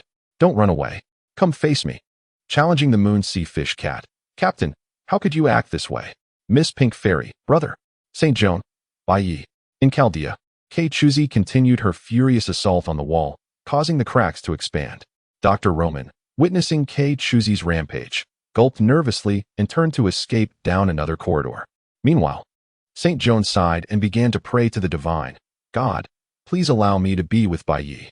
A pigeon nearby bore a bead of cold sweat on its head. Alicia closed the chat group, feeling bored as she rested her chin on the table. Kiana, on the moon, stomped her foot and started eating instant noodles from the table. Once all five had logged off, a moment of silence enveloped the temporal chat group before it erupted with activity. Homebound vampire. I'm just here for the gossip. What do you think? Dragon Overlord? Weak and pitiful transmigrator. What can I say? I'm naturally just lying down to observe. And please, do not call me Dragon Overlord. You may refer to me as Lord Dog or Group Master. Homebound vampire. Understood, Dragon Overlord, no problem. Weak and pitiful transmigrator. I don't wish to converse with you. Here is a middle finger. In Academy City, Kamiju Toma watched as his wallet fell into a storm drain, mustering the courage to send a message. Purifying God, Demon Slayer. Sigh, could you lend me some money? Weak and pitiful transmigrator. I'll shoot you with a single bullet if you dare bring that up again. Homebound vampire. Sigh, fine. Kamiju, I'll help you this once. Upon receiving this message, Kamiju knelt on the street, overcome with emotion as he exclaimed, if the Lord does not abandon me, I wish to be adopted as a foster child. This caused the people of Academy City to distance themselves from him, fearing he had succumbed to overwhelming academic pressure. Observing from the sidelines, Alistair maintained a stoic expression, though a visible line of concern crossed his face. Iwas, standing nearby, cautioned, Alistair, be wary of a fantasy killer sneaking up behind you with a halberd. Voices from all around echoed, there is no need to worry. Everything is proceeding according to plan. Iwas responded, oh, is that so? However, I do not share your confidence. Can you elucidate the source of sustenance for the fantasy killers during this period? Alistair replied, this too is part of the plan. Simultaneously, in the temporal management group, Kamiju's exclamation reverberated. Purifying God, Demon Slayer, if the Lord does not abandon me, I wish to be adopted as a foster child. Tuka, lounging on a park bench, erupted in laughter, while her companion frowned, glancing at Knight Tuka with a resigned sigh. Just 5 yuan. Haha, I understand this. A man of honor cannot remain beneath others. The halberd represents traditional fosterhood. Purifying God, Demon Slayer, Knight Tuka, prepare for a friendship-shattering punch. Just 5 yuan. 3. I'm done for. Purifying God, Demon Slayer. Oh, not bad. I'm waiting for your cooperation. Haha. Just 5 yuan. Ha, of course. In the past, I aspired to be an actor and practiced for it. A certain golden-haired, lowly vampire, reclining in a lavish room, observed this scene with a puzzled expression. Homebound vampire. I feel as if they are all unwell. Perhaps it's time for them to take their medicine. When Bai Yi logged on and noticed that the four had already gone offline, he sighed in relief. Then he noticed Kamari's inquiry and proceeded to provide an explanation. Ordinary monk. How shall I put this? Simply consider male happiness as quite uncomplicated. However, if you desire medicine. A humble monk sent a group red envelope. A weak and pitiful time traveler claimed a group red envelope. The pure spirit demon hunter received a group red envelope. The homebound vampire also claimed a group red envelope. The $5 entity received a group red envelope. After all the online participants claimed their envelopes, a profound silence enveloped the Temporal Management Bureau as everyone began to inspect their elixirs. 5 differently colored pills, 10 body refining pills, 10 chi refining pills, and several diamond talisman papers. However, Kamijutoma was quite pleased to see these items. After all, who wouldn't be happy about a freebie? He expressed his gratitude in the chat group. Pure Spirit Demon Hunter. Thank you. I will upload the grimoire from Index's mind after I return. Subsequently, he consumed all 10 body refining pills. Rolling his eyes, he lay down on the ground and began to convulse. Before long, Kamijutoma found himself in the hospital of the underworld. Weak and pitiful time traveler. Wow, did you finish that so quickly, big shot? Bai Yi stood before the world group of his own creation, looking at the arranged miniature world, and casually replied, Humble monk, it's merely placing the newly created little world into the world group. On the other side, Long Outyin gazed at Bai Yi's ostentatious words. Weak and pitiful time traveler. Big shot, please don't say that. When you say it like that, it makes someone as weak and pitiful as me feel embarrassed. Also, big shot, what are these 5 colored pills for? Humble monk, have you heard of the pill of heaven mending? Just think about it, and you'll understand. Weak and pitiful time traveler. Are you saying this is the pill of heaven mending? Humble monk. You could say that, but it's slightly enhanced. Furthermore, Yeto, being a faith god has little prospects now. Only $5. I know, but the laws are not easy to comprehend. Humble monk, you should be able to grasp the laws well with your faith god body. Didn't you understand the concept of slashing before? With the assistance of the pill of heaven mending, you should be able to comprehend it. Only $5. Thank you, I'll start now. Long Outyin was astonished at the effect of the pill of heaven mending mentioned by Bai Yi. Weak and pitiful time traveler. Wow. Is this what you call a slight enhancement? It seems more like a monumental enhancement. At that moment, Bai Yi had returned to his original world. Upon seeing the message from Long Outyin, he shook his head and explained, Humble monk, it's really just a slight enhancement. It's easier for faith gods to access the laws. As for others, it merely enhances their qualifications. If there is a hint of understanding of the laws, this pill of heaven mending will give you an opportunity. Homebound vampire, did you see that? Long Outyin misjudged. Weak and pitiful time traveler. Hey, didn't I say to call me Long Outyin? Call me the group master. Meanwhile, in Yeto's world, he received Bai Yi's hint to close the Temporal Management Bureau and suddenly rose from the park bench, startling the companion knitting nearby. Yeto then struck a 5-pointed star pose, throwing the pill of heaven mending into his mouth. The companion sighed and resumed knitting. Shortly after, Yeto opened his eyes, his aura soaring, radiating sharp energy. He extended his hand toward the sky, shouting slash. With a vigorous swing, the thick clouds above split apart. The slash did not cease, continuing to ascend towards the barrier of Takamagara. Upon witnessing this achievement, Yeto panted heavily but felt immense joy within. He had finally shed the body of a faith god and transformed into a true deity possessing the laws. Applause echoed from a nearby tree. Zhao Kongqing emerged. Not bad. Very impressive. Just as I expected from you. Upon seeing Zhao Kongqing, Yeto raised his hands and exclaimed, Praise Bai Yi. Zhao Kongqing also raised his hands, shouting, Praise Bai Yi. The companion sighed, dropped the knitting, and similarly raised her hands, proclaiming, Praise Bai Yi. Chapter 59. Golden Shadow. Bai Yi had returned to his world, carrying bags of vegetables to prepare a grand meal at home. He encountered a dragon maid, Thor, who was also grocery shopping. Bai Yi greeted her, Hey Thor. Long time no see. Thor turned, raising an eyebrow. Oh, it's you. Just in time. Kobayashi moved, and there's a gathering at home. I was planning to see if you were back, but I didn't expect to run into you here. Then, Thor took out a piece of paper from her pocket, revealing her new address. Bai Yi accepted the note, stowing it away, nodding. No problem, I'll bring you and Lala tonight. Thor cast a spell of communication behind Bai Yi. Do you know that person? She has been staring at you with intense murderous intent.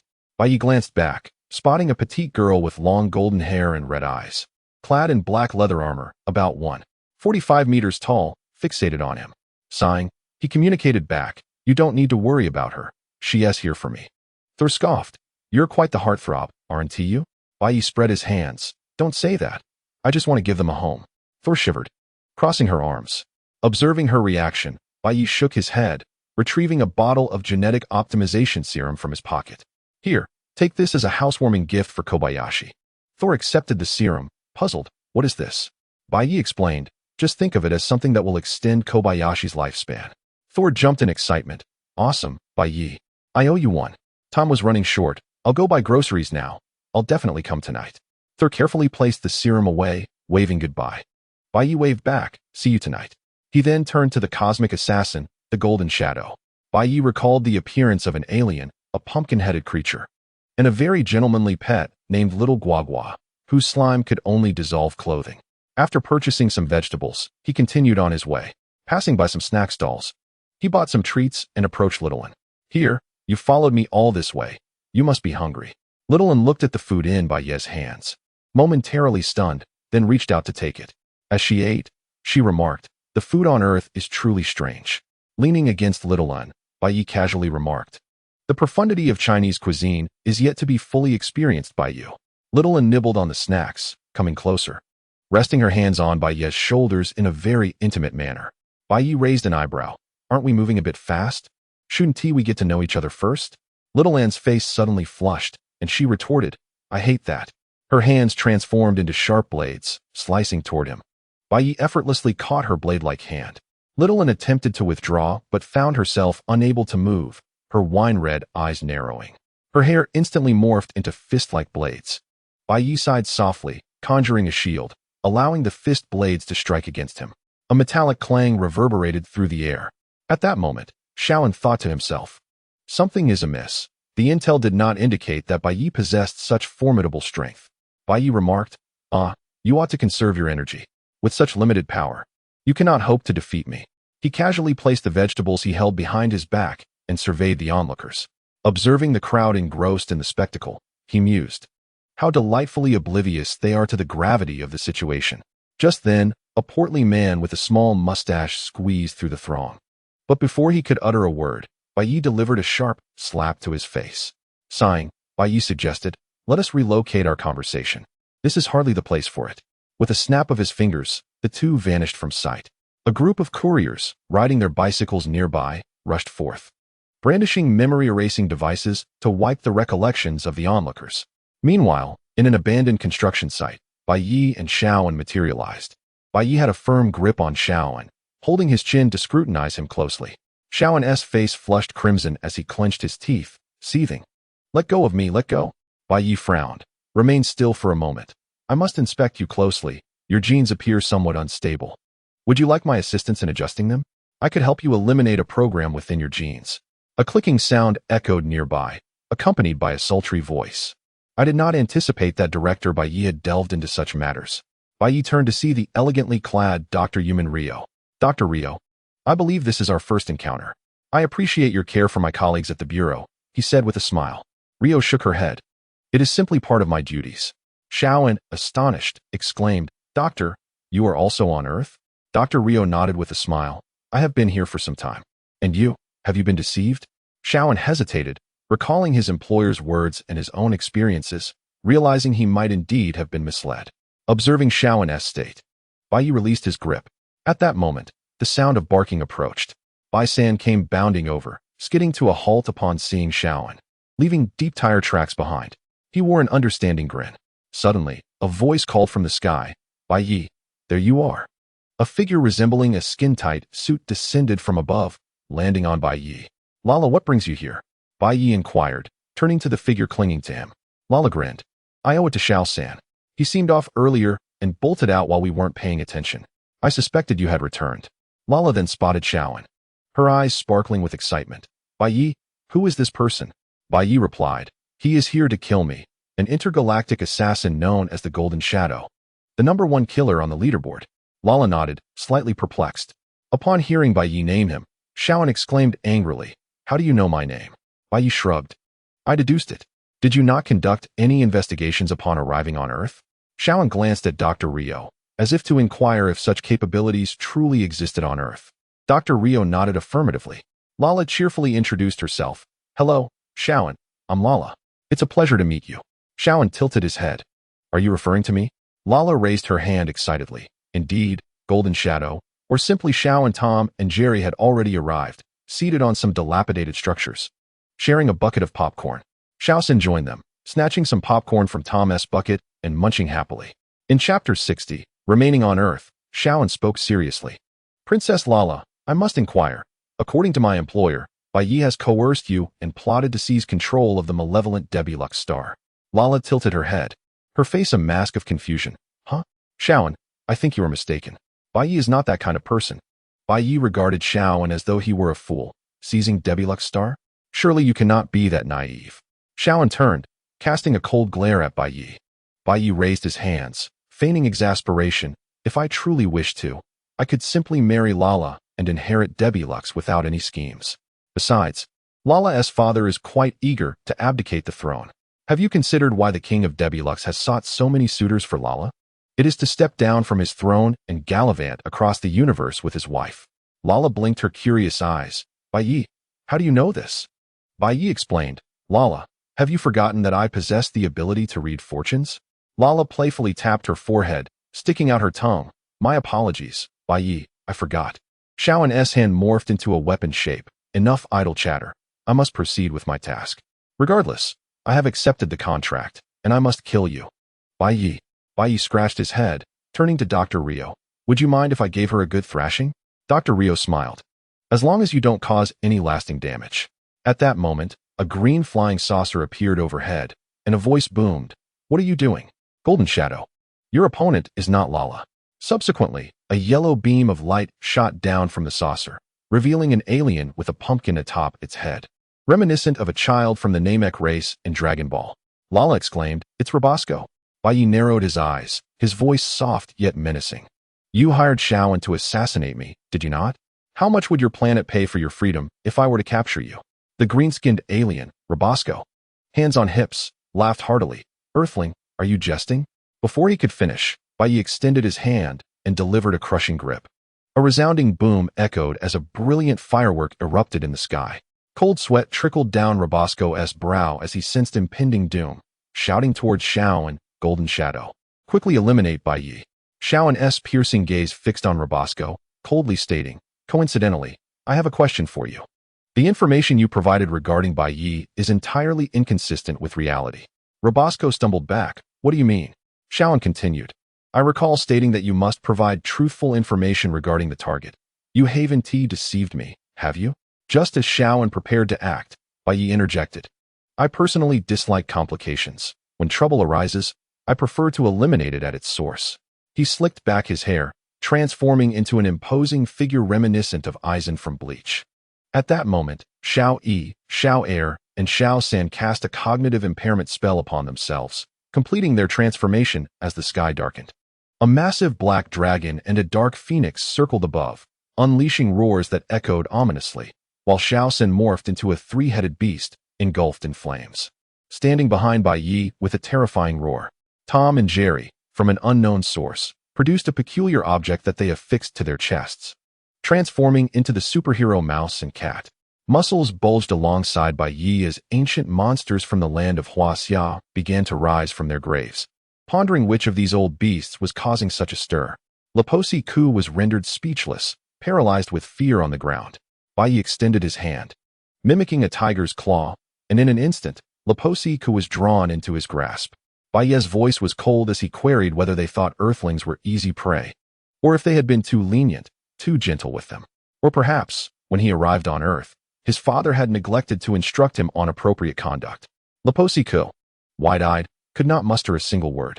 Meanwhile, Lala grasped Bai Yi's hand, and upon seeing her, Bai Yi discarded Leposi Ku onto the ground. He waved his hand, and Tom, Jerry, and the others reverted to their original forms, smoothing their hair back to its previous state.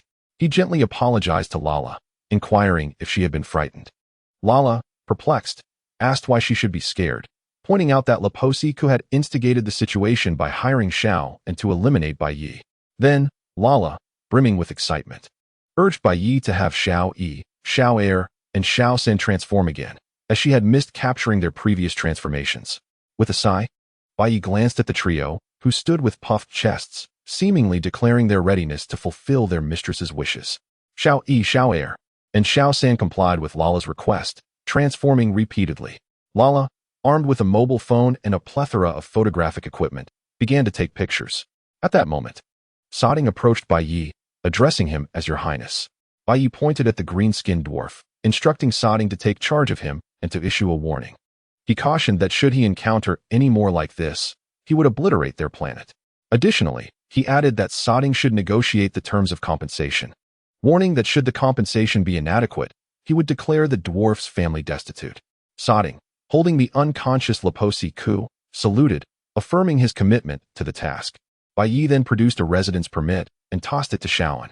As Shaoan caught it, he looked perplexedly at the document bearing his likeness.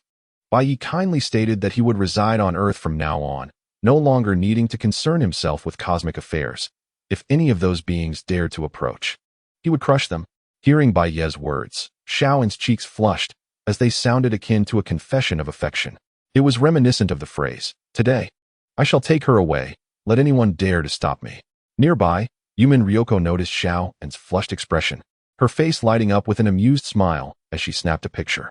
Returning to his senses, Xiaoan lowered his head slightly, his golden bangs concealing his blush. Asserting that halting his mission was not in his nature, he declared he would remain on Earth until he personally concluded Bai Ye's fate. Bai Yi waved dismissively, stating that even if he stood there for a millennium, Shaoan would never succeed in eliminating him. Shaoan then produced a red potion from his pocket and tossed it to Bai Yi, who caught it with a hand transformed into a palm. Bai Yi chuckled, encouraging him to drink it, assuring him that the potion would resolve his physical ailments and the programming within him. He then called for Lala and, along with Tom and Jerry, departed the scene. Shaoan approached Yumin Ryoko, expressing his gratitude for her assistance during this time. Yumin Ryoko, hands in her pockets, casually replied that it was no trouble at all and asked if she could borrow the potion for research. Chapter 61, Fiancé. As Bai Yi and Lala journeyed home, Bai Yi listened to Tom recount recent events, including how the Night King had been treated to fireworks twice by them, and how some extraterrestrials had also been sent skyward in celebration. Upon reaching his doorstep, Bai Yi spotted two young maidens clad in white dresses, who greeted him in unison, "Welcome home." Subsequently, he was ushered into the kitchen. While preparing a meal, Bai Yi sighed, realizing he was quite the burdened soul. Just as he was hefting a large iron pot, his phone rang. Upon checking, he saw his mother's name displayed prominently. "Hello, Mom, what is the call about?" Bai Yi inquired. "Bai Yi, my dear, I wanted to check if you're all right. It seems a formidable entity was causing quite a ruckus there today," his mother replied. Bai Yi replied honestly, "Actually, Mom, have you considered that the one causing the disturbance might be me?" "Oh, is that so? Well, in that case, all is well. But I'm calling for another reason. Your fiancé, E, has gone to District 11. Don't forget to pick her up at the airport tomorrow morning." Bai Yi's head filled with question marks. "Mom, fiancé E? I wasn't aware of this." His mother's embarrassed laughter came through the line. "Ha, that's all your father's doing.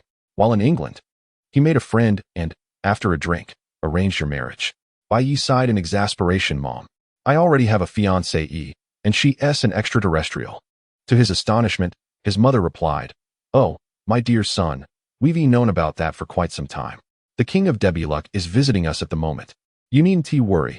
I secretly visited while you were away a few days ago, and I was thoroughly pleased. By the way, you've done remarkably well to win over Yukiri Wood. I'll stop prattling. Good luck, son. I have faith in you." As the call disconnected and the busy tone echoed in his ears, Bai Yi couldn't help but grimace. He had not anticipated his potential father-in-law's cunning strategy of contacting his own parents. He recalled his mother's stealth techniques, which allowed her to blend seamlessly into her surroundings. Even if she were present, he would be none the wiser. He had heard that her skills were honed years ago to capture his elusive father. How difficult must his father have been to catch? Ding dong. Bai looked at the photograph sent by his mother. It depicted a pair of phoenix eyes, wine-red irises, and long beige hair. He mused that perhaps he should consider hiring a maid. With a resigned sigh, he decided to prioritize cooking for the time being. In a particular special chat group, World Consciousness. All right, brother, no problem. I'll look into it and make arrangements. Savior system. Hold on, I have a better idea. Seek out the Blue World Consciousness and follow this plan. You understand, right? World Consciousness. Sure thing, sister, I've got it. But what about the delivery issue? Savior system. You needn't worry about that. I'll arrange it. Persistent pighead. Get up. It's time to work. Chronospatial Bureau. Why is it always me who gets hurt? Can't I just send an invitation and pull the other party into the chat group? Savior system. Do you think I haven't thought of that? We're in a hurry. Move quickly. World Consciousness. Okay, I've got it. Chronospatial Bureau. Woe is me. When will I finally rise? Savior system. What nonsense are you babbling about? Pighead. Hurry up and get to work. Meanwhile, in a certain Azure world. In the corridor of the royal dormitory, the headmaid Belfast sighed as she gazed out at the courtyard through the window. Commander, what has happened? Why have you not returned for so long? I miss you. At that moment, the radiant Kagaya, clad in ethereal white, approached Belfast. It was only then that Belfast noticed Kagaya's presence. Greetings, Belfast. What are you pondering? Belfast's eyes glimmered with nostalgia as she responded, Greetings, Kagaya. Surely you know what I am thinking. The two exchanged glances, their eyes drawn to the shimmering rings adorning their fingers. With a simultaneous sigh, they turned their gaze towards the window. It had been 2.5 years since the commander had vanished. Were it not for the existence of the contract, they might have assumed the commander was deceased. Unbeknownst to them, a vast black hole appeared beneath their feet, and with a swift whoosh, they fell into the temporal passage. Back to back, the two young women donned their naval attire and vigilantly surveyed their surroundings. A voice reminiscent of a river deity emanated from the Temporal Management Bureau. Fear not, young maidens. I am the deity who will fulfill your wishes. I shall guide you to your beloved commander. Please be patient. The transfer is underway. Joy illuminated the faces of Kagaya and Belfast, only to be interrupted by a sharp sound. Savior system. Enough of your theatrics. Just act normally. Temporal Management Bureau. Woe is me, my future seems bleak. Hearing the banter between the systems, both Belfast and Kagaya could not help but chuckle. Meanwhile, within the Temporal Management Bureau, dreadful White Knight. You choose to appear when I am offline. I shall watch you around the clock, exclaimed Konoha. What good will that do when the captain won't let you in? Retorted Yuko. What business is it of yours? If you can, then do the same. Konoha shot back. At that moment, Alicia intervened. Let us not quarrel. Our target is the same, White Knight. Cooperation seems essential. I concur, replied Jean. Collaboration could work. But the first encounter is mine, Yuko asserted. In your dreams. I shall take the lead, and you will follow, Konoha countered. I must point out that we have someone here who's already taken, Jean noted, redirecting attention to Alicia. Ah, you finally noticed. I have been ahead of you all. Alicia declared triumphantly. How infuriating. Though I hate to admit it, I am envious, Yuko confessed. I too am envious. If only I had acted sooner, Konoha lamented. What is the point of this discussion? We missed our chance, but knowing White Knight lives is what matters most, Jean concluded. On the moon. Kiana read the messages in the group chat, thinking to herself, no, next time I must bring the captain to our world to alleviate my longing. Kiana furrowed her brow as she observed her surroundings. Raiden May emerged from the kitchen, carrying a platter of food, while Yolandel was doing push-ups nearby. And Auntie was sipping bitter melon juice. How infuriating. You've settled here, ignoring everything on Earth? Chapter 62, A Narrow Escape. Nyaruko, clad in a white shirt, stealthily infiltrated the kitchen, tiptoeing to White Knight's back. As White Knight set down the spatula, he caught Nyaruko as she lunged toward him, lifting her by the head. Nyaruko began to struggle. It's tearing, it's going to tear. White Knight turned, momentarily speechless, for Nyaruko's shirt was his own. Can you explain this? Nyaruko blushed. Well, I can repay it in kind. White Knight, at a loss for words, could hardly fathom the extent of Nyaruko's eccentricity. Was she intending to wrap herself as a gift? With a resigned sigh, he tossed her out of the kitchen, but Nyaruko wore a triumphant expression. As she prepared to ascend the stairs for her next scheme, Yu appeared behind her, placing a hand on her shoulder. I believe that shirt belongs to White Knight. Why are you wearing it? With that, Yu activated her powers. Nyaruko's mind spiraled into chaos. Oh no, my grand plan is doomed. Later, at the dining table, White Knight briefly mentioned Shinamashiro. You, expressionless, fixed her gaze on White Knight, kicking him under the table. With a resigned sigh, Kono, seated beside White Knight, stepped on his foot. White Knight, do you have any photos? Let me see. Kono asked eagerly. White Knight pulled out his phone, displaying a picture sent by his mother. Kono gave a thumbs up, exclaiming, "What a charming girl. I approve."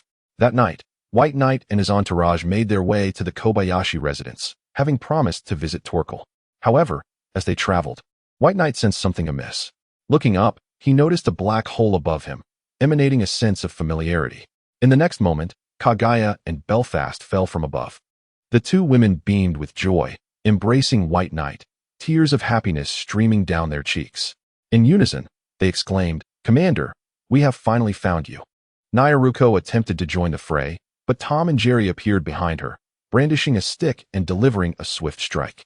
Observing the two women before him, White Knight calculated and recognized them as characters from his Azul Lane game. Memories flooded back. He recalled spending a considerable amount of money on the game and receiving numerous rings as gifts. Even without rings, he had built up their affection levels. As these thoughts crossed his mind, several dark lines appeared on his forehead. He realized that should he ever find himself in the world of Azul Lane, it would be quite the spectacle. After a strenuous internal debate, White Knight resolved to visit that world in due time, for those girls were quite insistent. At that moment, in the world of Azul Lane, Akagi and Kaga, racing across the ocean, suddenly halted and gazed skyward. "Kaga, I think I just heard the commander's voice," Akagi said, cupping her cheeks with her hands. "Indeed, Akagi, I heard it too," Kaga replied, a smile gracing her face. "This means someone has found our commander. Let us hurry back to the port." Others searching for the commander also looked up, returning their focus to the matter at hand. Kono and Yu, with stern faces, regarded White Knight, casting glances at Belfast and Kagaya, particularly at their striking features. They all lowered their heads, gazing at their toes. Lala, raising her hand excitedly, inquired, "Bai Yi, who are they? Why do they call you commander?" Bai Yi noticed Yu's resentful gaze and awkwardly replied, "Hold on a moment, Lala. I will explain everything to you shortly." "I understand now," Lala said with a grin. Tom and Jerry, having mysteriously procured watermelons, began enjoying them on the spot. Bai Yi patted the radiant Glory and the maid, Belfast, saying, all right, I'm perfectly fine, so there's no need to be sad. By the way, are the others all right?" Glory, wiping a tear from the corner of her eye, responded, "I apologize, Commander. I was just so overjoyed to see you that I lost my composure." Belfast lifted her skirt, apologizing, "I'm sorry, my lord, for subjecting you to such an embarrassing scene. We are all fine. It's just that afterward, the sisters went out to search for you." Bai Yi sighed in relief. "As long as they are safe, that's what matters." A bright smile spread across Glory's face. "Commander, you truly are so gentle. Could you introduce us to your friends?" Glory asked. Bai Yi turned, scratching his head, his face reflecting an awkward smile. Let me explain everything." After Bai Yi clarified the situation, you nodded. "So, what you mean is that your former lover has come to find you." Bai Yi, scratching his head in embarrassment, cast his gaze to the side, clearly feeling quite guilty. Observing Bai Yi's demeanor, Yu sighed and approached Glory and Belfast. "Hello, I am Yukari Woodhalsey. You may call me Yu." Lala leaned forward. "I'm Lala Saddle and Devi Luke. Just call me Lala." Littles was softly introduced herself, Tachibana Kanade. Nyaruko struck a pose. "Mimicking a knight's transformation, I am the ever-smiling chaos that stealthily approaches your side, Nyarlathotep, but you can simply call me Nyaruko." Glory and Belfast exchanged glances and lifted their skirts in greeting. "Greetings, I am Belfast, a humble maid, and it is a pleasure to meet you." "Greetings. I am the aircraft carrier, Glory. It is a pleasure to meet you all." Witnessing this, Bai Yi felt relieved. One thing was certain. There were personnel available to take care of China Mashiro. He then glanced at a pop-up from his system that read, "Host, I have successfully acquired the maid you desired." Bai Yi sighed. Life is unpredictable. It's a blend of the extraordinary and the mundane. Chapter 63, World Class. After several twists and turns, they finally arrived at the doorstep of the Kobayashi residence. Yu, expressionless, gazed upon the dragon before her. Clad in a tank top and shorts, wearing a hat, particularly striking in her world-class attire. "Quetzalcoatl, it has been a while. How have you been?" Rukoya opened her mismatched eyes. "Indeed, it has been quite some time. Yukari would Halsey. I heard Thor mention you over the phone. I didn't expect to meet you so soon. It seems you are doing well. Lala chimed in. Little you, is this your acquaintance? You nodded. Someone I knew from before. I got drunk once. Rukoya rushed over, covering Yu's mouth. No, don't bring up those embarrassing stories. Bai Yi, standing nearby, began to calculate. Sensing something amiss, Rukoya shot a fierce look at Bai Yi. Bai Yi shook his head. I want to share your secrets. Please don't look at me like that. Rukoya breathed a sigh of relief, only for Bai Yi to add. Your myth has already been documented. It's common knowledge, so I hardly need to mention it. Rukoya sighed, leaning closer to you. She whispered, so, how are things progressing between the two of you? Have you reached that point? Yu's face turned crimson, her mouth opening in a silent gasp. Rukoya, noticing her reaction, recalled something amusing. Littles was softly asked, Rukoya, did you come dressed like that? Rukoya tilted her head. What's wrong? Is there an issue? Yu interjected, you might be mistaken for a pervert. Rukoya paused, realizing that the humans had indeed been looking at her oddly when she arrived. Well, let us head inside then, Bai Yi said, pressing the doorbell. Please wait a moment. Thor opened the door. Kanna immediately rushed over and leaped into Yu's embrace, then into Little Zwa's. Little Zwa smiled, patting Kanna's head as she squinted her eyes in delight. During Bai Ye's absence over the past few days, Kanna often visited Bai Ye's home and had become good friends with Little Zwa. Upon entering the Kobayashi residence, Thor introduced Rukoya to Kobayashi. Kobayashi, this is Quetzalcoatl. Rukoya waved her hand. Just call me Rukoya. Kobayashi's attention was immediately drawn to Rukoya's world-class appearance. Scrutinizing her outfit closely. Rukoya, did you come dressed like this? Rukoya sighed. No need to say it. I already know what you want to say.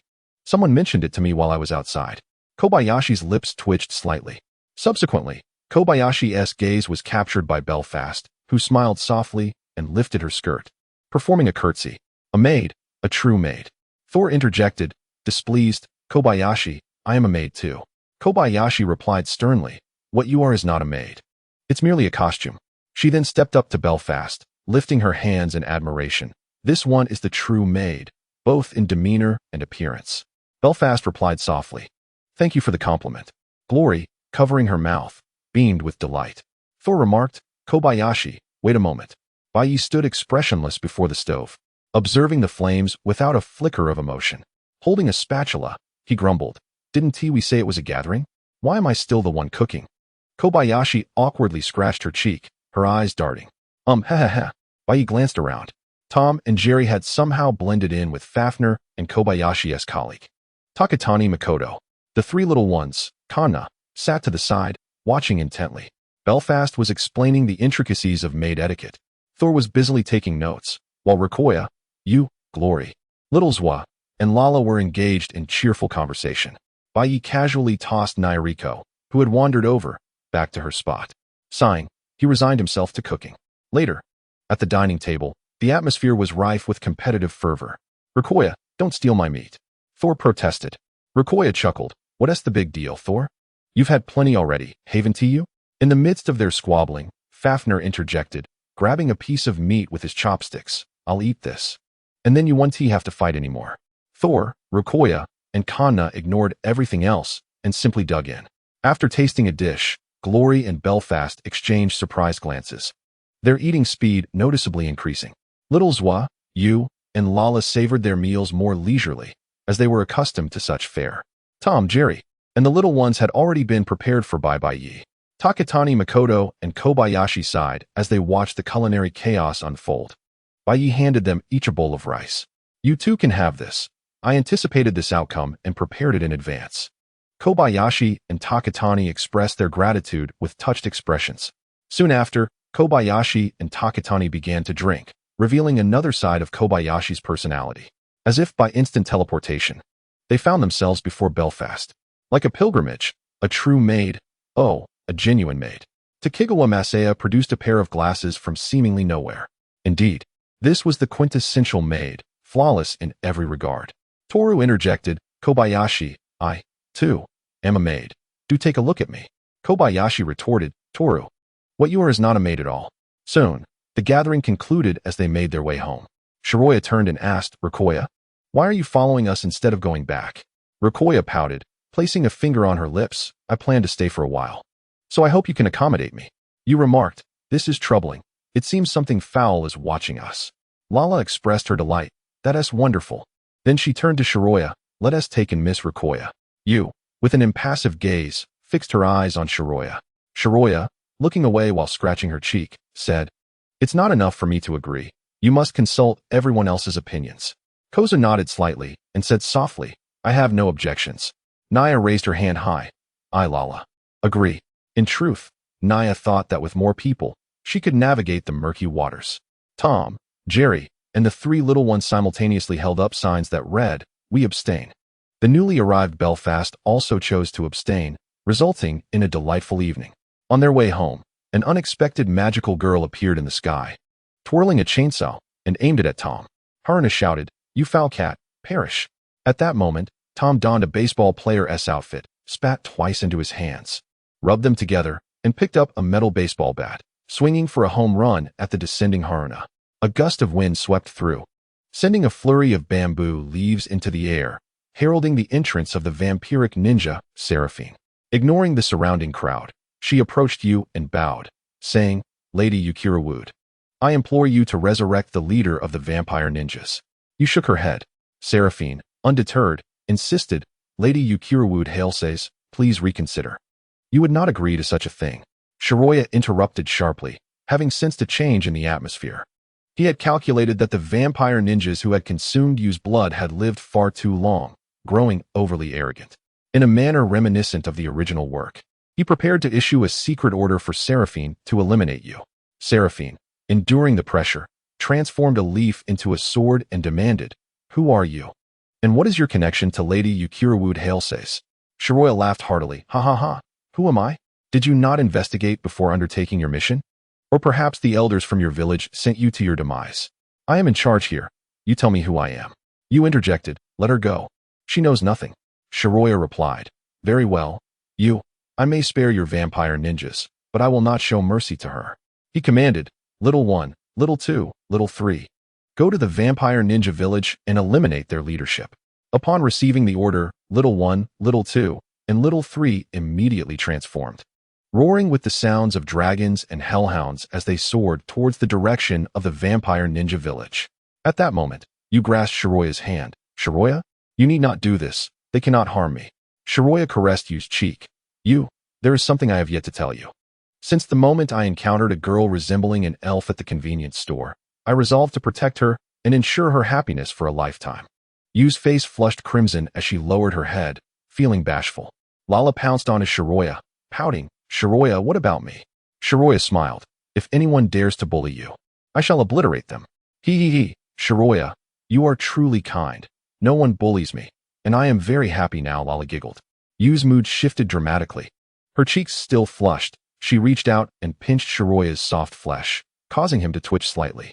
Kozu stepped forward, stamping on Shiroya's foot. Rukoya, behind them, stifled her laughter, realizing that being with this group was immensely entertaining. Tom and Jerry handed Rukoya a slice of watermelon.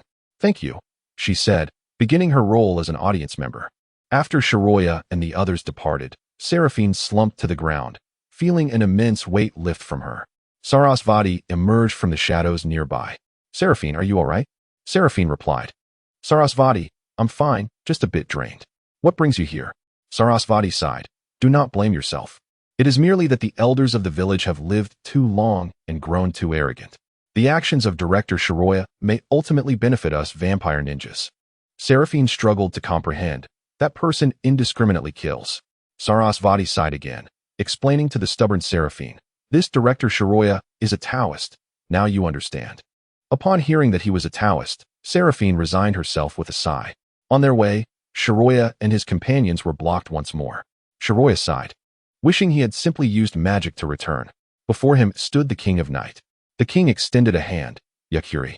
Before he could finish, Tom and Jerry lunged at him. Amid a cloud of dust, the King of Night was successfully bound amidst fireworks, a cloth stuffed in his mouth.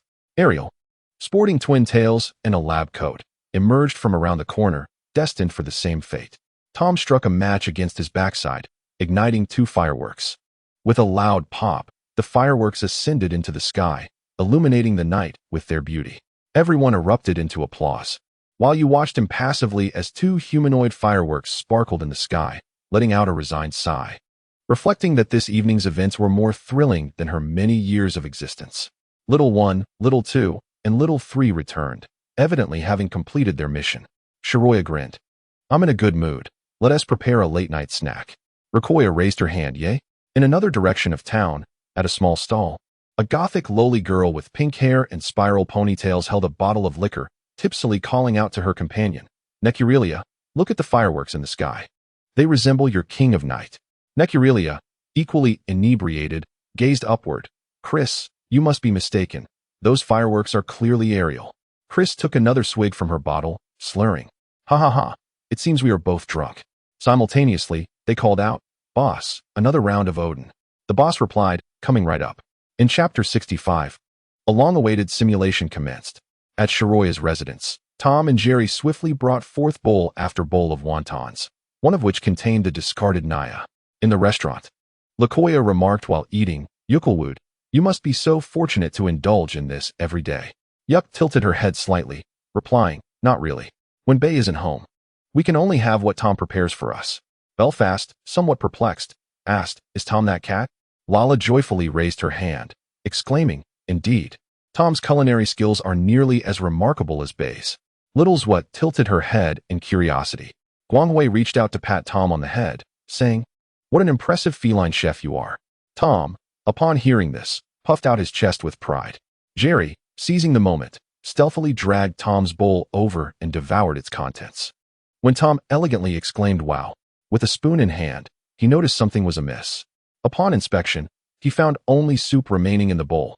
Furrowing his brow, Tom scanned the room and then set his gaze on Jerry, who was retreating step by step. Grabbing an iron rod from the side, he pursued Jerry, who immediately began to sprint away in a frenzy. As Tom caught up, he delivered a few hefty thwacks, yet neither of them stopped. Tom noticed something strange and observed the shape of the iron rod, which bore Jerry's playful tongue sticking out. Yuck, Littleswa and Lala all wore expressions of indifference, continuing to enjoy their meals. Belfast surveyed the chaotic scene, and her maid instincts kicked in. Bay emerged from the kitchen and stopped Belfast, who was about to rise, saying, don't mind them, it will be fixed soon. Shortly thereafter, Belfast and Guanghui witnessed the cat and mouse wielding hammers and wrenches. After a cloud of dust settled, the furniture was completely restored, and the house was spotless. Later, after arranging rooms for Belfast, Guanghui, and the world-class Lakoya, Bay returned to his own chamber. Upon discovering something bulging on his bed, he approached and lifted the quilt, revealing Nico, clad in a bunny outfit, striking a seductive pose. Hi, she greeted. Bay, in response, swung open the door with a loud bang, tossing the bundled Nico outside. Sighing, Bay reflected that while he did not dislike her, Nico's demeanor made it difficult for him to express any sentiments, as it reminded him of his cousin across the continent. Subsequently, he retrieved several formation plates and quickly set up a few arrays in his room, preparing for a long-awaited simulation. No, it should be termed as salvation. As Bay activated the salvation system interface, he was confronted with a pitch-black planet displayed before him. The salvation system promptly presented a pop-up window. Host, feel free to play around in this world. I want to provide any entries. You can cheat as much as you like. It's fine to blow it up. Bay's mind filled with question marks. What did play around mean? What was going on? Nevertheless, he clicked on the world's description. No hope left, too chaotic to write. Bay sighed at this scene, dividing a fragment of his soul, pondering on what kind of cheat he should activate. The system declared that the world was beyond salvation. Thus, he resolved to unleash alkaline power upon the entire realm. He inscribed the magnetic field rotation into the formation, feeling it was somewhat unsafe, and added a blood sea technique. Then, he cast the fragment of his soul onto the system interface. The simulation commenced. You were born, feeling someone lift you up. You opened your eyes and were met with a terrifying sight. The one holding you was not a human, but a creature draped in a white coat. Its entire form comprised of tentacles. You began to struggle desperately, realizing that no matter how hard you fought, it was futile. At that moment, you noticed you had transformed into the form of a small child, with a lifeless expression, neck tilted in exhaustion, a look of hopelessness. As if to say, just end it already. Just as you thought you were facing death, the tentacled creature set you down. It emitted a human sound. A very healthy infantess voice. As you observed your surroundings, you saw a group of people, doctors and nurses. Some beings did not appear human, seemingly oblivious to the situation, perhaps even invisible. You were somewhat bewildered about which world you had been reborn into. Was it a Cthulhu-themed universe? Something felt off. If it had been invaded to such an extent, could humanity still survive? Gazing at your mother lying on the hospital bed, who appeared human, you felt a sense of relief, grateful that in this life, you were still human. Just as you began to relax, a passage of text surfaced in your mind. Upon reading the 4 large characters at the beginning, magnetic field rotation, a thought suddenly emerged in your mind. I want to unleash alkaline power upon the entire world. Shortly after, another passage of text appeared in your mind, titled Blood Sea Technique. After reviewing the Blood Sea Technique, you discovered it was a thoroughly demonic cultivation method. However, you found it quite appealing. The idea of combining this with magnetic power felt like a perfect match. After all, who doesn't go mad when practicing dark arts? From the external perspective, Bay felt slightly dazed. No wonder the system remarked that in this world, he could do as he pleased. Although his fragment of the soul was unfamiliar, it recognized the first tentacle creature as a product of Cthulhu, albeit somewhat different. Additionally, those bizarre beings were merely twisted spirits of the deceased. Yet, they appeared increasingly reminiscent of the Dark Souls universe. Contemplating this, Bay had a sudden thought. Could it be that humanity had once again brought about its own demise, rendering this universe in ruins? Redirecting his attention to the simulation, he observed, at night, you awoke in your crib, glancing around to ensure there were no strange beings present. Feeling somewhat relieved, you began to experiment, discovering that the magnetic power easily coalesced within you. As you raised your tiny hand, electric sparks danced upon it, yet something felt amiss. Wasn't it said that such power required madness to manifest? I haven't gone mad yet, so how did I succeed? Am I a genius? All of this seemed perplexing, and you resolved to continue your training. Suddenly, you sensed something was off. A peculiar magnetic field was approaching you. Quickly, you closed your eyes, leaving a small gap to hear the door creak open. A figure approached your crib. As moonlight streamed in through the window, you discerned that the figure possessed long ears and emerald green hair, resembling an elf from a fantasy realm. It gazed at you with greedy eyes, murmuring, "Such fine materials, surely. I can forge the best magical artifact." At that moment, you saw several tentacles ensnare the elf. The elf struggled fiercely, yet no amount of effort could change its fate. Then, you heard the sound of crunching and the door closing. After a moment of silence, you opened your eyes. You felt that your first day of rebirth was far too exhilarating, encountering a Cthulhu-like monster first, followed by an elf intent on turning you into a magical artifact. However, you were grateful to this elf, for it was likely that you would have perished tonight. You resolved to diligently cultivate, taking your destiny into your own hands. There exists a certain lamentation in your heart. The body of the elf has vanished, otherwise, you could have attempted the Blood Sea Technique. 3 days swiftly passed, and on the evening of the 4th day, you gazed at the avaricious elf before you with a sigh, contemplating, "It is surely time, is it not?" Before long, several tendrils ensnared the elf, crunching it down as if it were a mere snack. At that moment, enlightenment dawned upon you regarding the words spoken by that tentacled creature at your birth. A truly robust infant, indeed, destined to be bait. A few days later, your parents brought you home from the hospital. Yet, as you departed, that very tentacled creature gazed at you with a sense of longing. Seated in the car, you surveyed your surroundings, pondering whether this world could possibly be salvaged. The sky was filled with drifting souls, akin to a dense cloud, with sunlight proving futile against them. Some souls clung to the living, siphoning their life force. It was then that you beheld a colossal being in the sky, resembling a decayed whale, adorned with writhing tendrils. With a gaping maw lined with sharp teeth, it consumed the souls, emitting a cacophony of crunching sounds. As you observed this whale, a thought flickered in your mind. If only you could offer this whale as a sacrifice, how powerful you would become. However, upon reflecting on your own meager strength, merely the first layer of the magnetic field, you sighed in resignation. Yet, deep within your heart, a resolution was forged. One day, you shall offer them all as sacrifices. That very night, you helplessly watched as another elf appeared before you, realizing that these elves had focused their attention upon you. With a forceful strike, bolstered by the power of the magnetic field, You pierced through its body and immediately unleashed the blood sea technique. You felt your physical strength and mental prowess gradually ascending. A single word encapsulating your sensation: exhilarating. Upon absorbing the elf, you noticed a skull tumble from its form, alongside a floating infant soul in the air. Remembering that the blood sea technique might possess a means to extract memories, you tapped into the infant's essence. Upon sifting through its memories, you found only fragmented recollections, devoid of substantial information.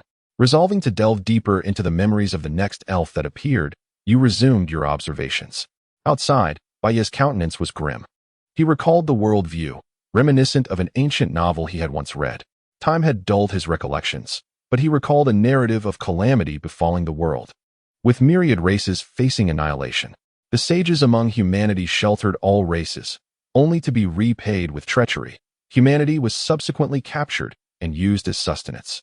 Those who feasted on humans were relatively benign, for their souls could still be reincarnated. The true abominations were the elves, wielding infant skulls as weapons, using infant souls as instruments of attack, and adorning themselves with the bones of the young. Yet, this world seemed even more chaotic than that one, steeped in Cthulhu-like horrors. Days passed after the demise of that elf, and soon another elf approached your bedside. Without hesitation, you struck it down and invoked the blood sea technique. First probing its soul, you uncovered the grim reality of this world. These alien races, ungrateful, exploited humanity as resources for cultivation, confining them for sustenance. Simultaneously, the various races waged war amongst themselves. Enraged by this revelation, you felt a righteous fury swelling within you. It was time for these abominations to meet their end. However, you resolved to bide your time, recognizing that your current strength was insufficient to confront them. Upon celebrating your third birthday, the resources from the elves had dwindled. You lamented the brevity of the elves' existence. After your birthday festivities, one night, you waved your hand toward your parents, using magnetic forces to lull them into a deep slumber. You retrieved the blood you had preserved from the slain elves and enacted the bloodline tracking technique from the blood sea technique. Instantly, a map materialized before you, displaying numerous luminous points in constant motion. With fierce determination, you climbed from your crib, clad in a diaper, hands resting on your hips, resolved to orchestrate a grand undertaking, to sacrifice all the elves in the city. Harnessing the magnetic forces, you opened the window and ventured outside. With a swift motion, you vanished, following the bloodline tracking technique to confront an elf. Engaging it in a heartfelt conversation, you swiftly offered it as a sacrifice. Through your diligent efforts, the scattered luminous points across the city were eliminated. After sacrificing the last wandering elf, you redirected your focus to the most significant concentration. Upon arrival, you discovered a bar, and through the magnetic forces, you sensed that its patrons were not human. Vampires with sharp fangs, werewolves, and various other peculiar creatures filled the establishment. A surge of joy filled your being, for you sensed that this encounter would surely elevate you to greater heights. You enacted the magnetic heavenly lock, encircling the entire bar and its occupants. Hovering above the bar, a blood-red formation unfolded, and soon, anguished cries echoed from within, accompanied by the rising tide of power within you. The symphony of suffering was a delightful melody to your ears, and you finally grasped the sentiments of the great love immortal. Only one word could encapsulate the experience: blissful. Chapter 66. The rebirth pool explodes. However, such a commotion inevitably attracted a multitude of onlookers. Amidst the blood-red pillar of light, your magnetic power steadily ascended, reaching an impressive 200,000. You felt the energy within you swell significantly. Upon witnessing the approaching nourishment, elation coursed through you. Resources for enhancement had arrived. You crouched slightly, channeling your strength to launch yourself like a cannonball toward the aberrations before you. Their limbs were torn asunder, and you kindly employed magnetic forces to sear the wounds. Staunching their bleeding, you cast their severed limbs into the sacrificial formation, extending your arms to embrace the deluge of crimson energy. Ah, the ecstasy. After a brief moment, you ceased the formation. Observing the maimed aberrations, a thought struck you. You opened the sewer, feeling a slight discomfort.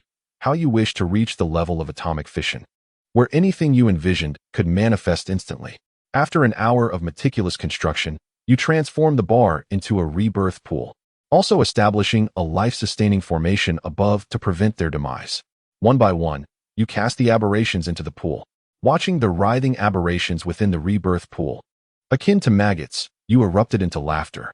They continued to curse and swear, declaring that their kin would never forgive you. Yet, you felt an exhilarating thrill. If their kin would not let you go, would that not mean you could sacrifice them all? The prospect was utterly delightful. In proximity to the rebirth pool, a formation was meticulously arranged, with the life signals of the entities maximized. However, the unfolding events left you feeling rather disheartened, despite your extensive preparations. The extraterrestrial beings that arrived were merely a handful of large felines. With a heavy heart, you sacrificed them all. These 3 extraterrestrial beings, albeit few, significantly enhanced your physical prowess. Lacking resources from the alien races, you redirected your efforts towards the peculiar beings instead. Upon examining these odd creatures, you stumbled upon a fascinating anomaly. They possessed organs that, once severed, would regenerate after a period. An idea sparked within you. You established a breeding ground for these peculiar entities above the rebirth pool, capturing all the oddities from the city. The extraterrestrial beings surely harbored a wealth of resentment within the rebirth pool, making them ideal nourishment for the peculiar creatures. After filtration, these beings would transform into a unique energy, which you could further refine into pure energy through your formation. This was a flawless industrial chain. As you settled into a routine with your peculiar ranch, 5 years swiftly passed. Your magnetic field power escalated to an astonishing 500,000. Yet, you observed that, apart from the initial few extraterrestrial beings, none had ventured into your vicinity in all these years, not even from the neighboring cities. Logically, shouldn't the extraterrestrial entities, fearing humanity's ascension, dispatch formidable opponents? Confusion clouded your thoughts regarding this peculiar situation. Suddenly, you sensed a fluctuation from another magnetic field and upon investigation, discovered a small rogue. Judging by the magnetic field level, this entity had yet to reach even the first tier, categorizing it as mere magnetic debris. A realization dawned upon you. The acquisition of magnetic field power often resulted in the emergence of numerous magnetic debris. You contemplated the potential threat they posed to your cultivated resources should they turn hostile. There was only one course of action: to preemptively sacrifice those races before the magnetic debris could act. Upon returning home, you bid farewell to your parents, claiming you were embarking on an impromptu journey. You even considered using your magnetic field powers to alter their memories. To your surprise, they consented and generously provided you with a substantial sum for your travels. With a small backpack in tow, you exited your home. Immediately, you retrieved the blood samples you had collected and employed the bloodline tracking technique, preparing to sacrifice all the alien races before the magnetic pollution could spread further. In the days that followed, your existence revolved around slaying monsters or traversing the paths to confront them. After 3 arduous years, having battled through the secret realms of those extraterrestrial beings, you finally vanquished the last of their kind on Earth. A wave of relief washed over you, and you felt invigorated, successfully breaking through to a power level of 750,000. Simultaneously, the world underwent remarkable transformations due to the proliferation of magnetic debris, which severely disrupted the global order. On your journey home, you seized a multitude of magnetic debris attempting to assault you, dismembering them and returning to your long-lost rebirth pool. You disposed of the collected debris into the pool, witnessing the peculiar beings within flourish, allowing you to reap a bountiful harvest. You mused that these peculiar entities might very well be the last of their kind in this world. Upon returning home, you found faded notes from your parents, stating that they had gone on a cosmic voyage and urged you not to worry about them. Rubbing your head in bemusement, you realized that your parents had also become magnetic wanderers, reaching a power level of 500,000. You felt your own 750,000 seemed less impressive in comparison. In the ensuing days, a plethora of magnetic debris emerged, continuously challenging you. Growing increasingly vexed, you cast them all into the rebirth pool. Your existence settled into a pastoral routine, where each day was spent receiving challenges from magnetic debris, tossing them into the pool, and harvesting the peculiar entities. This monotonous existence began to wear on you, as if an unseen force was influencing your spirit. After harvesting the final wave of peculiar beings, you detonated the rebirth pool, engulfing the entire city in its aftermath. With a hearty laugh, you soared into the skies above the planet, shouting, "This day has long been awaited." You delivered a mighty punch towards the planet, resulting in a thunderous explosion. What emerged was not the planet's core, but a colossal octopus, an entity you had encountered during your time in the hospital, or perhaps the very consciousness of the planet itself. Upon witnessing this octopus, you commanded, "Unleash 100 trillion for the final blow." Clearly, you had underestimated this world's resilience. Your strike not only shattered the planet, but also obliterated the very consciousness of the world into countless fragments. Thus, this act of salvation came to a conclusion, with the system remarking, "Host, you performed admirably." The salvation system responded, "Host, it is time for your integration. I shall step outside for a moment. Get up, you lazy pig.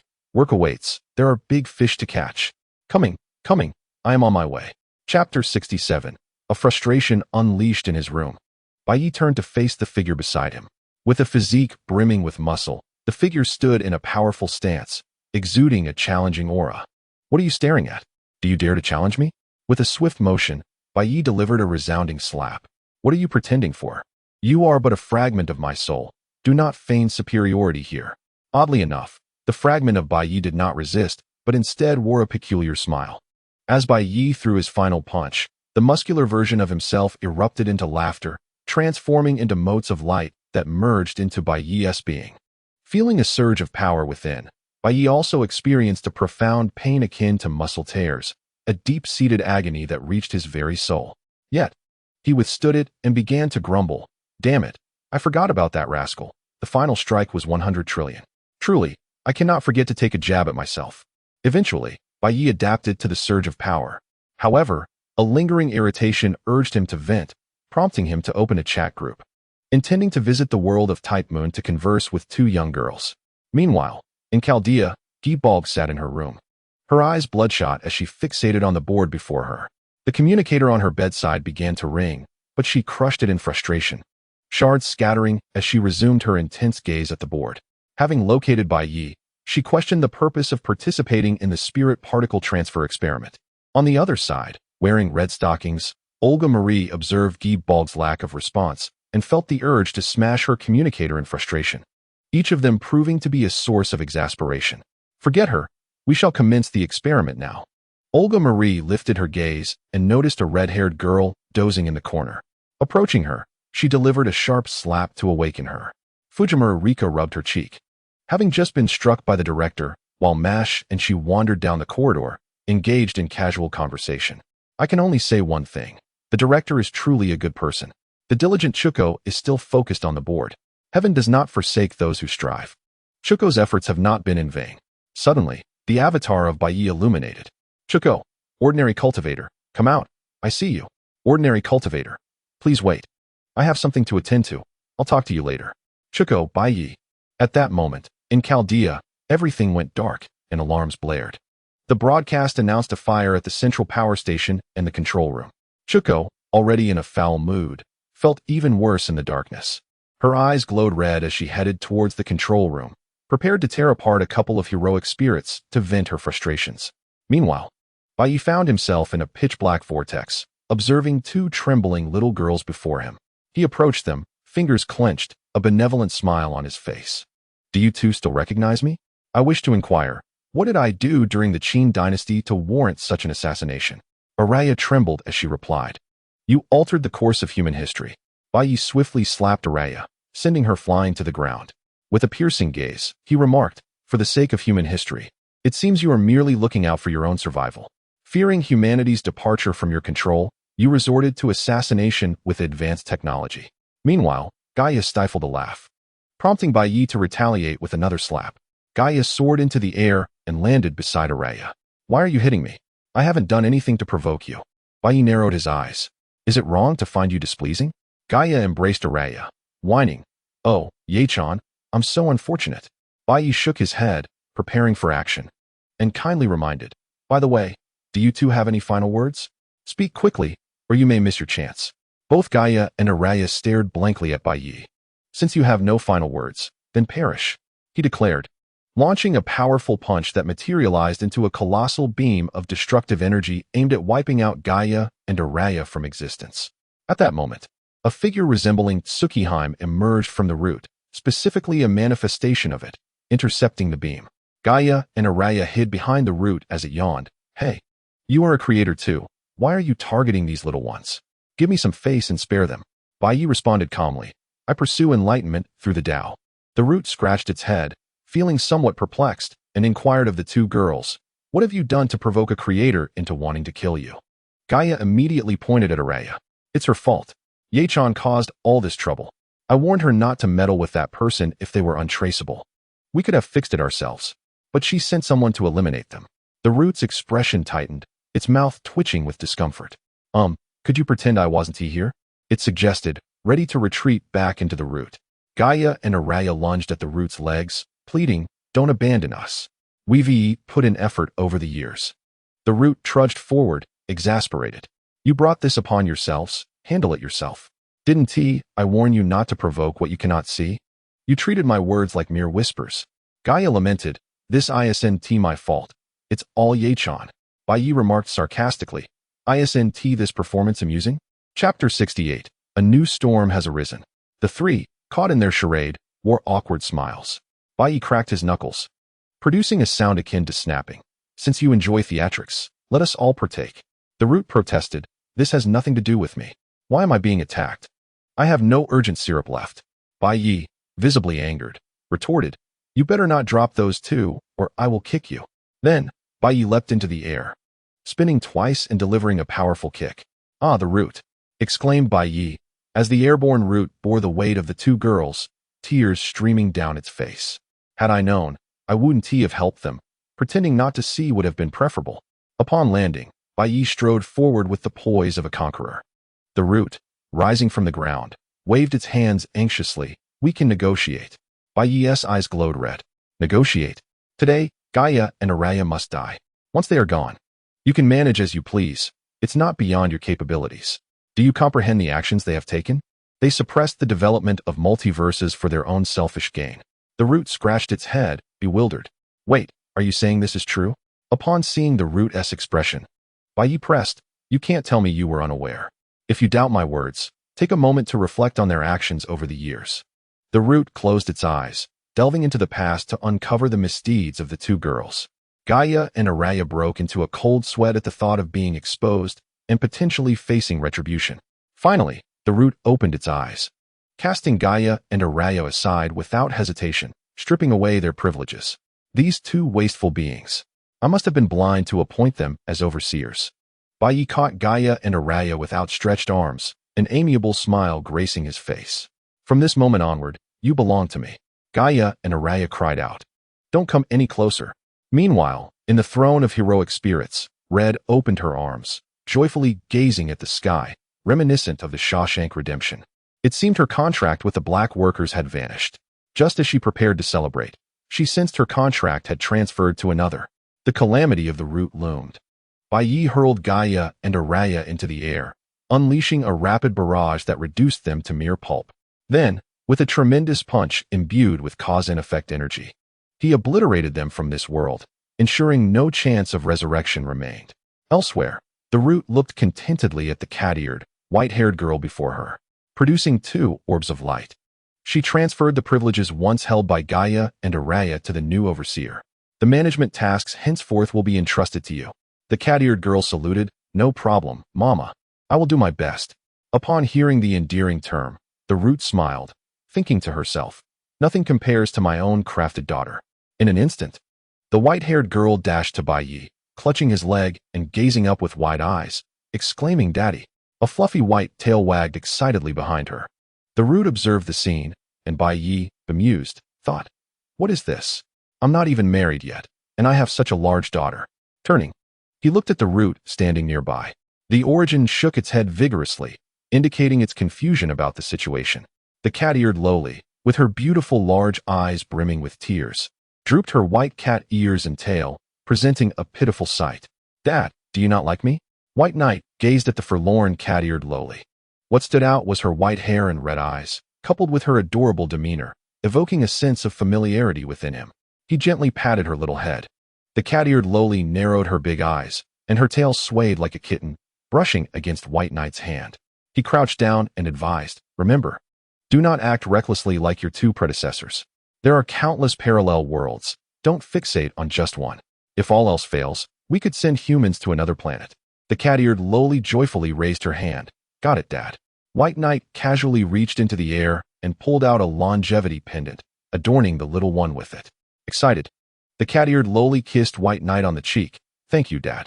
She then scampered off to fetch a small stool and sat down, where numerous screens appeared before her, displaying the developments of various world lines, along with several anomalous phenomena. The Origin approached White Knight. You are quite generous to give her that. White Knight waved his hand dismissively. It's not anything precious. I could easily create a multitude of them with the right materials. The Origin sighed, feeling a pang of melancholy. Soon after, it recalled something and, while observing the antics of the two little Lolas, discovered something rather amusing. A mischievous smile crept onto its face. White Knight, noticing this, felt slightly annoyed and instinctively slapped it. Smack. What was that for? The Origin exclaimed. Regaining his composure, White Knight replied, Apologies. Your expression just triggered an instinctive reaction. The Origin snorted, thinking, I was going to share some information with you, but enjoy your moment. With that, it leaped back to its own realm, wearing that mischievous smile. White Knight slapped again. Smack. The Origin covered the other side of its face. What now? Why the continued strikes? White Knight shrugged. This isn't my issue. I just sense you're plotting something against me, which bothers me. The Origin pointed at White Knight, repeatedly saying, You. Before jumping back into the origin of calamity, White Knight shrugged off the incident and thought, since we're already in the Type Moon world, I might as well check on Kagaya and Jean. With that, he took a step forward and vanished from the scene. Chapter 69. White Knight arrived at the throne of heroes, witnessing Jean Dark with her hands clasped in prayer, continuously beseeching, God, may I meet White Knight. Nearby, a dove appeared despondent. The dove stood up, noticing White Knight's arrival. He waved at the dove in greeting. The dove began cooing, implying, well done. I've longed to deal with those two. Had it not been for their permissions and their shameless connection of all parallel worlds, I would have eliminated them already. They threaten us, and if we complain, I would have already dispatched them. As for Jean, I entrust her to you. Be sure to treat her well. White Knight gazed tenderly at Jean and replied telepathically, Is that even a question? Of course, I will treat her well. The dove nodded, spread its wings, and took flight. White Knight approached Jean from behind, whispering gently in her ear. She shivered, recognizing that familiar voice. It's been so long, Letitia. Turning around, she saw White Knight. Her joy overwhelming as she embraced him tightly. Remembering the events of that day, she began to weep, repeatedly calling his name, White Knight, White Knight. White Knight gently patted her back, soothingly saying, It's all right. It's all in the past. I'm fine now. However, he soon sensed something was amiss. Jean, please calm down. Don't act this way. Can you wait for me for another 2 years? Jean, blushing, firmly rejected. No, I can't wait. Who knows how many times you've reincarnated? There are already so many in the Temporal Management Bureau. What if more emerge? Just then, a hand clad in white lace gloves pulled White Knight away from behind. Kiana embraced him, declaring, The captain's head soup is mine. No one else can have it. Jean drew her sword, gritting her teeth. Kiana, let go of White Knight. I was here first. Kiana lifted her chin proudly. Then let us see who is stronger. Only the strong can enjoy him. Alicia, appearing out of nowhere, exclaimed, Oh dear. Such lovely girls. Please don't fight. Kiana and Jean retorted in unison. You have no place here. Go away. Alicia feigned a pitiful expression, pleading, Brother, you're not going to intervene? Alicia is very sad. White Knight, not wanting to engage, felt a chuckle rising within him. As for Kiana and Alicia's presence, it was an obvious product of the system's meddling, which it also acknowledged. Rescue system. Haha. Yes, it's me. Surprised? Excited? Let the blood flow. I love the chaos.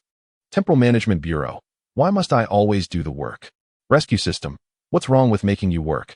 I'm providing benefits, aren't I? Temporal Management Bureau. Woe is me. Rescue system. Why are you still crying? Temporal Management Bureau. Sniffle. Meanwhile, in the burning Fuyuki city, before the massive chasm, Kagaya suddenly felt an overwhelming irritation and tore off Red's arm. Onlookers, Olga Marie, Fujimaru Ritsuka, Mash, and Doggo, along with the Chaldea doctor and staff, swallowed nervously, instinctively touching their own arms as if feeling phantom pains. In the next moment, Kagaya stabbed Red's chest with the severed arm. The spectators felt an even sharper pain. Olga Marie, clutching her chest in disbelief, thought, Is this really the Kagaya I know? She seems so different and aggressive. Kaguya, after rending red, felt her agitation remain unquenched. With a flash of red light in her eyes, she pushed her glasses up and stepped into the gaping void below. The others, along with the heroes, exchanged glances before following suit. At that moment, in the throne of heroes, Kiana's eyes gleamed with determination as she assessed the two surrounding her, thinking, "The early bird catches the worm." Then, before them, White Knight noticed Kiana's slightly flushed cheeks and widened his eyes in surprise. Alicia raised her hands in cheer, thinking, "I can finally get close to these beautiful girls again. This feeling of unearned rewards is delightful." Jean, determined, slashed her palm, activating the holy maiden of the Crimson Lotus. Bathed in flames, she shouted, "Let go of White Knight. Let me handle this." The rescue system cheered, "Yes, yes, this is what I want to see. Let the blood flow."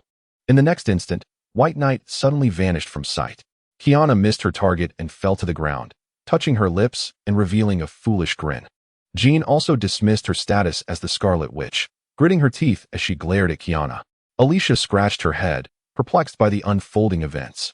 The salvation system instantly sensed the loss of its joy.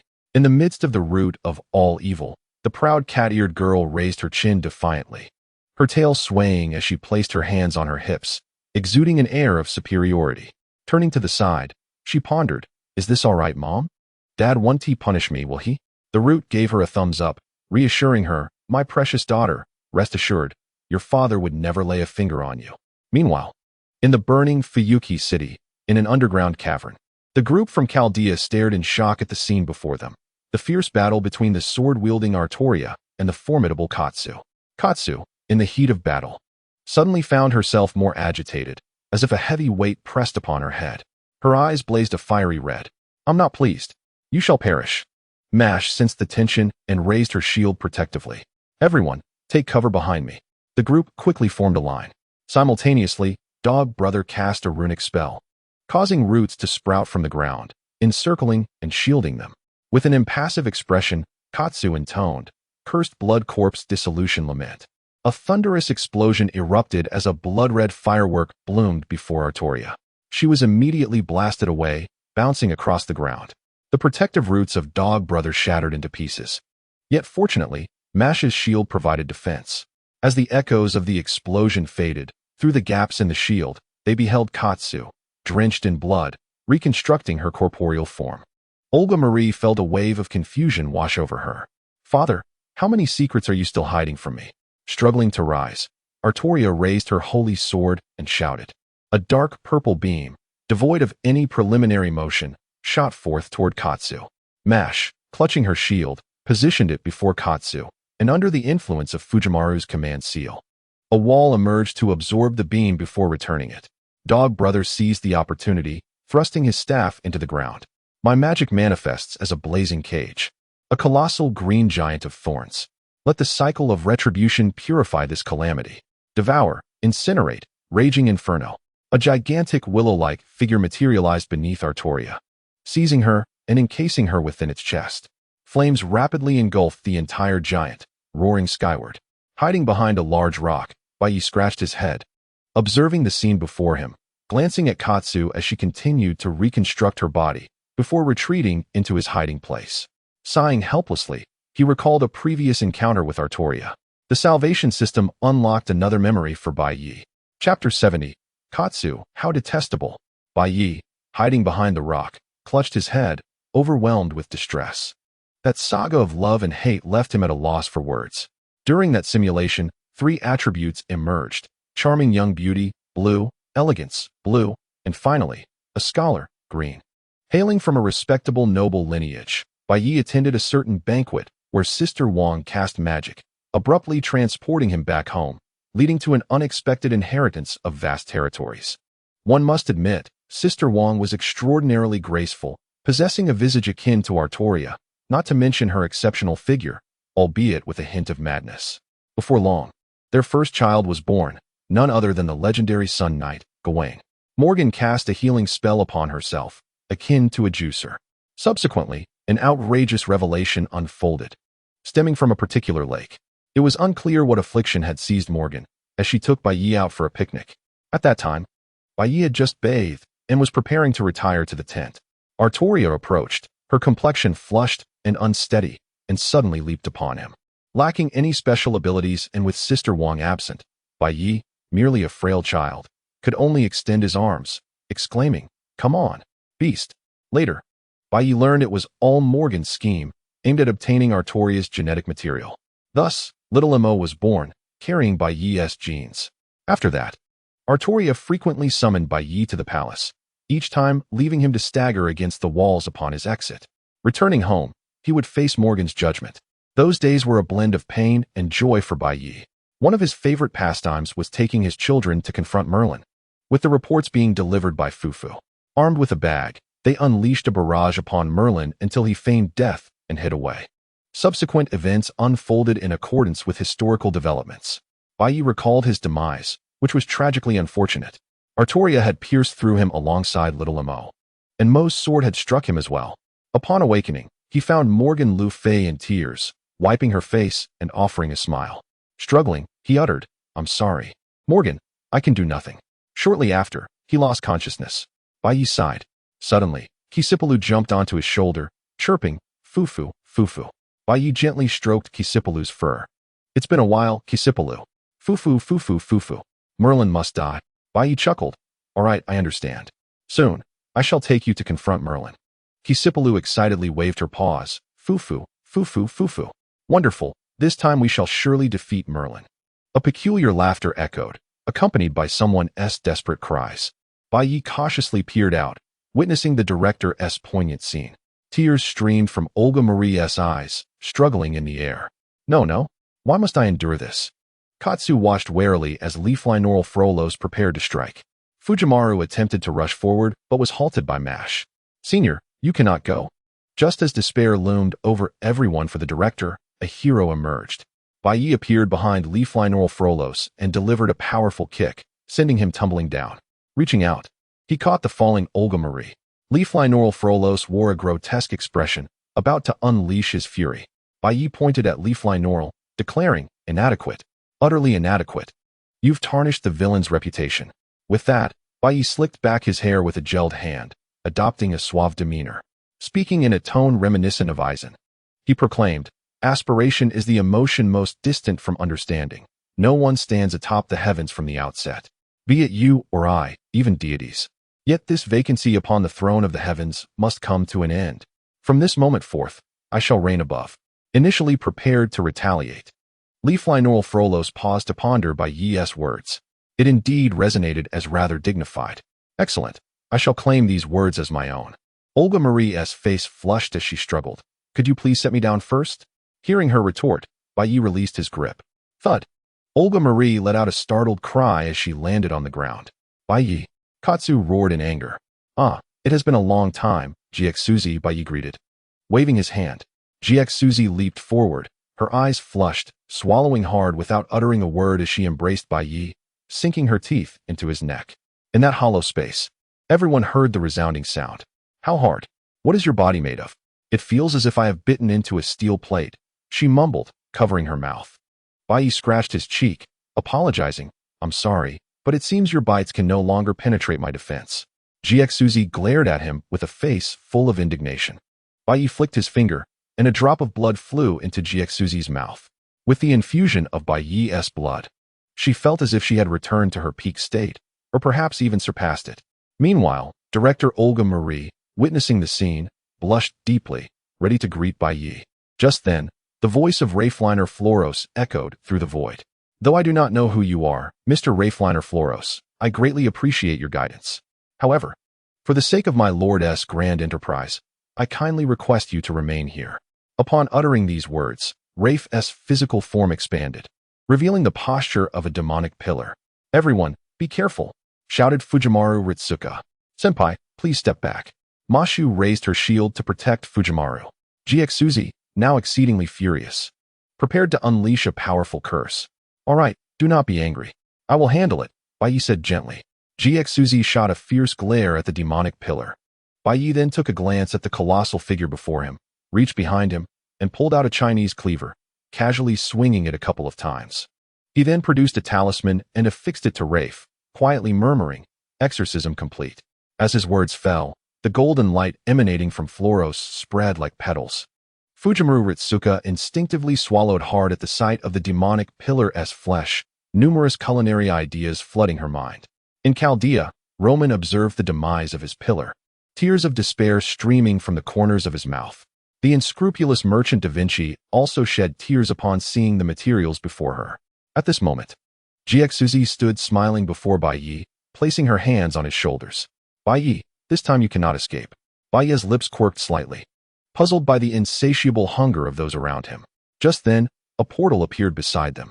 Kiana emerged, donned in her end-of-the-world attire, exclaiming, Jiexuzi, let go of the captain.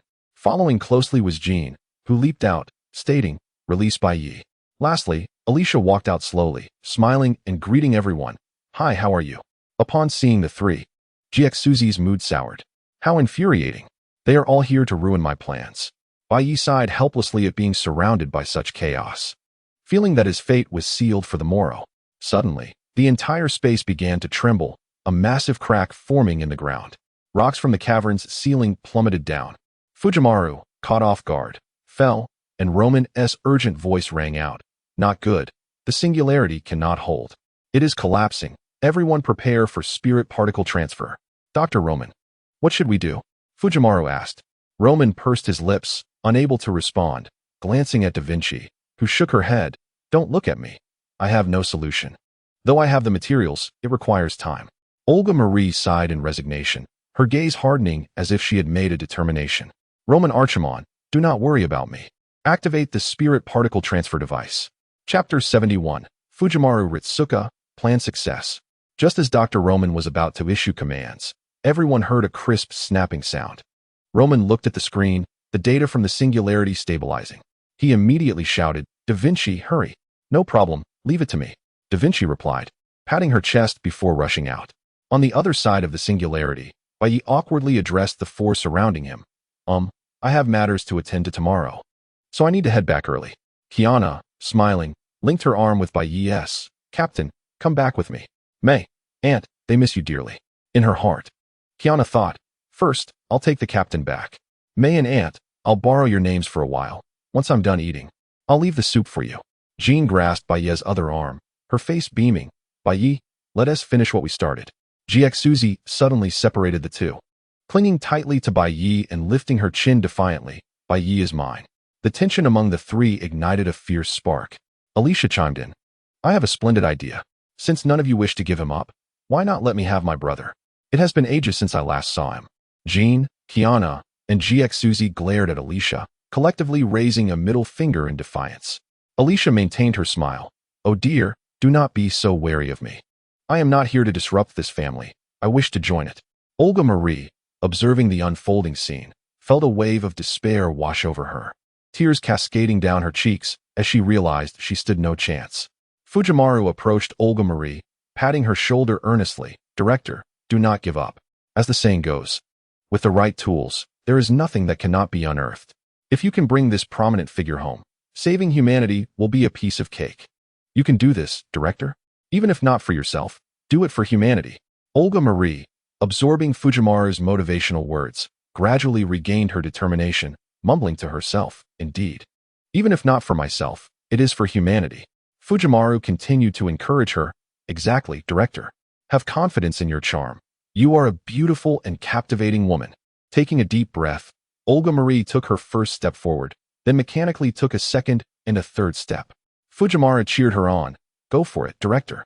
I believe you are the best. Mashu watched with a bewildered expression. Senpai, are you not afraid of her coming back to seek revenge after you manipulate Director Olga Marie like this? Fujimaru gave a thumbs up. No worries, Mashu. Trust my judgment. A girl who appears strong but shows a vulnerable side is incredibly attractive to men. The director will thank me later. Mashu, listening to Fujimaru's theory, sighed deeply. Senpai, with such rich experience, why not go for it yourself? Fujimaru, hands on her hips, raised her chin defiantly. If you want me to go, you must pay more. Meanwhile, Dr. Roman shared a similar sigh of resignation, watching as the staff began to place bets on whether the director would return in tears or sobbing uncontrollably. On the other side, under Fujimaru's encouragement, Olga Marie mustered her courage and approached Bai Yi and the others. At that moment, Kiana, Jiexuzi. And Jean turned their gazes toward Olga Marie. Startled, Olga Marie jumped back like a startled kitten. Recalling the words spoken by Fujimaru Tachika earlier, Olga Marie mustered her courage and gazed intently at Bai Yi, expressing her gratitude. Thank you for saving me just now. Bai Yi was about to respond when Aki Hinako interjected. Enough, I understand your gratitude. Now, please step aside and do not disturb my important work. Olga Marie retorted sharply. Why should I leave? I wish to repay my benefactor. Is there anything wrong with that? Aki Hinako scoffed. Don't think I'm unaware of your true intentions. I have eaten more salt than you have consumed rice. With her chest held high, Olga Marie countered. That only suggests you are quite old. While I am still in the prime of my youth. Aki Hinako was momentarily rendered speechless by the retort. Meanwhile, in Chaldea, the audience watching the live broadcast clutched their hearts, weeping profusely. They had lost. Everyone had lost. They were astonished at the bravery exhibited by Olga Marie. Dr. Roman sighed as he observed the distraught staff behind him, choosing not to disturb their fervor. They were under tremendous pressure, carrying the weight of the world on their shoulders. On another front, Jean Dark, with a smile, had already placed her small hand on Bai Yi's waist, inquiring, What is going on here? Can you explain it to me? Kiana mirrored her smile, gently placing her hand on Bai Yi's waist as well, softly uttering, Captain. Aki Hinako, visibly displeased, pinched Bai Yi's waist sharply. Internally, Bai Yi felt helpless. What does this have to do with me? Is their reaction really necessary? Just as Bai Yi found himself in this chaotic scene, Alicia bounced over to Olga Marie, enthusiastically greeting her. Hi there. My name is Alicia, and it's a pleasure to meet you. Gazing at the pink-haired girl before her, Olga Marie felt a sense of peril regarding her maidenhood. Out of courtesy, she gently lifted her skirt. I am Olga Marie as Merida Animosphere. Alicia stepped closer, seizing Olga Marie's hand with a beaming smile. Olga Marie, what a beautiful name. May I call you Marie from now on? Olga Marie leaned back slightly, tilting her head aside with a blush, whispering, whatever. Fujimaru Tachika's eyes widened in astonishment, internally exclaiming, a master, a true master. Through body language and actions, coupled with a gentle demeanor, she has forged a connection in mere words, leaving a profound impression in the other's heart. Subsequently, Fujimaru Tachika placed her hands on Mash's shoulders, stating earnestly, Mash, promise me one thing. Never approach that pink-haired girl, never. Mash, puzzled, asked, why, senpai? I find her rather friendly.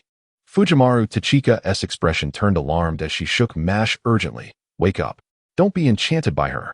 Just as Alicia prepared to launch another bold advance, Bai Yi's hand struck the top of her head.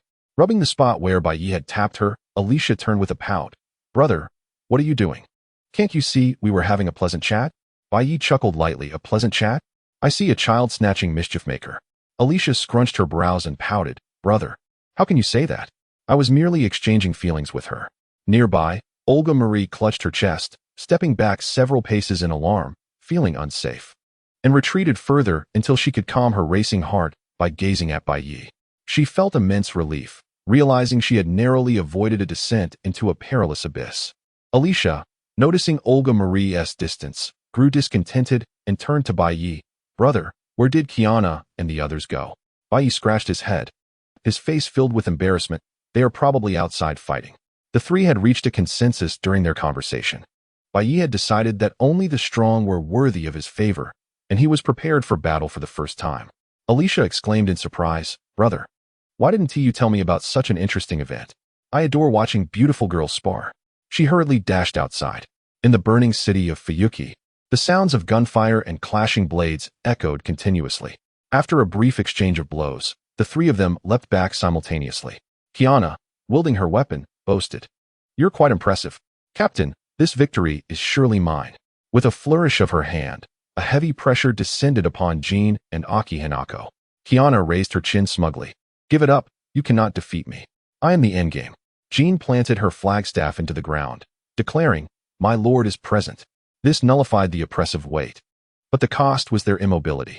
Aki Hinako's eyes gleamed with a bloodthirsty light, seemingly unaffected by the pressure, and approached Kiana.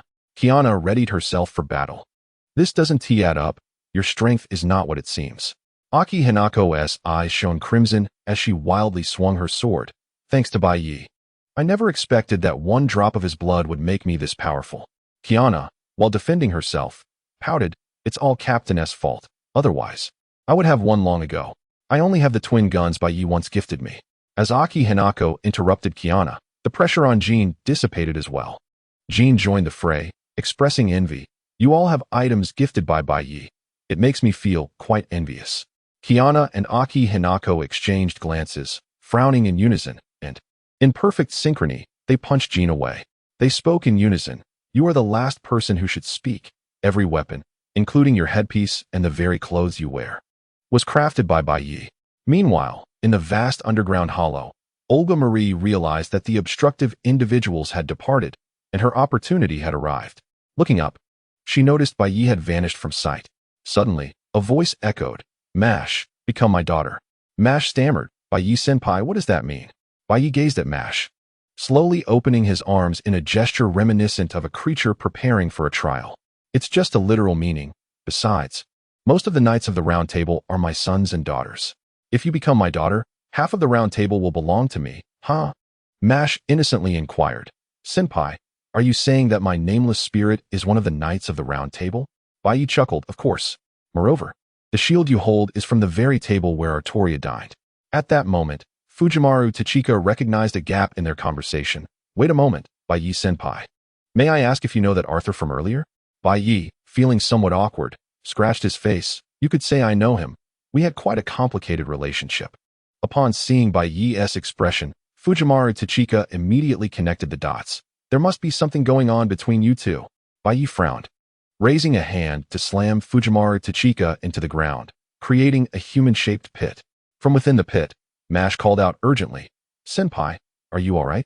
Fujimaru Tachika, covered in dirt, crawled out of the hole. "I'm fine, Mash." Then, she turned to Bai Yi. "What was that for? I remember not provoking you." Bai Yi spread his hands. "It's not my fault. I just felt you were speaking ill of me." Maru Ritsuka wore a somewhat perplexed expression. "No, it's palpable. There's still time for me to cling to a powerful ally." Taking decisive action, Maru swiftly approached Bai Yi and clasped his leg. "Great one. Do you possess any divine artifacts? Perhaps 7 or 8. The burden of saving humanity rests heavily upon my shoulders." Bai Yi, wearing a look of disdain, replied, "The consequences of your own actions must be borne by you. I can assist you momentarily, but not for eternity." Furthermore, had the clock tower been more restrained, humanity might not be facing such an inferno. The image of Dr. Roman began to project. "Mr. Bai Yi, what precisely do you mean?" Bai Yi explained, "As you are aware, Leaf Lanor Flawless, in his former days, held a deep affection for humanity. Yet the darkness of the clock tower has twisted that love into a belief that humanity no longer deserves to exist and must be eradicated. Thus, everything is the fault of the clock tower. Can one truly call themselves human while conducting such atrocities in the name of magical research? It's nothing but a monopolistic tactic of capitalists." Dr. Roman felt a wave of embarrassment wash over him. The clock tower was established by his disciple, and a significant portion of this burden rested upon his shoulders. With a grand gesture, Bai Yi noted how Maru's leg-holding stance was rather unseemly. "I can only say this. The world is tainted and in dire need of cleansing." As Bai Yi expressed this sentiment, a certain cat-eared lowly mused, "Since Father despises those individuals, let us eliminate them all. After all, I find these magicians utterly useless. Developing technology would be far more intriguing." The cat-eared lowly gazed at the longevity talisman hanging from her chest, growing increasingly fond of it. Within, she discovered a chip containing extensive technological knowledge and a method of scientific cultivation. She promptly issued a directive in the heroic spirit hall, and a certain worker, upon seeing the list of targets, felt overwhelmed by the impending task. However, sensing her own inadequacy, the cat-eared lowly handed the list to Hassan. Upon reviewing the names and their life stories, Hassan's blue flames of determination burned even brighter. Who would have thought that in such a vast forest, there would be such a variety of birds? With a wave of his hand, he declared, "All Hassans mobilize. Cleanse this world." At that moment, a small elder clad in black, draped in a black cloak, appeared beside Bai Yi and knelt before him. He intended to grasp Bai Yi's leg, but Maru had already claimed it. Maru fixed a piercing gaze on the elder, as if to say, "This is mine. Do not even think about it." Olga Marie, upon seeing the elder, exclaimed, "The Marshal of Magic." Before Kishter Zelrich could utter a word, Bai Yi gestured dismissively. "All right, I understand. I will ensure that little one halts." Zelrich rose and silently bowed before vanishing. Shortly thereafter, Bai Yi sent a message to the cat-eared lowly.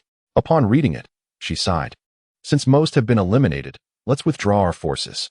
Reluctantly, she summoned her people back. Chapter 73. Introducing new characters. Mash was somewhat curious. Bai Yi senpai. May I inquire about what transpired? Olga Marie, equally inquisitive, turned her gaze toward Bai Yi. Everyone in Chaldea leaned in to listen, especially after the appearance of the Marshal of Magic. Clearly, significant matters were at hand. Well, it's nothing too alarming. Your newly appointed administrator merely took it upon themselves to indiscriminately eliminate magicians across various parallel worlds. I believe the task is nearly complete, Bai Yi stated nonchalantly, as if discussing mundane matters. The crowd pondered this, and then a collective realization dawned upon them. Oh dear. Bai Yi delicately cleaned his ears. Do you all truly need to react this way? It's merely the killing of a magician. Is such a fuss warranted? Rest assured, a portion remains. Dr. Roman identified a gap. What of the previous administrator? Before he could finish his question, Timaru raised his hand. I have a query. If there is a new administrator, then what happened to the previous ones? Bai Yi replied coolly, they were eliminated. If those two weren't disposed of, what purpose would they serve? To be a nuisance? Dr. Roman quickly grasped the implication, realizing the identity of those two was likely unknown to others. Mash hesitantly raised her hand. Bai Yi senpai, may I ask for the names of the previous administrators? Bai Yi spread his arms, his expression dismissive. Gaia, Alea. A hush fell over the room, particularly among the others in Chaldea. They had studied planetary consciousness and the awareness of humanity. Bai Yi, realizing he had digressed, opened his arms in an octopus-like gesture and declared, Come, Mash, become my daughter. Mash responded, Bai Yi senpai, why are you fixated on this matter? Bai Yi recalled Lancelot's expression upon learning of Mash's new status. Ah, how delightful. He then broke into a mischievous grin. Of course, it is amusing. I wish to witness the reaction of a certain someone when they learn you are my daughter. Mash felt somewhat speechless, sensing her own spiritual foundation stirring within her. Timaru rushed forward, shaking Mash. Forget the details for now, just agree. This is an excellent opportunity.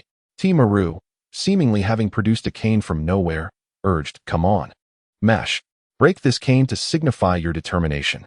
Mash retorted, Senpai, what does this even mean? Why must I break a cane? Olga Marie interjected, Hey, you two seem to have different priorities. He just eliminated both the planetary consciousness and your awareness. Timaru raised an eyebrow. So what, Director? With those two gone, we aren't facing any issues, are we? It merely indicates their redundancy. The paramount objective is for MASH to embrace a powerful ally. We no longer depend on you. You can step aside. The vessel to a new era requires no remnants of the old. Olga Marie, typically composed, could no longer contain herself and shouted, Timaru Ritsuka. You shall perish. She simultaneously delivered a punch to Timaru's face. Bai Yi winced at the scene. Could you not voice such things in my presence? At that moment, Bai Yi sensed a chilling aura approaching from behind and slowly turned his head to see Kiana, Jean, and Kagaya smiling at him. When did you arrive? Alicia stepped forward, her signature tuft of hair bouncing. Brother, who is Arthur Pendragon? Please tell me, based on your usual flair. I assume they must be a remarkably adorable girl. Kagaya's eyes gleamed with a red light. No wonder when I arrived in Britain. I noticed someone resembling you and observed them for a while. It was indeed you. Kiana rested her chin on her hands, wearing a peculiar smile. I must drain the captain completely. Otherwise, you might be preoccupied elsewhere. Jean mirrored the expression, agreeing, indeed, I share the same sentiment. As Bai Yi observed the approaching figures, he slowly retreated a few steps, his hands forming a knife-like gesture as he unleashed his ultimate technique. Get out of my way, he exclaimed. Stop right there, Bai Yi. After a fierce shout, Kaichiko pursued him, closely followed by Kiana, Jean, and the ever-amused Alicia. Trailing behind was Fujimura Ritsuka, who, with a cane in one hand and gripping Mash with the other, appeared somewhat unsteady. Senpai, why are we following them? Mash asked, resembling a noodle swaying in the wind. Ritsuka, while running, shouted back, Of course, we must complete the final ritual and have the boss acknowledge us as his daughters. We'll be rich. Olga Marie, observing the scene with exasperation, sighed and cast a strengthening spell to join the chase. Meanwhile, in another realm, amidst the boundless quantum sea, warships sailed steadily forward. A tall, elegant girl with flowing white hair, clad in a striking red dress, rested her chin on a table while clutching a plush doll. Softly, she murmured, "Humans, where are you? I miss you dearly." Karen, witnessing this forlorn sight under the moonlight, felt a pang of sympathy and sighed, gazing up at the deck of the Hyperion. "Mr. Assassin, where could you be?" Celine, with hands on her hips, interjected, "Enough of this. That guy is certainly fine." Delta chimed in, "Indeed. He's likely enjoying himself in some other world, perhaps even bringing back some sisters." Erin, covering her face, sighed in resignation, acknowledging Delta's words. Their captain was known for meddling in affairs, having likely captured the hearts of many young women. Brownie, with her fair legs striding forward, furrowed her brow and inquired of Guanxing and Yuexia, "Can you see a black invitation letter ahead?" Guanxing scrutinized the distance and shook her head slowly. "I do not see the letter you mentioned, Brownie." Yuexia echoed her sentiment. Upon seeing that no one around had noticed it, Brownie's expression grew grave as she stared at the black invitation before her, which bore the words Temporal Management Bureau. Chapter 74. It is decided. You are the one, Gadako. Guanxing gently waved her feather fan, her brow furrowing as she sensed something amiss. "Brownie, are you sure you aren't hallucinating?" Brownie shook her head. "No, I can still feel the texture of the invitation. It's floating right before me."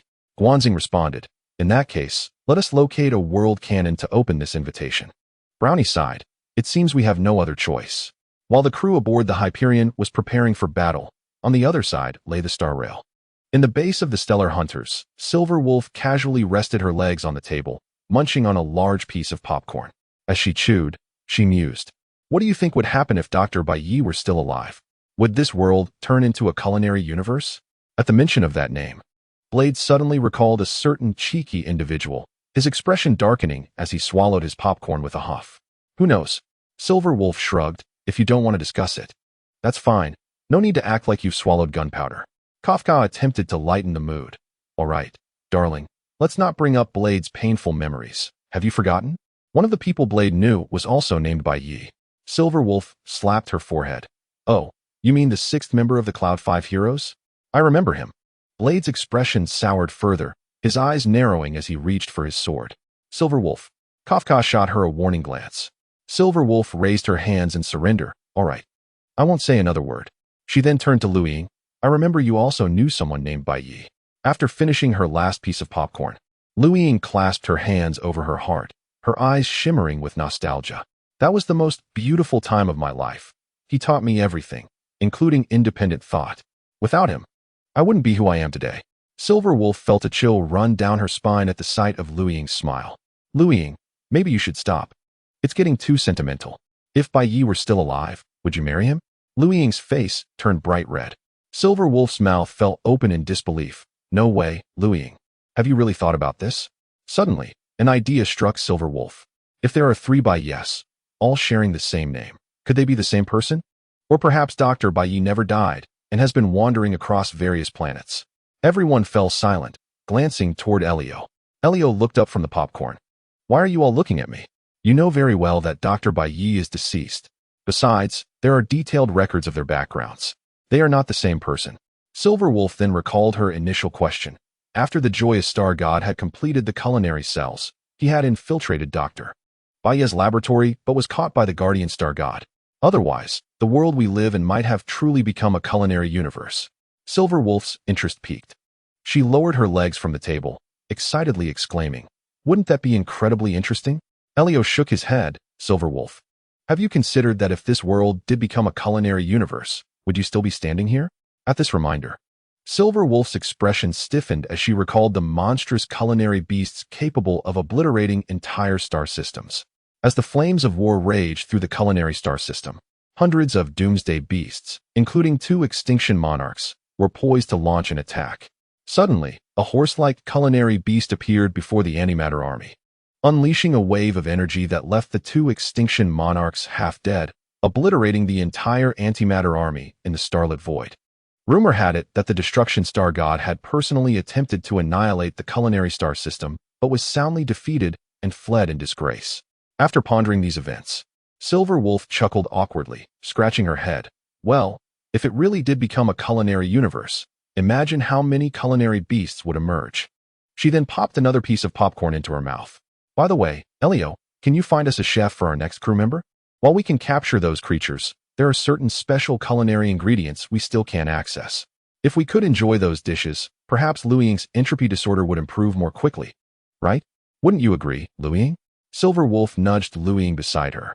Liu Ying, however, seemed lost in thought, her attention drawn to the sudden appearance of the black invitation letter before her. It bore the words, "Do you wish to meet Bai Yi? Open this invitation. The Temporal Management Bureau welcomes your joining." Meanwhile, in the Chaldea medical room, Kiana, Kaichiko, and Jean lay on the hospital beds, their faces illuminated with blissful smiles. Alicia donned a white lab coat, a stethoscope draped around her neck, and with a gleeful clap of her hands, she celebrated their happiness. "Doctor, Alicia is about to conduct physical examinations for everyone. Are you all prepared?" As the increasingly approaching Alicia draws near, the trio's faces pale with terror as they initiate their self-rescue. Kiana encapsulates her surroundings in a spatial barrier. Jean boldly raises a flagpole and weakly declares, "My lord is here." A small barrier unfolds, perfectly enveloping her and Kagaya. However, Kiana is not as fortunate. She evidently forgot that Alicia is also a harbinger of doom. Alicia effortlessly dispels Kiana's spatial confinement and, with a smile, remarks, "Kiana, how enthusiastic. You must be very welcoming of me." Kiana stares in horror at Alicia, fully aware of her formidable power. May has yet to comprehend this reality, and Kiana certainly does not wish to meet the same fate. "Kiana, White Knight, save me." White Knight gently taps Alicia. "All right, Alicia, let them rest. Don't provoke them. It's not good for their health."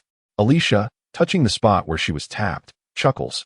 "Sure, brother, but you must agree to one condition first, or else I might just lunge at Kiana." Kiana transforms into a teary-eyed cat-like figure. White Knight sighs in exasperation. "Speak. As long as I can fulfill it, I shall agree." Alicia beams with a mischievous smile. "It's just a small favor. Once you're done, you must come visit me." White Knight sighs again, realizing he has been tricked. On the opposite side of the infirmary, the medical pod that White Knight recently activated has Mash lying inside, gradually repairing her body. The sound of machinery signals completion, accompanied by a note. Fujimaru Ritsuka quietly observes the data of little eggplant, wiping the drool from the corner of his mouth, exclaiming, "Mash has such a delightful figure." As Mash emerges from the medical pod, her face flushed with embarrassment. She punches forward, "Senpai, I can't believe you're like this." Fujimaru Ritsuka, akin to a painting, is slammed against the wall, shakily raising a thumb with blood trickling from his mouth, gradually sliding down the wall. Little Eggplant's expression turns increasingly fearful. "Senpai, don't die." White Knight's eye twitches slightly as he gazes at the ketchup in Fujimaru Ritsuka's hand, striding over to step on his stomach. Fujimaru Ritsuka's eyes widen as he splutters, blood gushing forth, instantly staining the infirmary ceiling crimson. "Mash, senpai." Fujimaru Ritsuka gasps, "Get up. You can't." Observing the nearly lifeless Fujimaru Ritsuka, White Knight reveals a peculiar smile. "Let us commence the experiment." He retrieves a workbench often used by Grey Wolf, along with a hammer, screwdriver, electric drill, and various chemicals.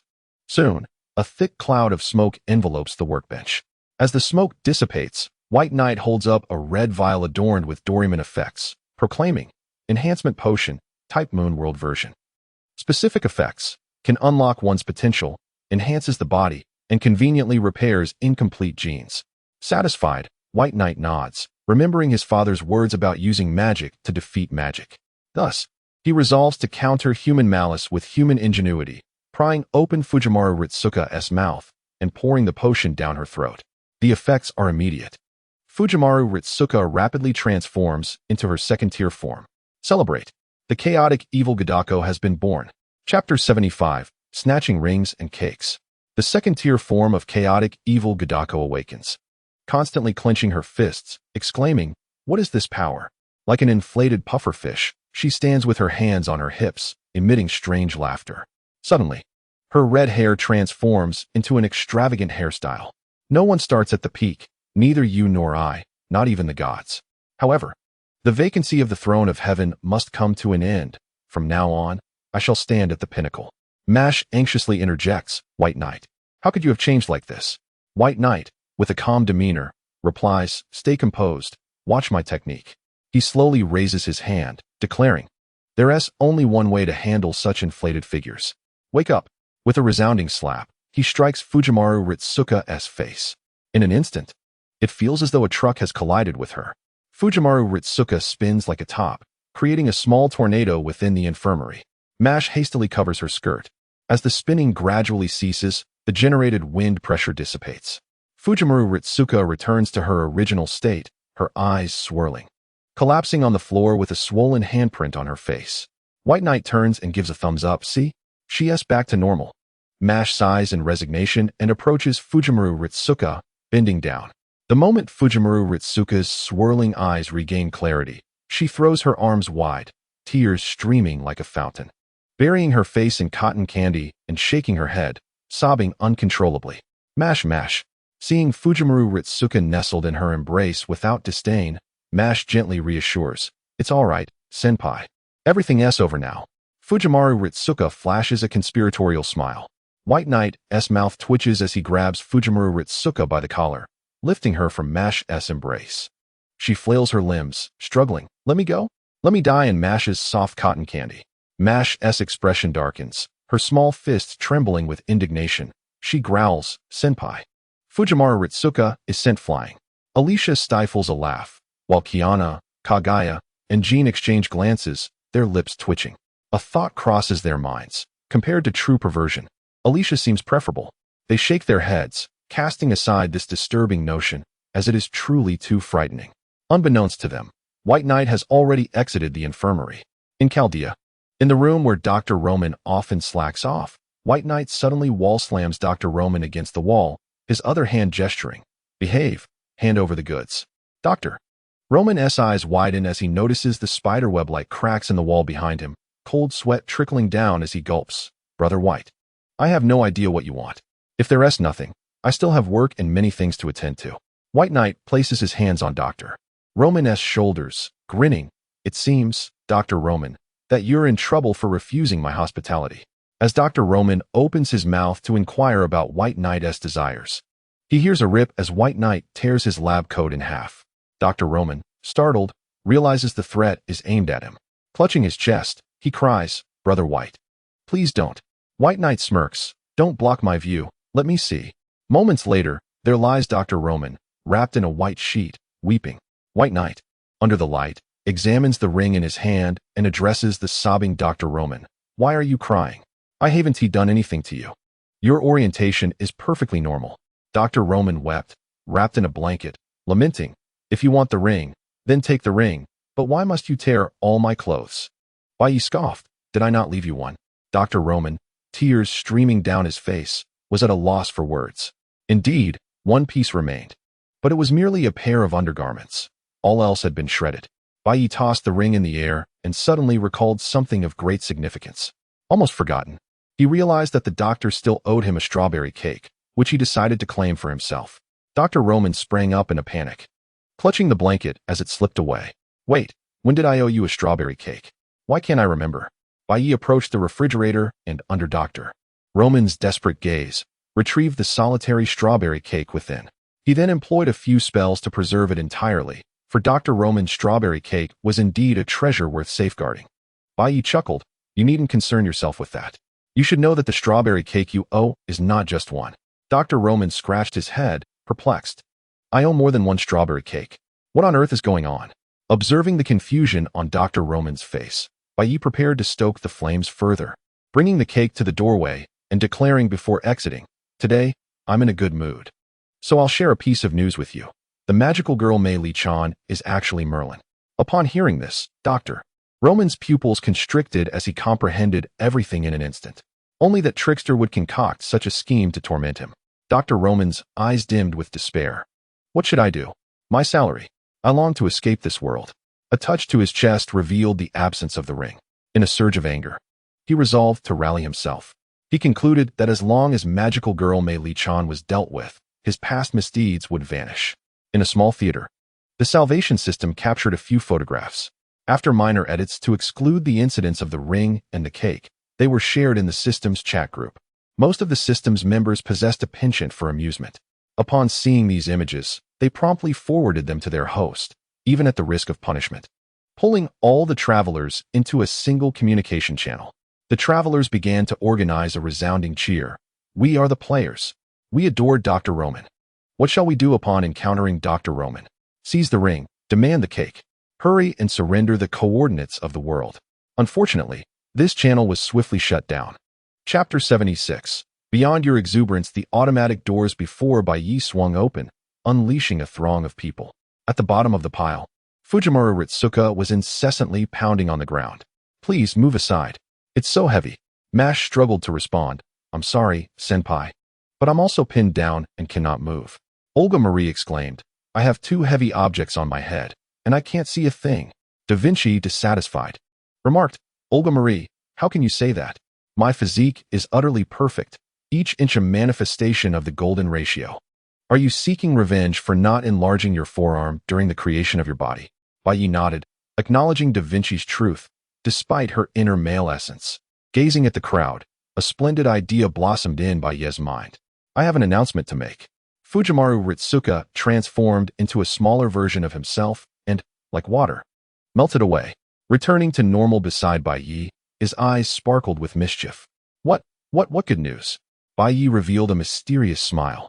It seems you are unaware of Dr. Roman's true identity. The newly embodied Olga Marie appeared bewildered. What had she just witnessed? Why did Fujimaru Ritsuka resemble her friend S. Mercury Maid? And what of Romani Archomon and other identities? What on earth was happening? Was this still the Chaldea I knew? Dr. Roman, wrapped in a white blanket, shouted, Please don't reveal that. Da Vinci spread her arms protectively in front of Dr. Roman. I'm quite curious to hear what identity Dr. Roman truly possesses. Well, it's nothing much. Dr. Roman is actually King Solomon, Baiyi stated nonchalantly. Upon hearing this, Dr. Roman felt utterly disheartened. Da Vinci wore a different smile. Ah, now it makes sense. I always felt Dr. Roman was different from ordinary folk. Olga Marie cried out in disbelief. Impossible. Roman cannot possibly be King Solomon. Fujimaru Ritsuka scratched his head. Isn't King Solomon, that guy who got burned? How could he be Dr. Roman? Baiyi patted Fujimaru Ritsuka on the shoulder. It's rather easy to understand. Just think of it as the doctor's child suddenly going wild, commonly referred to as a mischievous child. How would you deal with a mischievous child? Fujimaru Ritsuka, quite serious, replied, What else could be done? Naturally, one must give them a good thrashing. Mischievous children typically act out due to indulgence. If a single beating isn't enough, one must continue until they yield. Baiyi nodded in satisfaction, placing both hands on Fujimaru Ritsuka's shoulders. Indeed, I think that's the right approach. This glorious yet arduous task shall be entrusted to you. Human evil, the savior of the enduring beast, Fujimaru Ritsuka. Fujimaru Ritsuka, utterly confused, pointed at himself and exclaimed, I'm human. How can I be the savior of the enduring beast? What even is the enduring beast, and what is human evil? Dr. Roman, draped in his blanket, stepped forward and gazed deeply at Fujimaru Ritsuka. Allow me to clarify. Human evil refers to mankind's inherent love. The desire to annihilate humanity does not stem from malice towards humanity. Although human evil is indeed evil, it cannot be eradicated. As long as humanity exists, it will persist. And yet humanity must transcend it. As it arises from humanity's beastly nature, it is termed beast. These entities possess unique manifestations, able to appear in the world independently, exhibiting resistance to enchantment, as well as resistance to attacks from parallel worlds or temporal reversals, also known as the fate immunity. Fujimaru Ritsuka exclaimed in delight. So I am now the ultimate being. He then struck a pose, hands on his hips, laughing heartily. If only I could add, oh son, I have conquered you. It would be even more perfect. Dr. Roman felt a bit awkward. Your interpretation isn't entirely incorrect. Olga Marie, the director, had her world crumble. Crouching in a corner, muttering, It's all fake. All fake. I must be under an illusion and haven't awakened yet. Da Vinci interjected, By the way, I have another question. Baiyi crossed his arms defiantly. Hold on. You should direct those questions to Dr. Roman. I want to be accompanying you. With that, Baiyi exited the room. The group watched Baiyi depart, then turned their attention back to Dr. Roman. Da Vinci licked her lips, grinning. Ritsuka Mash. Leave the interrogation of the director to me. I have ways to make Dr. Roman divulge everything. Fujimaru Ritsuka and Mash sensed something ominous was about to unfold, promptly carrying the withdrawn director outside. Satisfied with their departure, Da Vinci nodded approvingly, casting a spell to seal the door, then turned her gaze toward Dr. Roman. Roman, dear, come now, speak all that you know. If you miss a single detail, there will be consequences, as you are surely aware. According to certain whispers, Da Vinci is of the same sex inclination and harbors a certain fondness for the present doctor. Roman. Romani Achaemen wore an expression akin to that of a squealing chicken. No, please don't come any closer. In the corridor, Bai Yi, hearing the commotion from the room, clutched his head and burst into laughter, exclaiming, "Ha! This feeling is so delightful, akin to surpassing your ecstatic iron duck." Bai Yi was intent on stoking the flames further. The next time he summoned heroic spirits, regardless of the relics presented, he would ensure the appearances of Queen Sheba and David. Upon entering the Chaldean infirmary and opening the door, he was greeted by a pink fairy clad in black and white maid attire, who placed a finger on her lips. "Welcome back, Bai Yi. Would you prefer to eat first, or take a bath? Or perhaps, to eat me?" Bai Yi cradled Alicia in his arms, raising a fist with a playful declaration, "I want it all." Alicia's face flushed crimson as memories of the past surfaced. Indeed, she desired it all.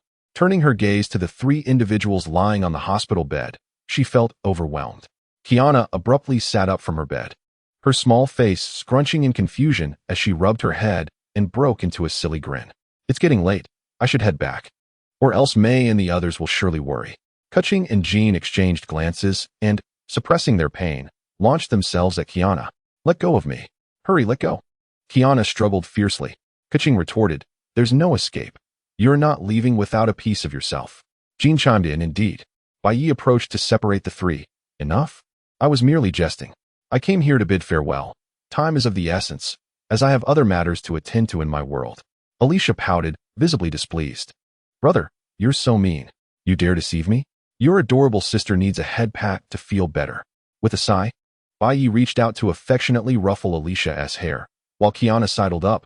"Bai Yi, I want a head pat too." Jean expressed her desire as well. Kuching crossed her arms, turning her head aside in a typical tsundere fashion, though her head had already found its way to rest beneath Bai Yi's hand.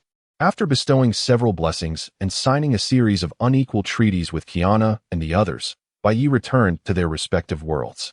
These so-called unequal treaties merely entailed periodic visits to maintain emotional ties. In the world of Honkai, at the lunar base, the expressions of Raiden Mei and her companions were grim. Not long ago, Kiana had disappeared right under their noses. Before vanishing, she wore an expression of sheer delight, and one could easily guess what she was up to. Little Shizuka exclaimed, "Kiana, how despicable. She went off to enjoy herself without us. I must give her a proper beating. Do you think you can take her on?" Fu Hua doused little Shizuka's enthusiasm with cold water. Little Shizuka retorted, "Old fossil. Don't boost her confidence at the expense of our own. We may not win, but we must confront her. Do you want to see Kiana return?" Cradling a child while saying how wonderful the captain is? Fu Hua, hearing this, felt her temper flare, her anger mounting. That wretched sister. Indulging herself without inviting her elder sister. She slammed her fist on the table, producing a dull thud, and inhaled deeply. "I'm going for a run." Raiden Mei smiled. "I'll head to the kitchen. Kiana's excursion must have consumed a lot of energy." "Wait, Miss May, I'll join you." Rita cheerfully followed her. Shortly after entering the kitchen, they heard the sound of blades being sharpened. Bronya, the great duck, shook her head, beginning to assemble a Gatling gun. Kiana crossed her arms. Leaning against the wall in her blank key attire, a large red sword beside her. Seal and Black Seal whispered to each other. And if one could overlook Seal's pristine white dress and Black Seal's dark attire, it would be ideal. Teresa sighed, carrying Jude on her back. Gazing at the starry sky outside the window, she gently placed Jude before her, entering battle mode. "My dear niece, you've gone too far this time. Your aunt can no longer protect you." Just then, where Kiana had vanished, a black hole materialized in the air. With a pop, Kiana was expelled, landing on the sofa with a bounce. Teresa beamed with joy. "This is wonderful, Jude." Chapter 77. 3 Join the chat group. Jude extended countless chains, binding Kiana like a caterpillar dangling from the ceiling. In an instant, Bronya and the others drew their weapons, aiming at Kiana, who showed no signs of struggle, likely lacking the energy for such antics. After a prolonged silence, she exchanged smiles with Teresa. "What a coincidence, Auntie. How did you end up here?" Teresa's brow furrowed, her eyes glinting with icy fury. "Kiana, have you forgotten about me? Am I truly so insignificant? Kiana surveyed her surroundings and paused upon spotting someone, her expression turning serious. Little bored duck, please don't aim your toy gun at me. Bronya felt a surge of anger and puffed her chest forward. Teresa instantly sensed her hurt pride. Moving beside Fu Hua, glancing down at the floor with a sigh of relief. Fu Hua's eyes twitched slightly. Her smile appeared strained as she looked at her toes. Recalling Gray, a flicker of unnoticeable sorrow crossing her gaze. Little Shizuka comforted her. Old fossil, don't lose heart. Great has its own merits. And small has its own wonders. Although Fu Hua recognized little Shizuka's good intentions, it felt as though several daggers pierced her heart. Bronya, maintaining her composure, declared, Bronya is not a little bored duck anymore. The captain once said that Bronya will eventually grow into a great duck. Now, Bronya's life puzzle was nearly complete. Missing just one final piece. Where's that fool Kiana? Where's the captain? Seal's weak voice interjected. Kiana, it was our fault. Just tell us where the captain is. Exactly. Where's that guy? Black Seal's impatient voice added. I also wish to know where the captain is. Raiden Mei emerged from the kitchen, slowly drawing her katana. Its blade glistening coldly under the light. With a flick of her wrist, she performed a flourish, turning the table into splinters. Kiana, I sense the scent of blood on you, and something quite peculiar as well. Rita, wielding her scythe, approached with a smile. Miss Kiana, you might want to cooperate to avoid some discomfort. Kiana sighed. Auntie, please let me down. I was just about to explain. The captain promised he would come to our world after a while. Upon receiving Kiana's answer, expressions of joy illuminated the faces of all present. Simultaneously, the golden chains entwined around Kiana began to unfurl. They carefully seated her in a chair and thoughtfully brought her a glass of orange juice. Thank you, Judas, Kiana said as she accepted the drink. Judas's chains swiftly formed the words, when will Bai Yi return? Nearby, Teresa recalled the moment Bai Yi arrived at St. Freya Academy. Realizing that Judas, who had followed her for so long, had now adapted to his companion's form. Kiana pursed her lips. I am not entirely sure of the specifics either. The captain is exceedingly busy at the moment. It may take some time. I have created an opportunity for you. The rest is up to you. Upon hearing this, a myriad of thoughts flickered through the minds of those present. Kiana furrowed her brow, adding, by the way, remember not to think solely of yourselves, or you may find it unbearable. I am the best testament to that. I currently possess no strength at all. In a shared realm, within the quantum sea, a desolate world enveloped them. A group of individuals, armed with various weapons, encircled Brownie. Guanxing stood behind them, issuing commands, awaiting the signal to decapitate Brownie.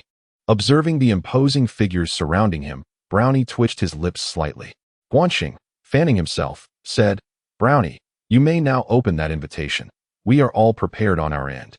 As Brownie opened the invitation, elsewhere, in the base of the Star River Hunters, Liu Ying, after a tumultuous internal struggle, finally unveiled the invitation in her room. In another distant world, Tiangong City, atop a water tower of a high-rise building, a black hole appeared. A graceful young girl slowly ascended from the ground. Clad in a red and black Gothic Lolita lace gown, adorned with a Gothic maid-style headband and thigh-high black stockings, she wore long boots and sported asymmetrical twin tails. With golden clock faces on either side and a crimson pupil in her right eye, Timesaki Kurumi stood atop the water tower, gazing into the distance as a gentle breeze caressed her hair and brushed against her cheek. Her thoughts drifted back to the past, reminiscing about the boy who had accompanied her throughout her growth, waiting with a bouquet of flowers at the school gate, always finding ways to make her laugh.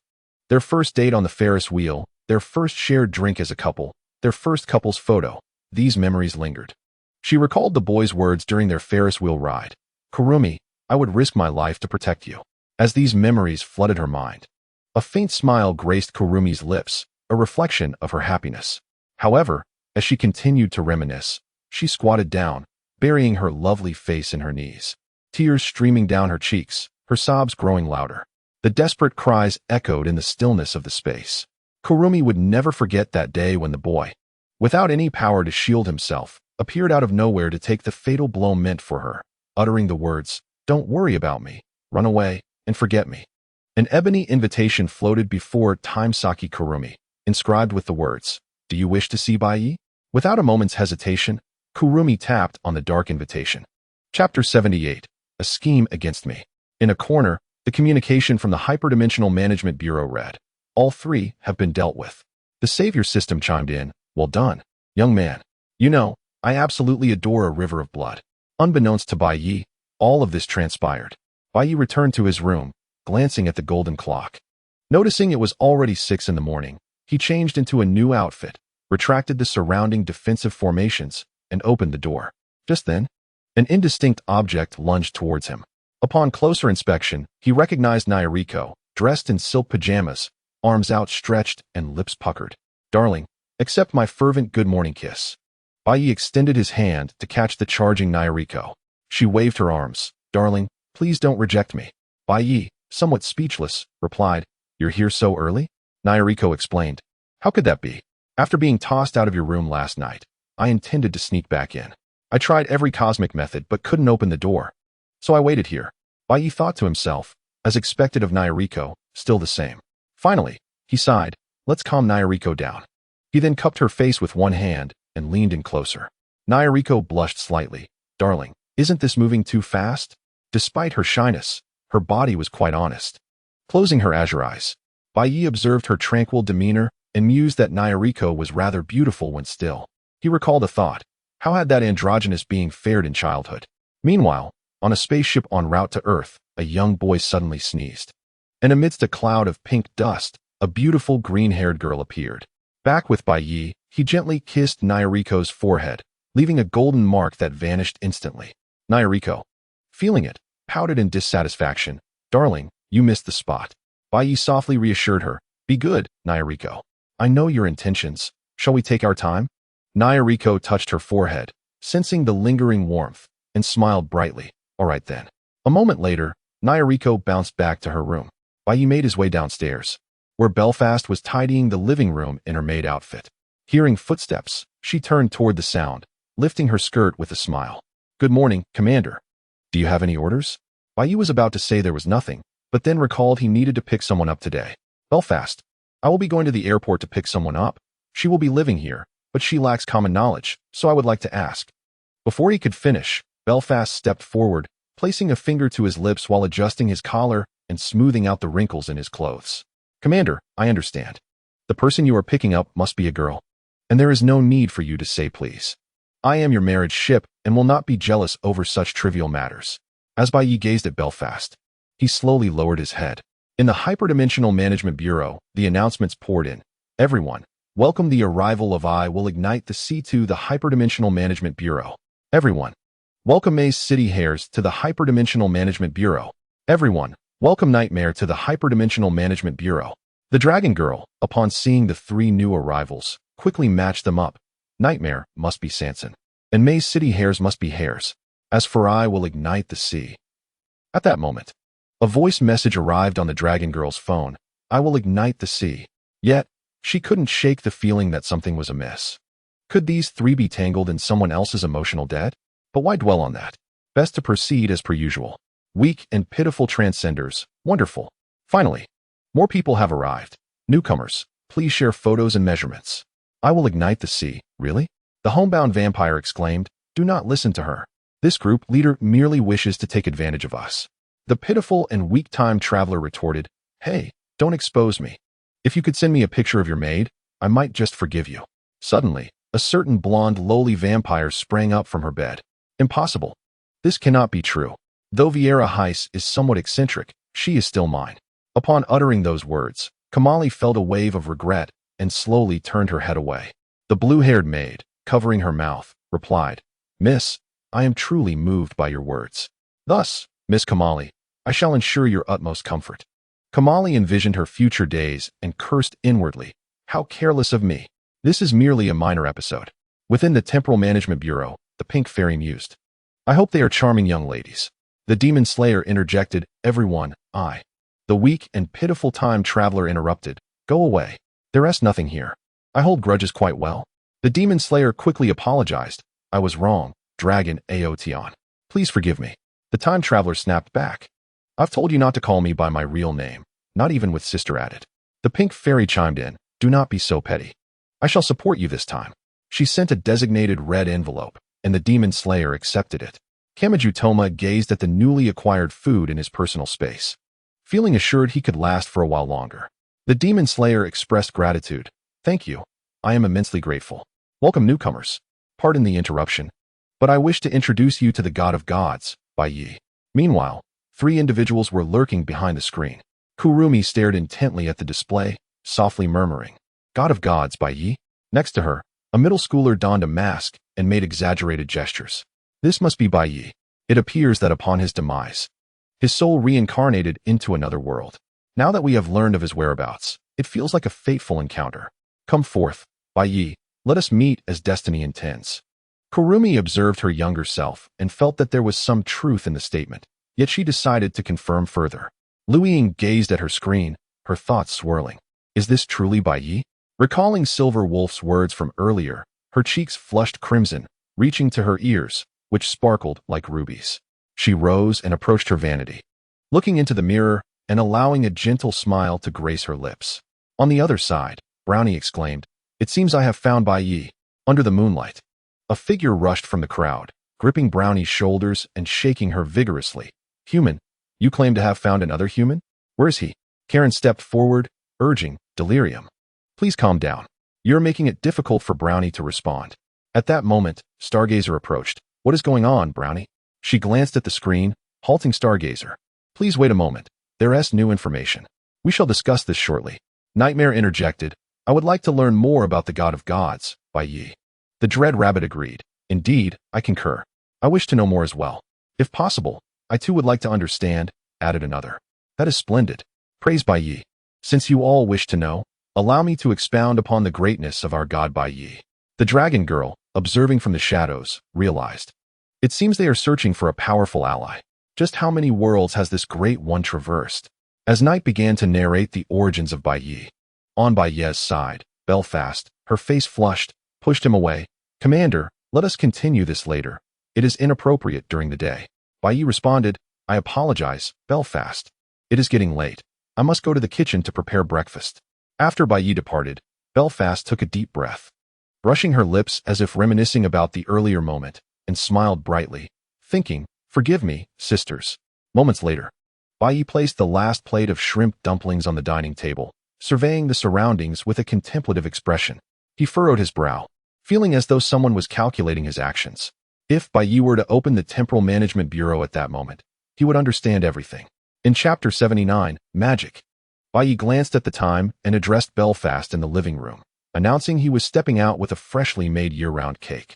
This delicacy was a divine artifact, particularly effective against Shina Mashiro. Crafted by Bai Yi himself, its potency was greatly amplified. As Bai Yi made his way to pick up Shina Mashiro, within the Temporal Management Bureau, the trio expressed their disappointment after hearing the tale of the God of Gods. He died, just like that. After a moment of silence, one remarked, What a magnificent deity, sacrificing himself to create the universe. Another added, Though you speak of greatness, in the end, why are you feeling sorrowful? Questioned another. The great Bai Yi is not dead. He has merely reincarnated in another world and is currently within the Bureau, yet to log on. The initially saddened trio widened their eyes in surprise. Are you serious? Bai Yi is truly here? I knew that as a creator deity, it would not be so easy for him to perish, replied another. If possible, could you introduce me? The weak and pitiful time traveler inquired. By the way, are you 3 also searching for Bai Yi? Could you elaborate on your relationship with Bai Yi? I am quite curious. The pink fairy expressed, I too am intrigued. The homebound vampire interjected, I want to see the spectacle. The demon slayer echoed, likewise. The newcomer stated, I wish to document the past of the god Bai Yi. The trio realized, upon reflection, that these 2 individuals were also covertly seeking information about Bai Yi. Wait, what do you mean? There are many people searching for Bai Yi? Question 1. What is the meaning of this? Another added. This is the same as before, remarked yet another. The weak and pitiful time traveler explained. Consider Bai Yi as someone who has traveled to many worlds, assisting countless individuals and accruing many emotional debts, including you 3. There are enough connections to Bai Yi to initiate a Holy Grail war. In Tiangong City, Kurumi gazed at the scene before her, her lips twitching in exasperation, ultimately letting out a resigned sigh. The middle schooler nodded in agreement. Indeed, Bai Yi, being such a gentle soul, would naturally create many events in another world. Though I feel somewhat displeased, you should exploit him. Hearing this, Kurumi blushed and shouted, Be quiet. The middle schooler shrugged and retreated back into the time city. Kurumi, her cheeks aflame, gazed at the lights below, lost in thought. On the Quantum C. Huberian, the crowd gathered around a round table, listening intently to Brownie's narrative. Moonlight cupped her cheeks with her hands, her eyes gleaming red. Humans, such disobedient beings, need to be taught a lesson. Stargazer squinted her eyes. Indeed, a rather unruly assassin. Eileen expressed her thoughts. Everyone, have you ever pondered whether we can manage with the current captain? The Astral Express, the base of the Star Corps hunters. Luiying gazed at the screen before her with a smile, although she had learned some shocking truths. Nevertheless, the mere fact that Bai Yi was still alive brought her solace. For she herself was uncertain how long she would exist, or how long she could accompany him. Although the delicacies from the gourmet galaxy could alleviate entropy sickness, it was merely a respite, not a cure. After her demise, it would be comforting to know that others would continue to love him in her stead. The Bureau of Transcendent Management interjected, "I will ignite the sea. How wonderful that Bai Yi is still alive. If that is the case, I kindly ask you to keep him company in my absence." Upon reading this, the Dragon Maiden quickly responded, Wait, Luiying, do not be so sorrowful. It is merely entropy sickness. Bai Yi can handle this. Did Night Fight not clarify things for you? Although Bai Yi has been reincarnated, it does not mean his powers have vanished. He remains a being of singular cosmic caliber. I will ignite the sea. Is that truly the case? By the way, how do you know my name? Weak and pitiful traveler. Do not concern yourself with that. Mystifying city rabbit. What is this? A singular universe? The captain has become so powerful? Nightmare. Yet if Bai Yi has grown so formidable, why has he not sought me out? The Dragon Maiden scratched her head at these inquiries, realizing that while she understood many things, these questions left her perplexed. Weak and pitiful traveler. I am not entirely sure about that. Just then, an explanation arrived. Bureau of Transcendent Management. Greetings, everyone. I am the consciousness of the Bureau, and I shall elucidate matters. Bai Yi has not sought you because of an adverse sorceress. Just as the Bureau began to elaborate, an unknown figure interrupted. The scene unfolded thusly. Salvation system. Who are you calling a witch? Bureau of Transcendent Management. Stop. I apologize. I shall never do so again. The Dragon Maiden, having miscalculated her response, uttered a regrettable remark. Weak and pitiful traveler. You can speak? I thought you were mute. Immediately regretting her words, she attempted to retract them, only to find herself immobilized as if under a spell, watching helplessly as an energy-formed hand appeared before her. Bureau of Transcendent Management. Who dares to call me mute? If I cannot defeat her, do you think I cannot handle you? At that moment within the Bureau, Miss Pink Fairy. Luiying, could you share your story with Bai Yi? I would like to recount the tales of you, me, and Bai Yi. I will ignite the sea. My story with Bai Yi is quite simple. Luiying began to narrate her tale. Those with popcorn grabbed their snacks, while others without popcorn picked up carrots, particularly one named Toma. Through Luiying's recounting, a war report unfolded. In summary, they were artificial persona grammar knights, originally devoid of names, only designated by numbers. During a battle with the swarm, Luiying nearly fell victim to the onslaught when a knight streaked through the air like lightning, vanquishing all foes before her. Are you all right? Can you get up? This marked their first encounter. In the days that followed, Luiying, Bai Yi, and a few unfamiliar companions formed a small team, traversing battlefields, engaging in the relentless cycle of combat and rest. During their leisure, Bai Yi often imparted knowledge beyond warfare, how to save her life, the analects, and health and fitness. During that period, Luiying learned immensely, becoming acquainted with the teachings Bai Yi often recited as they ventured to slay the encroaching insects. He even named his comrades, bestowing the white-haired youth with the name Kevin and a short-haired girl with the name Teresa alongside Luiying. In one battle, Bai Yi was heard lamenting in the channel. Why must I always deal with these nuisances? As time returned to normal, the conflict with the insects continued. Bai Yi's routine consisted of fighting, resting, and teasing Luiying. The final battlefield was catastrophic, with swarms of insects swirling in the sky. When the mother insect descended upon the planet, Luiying suddenly lost consciousness. When she awoke again, she found herself adrift in an unfamiliar star domain. Most of the Bureau members laughed heartily, especially at the names Bai Yi had assigned to their companions. Chapter 80. Casual Conversations. Shina Mashiro. Once everyone had laughed sufficiently, they began to ponder why Luiying had fainted during that battle and why she was floating in space. Could it be that Bai Yi was behind this? Given his nature, he was certainly inclined to meddle. Alicia conveyed her thoughts to Lu Ying. I will ignite the sea. Thank you. I had my suspicions. At that time, the only one capable of manipulating my mech was Bai Yi. Mystifying city rabbit. Can the captain not think of himself? He reincarnates into another world, yet continues to meddle. Weak and pitiful traveler. Brownie, you refer to Bai Yi as the captain. Does that mean he is the captain of the Huberian? Indeed, that is correct. Upon receiving confirmation, the dragon maiden's eyes transformed into the color of lemons as she eagerly bit into one, exclaiming, "How sweet! Miss Pink Fairy, now, please share your story." Mystifying city rabbit. Since you are eager to listen, I shall narrate my tale. It is quite simple. I am an orphan, raised amidst the refuse. Until a kind soul took me in. Later, I encountered Bai Yi. After being persuaded by him, I boarded the Huberian. Bai Yi is hardly a source of peace. In every world, he must involve himself in affairs that do not concern him. Once, he nearly failed to return after saving a fortune teller, reincarnating countless times. He even leaped into a time rift for the sake of Yuexia, pursuing that person for an indeterminate duration before finally bringing him back. How should I put it? Bai Yi, in my view, is quite skilled at courting disaster. Mystifying city rabbit. Well, that concludes my tale. Nightmare, it is now your turn. Kurumi gazed at the scene before her, letting out a resigned sigh. Nightmare. My story is exceedingly simple. Bai Yi and I are childhood friends, having grown up together. In middle school, he confessed to me. Throughout our high school years, we lived joyfully. I had believed I would marry Bai Yi, bear children, and enjoy a blissful life together, growing old side by side. However, I made a grave mistake when, in middle school, I was attacked by an unknown creature and was rescued by someone. She gifted me a piece of zero crystal and deceived me into believing that this world was plagued by monsters that needed to be eradicated. At that time, I naively believed I was a partner of justice, never revealing the truth to Bai Yi until that fateful day when I took the life of my friend with my own hands. It was then that I realized the monsters I had slain were, in fact, human. Moreover, the intent of the adversary was to refine those spiritual crystals. I launched an assault against the one who provided me with the crystals, yet the disparity in our strengths was insurmountable. Just as I braced for my demise, Bai Yi spread his arms to shield me. Nightmare. I apologize, but the remainder is something I prefer not to discuss. You Hai Yu Mao. So, Captain. You have accomplished so much. You truly are my captain. Jiechukonf. You always meddle in others' affairs, and that one belongs to me. Jean, this is Bai Yi.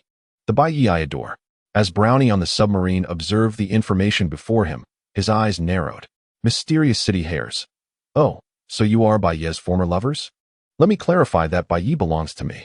Tokisaki Kurumi's gaze grew increasingly perilous. Nightmare. I cannot agree with that statement. Upon learning that her injuries could heal, Lu Ying donned her armor. I will ignite the sea. Bai Yi is mine. Miss Pink Fairy. Now, let us not be hasty. Let us sit down and converse. The tension within the Temporal Management Bureau escalated. However, for the onlookers, the drama unfolded delightfully. Meanwhile, as the Temporal Management Bureau gathered to spectate, Bai Yi arrived at the airport, scanning the area until he spotted the person he sought, a petite figure clad in a white dress, with golden hair cascading down, adorned with a large sun hat, and flanked by 2 suitcases. Her doe-like eyes fixated intently on Bai Yi. Bai Yi waved and greeted, "Hello, I am Bai Yi. Your parents must have mentioned me." Shinomiya Matoi stepped forward, gently caressing Bai Yi's cheek, and asked softly, "What color do you wish to become?" Bai Yi quickly replied, "Perhaps gray." "Why?" Shinomiya tilted her head, a hint of confusion evident. Bai Yi regarded the girl before him, as blank as a fresh canvas, and patted her head. "Do not concern yourself with such matters. Simply remain joyful. I brought a ring cake. Would you like some?"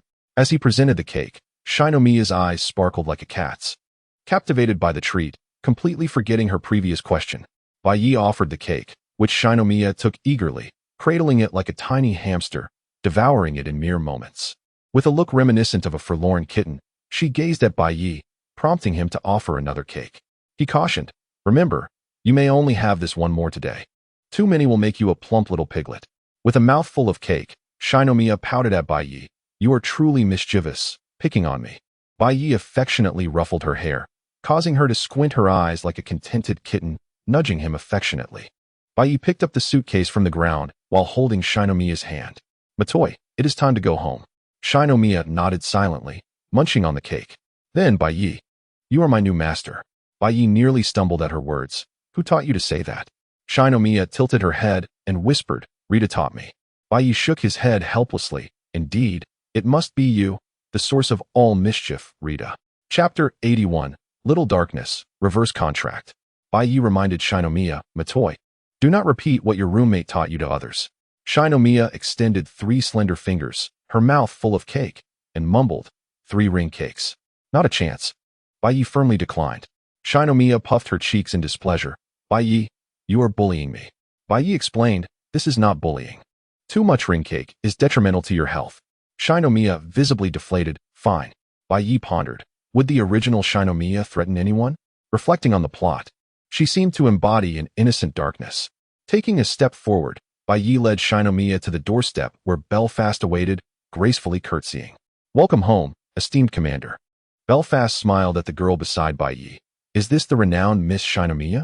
At that moment, Nyarlathotep unexpectedly launched an ambush. Darling. Bai Yi caught Nyarlathotep mid-leap and casually tossed her aside. As she adjusted her fall, she retrieved a holy sword of physics from beneath her skirt. Behold my universe.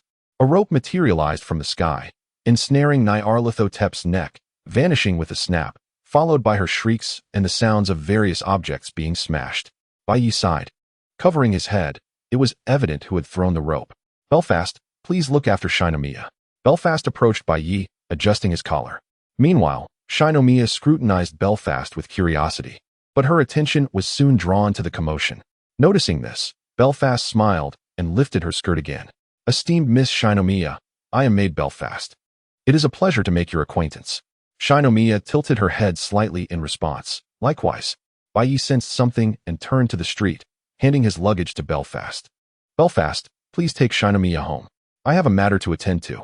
Belfast accepted the luggage with a smile. Leave it to me, Commander. Shinomiya grasped Bai Yi's garment. Her eyes sparkling with curiosity. Bai Yi, where are you going? Bai Yi smiled. Nothing important, just work. Shinomiya's eyes gleamed with intrigue. May I accompany you? Just then, the door swung open. Bai Yi, has the new Shinomiya returned? The door was flung open by Lala, their eyes locking. Following her were Little Yu, Little Kanade, and a certain spectating Yato. Shinomiya blinked, instinctively tilting her head. Lala, clad in casual wear, bounced toward Shinomiya, enthusiastically grasping her hand. Hello, I am Lala. It is a pleasure to meet you. You must be Shinomiya. Let us not dawdle here. Come inside and meet everyone. Before Shinomiya could utter a word, Lala whisked her away. Observing Lala's exuberance, Bai Yi cautioned, I must ask for your assistance. I have previously explained that Shinomiya lacks common knowledge. Belfast beamed with a perfect maid smile. It is no trouble at all, Commander. The royal maid will not disappoint you, in my opinion. Miss Shinomiya is easier to care for than Queen Elizabeth. Belfast departed first, ensuring not to intrude upon the commander. Moments later, Bai Yi arrived at the place he had sensed earlier, gazing at the blue shimmering portal that had only recently opened. Upon inspection, it appeared to be a one-way portal, likely intended for summoning familiars. Bai Yi felt that this person exhibited an audacious boldness, daring to summon a familiar from their world. Had he not heard of the adage about plucking feathers from a passing goose or skinning a beast that crosses one's path? Typically, it was they who plundered others. Who would dare disturb the hornet's nest? Such temerity. Bai Yi glanced upward, offering a kind reminder to Shaoan. Do take care not to stand too high. It may lead to unintended exposure. He then leapt backward. In the next instant, the ground where Bai Yi had been standing erupted with a resounding thud, akin to a meteor crashing down, sending a cloud of dust into the air, within which a voice of indignation could be heard. I detest this. Bai Yi waved his hand, dispersing the dust, revealing Shaoan, who, with her black dress clutched tightly and a flushed face marked by embarrassment and anger, stood there. Bai Yi stepped lightly forward, employing a technique to shrink the distance between them, arriving right before Shaoan. He gently grasped her chin, eliciting a peculiar sensation within her, causing the flush on her cheeks to intensify. Satisfied with his observation, Bai Yi nodded approvingly, then playfully tousled Shaoan's golden hair as if petting a dog. All is well now. The genetic malfunctions have been rectified, and the program has been erased. You may live peacefully on Earth now. As for those assassin organizations, I shall take care of them. You need not fret. He continued, allow me to bestow upon you another blessing. As he cradled her face, Shaoan's eyes widened in surprise. feeling a surge of unique energy flowing into her being. Moments later, as they parted, Bai placed 2 fingers to his lips, flashing a devilishly charming smile.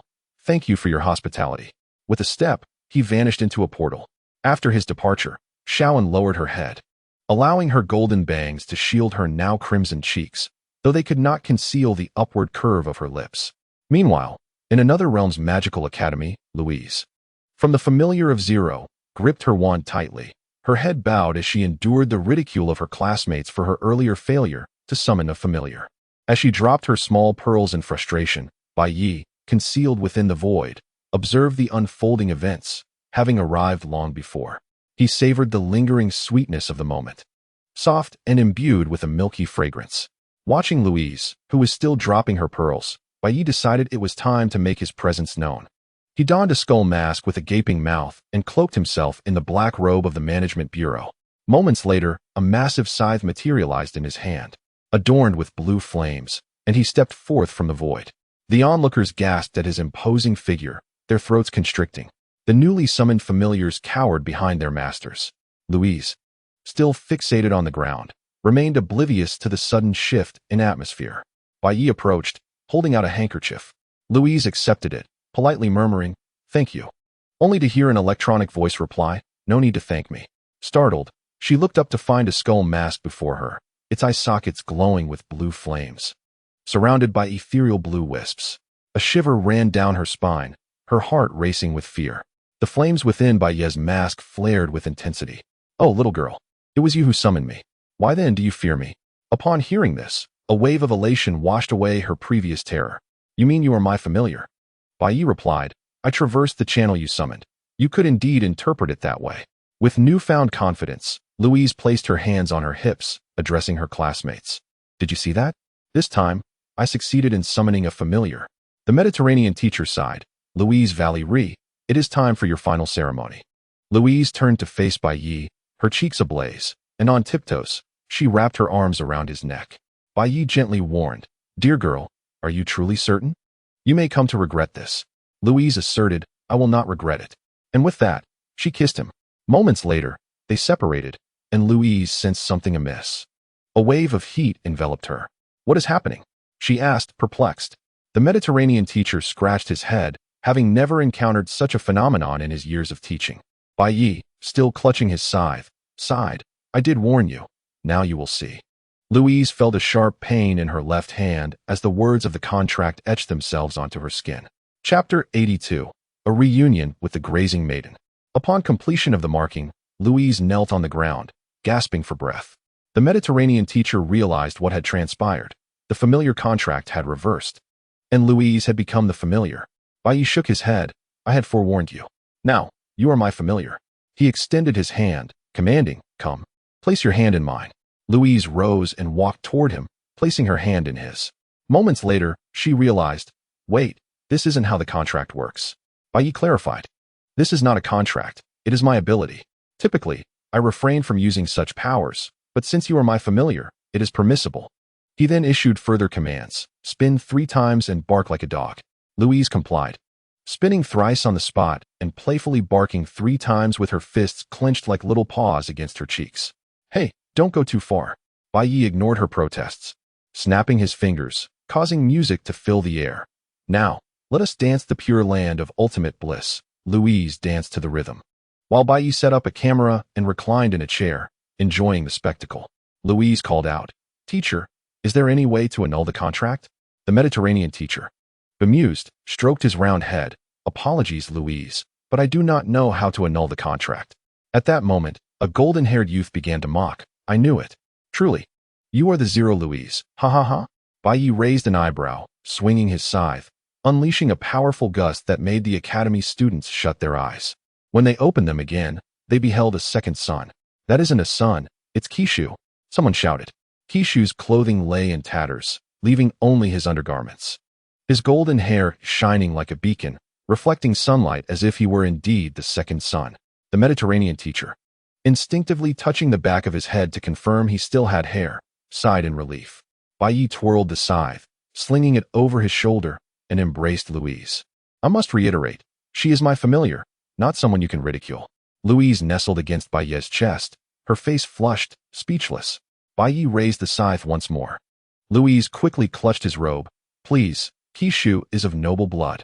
The flames within Bai Ye's skull mask blazed brighter. My little familiar, let me impart a lesson today. For the strong, the rules are inconsequential, including those governing all present nobles.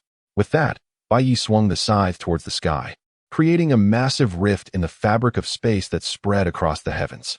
The beings of the world of Zero Note Tsukaima all gazed skyward, captivated by the unforgettable scene unfolding above. Bai Ye took a few steps forward and pointed at the crack, declaring, "Did you see that? The reason this strike did not land upon you is that I am in a benevolent mood today." He then swung his scythe towards Louise. As the blade approached, Louise closed her eyes, bracing for impact. However, after a prolonged moment of anticipation, she felt no pain and opened her eyes to find the enormous scythe embedded before her. Bai Ye's figure had vanished. Whispers of Bai Ye echoed in her ears. "This scythe is a gift for you, my little familiar. I look forward to our next encounter." For reasons unknown, Louise felt an emptiness within her as she reached out to touch the scythe. It transformed into a streak of light, etching a scythe-like tattoo upon the back of her hand. Bai Ye returned to his own world. Passing through a park, he spotted the grass-eating girl, crouched and chewing on a blade of grass. Bai Ye found it peculiar. Theoretically, her activity should not occur here. Out of courtesy, he decided not to disturb her. Suddenly, Yamada Ryo seemed to sense something, lifting her head to scan the surroundings. Upon spotting Bai Ye, her eyes sparkled as if she had seen a savior. Yamada Ryo pulled several concert tickets from her pocket and slapped them into Bai Ye's hands, exclaiming, "Here you go." Bai Ye glanced at the tickets, noting the venue, Starry Exhibition Hall, and the date, July 15th. Today was July 14th, just a day away. Shaking the tickets, he mused, couldn't this have simply been announced online? Before he could finish, Yamada Ryo had wrapped her arms around his thigh, her stomach growling audibly. Bai Ye looked down at the girl who refused to let go of his leg and sighed. All right, I shall treat you to another meal." Yamada Ryo leaped in excitement. "Wonderful.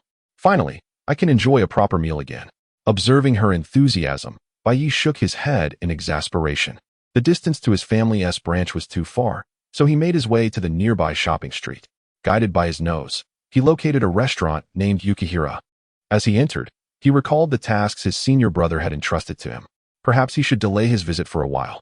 He was too busy and needed to check in on the ship girls, especially Alicia and Kiana. Bai Ye and Yamada Ryo took a seat at the bar. Yamada Ryo picked up the menu displayed on the counter, her expression revealing her indecision. Bai Ye observed the bustling kitchen, where Saibu Sijuru was working diligently. "Excuse me, can you make golden egg fried rice here?" Bai Ye inquired. Sijuru paused momentarily. "No problem, esteemed guest. Are you from the mainland?" Bai Ye nodded. "Indeed. You may call me Bai Ye." Sijuru continued, "You must have traveled to the mainland to know about golden egg fried rice." He sighed. "I feel somewhat embarrassed, as those past mishaps are not worth mentioning. You, young man, are also a culinary artist, I presume?" Bai Ye nodded, in a manner of speaking. "I only cook for my family." Hearing this, Sijuru's face broke into a gentle smile. "It seems you have ventured further along the culinary path than I have. If only I had grasped it sooner." Sijuru then turned to Yamada Ryo. "So, have you made your choice, young lady?" After a moment of thought, recalling Bai Ye's request, Yamada Ryo replied, "Then I shall have a portion of golden egg fried rice as well." Sijuru grinned. "Very well, 2 servings of golden egg fried rice." Choma, taking the order to the kitchen, whispered, "Dad, what were you discussing with them? And what is this golden egg fried rice?" Sijuru slapped Choma lightly on the head. "Why do you concern yourself with such matters? Adults are speaking. Children should keep their mouths shut and get on with your tasks." Choma grumbled as he went to wash and chop vegetables. Sijuru retrieved fresh eggs from the fridge. Moments later, 2 plates of perfectly separated, golden-hued fried rice were served. Yamada Ryo eagerly dug in, her first bite filling her mind with thoughts of deliciousness.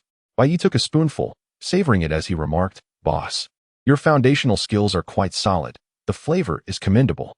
You have reached a certain level." Sijuru shook his head. "I regret to say, not yet. I can only occasionally manage 1 or 2 dishes." Bai Ye nodded. "That is still commendable. You possess the key to the door. You just need to unlock it." Choma, puzzled by the cryptic dialogue between his father and Bai Ye, interjected, "What level? What window pane? Can you speak more plainly?" Bai Ye shook his head. "Such matters I can assist you with, but the understanding must come from you. He then turned to Seijiru. May I borrow your kitchen for a moment? Handing over the egg fried rice to Yamada Ryo, he added, after all, we cannot waste this, and it would be unappetizing once it cools. Seijiru generously agreed, no problem. Bai moved to the kitchen. Standing beside Choma, Seijiru whispered, Choma, watch closely and learn. This is a valuable opportunity. Bai approached the stove, observing the remaining eggs and rice. He ignited the flame and heated the pan. Tossing the eggs into the air, he swiftly separated the shells from the liquid. He quickly cooked the egg mixture until half set, then added the rice, rapidly stirring to ensure the uncooked egg enveloped each grain evenly, before seasoning lightly and plating it, covering it to complete the dish. Bai presented the golden egg fried rice before the three of them, lifting the lid. Please enjoy this golden egg fried rice. As he unveiled the dish, a burst of golden light erupted. Choma stood dumbfounded. What kind of dish glows? It was the first time he had witnessed such a phenomenon. Yamada Ryo, however, was less concerned with the spectacle. She eagerly divided the dish, taking a generous portion, reasoning that it was free. After she had taken her share, Seijiru scooped a spoonful into a bowl, enjoying the dish entirely. Choma, observing his father devouring it in a corner, thought, this is truly my father. He too took a spoonful of the golden egg fried rice, and in an instant, he felt as if he were surrounded by mountains and seas. A wave of happiness filling his heart. The other two shared similar sentiments, their faces alight with genuine smiles. Seeing their reactions, Bai shook his head and retrieved several red bills from his pocket, placing them beneath the bowls. After all, he could not leave without compensating the proprietor. Bai exited the small establishment. Taking out the horn of destruction, Bai tossed it playfully.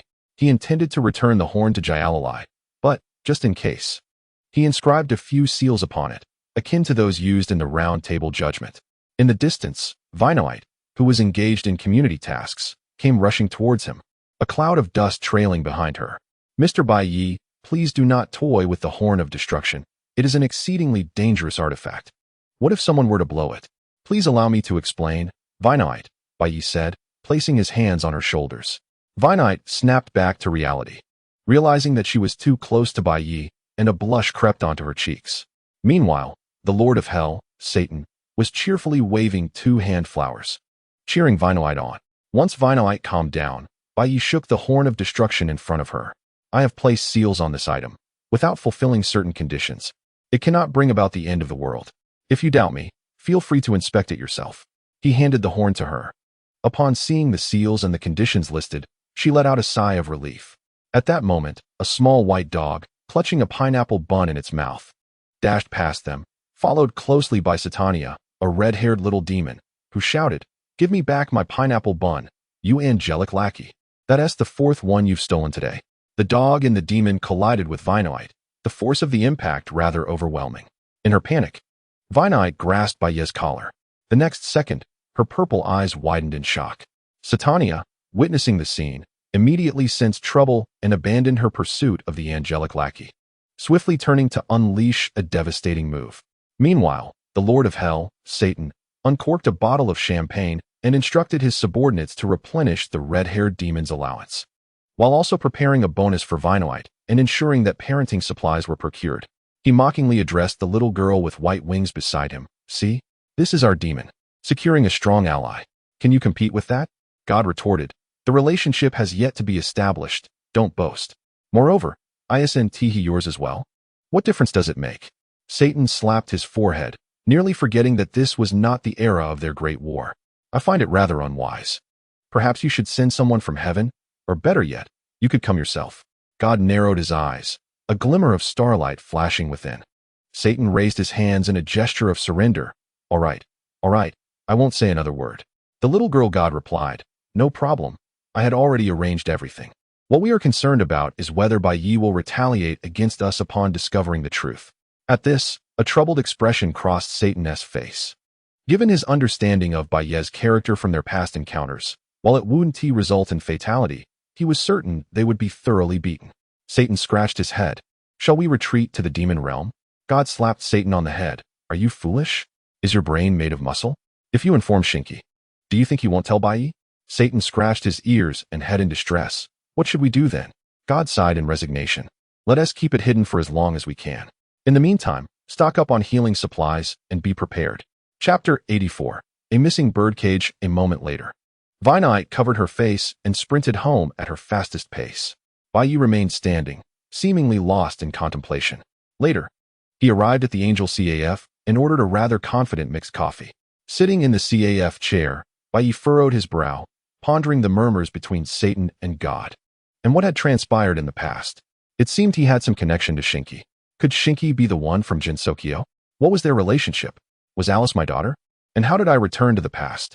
Nevertheless, Satan's hand flowers were quite lovely. Baiyi began to calculate, but midway through, an unknown force obstructed his thoughts, preventing him from proceeding. With a sigh, he concluded that this matter would require his exploration in the future.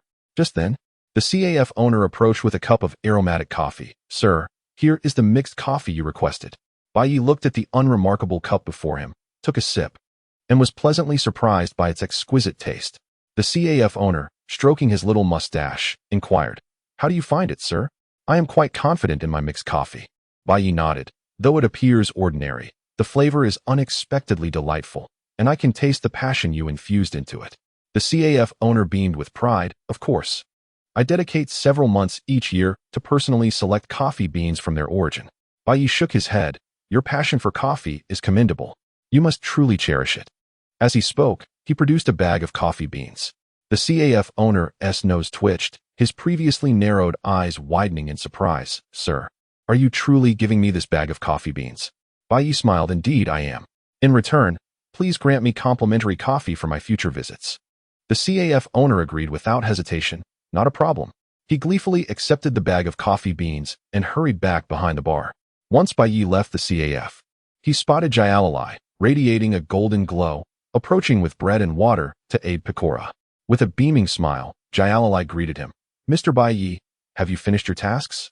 How are the children? Baiyi retrieved the horn of destruction from behind and handed it to her. I have finished using this. The children are now arranged within our world group.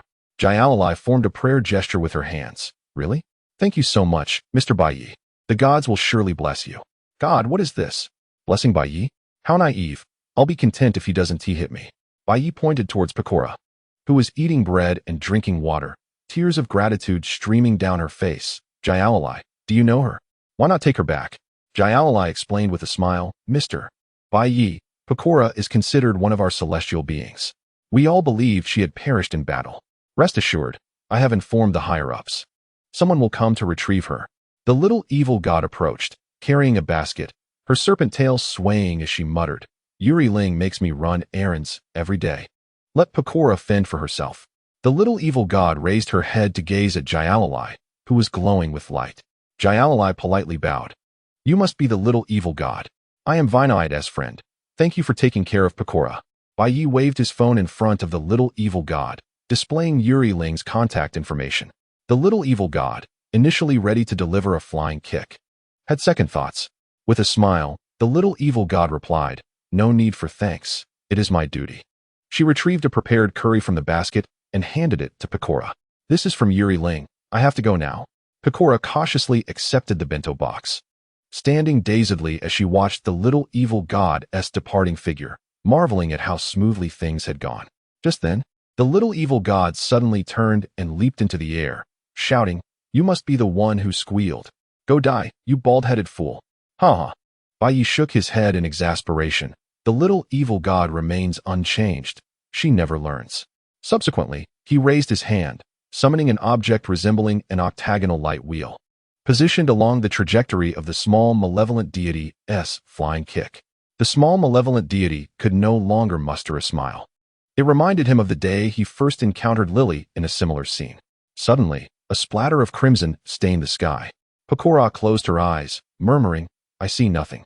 I see nothing, amidst a pool of blood. Baiyi retracted the octagonal light wheel and addressed Gabrielle, saying, I have entrusted the item to you. It is time for me to take my leave. Farewell, Gabrielle. Gabrielle nodded. I understand, Director Baiyi, but shouldn't we address the situation here? Baiyi glanced at the small malevolent deity, now cleaved in two. Do not concern yourself with this vile creature. It will soon heal itself. You and Vinit must have heard of its exploits. Do not allow yourselves to be deceived by it again. Gabrielle replied, I understand, Director Baiyi. I shall remain vigilant. After Bai Yi departed, he took a fishing rod and prepared to cast it along the shoreline when suddenly, his phone rang. "Your wife is calling. Your wife is calling." Hearing his phone's ringtone, Bai Yi retrieved it to find the name Xiao Yu displayed prominently. Upon answering, Bai Yi heard Xiao Yu succinctly command, "Come back, prepare dinner." Desserts. With a heavy sigh, Bai Yi stored the fishing rod and took a step, vanishing from the seaside. At that moment, within the Temporal Management Bureau, everyone was engaged in discussion about a particular matter. The weak and pitiful traveler. No need to guess. That Bai Yi must be the one. Having developed the culinary cells, there's no doubt. Speaking of culinary cells, didn't Tiaha create any trouble? "I shall ignite the sea." Elio mentioned that after the culinary cells were completed, the joyous star deity attempted to steal them, but was swiftly thwarted by the guardian star deity. Mysterious City Rabbit. By the way, why isn't he the ship's captain logged in yet? It's been quite a while. Nightmare. Perhaps some unforeseen circumstance has delayed them. Majestic Moon Sea Cat. Do not fret, remain calm and patient. Bai Yi will eventually log in, but as previously agreed, we shall compete fairly. Miss Pink Fairy. I am hosting a tea party on my end. Who wishes to join? Homebound Vampire. Alicia, it would be best to give up. Anyone with a modicum of intelligence can deduce what you're plotting. Miss Pink Fairy. But Kamari, how could you think that of me? I am quite sensitive, you know. Just 5 yuana. Praise Bai Yi. Purifying deity against demons. Praise Bai Yi. The weak and pitiful traveler. What is up with you, Kamiyama? Have you caught the night fight infection? Purifying deity against demons. I have discovered something. Whenever I shout praise Bai Yi during check-ins, my luck improves significantly. And I can now draw 30 points. The weak and pitiful traveler. Praise Bai Yi. Chapter 85. Daily life at Bai Yi's residence. In the living room, Tom, Jerry, and the 3 little ones were busy arranging things, while Nyaruko was tied to a chair nearby. Shirogane held a drawing board, her hands moving without pause, her face smeared with paint, oblivious to it all. Konoha was studying at the table with some books. You held a cup of hot tea, sipping while watching television. Lala was tinkering with a multifunctional tool of her own invention, surrounded by scattered mechanical parts. Guanghui sat elegantly on the sofa, a cup of red tea in hand. Belfast was outside, hanging laundry. The ever-hungry Rikoya, gnawing on a popsicle, was distractedly observing everything. Upon seeing Bai Yi enter, she waved. Bai Yi sighed in resignation. Xiao Yu, with a blank expression, looked at Bai Yi. Bai Yi raised his hands in a gesture of surrender. All right, I understand. I will prepare dinner. What would you like to eat?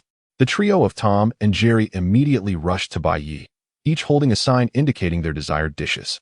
Bai Yi nodded at their selections. Shirogane, who had been focused on drawing, suddenly perked up, her face alight with anticipation. Year ring cake. Bai Yi crossed his arms. No. You've already had 2 today. Belfast, holding an empty basket, chimed in. Miss Shirogane, you should heed the commander's wisdom. It is known that excessive sugar and salt intake is detrimental to health. Shirogane pouted.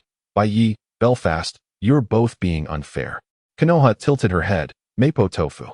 Guanghui set down her teacup, smiling. As long as it is made by the commander, I shall enjoy it. Lala raised her hand enthusiastically. Me too. Anything made by Bai Yi is delicious. Rikoya declared, I am not picky. Xiao Yu, her expression unchanged, stated, I want it all. Bai Yi scratched his head. Can you all finish it? Xiao Yu shook her head, assuring him, with Rikoya here, it's no problem. Rikoya lifted her hands, her chest bouncing slightly. No worries. I can devour all the delicious food, just like last night. Bai Yi suddenly had a brilliant idea. Then let us have a competitive eating contest. With that, he dashed into the kitchen, and shortly, several dishes flew onto the table. They all grabbed their utensils and joined the fray. Moments later, the plates around them were piled high. Lala lay back in her chair, her belly protruding like a woman in her 10th month of pregnancy, murmuring, I can't eat anymore. I really can't. Xiao Yu quietly savored her dessert.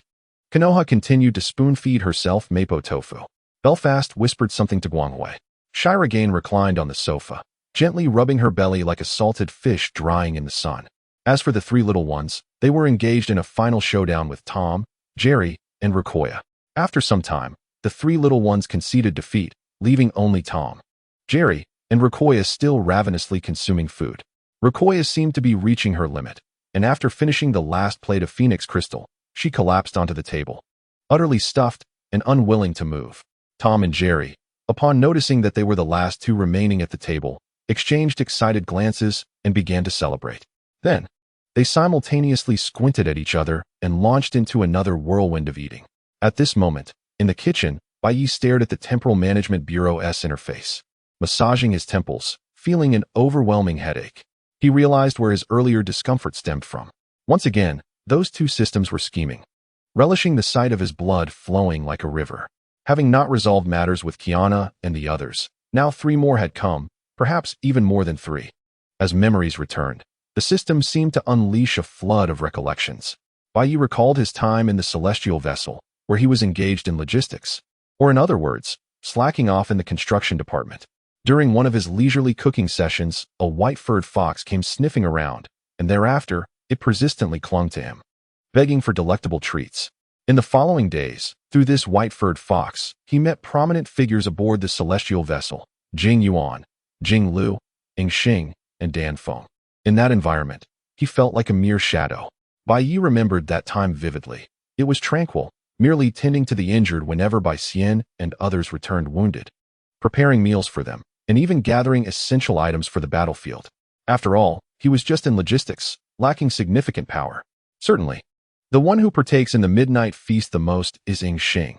After all, they see each other daily. Bai Yi still remembers Ing Xing, having specially crafted a series of culinary tools for him. Later, upon learning of Bai Heng's demise, he resolved to transform his grief into strength and began designing a weapon of utter destruction.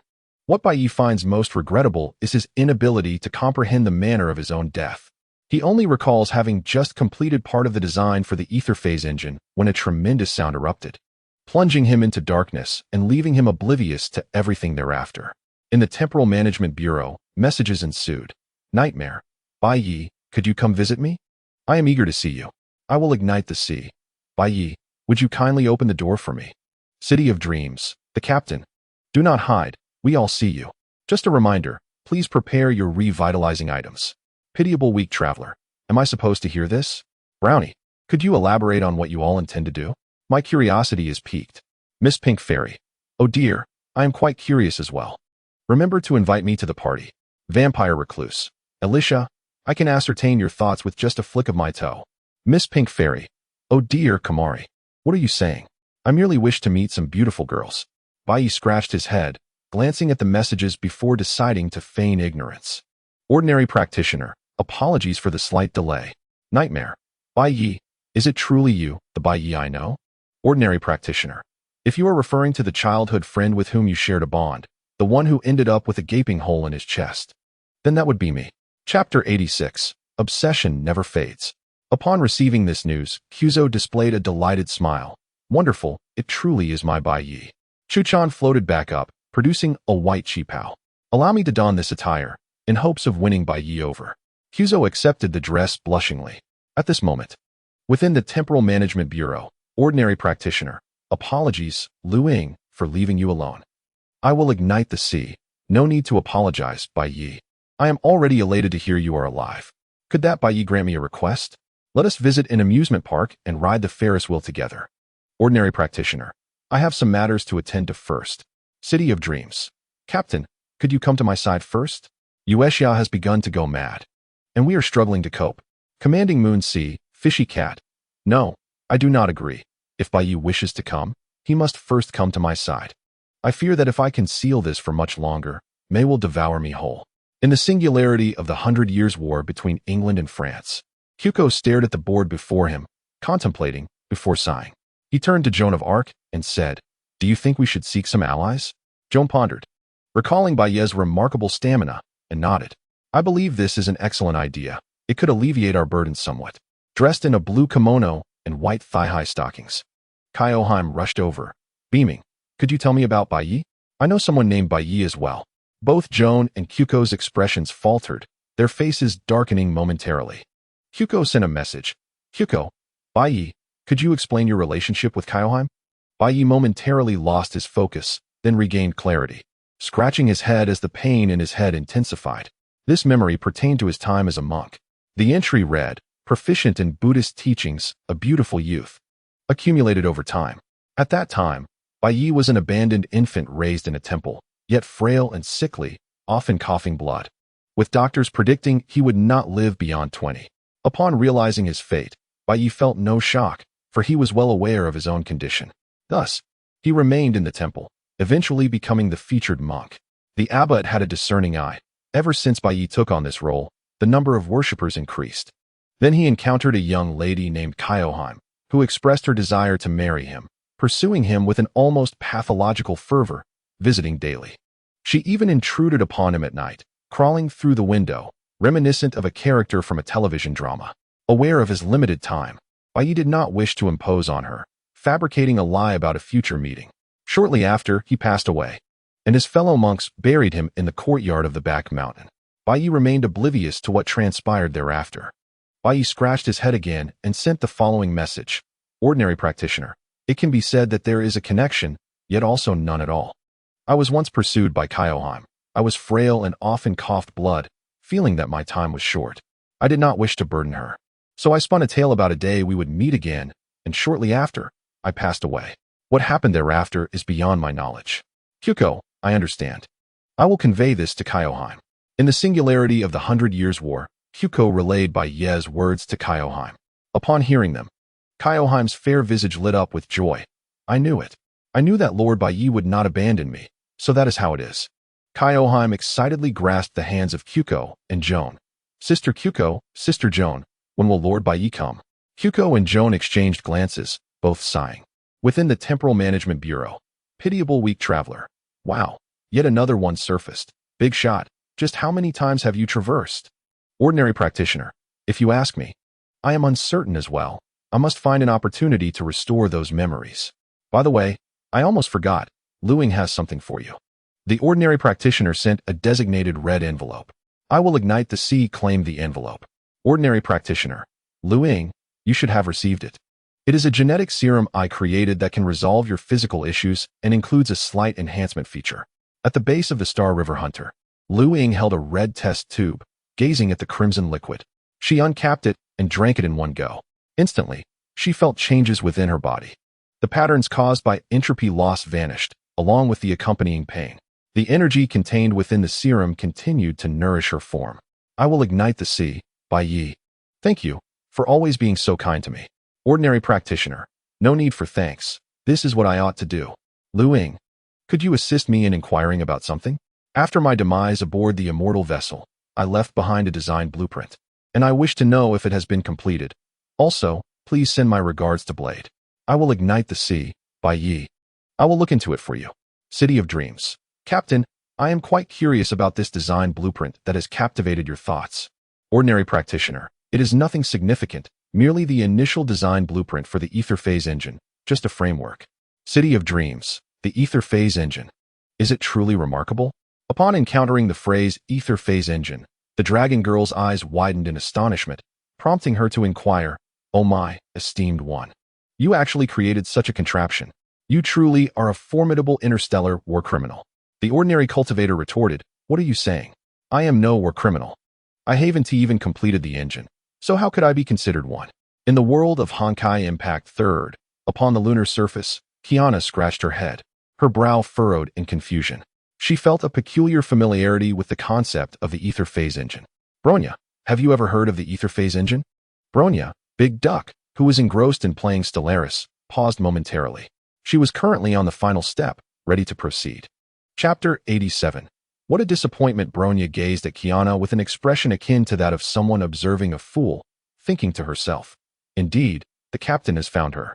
Kiana's mind has once again wandered off. Kiana pouted, Little bored duck, what are you thinking? Do you believe I am foolish? Bronya took a deep breath, suppressing her rising irritation, and seized the computer. Look, this is the Ether Phase engine. As Kiana looked at the screen, she finally comprehended what the Ether Phase engine entailed. No wonder it seemed so familiar. She had played that game before and found it rather unengaging.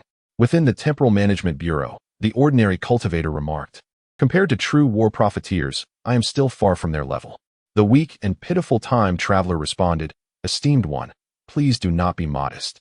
This comparison only highlights my own insignificance. The Demon Slayer mused, I just thought of something. What would happen if Arresto obtained this design blueprint? Bai Yi noticed Kamiju Toma's comment and immediately became intrigued. If the ether engine were handed over to Aresta, would he activate it? The ordinary cultivator replied, Kamaju, your idea is quite fascinating. Should I draw you a blueprint? Kamaju Toma, in Academy City, felt slightly embarrassed and scratched his head.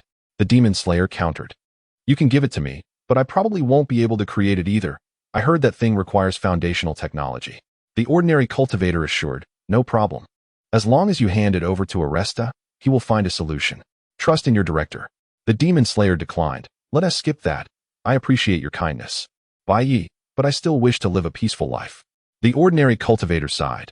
I had hoped to witness the splendor of the ether engine this time. Never mind.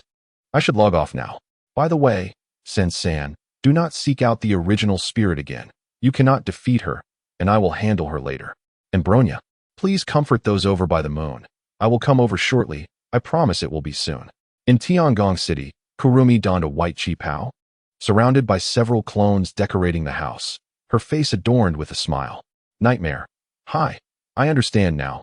Bai Yi, I will heed your words and await your arrival. Please do not keep me waiting too long. Labyrinth Rabbit. Captain, could you provide a specific time frame? How soon is soon? Have you forgotten? Our timelines are not synchronized. In the quantum sea aboard the Huberian, Bronya's expression darkened upon seeing Bai Yi's avatar, and she slammed her fist onto the table in frustration, thinking, Captain, you better wait for me. The Star Observer narrowed her eyes. It seems that this time, Mr. Assassin will not return. After taking a few deep breaths, Bronya addressed those around her. The captain said he has some matters to attend to. Upon hearing this, the crowd fell into a contemplative silence. Moments later, the Star Observer broke the stillness, slowly stating, Mr. Assassin remains unchanged. He still enjoys meddling in others' affairs. Eileen added, Indeed, that is what draws us to the captain. Moonlight lowered her head in silence, recalling her encounters with humanity during the rift. Colin, witnessing Moonlight's state, initially intended to offer comfort, but ultimately sighed helplessly. At the entrance, Yae Sakura leaned against the wall with her arms crossed, reminiscing about their first meeting. Delta's eyes flickered with memories. Meanwhile, the Allen sisters observed quietly. At this moment, Bai Yi stood before his yard, extending his hand towards the horizon. Yu, Kono, and others, under the attentive care of Belfast's head maid, were indulging in a delightful afternoon tea, with pastries baked by Bai Yi himself. Lala, curious, inquired, Bai Yi, what are you doing standing there motionless? Bai Yi explained, Oh, nothing much, just creating a pocket world. After all, premium ingredients must be cultivated personally. Having completed the creation, he asked, Would you like to take a look? It's a world of culinary delights. Within it, flowers that bloom into pudding await. Upon hearing the word pudding, Yu immediately perked up. Bai Yi continued, And there are fruits that grow mapo tofu, as well as trees that bear ring cakes. Kono's attention was likewise captivated. The normally focused Shiraishi lifted her gaze. Ring cake? Bai Yi elaborated. There is also an ocean filled with liquor. Rukoya's expression darkened. Bai Yi concluded, In short, there are countless delectable treats inside. Tom and Jerry, along with the three little ones, became increasingly eager. After finishing his introduction, Lala's eyes sparkled. Really? Bai Yi nodded. I am not deceiving you. At that moment, a beam of light descended from the sky, heralding the arrival of Sastin, clad in skeletal armor, who respectfully announced, Lady Lala, Lord Consort. Lala tilted her head in curiosity. Sastin, what brings you here? Sastin sighed, presenting a compensation form. Lady Lala, do you not recall? Lord Consort instructed me to collect compensation. Lala blinked, remembering yesterday's events. I nearly forgot about that. Bai Yi received the compensation form from Sastin, noting that the opposing party had compensated for over a dozen planets, several of which were life-bearing worlds. Upon reviewing the descriptions of the planets, Bai Yi felt it was somewhat regrettable that those planets remained unoccupied. He looked up at Sastin. Sastin, could you do me a favor? Sastin's expression turned serious as he stood rigidly, thumping his armored chest to produce a dull sound. Lord Consort, please speak. I shall do whatever I can. Bai Yi waved his hand. No need to be so tense. I am not asking you to face peril. I simply require you to run an errand. I noticed a few barren planets among the compensation. It seems a shame to leave them desolate. Sastin explained, However, Lord Consort, those planets have extremely harsh living conditions. The only useful resource there is the mind ore, and they are unsuitable for cultivation. Lala concurred. Indeed, Bai Yi. What exactly do you wish to accomplish? Of course, I plan to use this. Bai Yi produced several vials of culinary cells. Seeing the items Bai Yi had taken out, Lala's curiosity began to stir. What are these, Bai Yi? May I examine them? Bai Yi shook his head. No, these are quite dangerous, although I have insured them. Lala pouted in disappointment. Bai Yi solemnly handed the vials to Sastin. Sastin, I must remind you that these vials are extremely hazardous. Ensure they do not fall into the hands of any life-bearing planets, or it could lead to significant chaos. Lala curiously inquired, by the way, Bai Yi, what kind of chaos would ensue if this reagent were to land on a life-bearing planet? Bai Yi casually explained, oh, it's nothing serious. It merely alters the environment there. The flora and fauna unable to adapt may very well herald a grand extinction event. However, this is merely the initial release of the agent, which will lose its potency after some time. Sastin gazed at the vials of gourmet cells in his hand. Swallowing hard, it appears that this is indeed a biological weapon of planetary annihilation. Truly, the prince consort is remarkable, capable of crafting such a thing. Sastin nodded vigorously. Rest assured, prince consort, I will fulfill this mission. A beam of yellow light cascaded from the sky as Sastin departed. Bai Yi opened the portal to the culinary realm. Everyone, come and see. Chapter 88. The culinary realm. Upon entering this fantastical world, the group beheld an expansive prairie made of chocolate, a cerulean sky, and rivers of cream flowing into the horizon, all adorned with roasted whole pigs. There were yak-like creatures covered in noodles and giraffes producing an array of pastries. From the water leaped a fish with pincers, only to be swiftly devoured by a large crocodile. Lala spread her arms and dashed forward, seizing a hamburger flour and taking a hearty bite, her eyes widening in delight. Though it did not match the exquisite taste of Bai Yi's creations, it was still quite delectable. Xiaoyu was the first to reach a tree laden with puddings. Observing the various types above her, she whispered, drop. One by one, the puddings began to fall, emerging from the cascade. Xiaoyu beamed with joy at the sight of her pudding-laden surroundings. Xiaozhua, standing on a cyclical platform, approached a coconut tree, plucked a coconut, and effortlessly cracked it open. Inside, steaming mapo tofu awaited, accompanied by a wooden spoon. Naya, witnessing the scene, donned a monster hunter's attire and charged towards the roasted pig wielding a katana. Before the Belfast cookie tree, Zhenbai stepped on some ripe cookies. Upon seeing this dreamlike tableau, her Danfeng eyes sparkled with inspiration, realizing she had found the perfect material for her manga. Tom, Jerry, and the trio had already dashed out, indulging in the culinary delights. Lakoya approached Bai Yi, scrutinizing him from head to toe. Thank goodness you are not one of those chaotic and malevolent beings. Otherwise, the world would be in turmoil. Bai Yi plucked a chocolate herb from the ground, munching on it as he replied, Lakoya, you have misunderstood. I do enjoy seeking out merriment. Lakoya also picked a piece of chocolate and popped it into her mouth. That's not what I meant. I enjoy having fun too. Meanwhile, aboard the spaceship, Doki and Lucien observed the gourmet cells before them, and Doki inquired below, Sasting, is this truly what your son-in-law conveyed? Sasting knelt below. Indeed, your majesty. The prince consort said just that. Doki and Lucien pondered the vials of potions before them, growing increasingly curious about their potential. Consequently, he took a vial to a vibrant planet teeming with life, halting midway at a life-sustaining world. Sasting discerned the king's intent and cautioned, Your Majesty, please reconsider. The prince consort warned that these substances are exceedingly dangerous. Doki and Lucien scoffed, I wish to witness the true extent of this potion's power. After all, what is one life-sustaining planet? Haven't we extinguished many before? He carelessly tossed the vial onto the thriving world. Sasting sighed helplessly, Your Majesty. Have you considered how to explain this to the queen? Doki and Lucien's expression faltered as he recollected this responsibility, realizing the gravity of his actions and feeling a wave of dread wash over him. In the world of the Starry Sky Railway, at the Core Hunter base, Luiying hummed a cheerful tune as she exited her room. Kafka, hearing her melody, smiled gently. What is this? You seem particularly cheerful today. Luiying beamed, indeed. I experienced some delightful events last night and had a wonderful dream. Kafka was about to respond when she suddenly realized, Luiying, did you say you dreamt? Dressed in rabbit pajamas, Silver Wolf kicked open the door and yawned cutely. What an uproar. Can't a person sleep in peace? By the way, what is for breakfast today? Jean emerged with a stoic expression. Luiying cheerfully remarked, Jean, you've arrived just in time. I have something to ask you. I heard that the Bai Yi you know left behind a design plan. Do you know if it was completed? Jean looked bewildered, pondering. A design plan from Bai Yi? I haven't heard of such a thing. After a moment, he shook his head. I have no knowledge of any design plan left by Bai Yi. Where did you hear this? Lu Ying smiled. Of course, I heard it from Bai Yi himself. Jin's demeanor darkened, and he felt as if he were sinking into despair. Bai Yi is dead. I witnessed his body myself. Let us end this discussion here. Lu Ying, please do not provoke Jin further, Kafka interjected. Silver Wolf concurred. Indeed. Didn't Ilya mention this yesterday?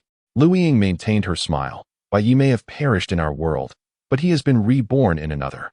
Jin, who was on the brink of fury, suddenly grasped her words. Lu Ying, are you saying Bai Yi is still alive? Silver Wolf's expression shifted to one of realization. I understand now. I've seen many novels online about reincarnation into other worlds. Lu Ying nodded. Your understanding is quite valid. Subsequently, she recounted her experiences. Kafka pondered. If that is the case, the Genius Club's Dr. Bai Yi is indeed Bai Yi. Silver Wolf gazed at her with envy. I envy you, Lu Ying. How wonderful it would be if I were among that group. What an extraordinary experience. Jean reflected on his past, and, having found no design plans among Bai Yi's belongings, asked, did Bai Yi truly leave behind a design plan? What was its purpose? Lu Ying recalled the information from the Transdimensional Management Group, summarizing. Bai Yi mentioned that the design plan is not complete. If it were, it might have the potential to obliterate the entire universe. Silver Wolf's eyes widened in astonishment as he swallowed hard. Did I hear you correctly? Or did you misspeak? That thing could genuinely annihilate the universe? Lu Ying affirmed earnestly. I assure you, I am not deceiving you. Its principle involves absorbing energy from another dimension and transporting an entire civilization into an alternate reality. The backlash would be catastrophic, obliterating the original universe, rendering all organic and inorganic life, including mechanical beings and humanity, utterly non-existent, leaving only a void behind. Kafka marveled. I had no idea such a thing existed. Silver Wolf mused. In comparison, it seems the Star Destroyer should yield its title to Bai Yi. He is the true harbinger of destruction. Jean remained bewildered, struggling to reconcile the gentle figure he remembered with the capacity to devise something so terrifying. Yet, such a creation had eluded him during the task of sorting through belongings. Hidden within the void, Aha erupted into laughter. How intriguing. This is exceedingly fascinating. No wonder. Back in the day, the mysterious, the balanced, the intellectual, and the memories converged. It turns out it was all due to this matter. Ah, how embarrassing. How truly embarrassing it is that such an amusing event transpired without my invitation. Chapter 89. The Great Feast of the Octopus. As everyone indulged in delightful cuisine, Bai Yi was busy configuring certain permissions, allowing everyone to freely traverse the realm of culinary delights. Once Bai Yi completed the setup, he transmitted the information. At that moment, a figure staggered towards him, collapsing onto the grass. Lu Kuya's face flushed, continuously murmuring, what a splendid wine. Bai Yi approached and nudged him awake. Wake up. Lu Kuya, this is not a place for slumber. Stay away from Lu Kuya, came Xiao Yu's voice from afar. Bai Yi looked up to see Xiao Zhou and Yu approaching, each carrying various items. What is happening? Why does he want me to keep my distance? Bai Yi queried, a bit puzzled. Do you think it's appropriate to get drunk and bother your sister? Yu had not finished her sentence when a shadow darted past, knocking both Yu and Xiao Zhou to the ground. Their four arms pressed down with all their might against Lu Kuya's face, who was gritting his teeth, as the trio found themselves embroiled in a tug-of-war. Yet, how could their slender arms withstand the might of a dragon? Yu opened her mouth, intending to use her words of power, but just then, Bai Yi stepped forward. Lu Kuya, regain your senses. Lu Kuya instinctively grasped Bai Yi and pressed down on the grounded Xiao Yu. Bai Yi's sudden intervention interrupted Xiao Yu's incantation. In the next moment, their eyes met, both perceiving the confusion in each other's breaths. Lu Kuya chuckled twice and snapped his fingers, instantly disarming everyone. A golden barrier formed around them, enveloping the group. After a considerable time, Bai Yi gazed at the three slumbering figures beside him. Lu Kuya slowly opened her uniquely colored eyes, looking around in bewilderment. Unsure of what had transpired, Bai Yi greeted her. Ah, you're awake. Do you recall what you just did? Lu Kuya's expression shifted to clarity as she recalled her drunken escapade, delivering a slap to her own face. My apologies, that was merely an accident. Bai Yi waved his hand dismissively. No need to apologize. I have not suffered any losses. At that moment, Bai Yi grasped Lu Kuya's left hand, as if understanding. Her dual-colored eyes widened. Under her gaze, Bai Yi produced a ring, gently placing it on Lu Kuya's ring finger. In that case, marry me, Lu Kuya. I shall bring you happiness. Bai Yi's voice was imbued with tenderness and a hint of affection. Lu Kuya, feeling somewhat shy, did not speak but quietly nodded. A voice interrupted. You two are indeed a pair of star-crossed lovers. Bai Yi, beads of cold sweat trickling down his forehead, slowly turned to face Xiao Yu, whose expression remained impassive. Lu Kuya placed her hands behind her head, turning away and whistling playfully. Resolute, Bai Yi approached Xiao Yu, akin to a warrior stepping onto the battlefield, ready to accept his punishment. Xiao Yu fixed her gaze on Bai Yi. Carry me. I am utterly spent. Bai Yi exhaled in relief, chuckling softly. Xiao Yu scolded. What are you laughing at? This is all you're doing. Hurry up. Bai Yi carefully lifted Xiao Zhou and Xiao Yu, opening the portal to the culinary realm. Upon returning to the outside world, the sun had quietly set, and night had descended. The weather was pleasant, with stars twinkling in the sky. Bai Yi sensed that no one was home. Lu Kuya yawned. Bai Yi, you need not escort me further. Please take these two to their rooms first. With that, she limped toward the upstairs chambers. Bai Yi entered the room shared by Xiao Yu and Xiao Zhou, known for their close bond. He gently placed them on the bed, his movements tender. Taking out a ring, he glanced sideways, feeling a bit guilty. You sighed. Hurry up and put the ring on Xiao Zhou. After adorning Xiao Zhou with the ring, Bai Yi cautiously exited the room, softly closing the door to avoid making noise. You spoke to the side, wake up. They have left. As her words fell, Xiao Zhou opened her golden eyes, bashfully burying her face in the blanket while glancing at the ring on her left hand. A smile graced her lips, revealing a beautiful arc. After leaving the room, Bai Yi heard the lively voice of La Bai Yi. Are you here? He descended to the living room, where Guang Hui sat gracefully, wearing a bright smile. Tom and Jerry were not as they usually were, each nestled in their small beds, peacefully asleep, as were the three little ones. La, her face alight with joy, rushed over. Bai Yi, so you were here. Where have Xiao Yu, Xiao Zhou, and Lu Kuya gone? Bai Yi caught La to prevent her from falling, responding without a hint of embarrassment. They overindulged in food and are resting in their rooms. Ah, that explains their absence, La commented, sniffing the air. Bai Yi, is there an odd scent coming from you? Bai Yi sniffed himself. Is there? I can't smell anything. Perhaps it clung to me in the culinary realm. Really? La tilted her head. Bai Yi gently stroked La's hair, saying, All right, La, you've played enough. It's time for you to rest. La pouted, her tail swishing playfully. Bai Yi, please take me back to my room. Bai Yi sighed. I truly can't refuse you. La giggled. After settling La, Bai Yi closed the door, feeling an odd sense of incompleteness, as if something was missing. At that moment, a voice emerged from the open door. Miss Jinbai. It is time to rest. Please do not continue painting. Inside the room, Bayer fast held up a drawing board high. Jinbai, on tiptoes, replied Bayer. You are being unfair. Return my drawing board. Bayer fast shook his head. No, Miss Jinbai, my observations indicate that you have reached your limit. For the sake of your health, please rest. Seeing Bai Yi outside the door, Jinbai dashed over, her expression one of utter helplessness, resembling an abandoned kitten. Bai Yi gently stroked Jinbai's light brown hair, adding a protective charm. Jinbai, you should listen to Bayer. You traveled by plane today and spent a long time in the culinary realm. Now, you should rest. If you behave, I will make you a layer cake tomorrow. At the mention of the layer cake, Jinbai instantly perked up, scampering onto the bed, pulling the covers over her head, then peeking out. 2. I want 2 layer cakes tomorrow. Bai Yi shook his head. 1 is enough. Bayer fast approached Bai Yi, speaking softly. Commander, do not forget tonight's matters. Bai Yi scratched his head, feeling a sense of anticipation. In the deep of night, the door to Bai Yi's room creaked open. 2 tall figures stealthily entered the courtyard of the Bai Yi family. As one shadow emerged, it became clear that it was Naya, her face smeared with dirt and her clothes bearing signs of scorching. She was also drenched. Dragging her weary body inside, Naya collapsed onto the sofa, sinking into a peaceful slumber, a smile of joy adorning her face. Her adventures in the cave had been exhilarating. Initially, she attempted to capture a whole roasted pig, though her inexperience rendered the meat charred beyond recognition. Eventually, she discovered the technique required for an instant defeat. After savoring the delectable roasted pig, she turned her ambitions toward the ocean.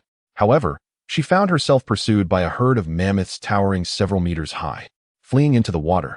She was then chased by crocodiles. After finally dispatching the crocodile, a shark leapt from the earth, devouring the giant crocodile in one gulp. This predator relentlessly pursued Naya, leading her to a region rife with lava, its air thick with spiciness. Just as she caught her breath, serpentine creatures resembling dragons emerged from the fiery magma, spewing flames. With her remarkable skills, Naya evaded their attacks, hurling a physics-infused sword at them, enjoying a feast in the process. After satisfying her hunger, a volcano erupted, revealing a creature reminiscent of Godzilla, its back adorned with peaks formed of strawberries. Naya embarked on another escape, spotting a vast ocean before her and leaping in without a second thought. Yet the sea was fraught with danger, as she encountered colossal octopuses and turtles armed with jagged teeth like mountains, not to mention enormous sharks that preyed upon the turtles. Feeling fatigued, Naya finally returned home. In the early hours of the following day, Bai Yi awoke to find Belfast and Guanghui peacefully sleeping beside him. Noticing their furrowed brows and tears at the corners of their eyes, he cast 2 healing spells upon them. Reflecting on the previous night's escapades, he mused on the gentleness of the royal ship girls, who would do anything for him. The 2 women stirred, slowly opening their eyes. Guanghui greeted him with a warm smile. "Good morning, Commander." "Good morning, Guanghui," Bai Yi replied. Belfast chimed in, "Apologies, Commander." Bai Yi shook his head, gently stroking Belfast's hair. Guanghui nestled closer to Bai Yi, and the trio enjoyed a moment of tranquility. After a while, Belfast and Guanghui dressed and departed from Bai Yi's room. Bai Yi, now fully attired, entered the living room and spotted Naya sleeping on the sofa, suddenly recalling who was missing from the previous night. Observing Naya's singed clothing and the traces of seawater, it appeared she had thoroughly enjoyed her escapades in the cave. With a flick of his hand, he restored her attire and summoned her back to her room. Bai Yi proceeded to the kitchen, preparing a meal and crafting the promised year-round cake for Maki, then ascended the stairs with the dishes in hand. Upon entering the room, he found Konoha immediately pulling the covers over her head, resembling a turtle, while Yu leaned against the headboard, appearing utterly drained from the previous day's exertions. Bai Yi chuckled. "You, Konoha, it's time to eat." "Just put the food there," Yu replied flatly. "As you wish, my dear wife," Bai Yi said, placing the food on the bedside table and turning to leave. Glancing back, "Are you sure you don't need my help?" 2 pillows were hurled in his direction. Bai Yi deftly caught them, storing them in his spatial pocket. He continued forward, arriving at Rukoya's room, twisting the doorknob. With a soft click, the door opened, revealing Rukoya rubbing her eyes as she slowly rose from her bed. Upon recognizing Bai Yi, she smiled. "What, do you wish for me now?" Bai Yi entered with the meal, a few sweat droplets adorning his forehead. "Please, don't think of me in such a lewd manner. I'm not a pervert. We should wait until you're well before discussing anything further." "Oh, is that so?" Rukoya replied with a teasing smile. "Then who were those 2 who visited your room last night?" Bai Yi scratched his head. "You should know our relationship. I am their commander, and I've given them rings." Rukoya gracefully descended from the bed, wrapping her arms around his neck. "I know, but even if you don't desire it, I do." Bai Yi sighed, casually casting a time spell, erasing a segment of time. As afternoon arrived, after a grueling battle, Bai Yi finally subdued a mighty dragon. Dressed and prepared, he stepped out, retrieving a concert ticket, eager to witness the legendary evil spirit, Zyuboki. "I wonder if Zyuboki has joined yet," he pondered, glancing at his surroundings, only to discover that she had, and Yamada Ryu was holding 3 incense sticks beside a photograph of a black and white girl, surrounded by flowers in prayer for the concert's success. Bai Yi chuckled. "You truly are a fan of the grass-eating girl." Just as he exited his home, he encountered the wandering Waka, who seemed to be searching for something. Observing the cucumber fairy, who struggled with emotional expression and harbored insecurities, Bai Yi noted her connection to Tom and the third party, considering it fortuitous. Most importantly, he sensed her nearing awakening, which would provide the administration with an additional workforce. "Hello, young lady, what are you searching for?" Waka immediately bowed and dashed away into the distance. "Wait, we haven't finished our conversation." With a snap, Waka froze mid-stride. After a few minutes, Bai Yi spoke. "How are you feeling? Have you calmed down? If so, just blink." Waka quickly blinked twice. Bai Yi waved his hand, lifting the paralysis and presenting her with a contract. "Take a look. If there are no issues, please sign it." Your body has likely undergone some marvelous changes recently, and I'm sure you've noticed. Waka took the contract, reading it carefully, feeling as though her worldview had been shattered. Do you understand? If so, please sign, Bai Yi urged, offering her a pen. Waka hesitated. Bai Yi reassured her, you needn't worry. I am your superior. If anything happens, I will handle it. If I can't even manage this, what kind of commander am I? Ultimately, Waka signed the contract. Bai Yi took it and casually tossed it aside. The contract is accepted. Once you return home and pack your belongings, someone will come to get you. Also, tonight your body will undergo some intriguing changes. Don't be alarmed. As with others, he touched Waka's forehead lightly. Bai Yi retrieved 3 talismans from his pocket and handed them to her. These are your employment benefits. I want to keep you. I have other matters to attend to. Farewell. Rokuyo Mu gazed at the 3 golden talismans in her hand, uncertain whether her decision was right or wrong. At Huaxiao Express, Sugo Okatani casually tossed aside the contract that had appeared before him after a mere glance. Sakamoto, could you please take care of this? The director has recruited someone new. No problem. I will see to it with utmost excellence. Sakamoto replied as he adeptly adjusted his glasses with 2 pins in hand, embodying an air of elegance and charm.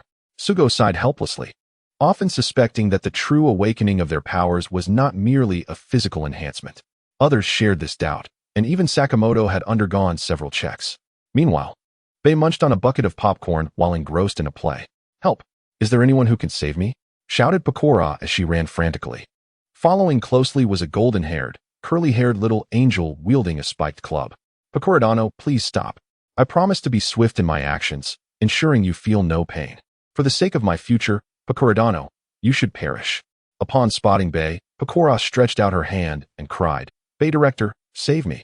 Just then, she tripped over her own feet and fell to the ground.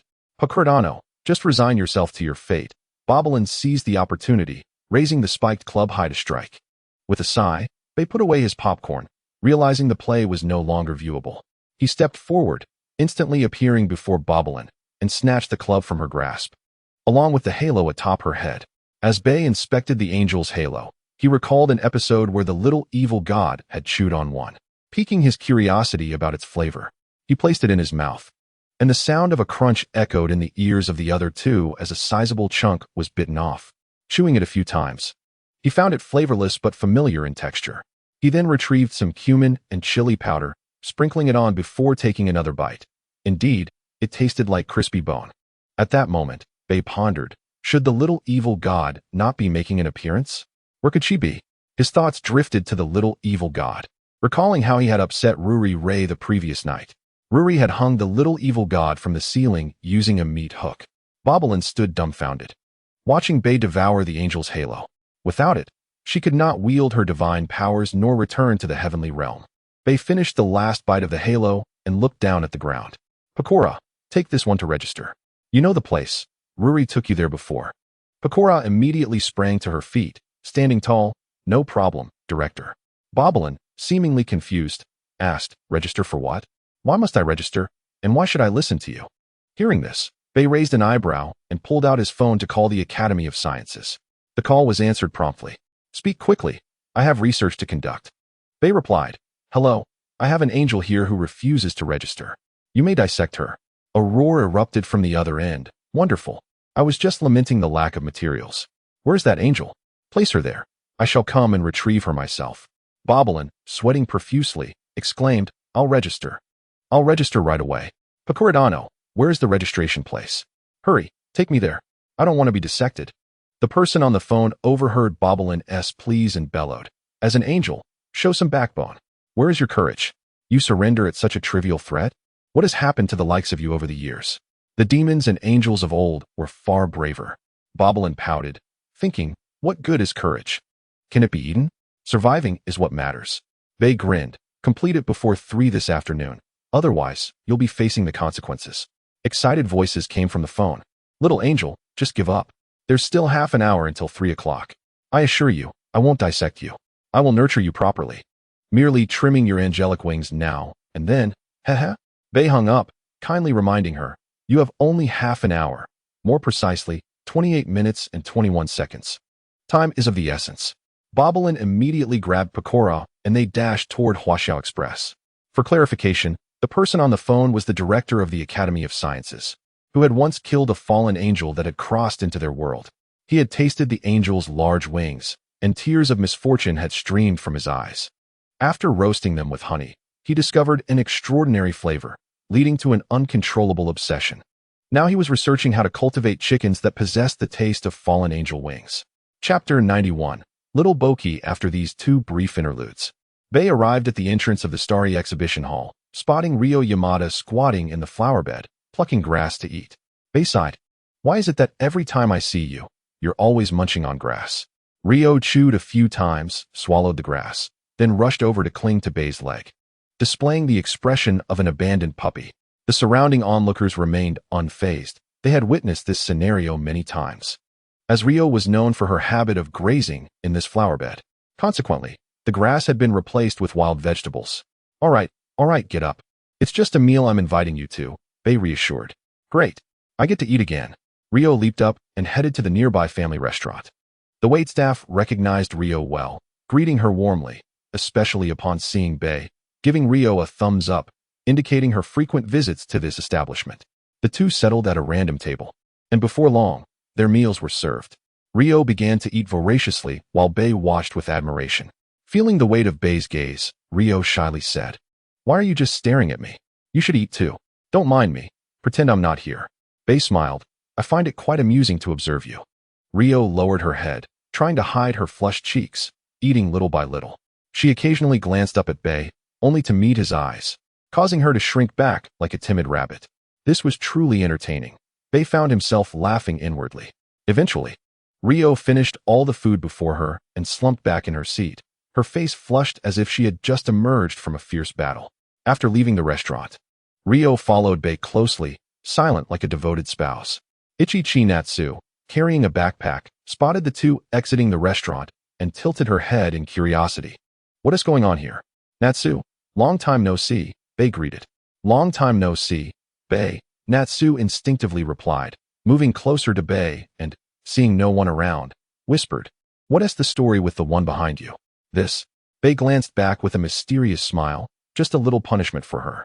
In that instant, a myriad of thoughts flooded Natsu's mind, and her cheeks began to blush. Don't get the wrong idea, it's not what you think. In the midst of a playful exchange, Bai Yi struck a light blow to Hong Xia's head, merely to capture her attention during dinner. My apologies, I misjudged the situation, Hong Xia remarked, covering the spot where she was struck and playfully sticking out her tongue. Bai Yi pointed behind him with a thumbs up, suggesting, Aren't you going to document this? Such black history is rare to acquire. Prompted by his words, Hong Xia picked up her phone to photograph the moment, determined to preserve this amusing memory for a lifetime. After taking the picture, Hong Xia began to scan her surroundings, pondering. I distinctly saw Xiao Boki from a distance when I arrived. How could she have vanished in an instant? Meanwhile, Bai Yi was fixated on a trash can, intrigued by the treasures it might hold. After all, no pioneer would dismiss the allure of such a find, especially when it contained a shy, pink-haired girl. As Bai Yi approached and lifted the trash can lid, he discovered a tearful Xiao Boki. Please don't hit me. I'll give you all my money, she pleaded, presenting her wallet. Bai Yi smiled and replied, I recall that it's customary to apologize by revealing one's chest. In that instant, a myriad of fantasies flooded into the mind of Goto Ichiri. Mother, today marks my initiation into adulthood. Noticing the commotion, Hong Xia's face lit up with joy upon seeing Xiao Boki in the trash can. Boki-chan, there you are, she exclaimed. Goto Ichiri looked up with tearful eyes and said, Hong Xia, I'm so scared, burying her head in Hong Xia's embrace. There, don't be afraid. Hong Xia radiated maternal warmth as she comforted the frightened girl. I was merely teasing you earlier. Please don't take it to heart. Observing the trembling Xiao Boki, Bai Yi found the situation increasingly amusing. Hong Xia glanced at Liang, who still seemed dazed, and then at the terrified Xiao Boki, filled with doubt about whether today's performance would proceed smoothly. Bai Yi was engrossed in the information he had received on his phone. Goto Ichiri, special ability user. Under immense pressure, she disintegrates into bacterial-like substances that float in the air. Those who enter that space will become despondent and listless. Tests have shown it is highly effective against spectral entities and energy forms. After a moment, Hong Xia observed that Xiao Boki had calmed down, and Liang let out a sigh of relief. Bai Yi, allow me to formally introduce you. Hong Xia said, pulling the athletic-clad Xiao Boqi forward. This is our team's guitarist, Go to Ichiri. You may call her Xiao Boqi. Xiao Boqi turned her head away, too shy to meet Bai Yi's gaze. Bai Yi gently reassured her, there's no need to be frightened. I was only playing a small joke. Yamada Liang scoffed. Humph. You certainly have a knack for humor. You, who merely consumes rice, have no right to speak. Hong Xia reprimanded. Yamada Liang, don't call me mother. Being with Hong Xia indeed evoked a maternal vibe. Go to Ichiri weakly remarked. Boki-chan, you Hong Xia said, while Bai Yi scrutinized her, ultimately giving her a thumbs up. Liang is absolutely correct. You would make a splendid mother. Yamada Liang quipped, see Hong Xia? The crowd's eyes are sharp. Hong Xia was momentarily at a loss for words. All right, enough of the jokes. Bai Yi clapped his hands. Time is of the essence. Shouldn't you prepare? The trio quickly realized the urgency and pulled out their phones to check the time. Oh no, we're going to be late. My sister will surely be furious. Boki-chan, Liang, let us hurry. Hong Xia exclaimed in panic as they rushed towards the Stardust Performance Hall. Upon entering the hall, they were met with a complaint from Ijichi Saika. Why aren't you helping out right away? Hong Xia clasped her hands together. I apologize, sister. We had a minor incident. Bai Yi entered closely behind, surveying the performance hall. Ijichi Saika, noticing Bai Yi, was introduced by Hong Xia.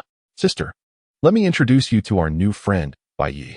Bai Yi, this is my sister, Ijichi Saika. You can call me Saika, Ijichi replied with a hint of indifference. Bai Yi analyzed her, observing dark clouds swirling above her head, with a hint of crimson light. He produced a talisman from his pocket and offered it to her. I perceive from your visage that your brow carries darkness, and there seems to be ominous energy surrounding you. You may soon encounter a calamity. This talisman will ensure your safety.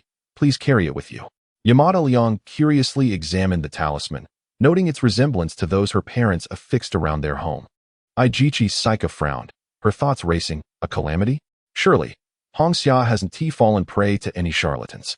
I am no charlatan. I possess a Taoist certificate. Bai Yi stated coolly. Saika suddenly locked her gaze onto Bai Yi, questioning. How did you know what I was thinking? Hong Xia interjected. Sister, it's evident from your expression. The others nodded in agreement. Saika regarded the talisman in her hand, recalling something she had stumbled upon online. Though it had been promptly deleted, with a mindset of cautious belief, she accepted the talisman from Bai Yi. Ensure you keep it close. Should anything happen to you, Hong Xia would be immensely saddened, Bai Yi cautioned. Hong Xia's face flushed, evidently misinterpreting his words. As the performance drew to a close, Bai Yi asked, by the way, who is the lead singer among you three? Yamada Liang turned to a black and white photograph in the corner, depicting a radiant girl. 3 incense sticks lit before it. This is our final concert dedicated to her, Liang said, shedding tears. Saika reprimanded her. Don't cause a scene in someone else's venue. Clean that up immediately. Liang complied, scurrying to tidy the area. Amused, Hong Xia chuckled awkwardly. She hasn't truly departed. She simply vanished a few days ago, and we couldn't reach her. Thankfully, we found Xiao Boqi recently. Bai Yi smiled knowingly, offering comfort. One day, you shall reunite. Reunite? Does that imply she is a ghost? Yamada Liang exclaimed, astonished as she collected the remnants. Bai Yi shook his head gently. No ghost. Once you meet again, you will understand in due time. How do you know about her? Hong Xia queried, her brow furrowing with suspicion. Bai Yi spread his hands. Did I not mention? I am a Taoist, and divination is a fundamental skill of mine. Before long, attendees began to arrive, marking the commencement of the first concert by the Noodle Band. As per the original narrative, Xiao Boqi, overwhelmed by her social anxiety, hid within a box of oranges. Bai Yi listened to their performance. Although it lacked perfect harmony, it was still quite commendable. Compared to some bands, their atmosphere was far more vibrant and cheerful. What do you think? Saika had appeared beside Bai Yi without him noticing. He nodded in agreement, offering feedback. Though they exhibit some naivety, their talent is undeniable. You truly dote on your sister. Saika's expression darkened. Who informed you of these details? Bai Yi feigned innocence. Didn't I say? I'm a Taoist. It's all part of my divination. Upon receiving this answer, Yakizi Saika wore a rather displeased expression, casting a fierce glare at Bei. Bei remarked, all right, I understand. I want to tell your sister that you are a severe sister complex individual. Moments later, the concert concluded, with the scent of oranges lingering in the air, leaving the small Pochi nearly burnt out. Niji Natsu wiped the beads of sweat from her face, reflecting on the numerous mistakes made. The warm-up didn't elicit much of a response, Liang remarked nonchalantly. At that moment, Bei opened the door and stepped inside. Niji Natsu scratched her head, feeling somewhat embarrassed. I'm sorry if our performance disappointed you. Bei critiqued. Your individual performance skills are quite commendable, yet your coordination was lacking, leading to numerous errors from the electric factory. If you maintain this level next time, Niji, your sister may not allow you on stage. Niji lowered her head, humbly acknowledging her mistakes. Bei pulled out a few sheets of paper from his pocket, which contained various theme songs from Honkai Impact 3. He decided not to present the songs from Eden, as their level was too advanced. Consider this as support for you. I'm not one to seek the limelight, so please ensure these songs receive the recognition they deserve. Yamada Ryo grabbed the manuscript, glanced at it, and suddenly looked up at Bei. Are you really giving us this? Bei nodded. Keeping them serves little purpose. It's better that more people hear these songs. Are these songs particularly precious? Niji asked in confusion. Yamada Ryo, holding the manuscript, spread her arms towards the light. These songs are not merely precious, they are exceptionally valuable. From my analysis, any band that acquires these songs would soon attain fame. Goto Ichiri leaned in. Can I take a look at the manuscript? I want to see it too. Intrigued, Niji raised her hand. Yamada Ryo glanced at Bei. Bei waved his hand dismissively. You need not look at me, just show it to her. Once I give something away, it's not my place to reclaim it. After examining the manuscript, Goto Ichiri and Yakizi Niji both wore dazed expressions. For some reason, they felt that these songs seemed to narrate a sorrowful tale. Sensing the moment was ripe, Bei spoke. Actually, there is a story behind these songs. Would you like to hear it? Both Goto Ichiri and Niji nodded eagerly. Yamada Ryo raised her hand silently. Do I have a choice in this? I doubt it's a pleasant story. Bei replied. If you listen, I'll treat you to a meal. Just like the one you had yesterday. Yamada Ryo immediately sat down. What are we waiting for? I'm ready. At that moment, Saika, who had been eavesdropping behind the door, casually walked in. What are you all discussing? I just heard something about a story. Niji waved her hand. Sister, you should listen too. Seeing everyone gathered, Bei displayed a healthy smile and slowly said, this is a positive, sunny, and wholesome story. I believe you will all enjoy it greatly. He then produced a USB drive and inserted it into the nearby computer. I may not explain it clearly, so I created a simple animation for us to watch together. Unbeknownst to them, a nightmare was quietly approaching.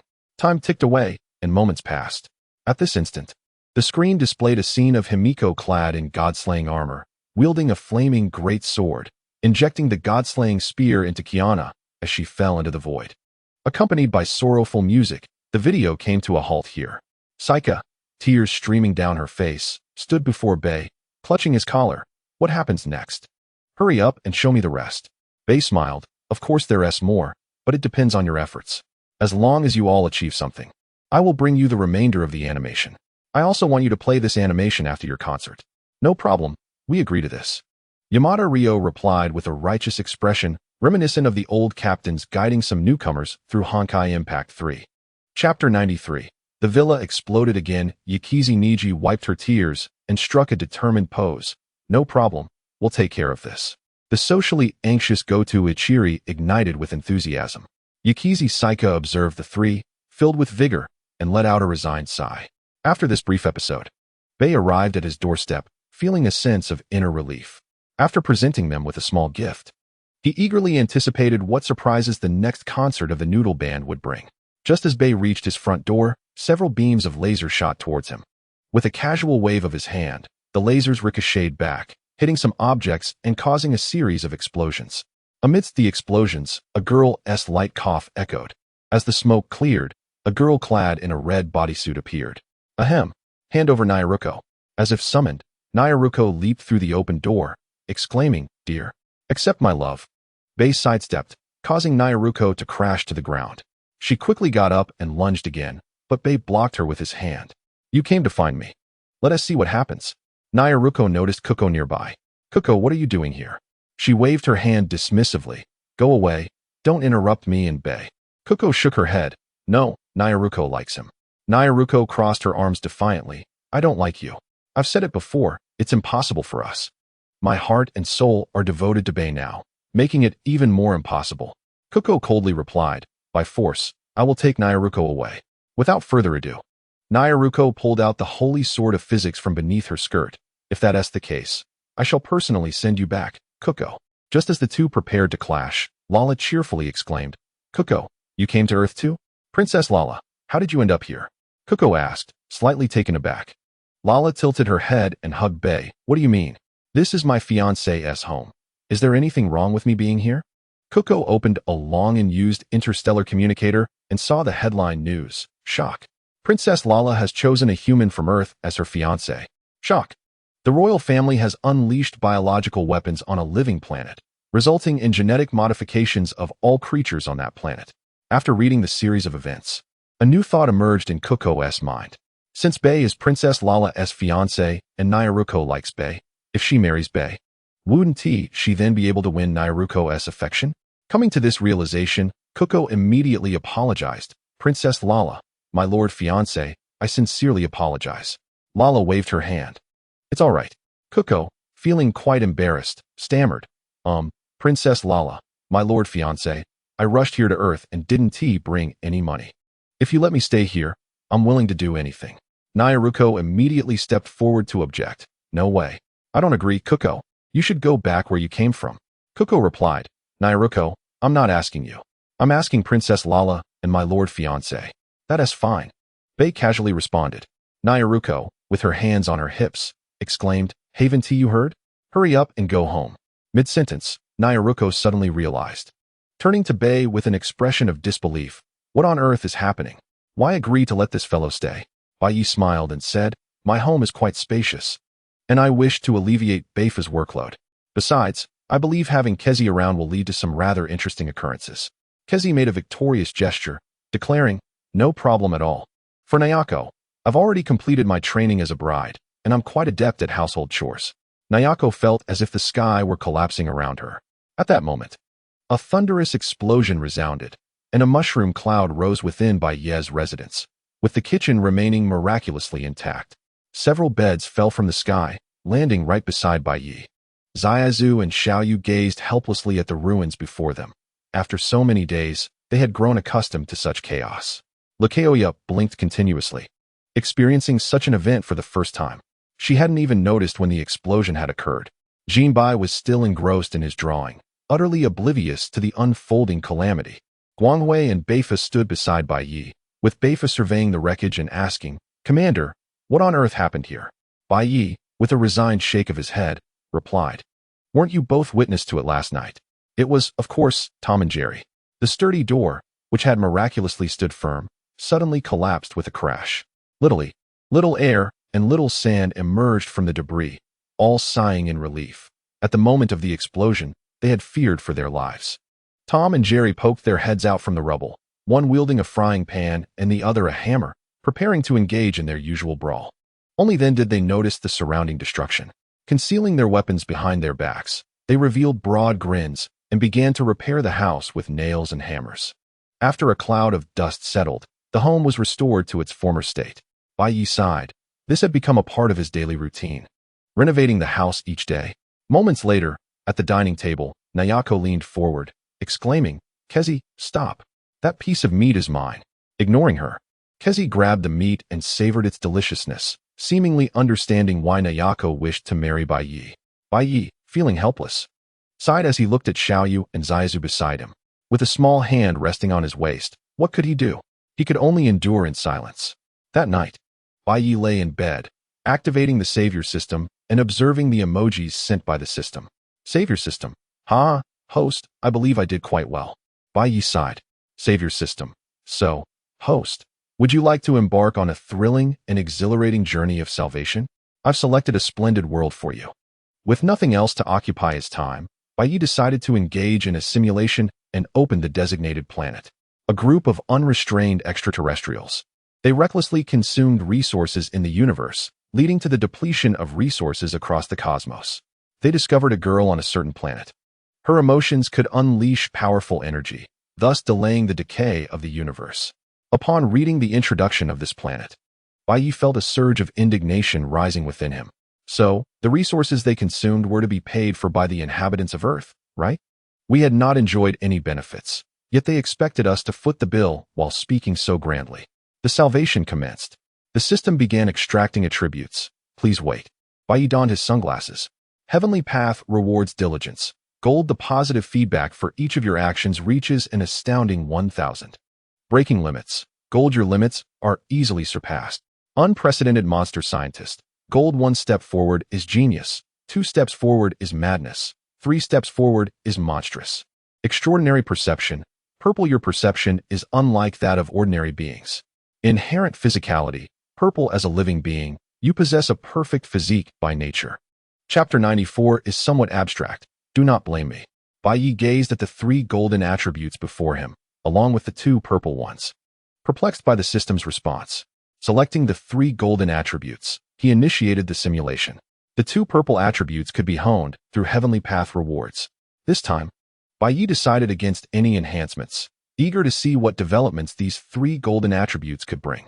On a day blanketed by snowflakes, your parents abandoned you at the entrance of a park, leaving behind a jade tablet inscribed with the name Bai Yi.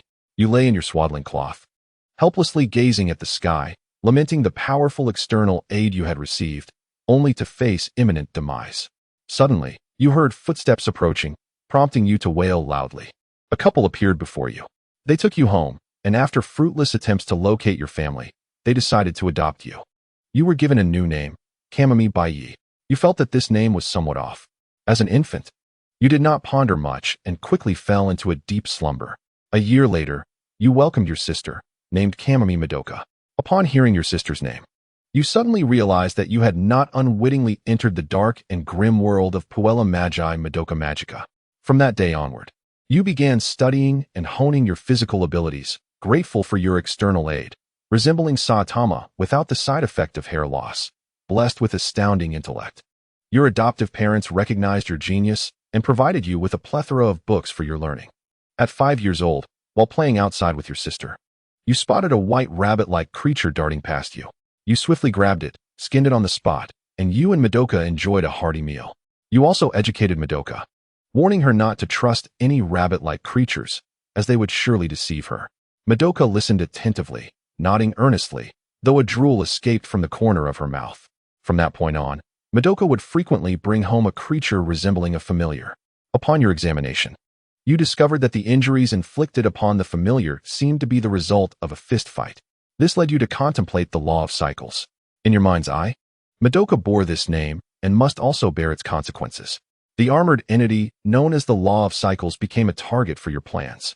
Undoubtedly, in its 20th upgraded version, time flowed, seasons changed, and 5 years passed without any significant events. During these 5 years, you only researched soul gems, inventing a reversal device that transformed all the magical girls back to their original forms. You preserved their powers, including those acquired during their transformation into witches. Through this research, you successfully developed a soul gem tower akin to the plasma spark tower of the Land of Light. Now, humanity had embraced the path of magical girl transformation. No longer confined to Earth, humanity began to venture into the cosmos, and at your insistence, any delectable extraterrestrial beings discovered were to be cultivated, while the unpalatable ones were investigated for medicinal purposes. To this day, Earth had established hundreds of colonial planets and dozens of breeding planets. Of course, you had not forgotten the true instigator of the magical girl phenomenon, the being named QB. Moreover, you fulfilled its desire to save the universe. For their sake, you even developed a QB reactor. Just one QB could provide energy for the entire universe for 1 billion years. The Cupids are currently queuing to leap into the reactor.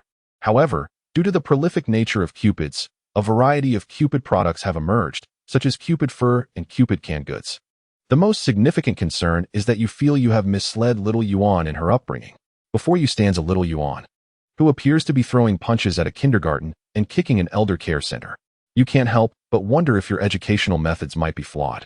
Despite your intentions to nurture her into a refined lady, she has turned out quite differently.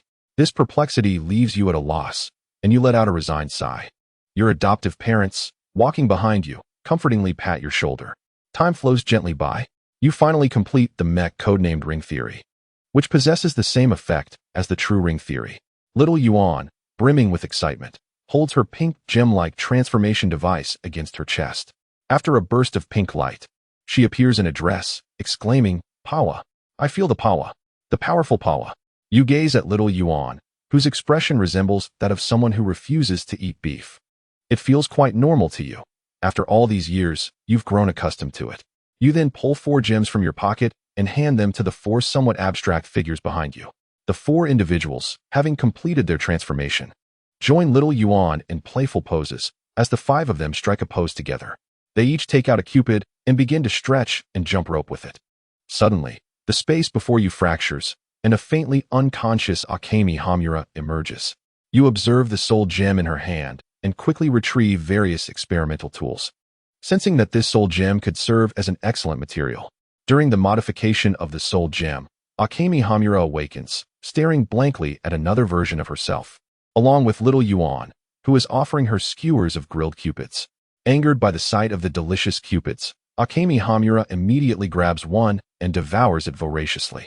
Later, upon learning that little Yuan from this world has an older brother, and that the ring theory she wears is actually a suit of mech, she expresses a desire to meet you. As fate would have it, you confidently appear before Akemi Hamura, presenting her with the modified soul gem, filled with anticipation. Akemi Hamura gazes at the transformed soul gem, at a loss for words. However, your request is fulfilled, and the flame demon manifests. Akemi Hamura senses the power within her, feeling as if she could crush the final witch with just a finger. Having learned alongside you for a while, Akemi Hamura returns to her world, bringing a Cupid reactor with her. Sitting at your workbench, you touch your lips, recalling the actions of the flame demon before her departure, and shake your head. Chapter 95, Azure Lane. You finally feel that the time has come. You prepare to create something new, including that which you have long dreamed of, the ether phase engine. Just as this thought arises, an unexpected repulsive force throws you out. This simulation concludes here.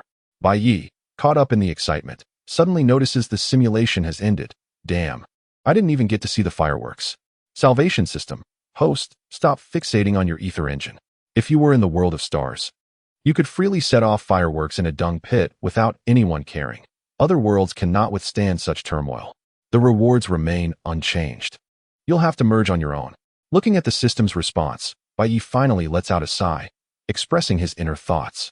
When will he ever be able to set off fireworks for his ether engine? Perhaps next time, he'll create a smaller version. After merging, Bai Yi observes a star domain emerging in his dantian, along with various technological knowledge constructed from the soul gem appearing in his mind. Bai Yi reflects on life. Amidst the myriad of red dust, vibrant colors abound. The road ahead stretches long beneath the clouds and waters.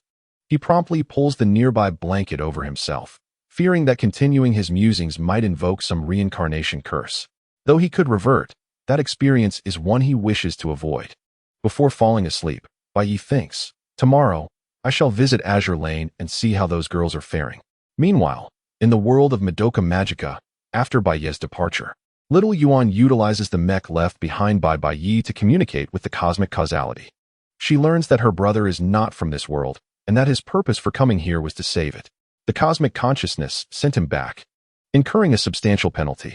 Little Yuan feels disappointed that such an exciting event did not include her. A moment later, in a roundtable meeting, gathered around the table are Mami Tomo, Akemi Hamura, the Flame Demon, Kyoko Sakura, and Sayaka Miki. Little Yuan pushes her chair back, sliding a short distance, and rests her feet on the table with a thud, saying nonchalantly, "So, that's the outcome, everyone. What do you think?" Silence envelopes the room as everyone lowers their heads, each contemplating new ideas. Previously, they were hindered by little Yuan's strict vigilance, denying them even the slightest chance for intimate contact.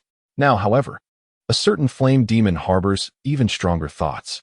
As they communicate with the cosmic causality, they seek to uncover Bai Yi's world coordinates. Little Yuan, noticing the expressions of the others, is not surprised and pretends not to see. Instead, she secretly reveals a smile, indicating that her plan is proceeding smoothly. It would be too troublesome to search for Bai Yi alone, and she can also use the ring theory to detect his inner fluctuations. The next day, Bai Yi rises early, preparing breakfast and the favorite desserts of little Yu and the others.